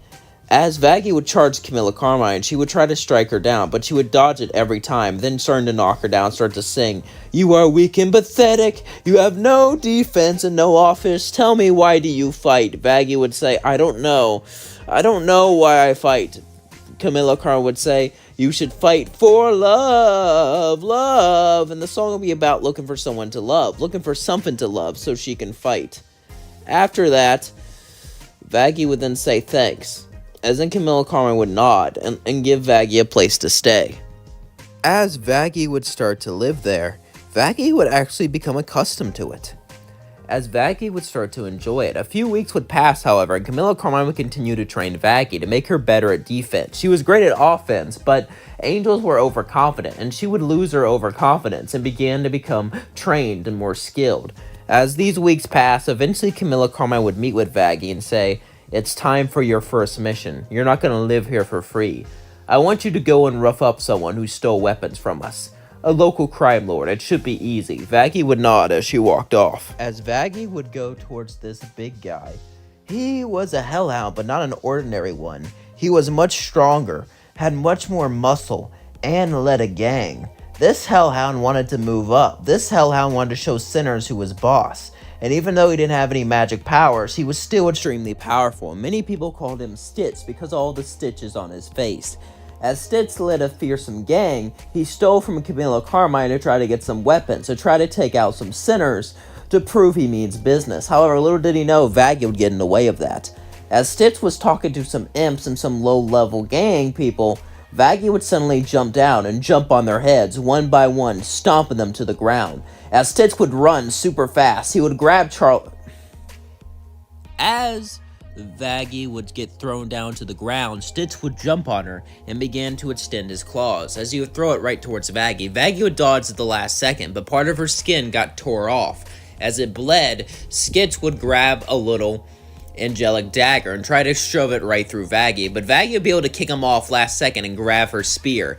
As then Stitch charged at her, she then dodged last second and sliced off his head, proven victorious.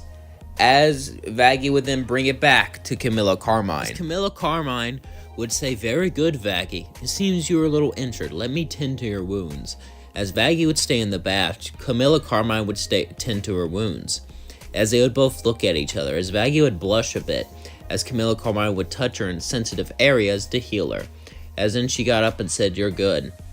As Camilla Carmine left, Vaggie thought about her. She showed her kindness when no one else would. Sure, she only did it for her to work for her, but maybe it was more than that. She didn't really know.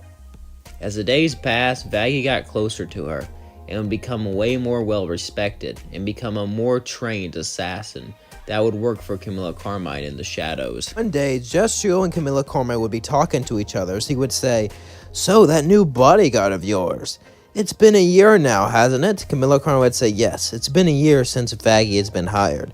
She is very adequate at her job. Why? Would you want to hire her? You seem like the type to do things yourself." Justio would laugh and say, "No, it seems you're a little close." Camilla Carmine would say, "What are you saying? You have a crush on her, don't you?" Camilla Carmine would look away and say, "If I did, it doesn't matter." As she walked and sat down, Justio would laugh and say, I know I could ask her out. Anytime I want something, I get it. Trust me. All you have to do is wait." As then she smirked. As then we cut to Vaggie and Rosie. A lot of the time, Vaggie would be sent to protect important cities and important settlements that Camilla Carmine works with. Cannibal Town was one of them. As Vaggie would stay there, protecting it, she would talk to Rosie. Rosie would say, "What's wrong, doll?" Vaggie would say, "Nothing." As Rosie would say, "I know that face. It's love, isn't it? Who's the prince or princess?" As Vaggie would sigh and sit down, well, you know how me and Camilla Carmine live together, right?" Rosie would say, "Yeah." "Well," Vaggie would say as she began to cross her legs, I like her. She helped me, she saved me, but, I'm playing it cool." Vaggie would say, oh God, what am I doing? What am I doing? What am I doing? I don't know what I'm doing. As Rosie would say, relax, relax, relax. I'm sure she likes you. You know, Camilla Carmine likes to do this little thing. Vaggie would say, what are you talking about? As Rosie would say, yeah, when she wants something, she'll make someone else want it in very subtle ways. And then they'll start to beg for it. They'll start to want it. So they go over and ask her, and then she gives it to them and make sure that she's the one in charge. She's just making sure she's the dominant one in your relationship. I'm sure you'll have to. Suddenly, Vaggie would blush hard as she would think, dominant? Oh my. As she sat down and said, I gotta go. And she began to run off. As Vaggie ran off, her face was deep red, as all she could think about was Camilla Carmine. As all she could think about was this. She really wanted to be the dominant one? I mean, Vaggie could. She didn't know.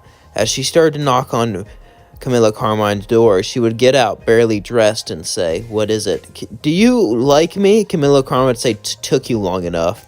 As she would smile and slowly grab her hand and say, who's my good girl? Vaggie would blush and say, me. As Vaggie and Camilla Carmine would spend the night together, it was a night of magic, as they both felt everything, as the passion, as the love, as the lust all came out.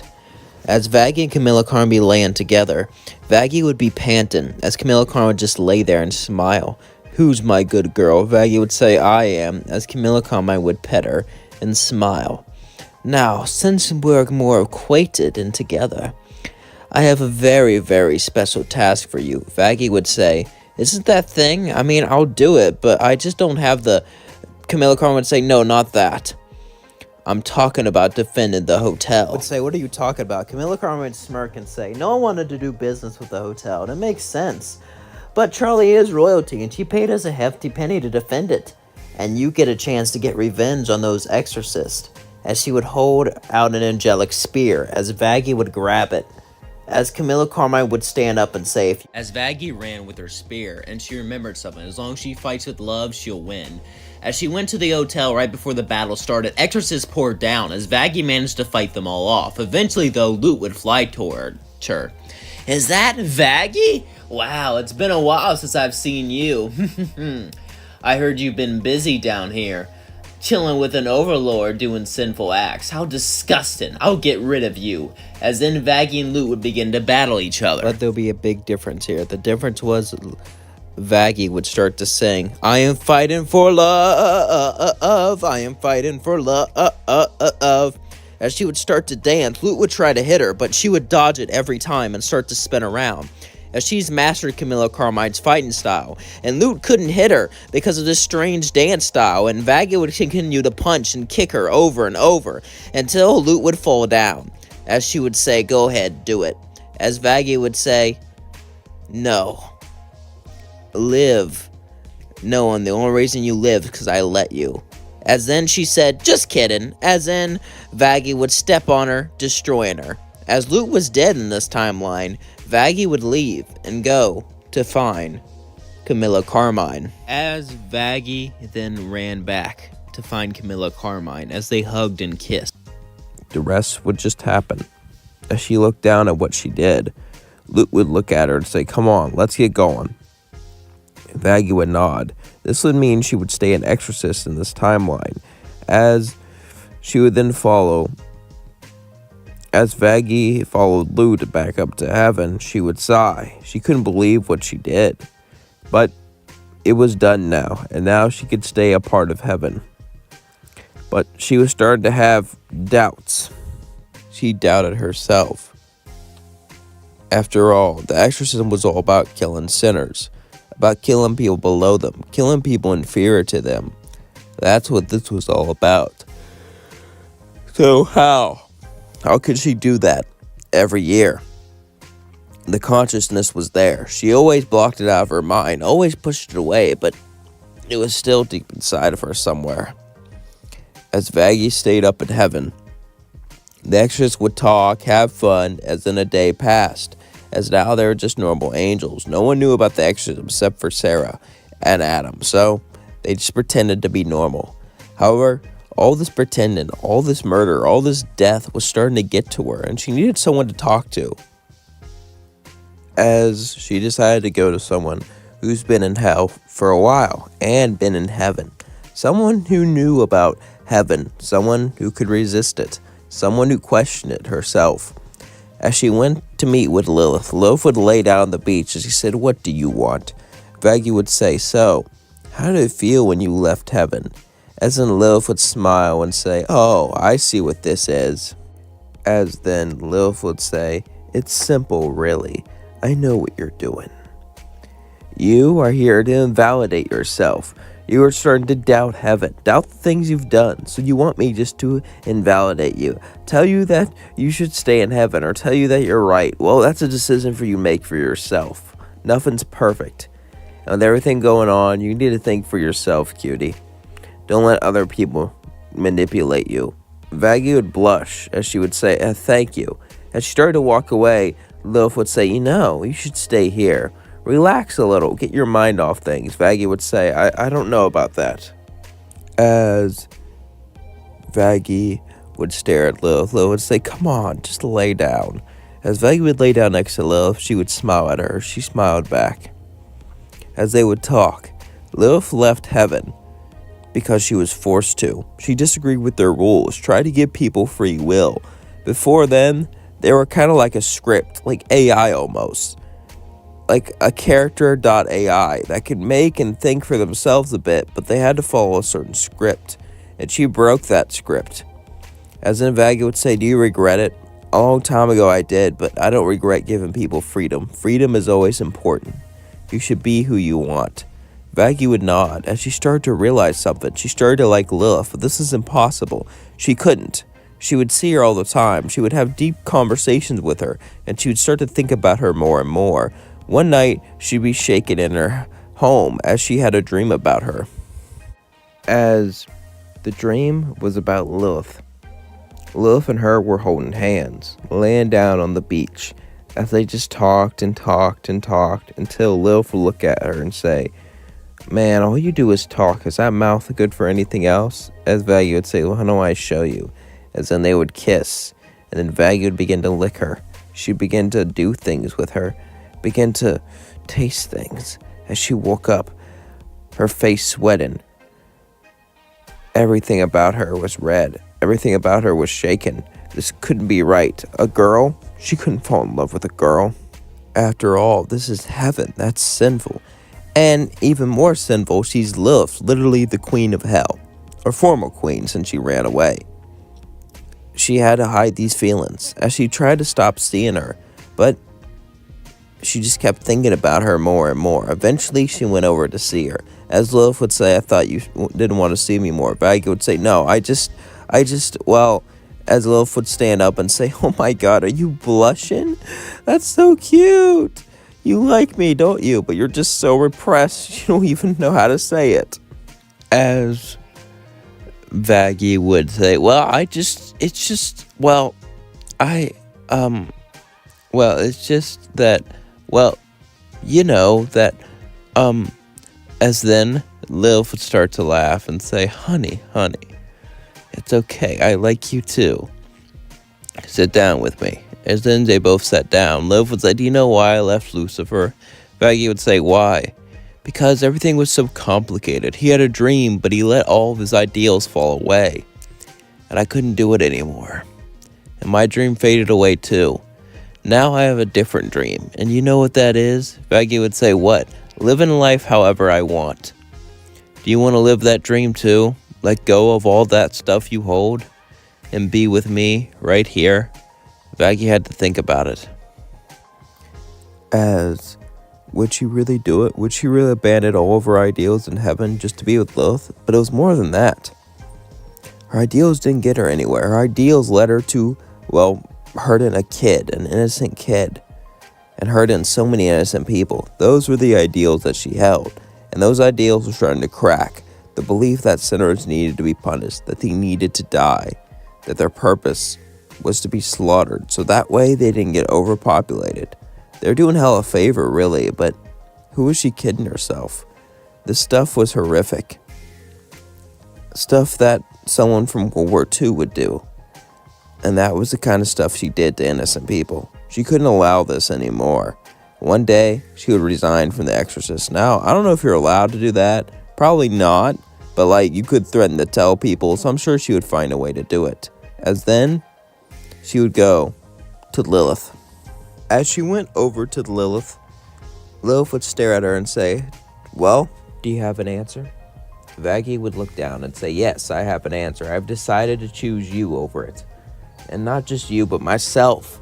Over all my job, over all of this. I want to live a life of joy, a life of happiness." Lilith would grab her hand and say, "Now that's a woman I can get behind." As then she would kiss her. As she would blush, they would both sit there and begin to talk. As then they would have a romantic date. They would drink fine wine, eat the finest food, and talk and talk and talk. As then they would cuddle.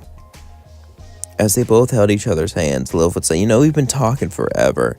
Why don't we do something more intimate?" As she would take her back to a home she had on the island. As Vaggie and her would begin to enjoy each other. As the next morning they woke up, Vaggie's face was pure red. She'd never done that before, but it felt so right. She knew what she needed. She knew what she wanted. She knew for a fact that she loved her. And this was love. Love was about coming together. Love was about change. Changing people to be more like themselves. Sometimes people reject what makes them happy. Sometimes people reject who they are. People say if you love someone, you shouldn't change them at all. But if they reject who they are, if they do things that make them unhappy, changing someone for the better is a good thing. Of course, you shouldn't try to change someone just because they don't fit who you are. You should try to change someone because they want to change. Very big difference. Vaggie wanted to change. She wanted to be better. She wanted to be a greater person. And that's what Lilith did. And because of that, they can be happy. Because of that, they can love each other. And because of that, they can finally be together in heaven. Their love was the only thing that mattered to them. They were happy. They were together. That's all that mattered. Even though they've been through a lot. Even though Lilith went through a divorce. Even though Lilith went through all that, it still hurt. And Vaggie was forced to be someone she wasn't, forced to not care when she wanted to. But now they could finally be themselves, and now Charlie, for whatever reason, would not find her. As Vaggie would get up, barely able to stand after her injuries, as it was after The Exorcist came. As Luna and Blitz were in a car, this would be 2 years before Charlie and Vaggie met. So Luna would be 20. As Luna would look out, she would see Vaggie. As Vaggie was laying on the ground, Luna would say, "Can you pull over?" Blitz would look and say, "Looney, we can't pick up every stray, please." As Blitz would sigh, he would stop the car. As Luna would go out and walk to Vaggie and say, "Hey, you need some help?" Vaggie would look up at Luna, not really sure what to make of her. As Vaggie would simply nod. As Luna would grab her hand and lift her up. As then, Vaggie and Luna would then go back to her place. As Blitz would lay on the couch, Luna and Vaggie were about to lay in bed. As Vaggie was patched up, Blitz would grab her hand and say, "Hey, I know you're a girl, so I don't really have to worry about preggers or anything." Vaggie would say, "Gross. But, do you mind being easy if you're gonna..." "I'm not gonna..." Listen. I literally almost perished today. I need a break. As Blitz would say, "Understood." As Vaggie and Luna would lay down in bed, Luna would blush a little looking at Vaggie, but she wouldn't say much, as Vaggie would realize this, but she was a hellhound, and she was taught to hate people in hell. Even though all that life was behind her, it was still a part of her. As Vaggie would lay there and look at Luna, as she would think to herself, is this really what her life has come to? She really living with creatures of hell? She couldn't believe it, but not much else she can do. As she went to bed that night, she would wake up to find Blitz gone. As Luna would say, "Blitz left to form a group with IMP. So, you want to go out and get some clothes?" Speaking of which, how did you survive those exorcists? I never saw exorcists spare someone before. And you never brought up having a home. Are you homeless? Vaggie would say, "It's a long story." Luna would say, "Can I know?" "Well, you did help me. Tell you what, if I trust you more, I'll tell you." Luna would nod, as Vaggie and Luna went to the mall to get some clothes. As Luna and Vaggie were at the mall, they would get clothes and begin to talk and gossip and talk about other things. Luna would talk about cute boys and other things like that, and even a few cute girls to, let Vaggie know, because Luna had a crush on her. As Vaggie would start to talk about interesting things herself, she mostly kept quiet, but every once in a while she would talk about how she loved to fight or something like that. As Luna said, so, you're like a tomboy. Interesting.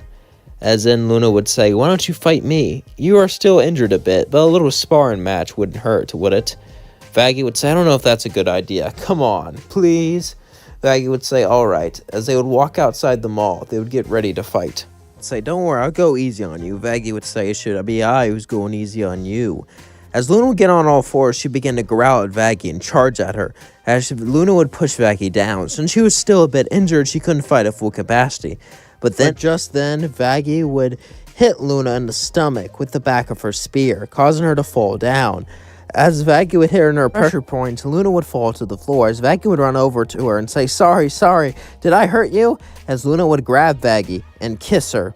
And she said, damn, that was hot. As Luna would get up and say, I gotta go. As Luna would go back to her room, she would lock herself in it. As Vaggie would blush and say, you know what? Maybe I should give her a chance. As Vaggie then went to her house, Blitz would look at Vaggie, and Blitz would say, I know what happened between you and Luna. Vaggie would say, listen, she kissed me. Blitz would say, shh, I think it's amazing. Luna was gonna date eventually. I'm glad it's a girl. If it was a guy, I'd have to watch out for stuff, and it's just a lot simpler. However, there will still be some rules. I don't want you to break her effing heart, understand that. But if you break up, you're not allowed to live here ever again. And Blitz would pull out a whole list of rules, as Vaggie would sigh and say, I get it. As Vaggie would knock on the door, she would say, Luna. Luna would say, I'm sorry, I kissed you, can you open the door? Luna would open the door, and then Vaggie would hug her and kiss back and say, I like you. Luna would say, I like you too. Dad, can you leave? Luna would say, as Blitz would say, all right. And remember, Luna would say, Dad, Blitz would then just leave. Luna and Vaggie would then kiss, as then they would have a fun night together, as they would enjoy each other. As we cut to the next morning, as they were both laying in bed, Vaggie and Luna would both look at each other, as Luna would say, so, what now? Vaggie would say, well, I should probably tell you I was an exorcist. Luna would say, what? Vaggie would then begin to tell her the whole story. The reason she was able to do this because, well, Luna didn't seem like she would care about sinners, unlike Charlie in our timeline. As Luna would say, wow, that is a lot. Luna would say, I have an idea, though. Stay here. As Vaggie says, are you gonna... Luna would say, relax, I'm not gonna hurt you. You'll like this idea. As Luna left, she would go and meet with Blitz, and Blitz would say, so how was last night? Luna would then say, never mind that, Dad. I need a favor from you. Blitz would say, oh, what's that? Luna would sigh and go, listen, Dad. Is it possible for an exorcist to enter the planet Earth? Blitzo would say, I don't know, sinners can't. Exorcists might be able to, why? As then, Luna would tell Blitz and say, if she can, then maybe she can be a part of our business. Blitz would say, good idea. Also, holy crap, Luna's with an exorcist. That's kind of nice, right? Working your way up? Girl power? Luna would say, just try it out, Dad. As then Blitz would go to Vaggie. As Blitz went to Vaggie, Vaggie would look at him and say, what do you want? As Blitz would say, I want to see something. As then he summoned a portal. As Vaggie walked through it, she went to Earth, and Blitz said, you can go to Earth, that's it. You're now a member of IMP. Vaggie would say, what? I don't know about that. Blitz would say, if you work for IMP, you can get money and live here. Vaggie would say, fine. As Vaggie would start to work there. As one day, Vaggie would go to the office. As then, suddenly, Moxie would look and say, oh, is this a client? So it would say, nope, we found a loophole and a way to bring her to Earth. To fight for us. Moxie would say, it's already illegal for us to go to Earth. No one cares because it's hell, but do we really want to attract more attention for a sinner? Luna would say, actually, my girlfriend's not a sinner. She's an exorcist. Well, ex-exorcist. As Vaggie would say, that's right. Do you want to test my might? As Millie says, oh, I do. I want to fight her. Moxie would say, are you sure you want to do this, hon? Of course. As then they would go out and start to fight. As Millie would put up one heck of a fight. She was feisty and strong and go for all her pressure points. But Vaggie would begin to fight her with her spear and keep her at bay. As they were all fighting, Moxie would say, go Millie. As then Luna would say, go Vaggie. As then Blitz would say, I bet $10 on Vaggie. You into that action, Moxie? Moxie would say, I'm not going to bet on my wife losing. What do you mean? Because she's obviously going to, wow, you don't believe in your wife?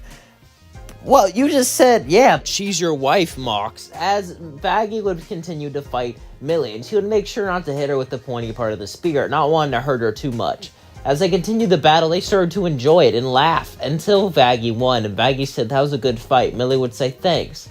As they both got up and smiled at each other, and Millie said, I got a new friend. Vaggie would laugh and say, I like you guys. You guys are fun. As Vaggie was now officially a part of IMP. As Vaggie would be a part of IMP, a lot of things would change. First off, with her experience, she would be able to protect Stolas way better, so Stryker probably would have never kidnapped him, and Blitz would have never been tempted to join Stryker. So many things like that would have changed, and Stolas might have never even been kicked out, because Vaggie might have been able to find a better solution. We can't really know the full details and everything that would have happened. I have to go episode by episode, and I'm not doing that. So for the sake of the story, I think I'm going to end it here. Vaggie and Luna would love each other, and they would live together, happily ever after. Or not, this was a sinner. And Vaggie would sigh as then she would take him down, destroying him. As she felt bad about it, she then smiled as Lute would put her hand on her shoulder. Saw some doubt there, but I guess it doesn't matter since you went through with it. Good job. As Lute would slap Vaggie on the butt, playfully, as Vaggie would say thank you, as then they both went to heaven. Vaggie never really doubted what she did. She always thought it was for the greater good, but that's the first time she doubted it. As Lute would take her out for dinner. Lute and Vaggie would start talking, as Lute would say, I'm proud of you, Vaggie. I know you've doubted yourself, but you still came through to the end. And heaven supports you. Vaggie would say thank you. No problem, Lute would say. Lute would look at Vaggie. Vaggie and Lute always admired each other. Vaggie was second in command, besides Lute. Vaggie was done so well that her and Lute took turns commanding Adam's army when he wasn't around. It was a great responsibility. As Lute and Vaggie would look at each other, they could tell there was something more. Both of them have liked each other for a while, but they didn't do anything. Heaven didn't outlaw, but they discouraged those types of relationships, as Vaggie would then go home and lay down, as she would think about Lute. Vaggie thought about Lute. All she could think about was being with her. She made her feel comfortable. She made her feel nice. And Lute was savage on the battlefield, just like she was. She loved the slaughter with her, as she would have a naughty dream about her. Vaggie and Lute would be laying down in bed together, as then they would kiss and watch TV. As then they would start to have fun. As Vaggie woke up, she would blush and run into the bathroom. As she would say, look at me, you're fine, you don't need her. As then she would go out. Vaggie would go to a local coffee shop. As Vaggie would just chill there and drink coffee, she would try to get her mind off Lute. She loved it here. It was a nice local place she went to. As Vaggie would sit there, though, she couldn't help herself but think, why is she having these feelings? Why couldn't she feel this way towards a man? Was this okay? As she sighed, she looked down at her drink, thinking, until Lute would walk in and say, oh, Vaggie, mind if I sit here? Vaggie would say, not at all, as Lute and Vaggie would sit down. As Lute wanted to say something, but she didn't have the courage to, as they would simply drink coffee together and talk. As they both talked, they would talk about things that they liked and things they'd been through and heaven in general. But they didn't really care what they talked about. Lute would just simply stare at Vaggie, that beautiful smile, her beautiful self, and the way she acted. It was all beautiful. It was all perfect. As Lute would simply smile at her as Vaggie went on and on. As then they drank coffee and they left. As Lute left, she would sigh. She wanted some advice, but she didn't really know who to ask. But then she had an idea. This may backfire, but she had to tell someone, as she would knock on Adam's door. As Adam would open the door, he would say, "So, Loot, what brings you here? Are you finally ready to go out with the first man on Earth?" Loot would say, "No, but it's about that." As Loot would walk in, she would say, "Can I have some advice?" Adam would say, "Sure, what is it?" "Well, are these about girl troubles? Because I'm not really the best at that, because I'm a man, a great man." As Loot would sigh, she was already regretting this, as she said, "Well, you know how you like a girl?" Adam would say, "Yeah." "Well, what if I liked a girl? Like, wouldn't that..." Adam would say, "That's hot." No, no, no, I don't... Adam, you're not helping. It is hot, and who cares what other people think? As Adam would say, "Are you strong?" Loot would say, "Yeah." "Are you smart?" Loot would say, "Yeah." "Are you gonna kiss me?" Loot would say, "It." Wait a second. As Adam would say, almost got ya. Anyway, Loot, you're strong, you're smart, and you got this. Who cares what others think? And they try to kick you out, I won't let them." As then, Loot would suddenly smile and hug Adam and say, "Thank you, thank you." Adam would smile back and say, "No problem." "So, can I join in?" Loot would say, "You had to ruin it." As she walked out, Adam would say, "What? It was just a question." As then, Loot would go over to Vaggie's place late at night. As she knocked on the door, Vaggie would open it, and Vaggie would say, "What?" As suddenly Loot would kiss Vaggie, as Vaggie would kiss back. As then, Vaggie would stop the kiss. "I don't really know if we should do this. I mean, we work together, and we're both..." Loot would say, "I don't care. Listen, I love you, and I know you love me too. We've been working together for years and years now, even decades. Let's just give in, if only for a night." Vaggie would blush as she would nod, as they would have fun together that night, as it felt amazing, it felt passionate. As Vaggie woke up, Loot was walking out, as Vaggie would say, "Wait, let me make you breakfast." Loot would simply smile, as then they would go down and eat breakfast together. As they would talk, they would also enjoy each other's company. As Loot and Vaggie enjoyed each other, they would continue to have fun, and days would pass. Days would turn into months as they hid it from everyone except for Adam. Adam would joke about joining in, but other than that, not much happened. Until one day, Vaggie and Loot were going on an exorcism when something different would happen. Vaggie would surround Camilla Carmine with the rest of her soldiers. As she did this, she was ready to strike, as Camilla Carmine would jump up and begin to strike at them, taking some of them out. Vaggie was just barely able to dodge, and she would kick Camilla Carmine down. As they were going to fight, eventually Vaggie just flew away, as she would tell Loot everything, as then Loot would look at her and hug her and say, "Let's make her pay." As Loot decided to make them pay for threatening Vaggie, her girlfriend, Vaggie and Loot bonded closer and closer every day, as they would nod and prepare to set up a plan. As Loot just wanted to go down there and destroy them, Vaggie would say, "No, we need to gather intel." Loot would say, "I know the perfect guy." As one day, they would be wearing disguises as they would meet up with Alistair. Vaggie would then say, "Can we really trust a demon?" As then Alistair would laugh and say, "Oh, I can tell why you don't want to trust me. I do have a bad habit of, well, exterminated people like you. I guess we have that in common, but you're gonna need me." As Alistair would talk, as they would all talk about a trap, they're gonna lure Camilla Carmine out so they can take her out once and for all, and take all the weapons back she's been hoarding. As then we cut back to Vaggie and Loot, as they were gathering a strike force. As this was going on, Adam would walk in.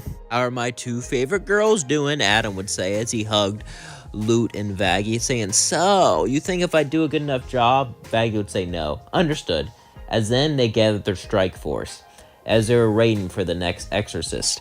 As the next extermination day would come, most of the exorcists would go down and do things like normal, and Vaggie and Loot would have a small task force to go after Camilla Carmine to destroy all the weapons. As we cut to Alistair and Camilla Carmine, as they were in a warehouse, supposedly protected from them. The walls were enchanted with things that angels can't get in. As then they would start to talk business, as Camilla Carmine would say, "So, you want to join my empire? Very well, you will have a high up position, and you'll be given territory. I'm surprised you took this long to get territory." As Alistair would say, "I don't care about territory. All I care about is deals." As then Alistair would destroy the wall, causing Vaggie and Loot to fly in. As Camilla Carmine looked in horror, Alistair would simply laugh. "Oh, Camilla, You finally thought I was ready to join your little group. I merely attend your meetings, but I got bored of you, so I made a deal to get rid of you. As Alistair would disappear, suddenly Vaggie and Lute would charge at Camilla Carmine. She would start to dodge them with dance moves, as Camilla would fight back. She trained to fight angels, so she was pretty good at fighting them. However, Vaggie and Lute, as they started to lose, they would look at each other, and they didn't want to lose each other. They loved each other, as then they would tap into each other's anger, tap into each other's power. As then Vaggie and Lute would pump each other up, as they would say encouraging words, as they would say, "We got this," as they would charge at Camilla Carmine. Camilla Carmine would be able to block Vaggie, but not Lute at the same time. As she barely dodged it, she would hit her lip, causing her to have a scar, as then Lute would then punch her, as Vaggie kicked her, as they would switch in and out. Eventually, Camilla Carmine would get tired, as they would both slay her. They did it. The ultimate angel destroyer gone, as then they would burn down the warehouse and make sure that none of these angelic weapons were sold in hell. They would make sure that no one could ever build an army to defeat them. As Vaggie and Lute were leaving, they would look at the fire. Oh, just like in canon, but in this timeline, she would fall somewhere else. As Vaggie fell, she fell in a specific location, a specific area. She fell near the town that Rosie controlled, that I'm not going to say the name of just in case. As then, Vaggie would wake up a few days later, covered in bruises, as she was passed out after Lute ripped off her wings. As she could barely even move, she fell to the floor. People surrounded her, wanting to eat her, but then Rosie showed up as she had an idea. "You're the exorcist that fell. We've been fighting to see who gets to devour you, but I have a better idea," Rosie would say. "How would you like to work for me? Be my bodyguard, defend this city. Do a good enough job, and I'll reward you." Vaggie would stand up, shaken, as she lost one of her eyes. As then, Rosie would make her an eye patch and put it on, and say, "Do we have a deal?" Vaggie was unsure of this, but it's not like she had a choice. She simply nodded her head and began to work for Rosie. Vaggie used to be an exorcist. She used to destroy people left and right. So it's not like that was that much different for her, as Vaggie would defend Rosie and wipe out anyone who came too close to her. And she would also fight and do jobs for her here and there. Vaggie was a capable warrior, and she would learn many things. One day, Rosie would be sitting down, as she would smile at Vaggie. Rosie was growing quite fond of her, and Vaggie was growing quite fond of her too. But Rosie wanted to see how powerful she can get. Rosie would say, "Do you like me?" Vaggie would say, "What do you mean?" Vaggie would immediately say, "What do you mean, do I like you?" As Rosie would simply let off a small laugh and say, "Well, what I mean is, do you like me? Like me," Rosie would say as she held Vaggie's hand, as Vaggie would blush and say, "Yeah? Well, if you train with Alistair, I'll let you go on a date with me." Rosie would walk away, and Vaggie would say, "Train? What are you?" As suddenly Alistair would appear behind her and say, "So, you're the one Rosie told me about. Interesting. You ready to train?" Vaggie would look and say, "Radio demon." Alistair would then begin to laugh and say, Yes, I am here." "You were an exorcist, yes. Could you destroy me?" Vaggie put her spear out and began to point it at Alistair, as then he would laugh and say, "Seems like you have some spirit. You'll be fun." As Vaggie would start to train with Alistair, as they both got a lot stronger. Vaggie relied on her pure power to destroy things, but now since she was casted away, she didn't have that power. She still had a weapon, and she had some training, but it just wasn't the same. Without the outfit, without the armor, she wasn't as strong as she was before. But that would change as she began to learn how to fight once again, and learn how to fight as a demon with her. As Alistair and Vaggie trained, Alistair and Vaggie developed something. Now, it's not like Alistair and Vaggie were super close, or best friends, or anything of that matter. But they both desired something. They both desired power, and that's what they got. As Vaggie and Alistair would train again and again, a few months would pass, as eventually Vaggie would walk to Rosie and ask for that date. As Rosie would look at Vaggie and say, "Well, still interested, all right." As then Rosie would hold Vaggie's hand as she would blush. Rosie was old-fashioned, but she had a charm to her. Even though she was old-fashioned, she had strength, she had power, and she knew how to talk to people. There was just something about her Vaggie couldn't explain. As Vaggie and her would go out and have some fun, go out to the park. As Vaggie and Carmine got closer, they went on a few more dates. They would enjoy each other, but there came a test as Rosie took Vaggie to one of her restaurants, and Vaggie would say, "Are they gonna serve?" "Yes. If you want to be with me, you're going to be like me. You wiped out so many of us, so is it really so wrong just to have a little bite?" As in, she would pull out some of the food. As Vaggie never did this before, even though she wiped out sinners, she never ate them. How could she do this? Was this right? She would then shake, looking at the food, and she took a big, deep sigh. As Vaggie would look, as Rosie would laugh and say, "It's finger licking good," Vaggie would say, "Wait, how do you know that reference?" Rosie would say, "You think no one who's worked there or heard about that came down to hell since I stopped existing?" As Vaggie would go, "You know what, good point." And she would grab one and then start to eat it. She would say, "This is so wrong, but it tastes so good." As she would continue to eat it, Rosie would then giggle and say, "I knew you were sick since I found you." As then they would start to sing in old hands. As Rosie would say, "You're a sick one, baby. You're a sick one." As they would sing about the sick things they've done, Rosie would sing about the people that she devoured and the other things that she's done while running the town. And Vaggie would sing about the sinners she took away, the sinners that she destroyed. As they would enjoy their time together, they would only get closer and closer, as things actually went quite well. However, one day, someone would come, someone that Vaggie didn't know, in this timeline at least. In our timeline, she really did know her and loved her very much. It was Charlie, as she was coming to the town to get an army, as she would meet with Vaggie, the famous exorcist that joined the town. As Charlie would say, "Hey, you were an exorcist. Do you know how they were destroyed? With their own weapons," Vaggie would say. By the way, I know in our timeline she didn't know, which I don't know how, since she was a soldier. So I just made sure she knew in this one. Okay, back to the what if. As Vaggie and Charlie would talk, Rosie would stand with her as they were holding hands the whole time. And Vaggie would say, "So you want me to fight for you? Tuh. Why would you?" Rosie would say, "I think you should do it." Vaggie would say, "What?" As Rosie and Charlie would look at each other, Vaggie would look at her too. As then she would stare back at Rosie and say, "Why? Why do you want me to help her?" "Because everyone here wants to taste an angel. Don't you know what they taste like? Aren't you one of them?" Vaggie would say, "Gross, but delicious." Charlie would say, "Did you say delicious?" "Yeah, living here kind of changes you."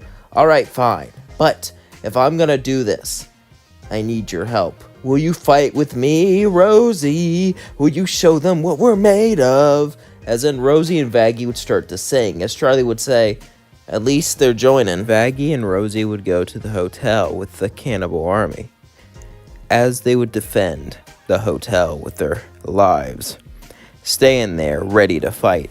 As then she would meet Alistair and she would say, "Al, what are you doing?" Alistair would say, "I thought I told you, I'm with this hotel." Vaggie would say, "Oh, so that's why you trained me." "Yep." As then they started to talk like they were chums. Husk would say, "He's always so friendly with the people he wants to control, but I can sense something. He's scared of her. I think he keeps her around just because she's an exorcist." As Nifty would say, "Exorcist? That means she loves to destroy things. Yay, destruction!" As then Nifty would laugh. As the hotel was calm, the hotel was quiet.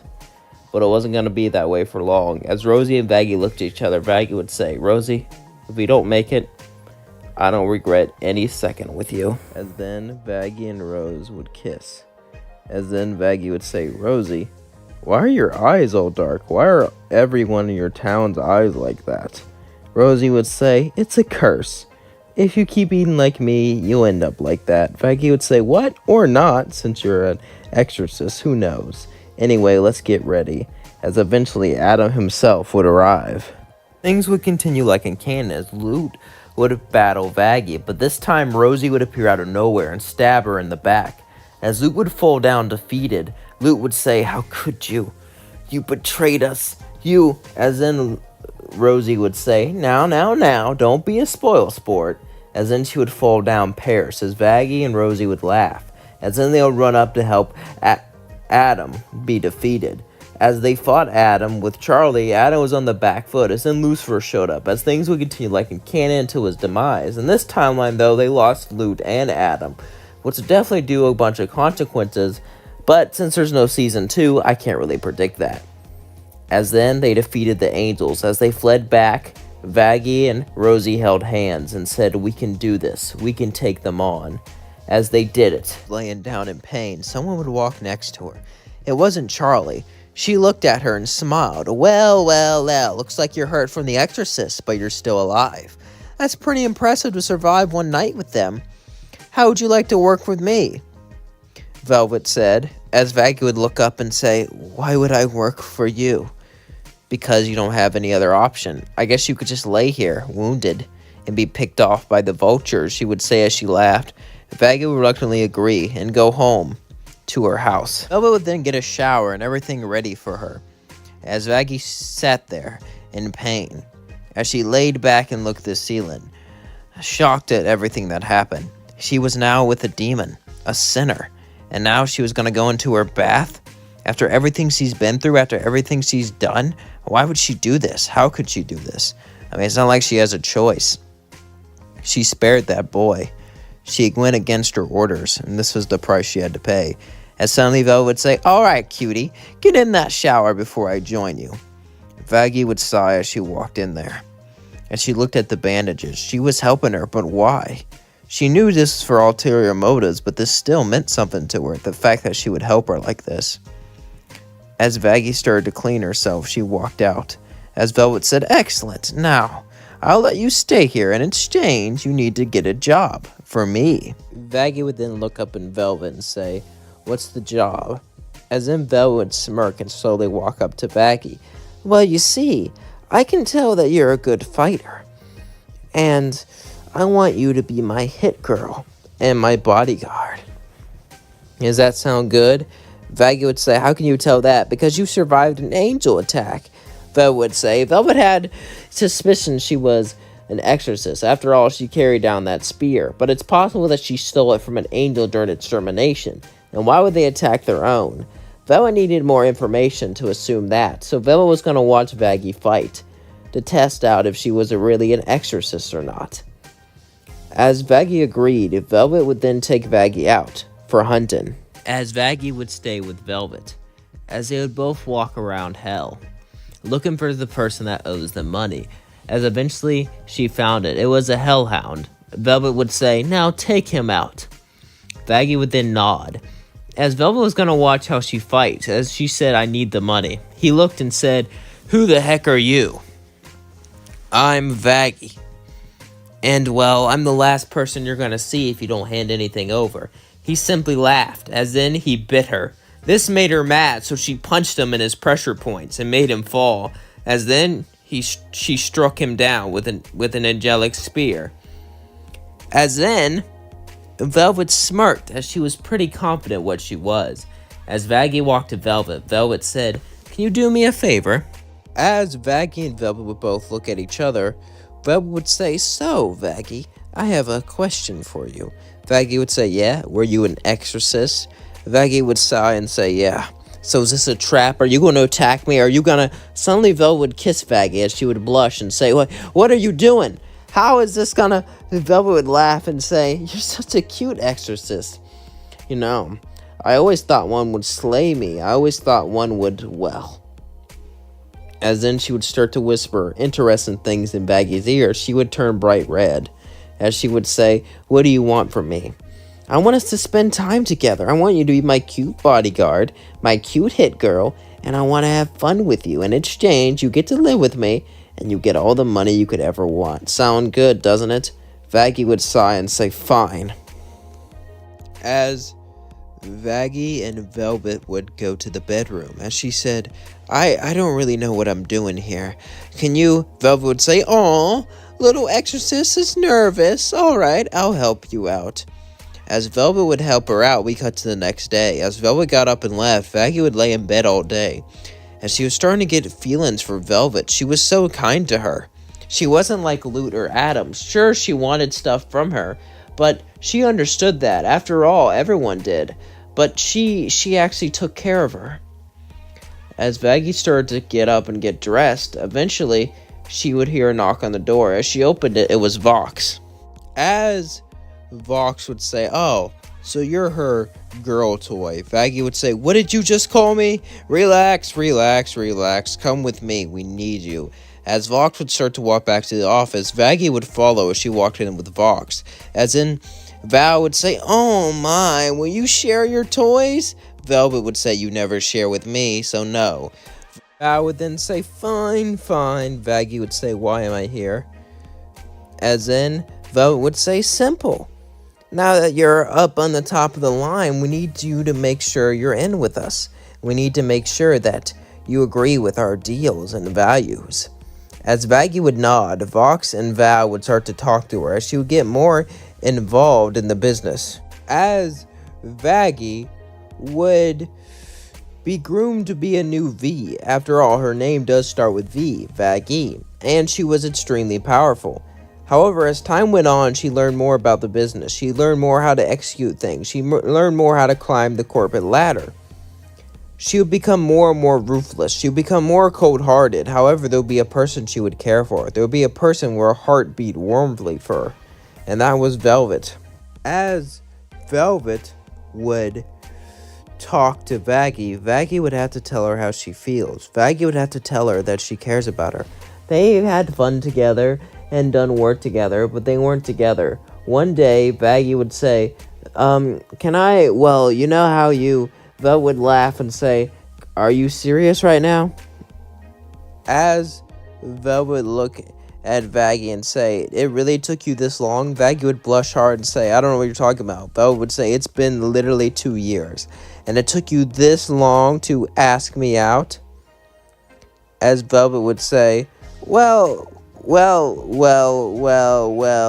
that's what you sound like. Every time you talk to me, your face is all red, and you're like, she's so pretty, what do I do? As Vaggie said, shut up. As in Velvet said, you had to know something. Vaggie would say, yeah, the answer's yes. As in she would grab her, and they would both kiss, as they felt love between each other. As in, they started to sing. As Velvet would say, I want to show you hell, show you the beauty of hell and the beauty of us, the beauty of evil and the beauty of love, beauty, beauty, beauty, beauty, beauty, beauty, beauty. As Charlie and Velvet both started to sing together, they felt something between them. They felt some love grow between them. As Vaggie and Velvet got closer and closer together, their love only grew for each other as they felt like they could be with each other forever. As they would decide to do something fun, as Velvet and Val would be out on the town, there'll be exorcists coming down. Velvet knew about Vaggie's past, and she thought it would be funny to maybe take this to her advantage. As Vaggie would dress up as an exorcist secretly and record a battle between her and Charlie. Charlie would still start the hotel, and she would have another partner. The hotel would be so different, though, without her.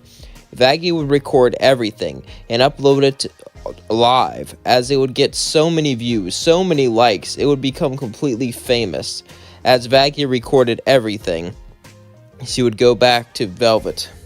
As Velvet and Vaggie kissed, they would hold each other's hands as they felt it. They felt the love between each other, and they felt like they had each other, and they felt like no one can tear them apart. Vaggie was now a V. Vaggie was now an overlord. Vaggie had so much power, and she just filmed one of the best battles in history. That's definitely going on there live. As they would continue to sing, as they continued to dance, they would see the love of each other grow. He was barely able to afford rent in this new world. He remembered his old life, how he worked, and what he did. True, it may have been crime, but it was never this bad. He was never in a situation like this. And, well, it wasn't like he was famous or anything, or even liked by his family, but he was at least somewhat well off back when he was on Earth. But here, no one cared about him, and he needed to find a job quick. Angel would walk out on the streets looking for work. He could do crime again, but it just seemed dangerous, and all these people here had magical powers. He just didn't know what to do. However, someone would see him. His name was Val, and Val had an idea on how to help him. Val didn't know what it was, but Angel was just different. he felt a certain way about him. Usually when to recruit someone, it's nothing personal. They just do their job and that's it. But for Val, it was just so different. As he looked at Angel, it was like his heart stopped. But Val wasn't going to let that stop him from getting a new recruit. As Val would walk to Angel, he would say, "Hey, you look down on your luck. How about we make a deal?" Angel would look at him and say, "What kind of deal?" Val would simply smirk. Angel would look at Val and say, "What kind of job are we talking about?" Val would simply look at him up and down and smirk. "Well, you see, I have a very entertaining job for people, if you know what I mean." And Val would imply something.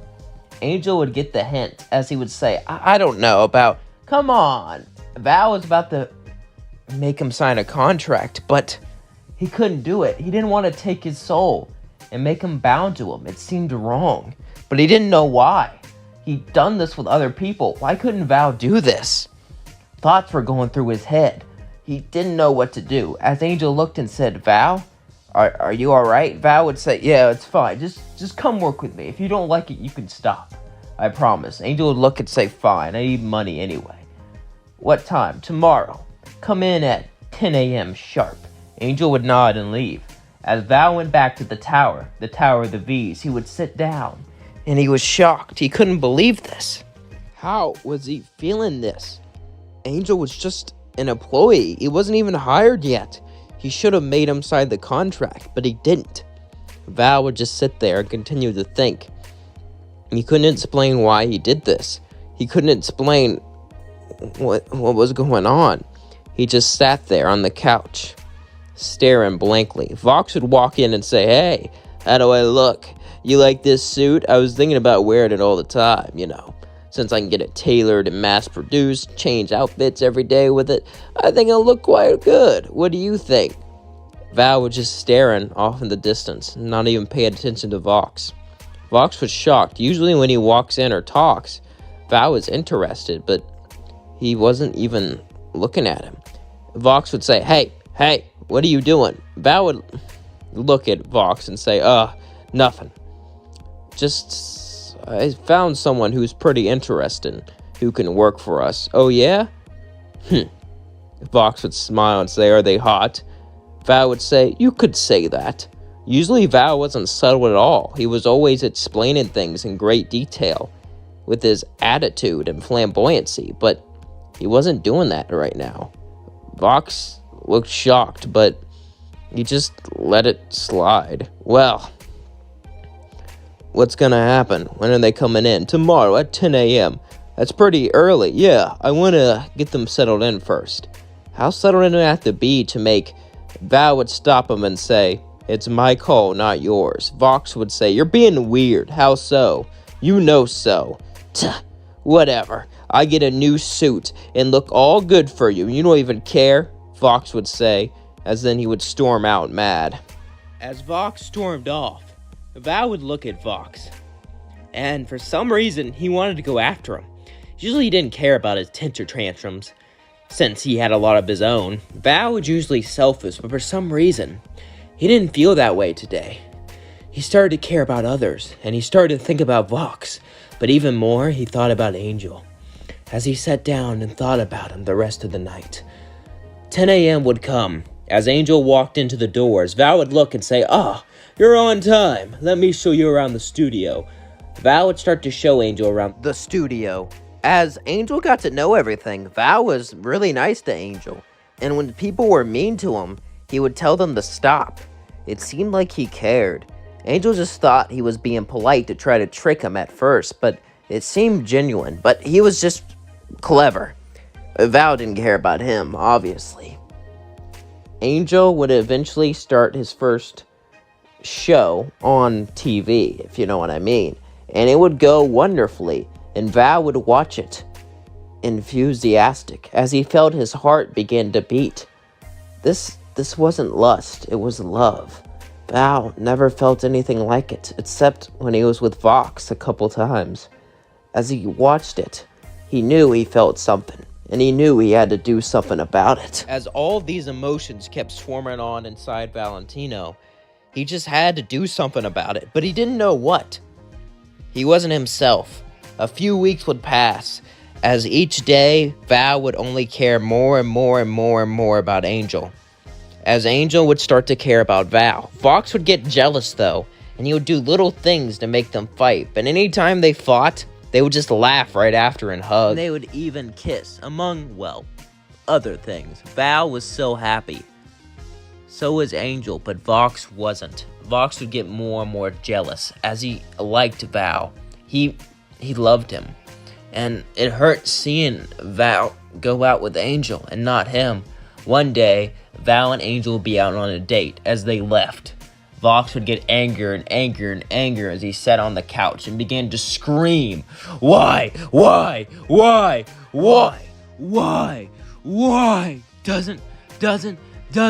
Doesn't he love me? Vox looked up at the ceiling as he realized what it was. He was jealous.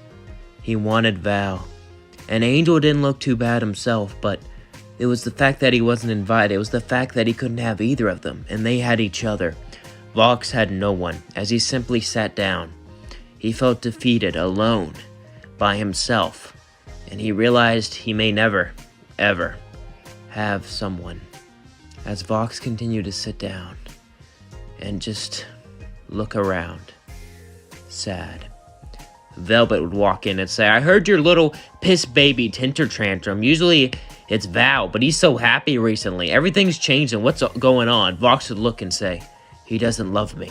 As he cried, Velvet would walk up and say, She simply put her hand on his face. Listen, just do a Polly. He obviously cares for you. You guys flirted all the time. And even with Angel, he still looks at you that way.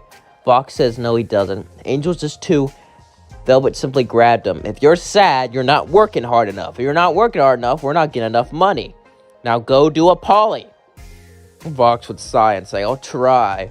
As he walked out, he saw Val was enjoying himself, holding Angel's hand and talking to him. And they were both having a great time. As he walked back, he saw Vox. Vox and him weren't having the best relationship. He was getting angrier and angrier each day.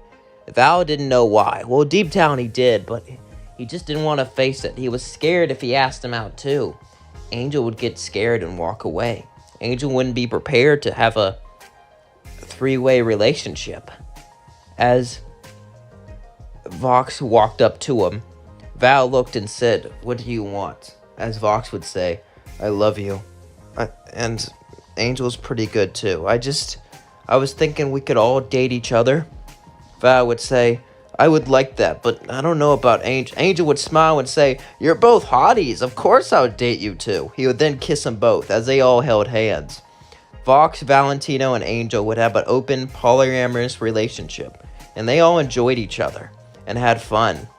And that's all that mattered. Each one loved each other more than anything. And as the days passed, eventually a hotel would open, but Angel wouldn't go to it. Why would he want to be redeemed? We're in hell and cut off her presence from the outside world. She wanted to get away from her family. She wanted to start over again, to start new, to explore herself in ways that she couldn't when she was with Lucifer, and she didn't really know how at first. But one day she went to, a gay bar, just to, like a lesbian bar, just to explore what she liked. And someone came in streaming. It was Velvet. As Velvet would begin to stare, everyone was kind of, shocked by this. As Lilith said, crap, hope she doesn't notice me. She put on a hat and looked down. Velvet didn't notice her at first, but then she started to realize something. As she walked up to her, Lilith would say, please stop the stream. Lilith would say, as she looked up at Velvet, Velvet would say, I'll stop it for a kiss. As then she said, fine. As she stopped it, Velvet and Lilith would then kiss each other. As the kiss felt magical, it felt nice. Lilith would say, that was pretty good. As then Velvet would say, hey, you want to get out of here? As then Lilith would say, I guess. As then Velvet would grab Lilith's hand as she would blush. I can't believe I'm doing this with someone so bratty. Lilith was usually the quiet type, so being with someone so loudmouth like that, it just really was interesting. But there's an old saying, opposites attract. Some people are attracted to people who are like them. Other people are attracted to people who are the opposite of them. No one knows why, but attraction is attraction. And I guess it didn't really matter. As Lilith and Velvet spent the night together, as it was a night of passion. It was supposed to be just a one-night stand, though, nothing more than that. At least for now, of course. As Velvet lay there in the bed, she would say, "Well there, Queen, I can see how you managed to stay married for so long with skills like that." As in, Lilith would say, "Shut up." Besides, if you were Lucifer, I would have a strap on. As then, Velvet would begin to laugh and say, "Really now? Next time maybe we can," as in Lilith would say, "I would be happy for a next time, but I don't like to fool around all the time, I want something more than that." Velvet would say, "Well, if you want to make it official, come on to my live stream." She would say, "I can't do that. I'm hiding from my husband." As Velvet would say, "Was he abusive?" Lilith would say, "No, it's complicated, okay? He didn't do anything, but I'm trying to stay low for a grand plan to mine." Velvet would say, "Plan? Whatever. Just come stay at my place. I'll hide you." As in, Lilith would say, "All right, but you can't tell anyone. Not even your V's." As Velvet would say, "Fine." As in, Lilith would go to her place. Velvet would be shaken. She wanted to do a live stream about it. She wanted to brag so bad. As Vox would say, "So, what'd you do tonight?" As then, Velvet would say, as she blushed, I just normal things. Stop accusing me." As she went up to her room, Vox would say, "That's unlike her at all." As Valentina would say, "I know what happened. She brought home a 2. She's always bringing home hot women. But I guess she brought in an ugly one." Fox would laugh. "That's probably what happened. Oh well, nothing to be embarrassed about. Sometimes we get off our A game." "I know I get off mine." Valentina would say, "When was the last time that happened?" Fox would say, "Well, I think when I got with you." Valentina would say, "Funny. Come on, you laugh." "No, I didn't. I was mildly disappointed and hurt." As they kept on talking, we cut to Lilith, who was in Velvet's bed. As Velvet would say, "I think I handled that well." Lilith would say, "You handled that very poorly. For being so out there and showy, you'd think you'd be able to lie." "Oh, hush now. I lie to my viewers all the time. It's just different when it's them. Besides, you're safe here now, right?" Lilith would say, "I guess. So let's get to know each other." As they would sit down and begin to talk and talk and talk, as they got to know each other more and more. As Lilith would, she would get a phone call from Charlie as she would hang up instantly. As then, Velvet would say, "Even for me, that's kind of hard." So Lilith would say, she'll get to it. Besides, I have someone on the inside. Well, kind of. I asked a friend to give me someone on the inside. I just need to keep things together. She needs to do things on her own for once." Velvet would nod as they would get closer and closer as weeks turned into months as their love grew. But they would watch the hotel as they would have mixed feelings. Of course, Lilith would want Charlie to succeed, but the V's would be rooting against them. As one day, Lilith and Velvet would be having a conversation. As Velvet and Lilith were talking, Lilith and Velvet would look at each other. As Velvet would say, "The hell is so tacky, Velvet would say, "I know it is. But why do you support it?" Lilith would say, "I don't support it. I support my daughter. Can you just help her out? If Vox Tech defeats the Exorcist, you can use that as propaganda, sell more products." "Fine, I'll talk to Vox about it." As then Velvet would walk down, and this would make sure Season 2 didn't really happen because she would turn the V's to their side. As Velvet would say, "Hey, Vox, I have an idea." Vox would say, "What's that?" As then Vox would say, "Velvet, a big battle's about to happen tomorrow. I can't wait to watch the show. Are you interrupting for something important?" Valentina would say, "Probably some live stream. You can live stream it, Velvet would say, "I think we should defend the hotel." What? And steal all the glory for ourselves? I mean, with the V's being known as defenders? You know how many people will come to our business? How many people want to be protected by us? After all, we stopped the exorcist ourselves. Don't you think that's worthwhile? Vox was like, not a chance. As then she would say, oh well, I guess you're just a coward. Hiding here, letting people do the work for you. I could see all the news about it now. That's what people will be saying. I mean, I guess the TV will never say it, but I know it. Everyone will know it. You just sat here and let other people do your work for you. Like a coward. Vox would say, shut up, that's not true. Alright, fine. Ugh, let's do it. We've seen in Season 2, Vox can easily be manipulated, so Velvet would use that to her advantage and manipulate Vox to agree, as Valentine would say, I don't think I should go. Velvet would say, come or not. I guess some hot angel captives won't interest you. Valentina would say, fine, let's go. As then I left. As Velvet left with Valentino and Vox ready to fight, suddenly they would show up and Charlie would say, what do you want? Vox would say, we're here to help. We want the glory for ourselves. You can't take it all. Valentino would say, I want to capture a hot exorcist. I think a hot exorcist would do nicely in my army. As then Vox would say, gross. Now let's get this party started. As the exorcist came down, the battle would go just like in canon, but better, obviously, with other overlords there, and Adam being pushed out. There's a good chance Adam would survive after losing and retreating, and maybe Lucifer wouldn't even be able to show up in time. But things play out so well. When Lucifer shows up, the battle's over, but then Lilith would show up and hold Velvet's hand. As Velvet would say, are we doing this? As Charlie would say, what's happening? As Lilith would say, I need to tell you something. As Charlie would say, what is this? Lilith and Velvet would both hold hands. Charlie would say, wait, what? How could this? As in they would say, we're together, Charlie. As in Lucifer would say, oh, so all our years meant nothing. As in Lilith would say, you have the right to feel that way, but Lucifer would fly away sad. As Charlie would then say, Mom, I don't really like who you picked, but I would accept it. I would say, because you're with a girl. Lilith would say, honey, she's with a girl too. Oh, yeah. Sorry, forgot about that. As Charlie would laugh awkwardly, she would say, let's go in for dinner. As I would walk in for dinner, Vox would say, so she's banging the queen? Hell yeah. Valentina would say, respect. As then Charlie and Lilith and Velvet would start to build a relationship together. It wouldn't be easy, but of how heaven was too easy on hell. As this took place right after Season 1, but not after Season 2.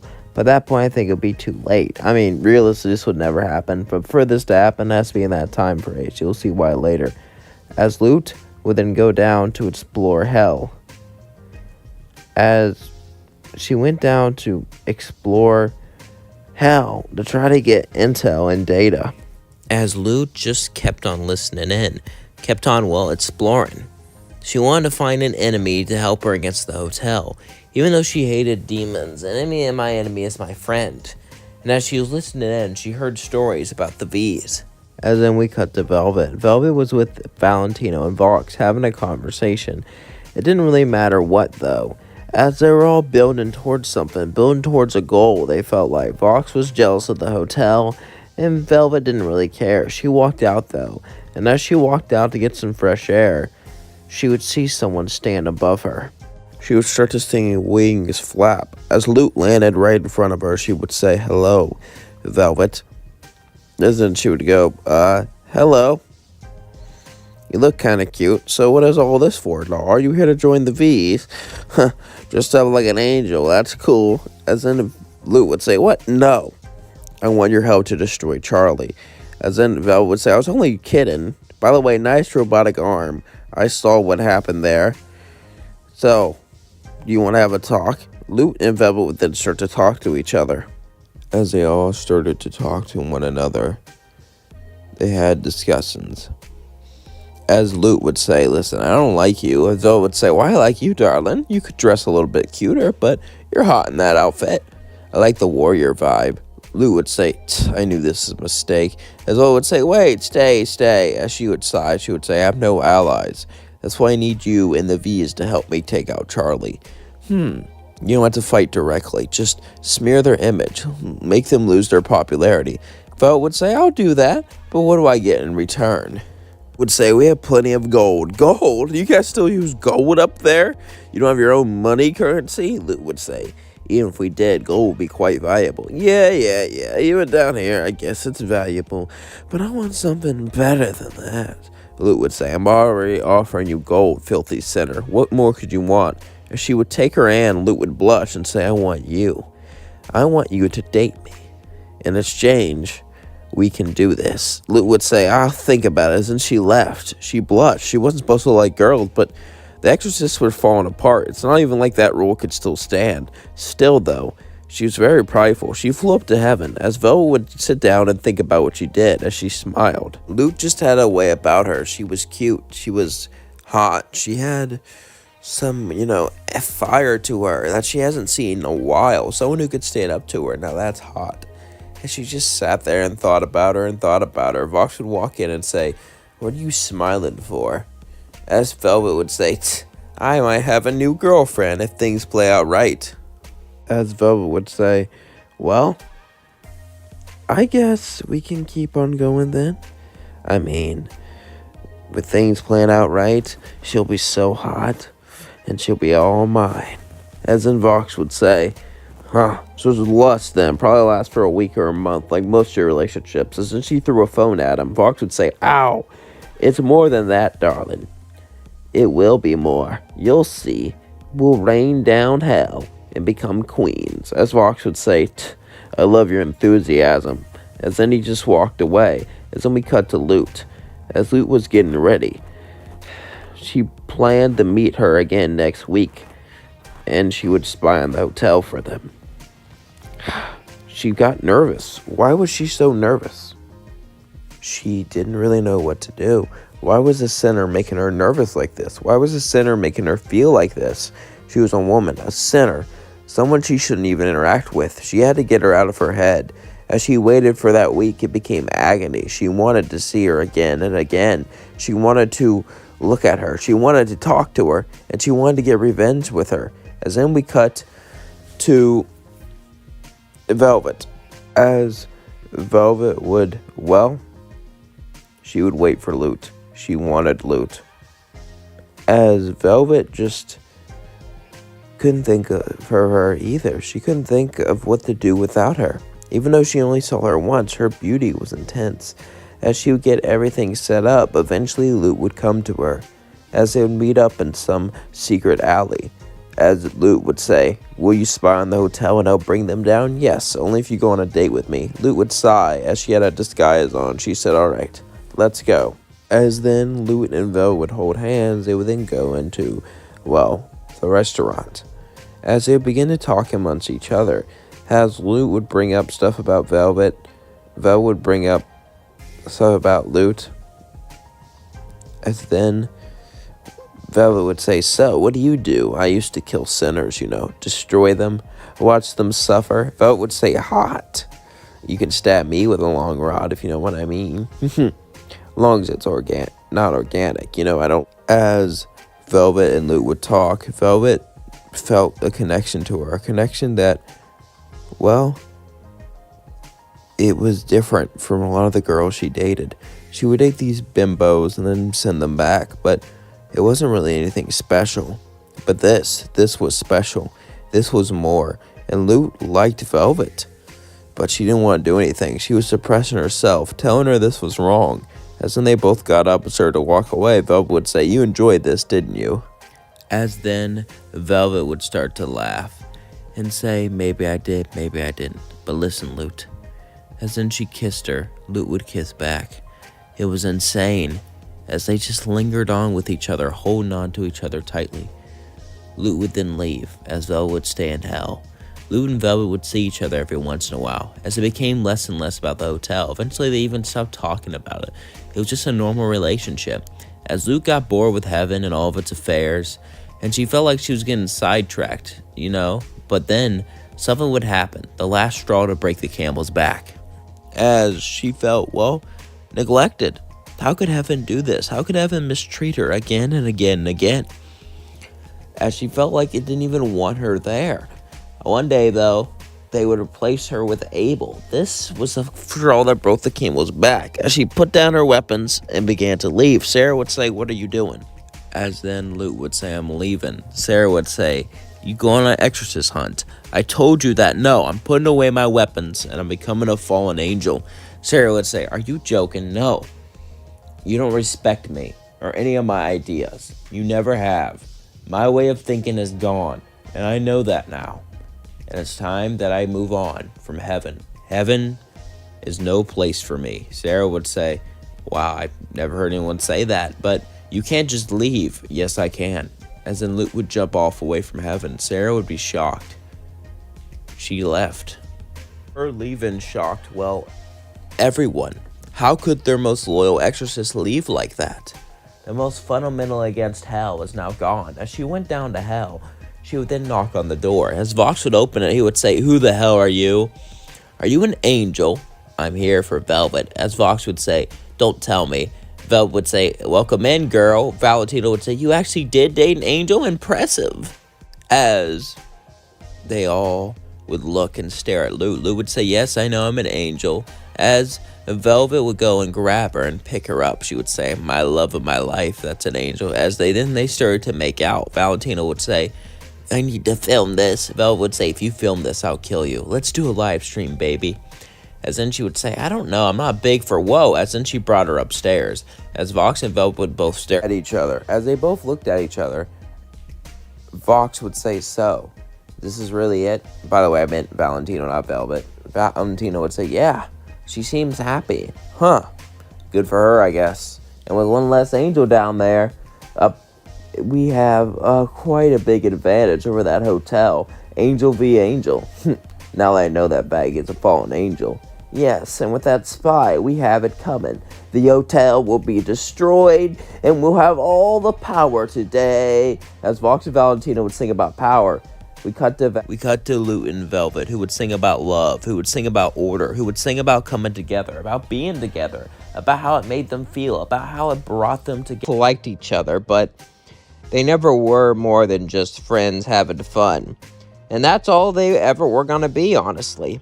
The business didn't let them be more. I mean, sure, they could date, but that would complicate things. Besides, they were both happy the way things are.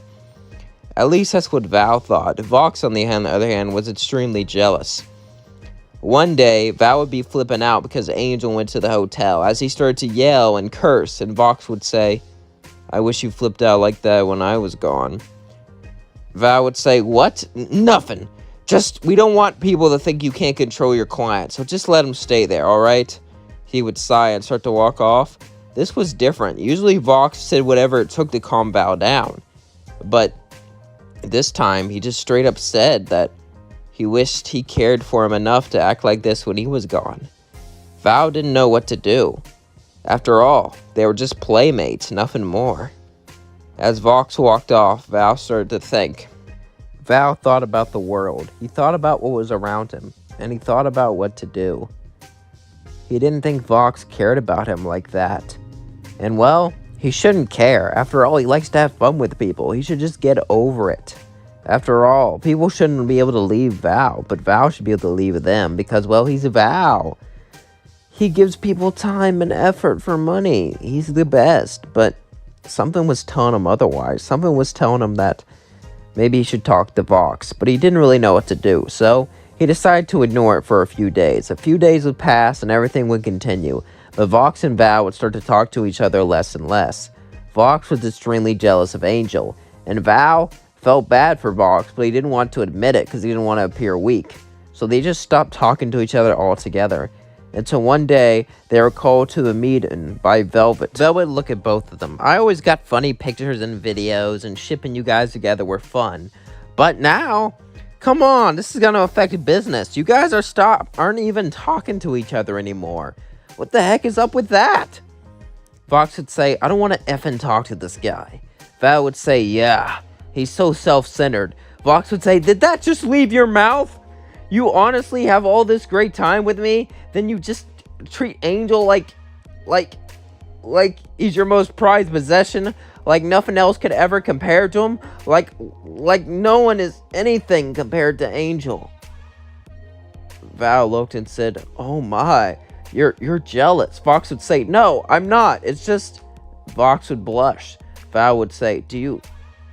Both of them would realize that Vox cares for Val, and Val would realize he cares for Vox too, but these two were stubborn. It's not like they would just date right now.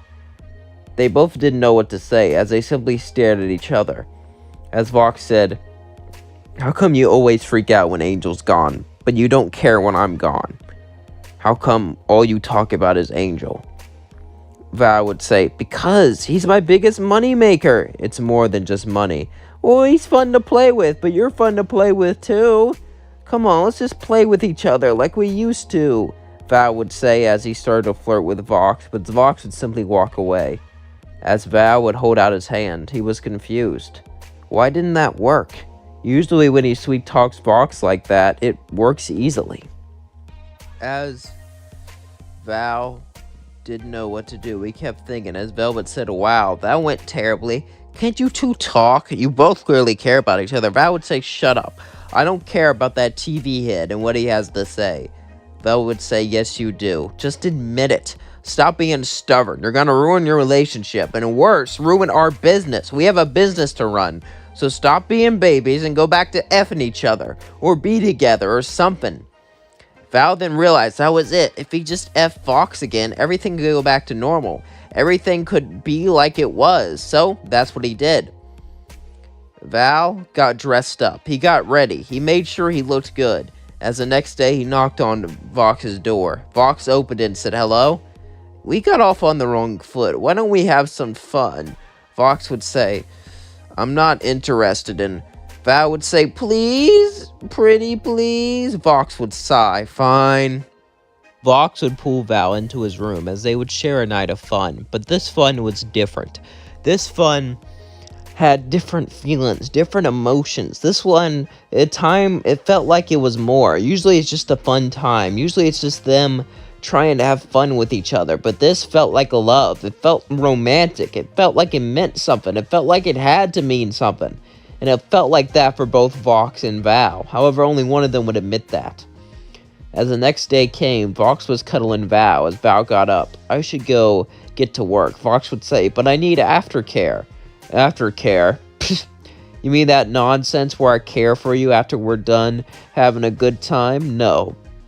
Vox would get up, as even though he was stronger than Val, Val hurt him. Val hurt his emotions more than anything. As Val walked out the door, Vox simply lay down and cried. He couldn't believe he did this to himself. Sure, he knew Val was selfish, but he was selfish too, and he thought he cared about him, but that was the one good trait he thought he had, but he didn't. Val has no good traits. Vox sees that now. As he got up, he looked around. As he went to Val's studio to confront him about it, no one was there. It was all... Vox simply sighed and sat down. As he was confused, today should have been a big filming day. Where was Val? Where was all the actors? He thought, did he drove him away? Did Val run away? He wouldn't give up all this money just so he didn't have to see him, would he? I guess he did. He was so disgusting, so repulsive that even Val wouldn't accept him, and Val ran away. Vox would sigh even more sad, but then he would hear a voice. It was Val's, as he said, "How about this for aftercare?" As Vox looked, it was a cake of Vox's face. "You made this?" "I did it all myself," Val would say as he put it down. "Listen, I do care for you, Vox, and I want to have something with you, if you'll let me." As Vox would say yes, as they kissed and cuddled. They didn't just have fun with each other like they used to now. This time it meant something. This time they were together. This time they could be more than just friends with fun things to do. As they started to cuddle, as they started to hold one another, it felt so nice. They felt so warm. They felt so happy. This is what they wanted all along. Val could never admit this to himself, but Vox admitted it quite a while ago, that they wanted this. They needed this. They needed a partner. They needed to just not fool around. Of course, fooling around is fun, and there's nothing wrong with it, but this is what they needed, and this is what makes them happy. But suddenly, they would hear laughter. As they turned around, it was Velvet. Velvet would simply laugh. "Aw, how cute! The two little boys are getting along." Vox and Val would say, What are you talking about?" She would laugh, but Val would say, "Who cares if she knows? Who cares if the world knows?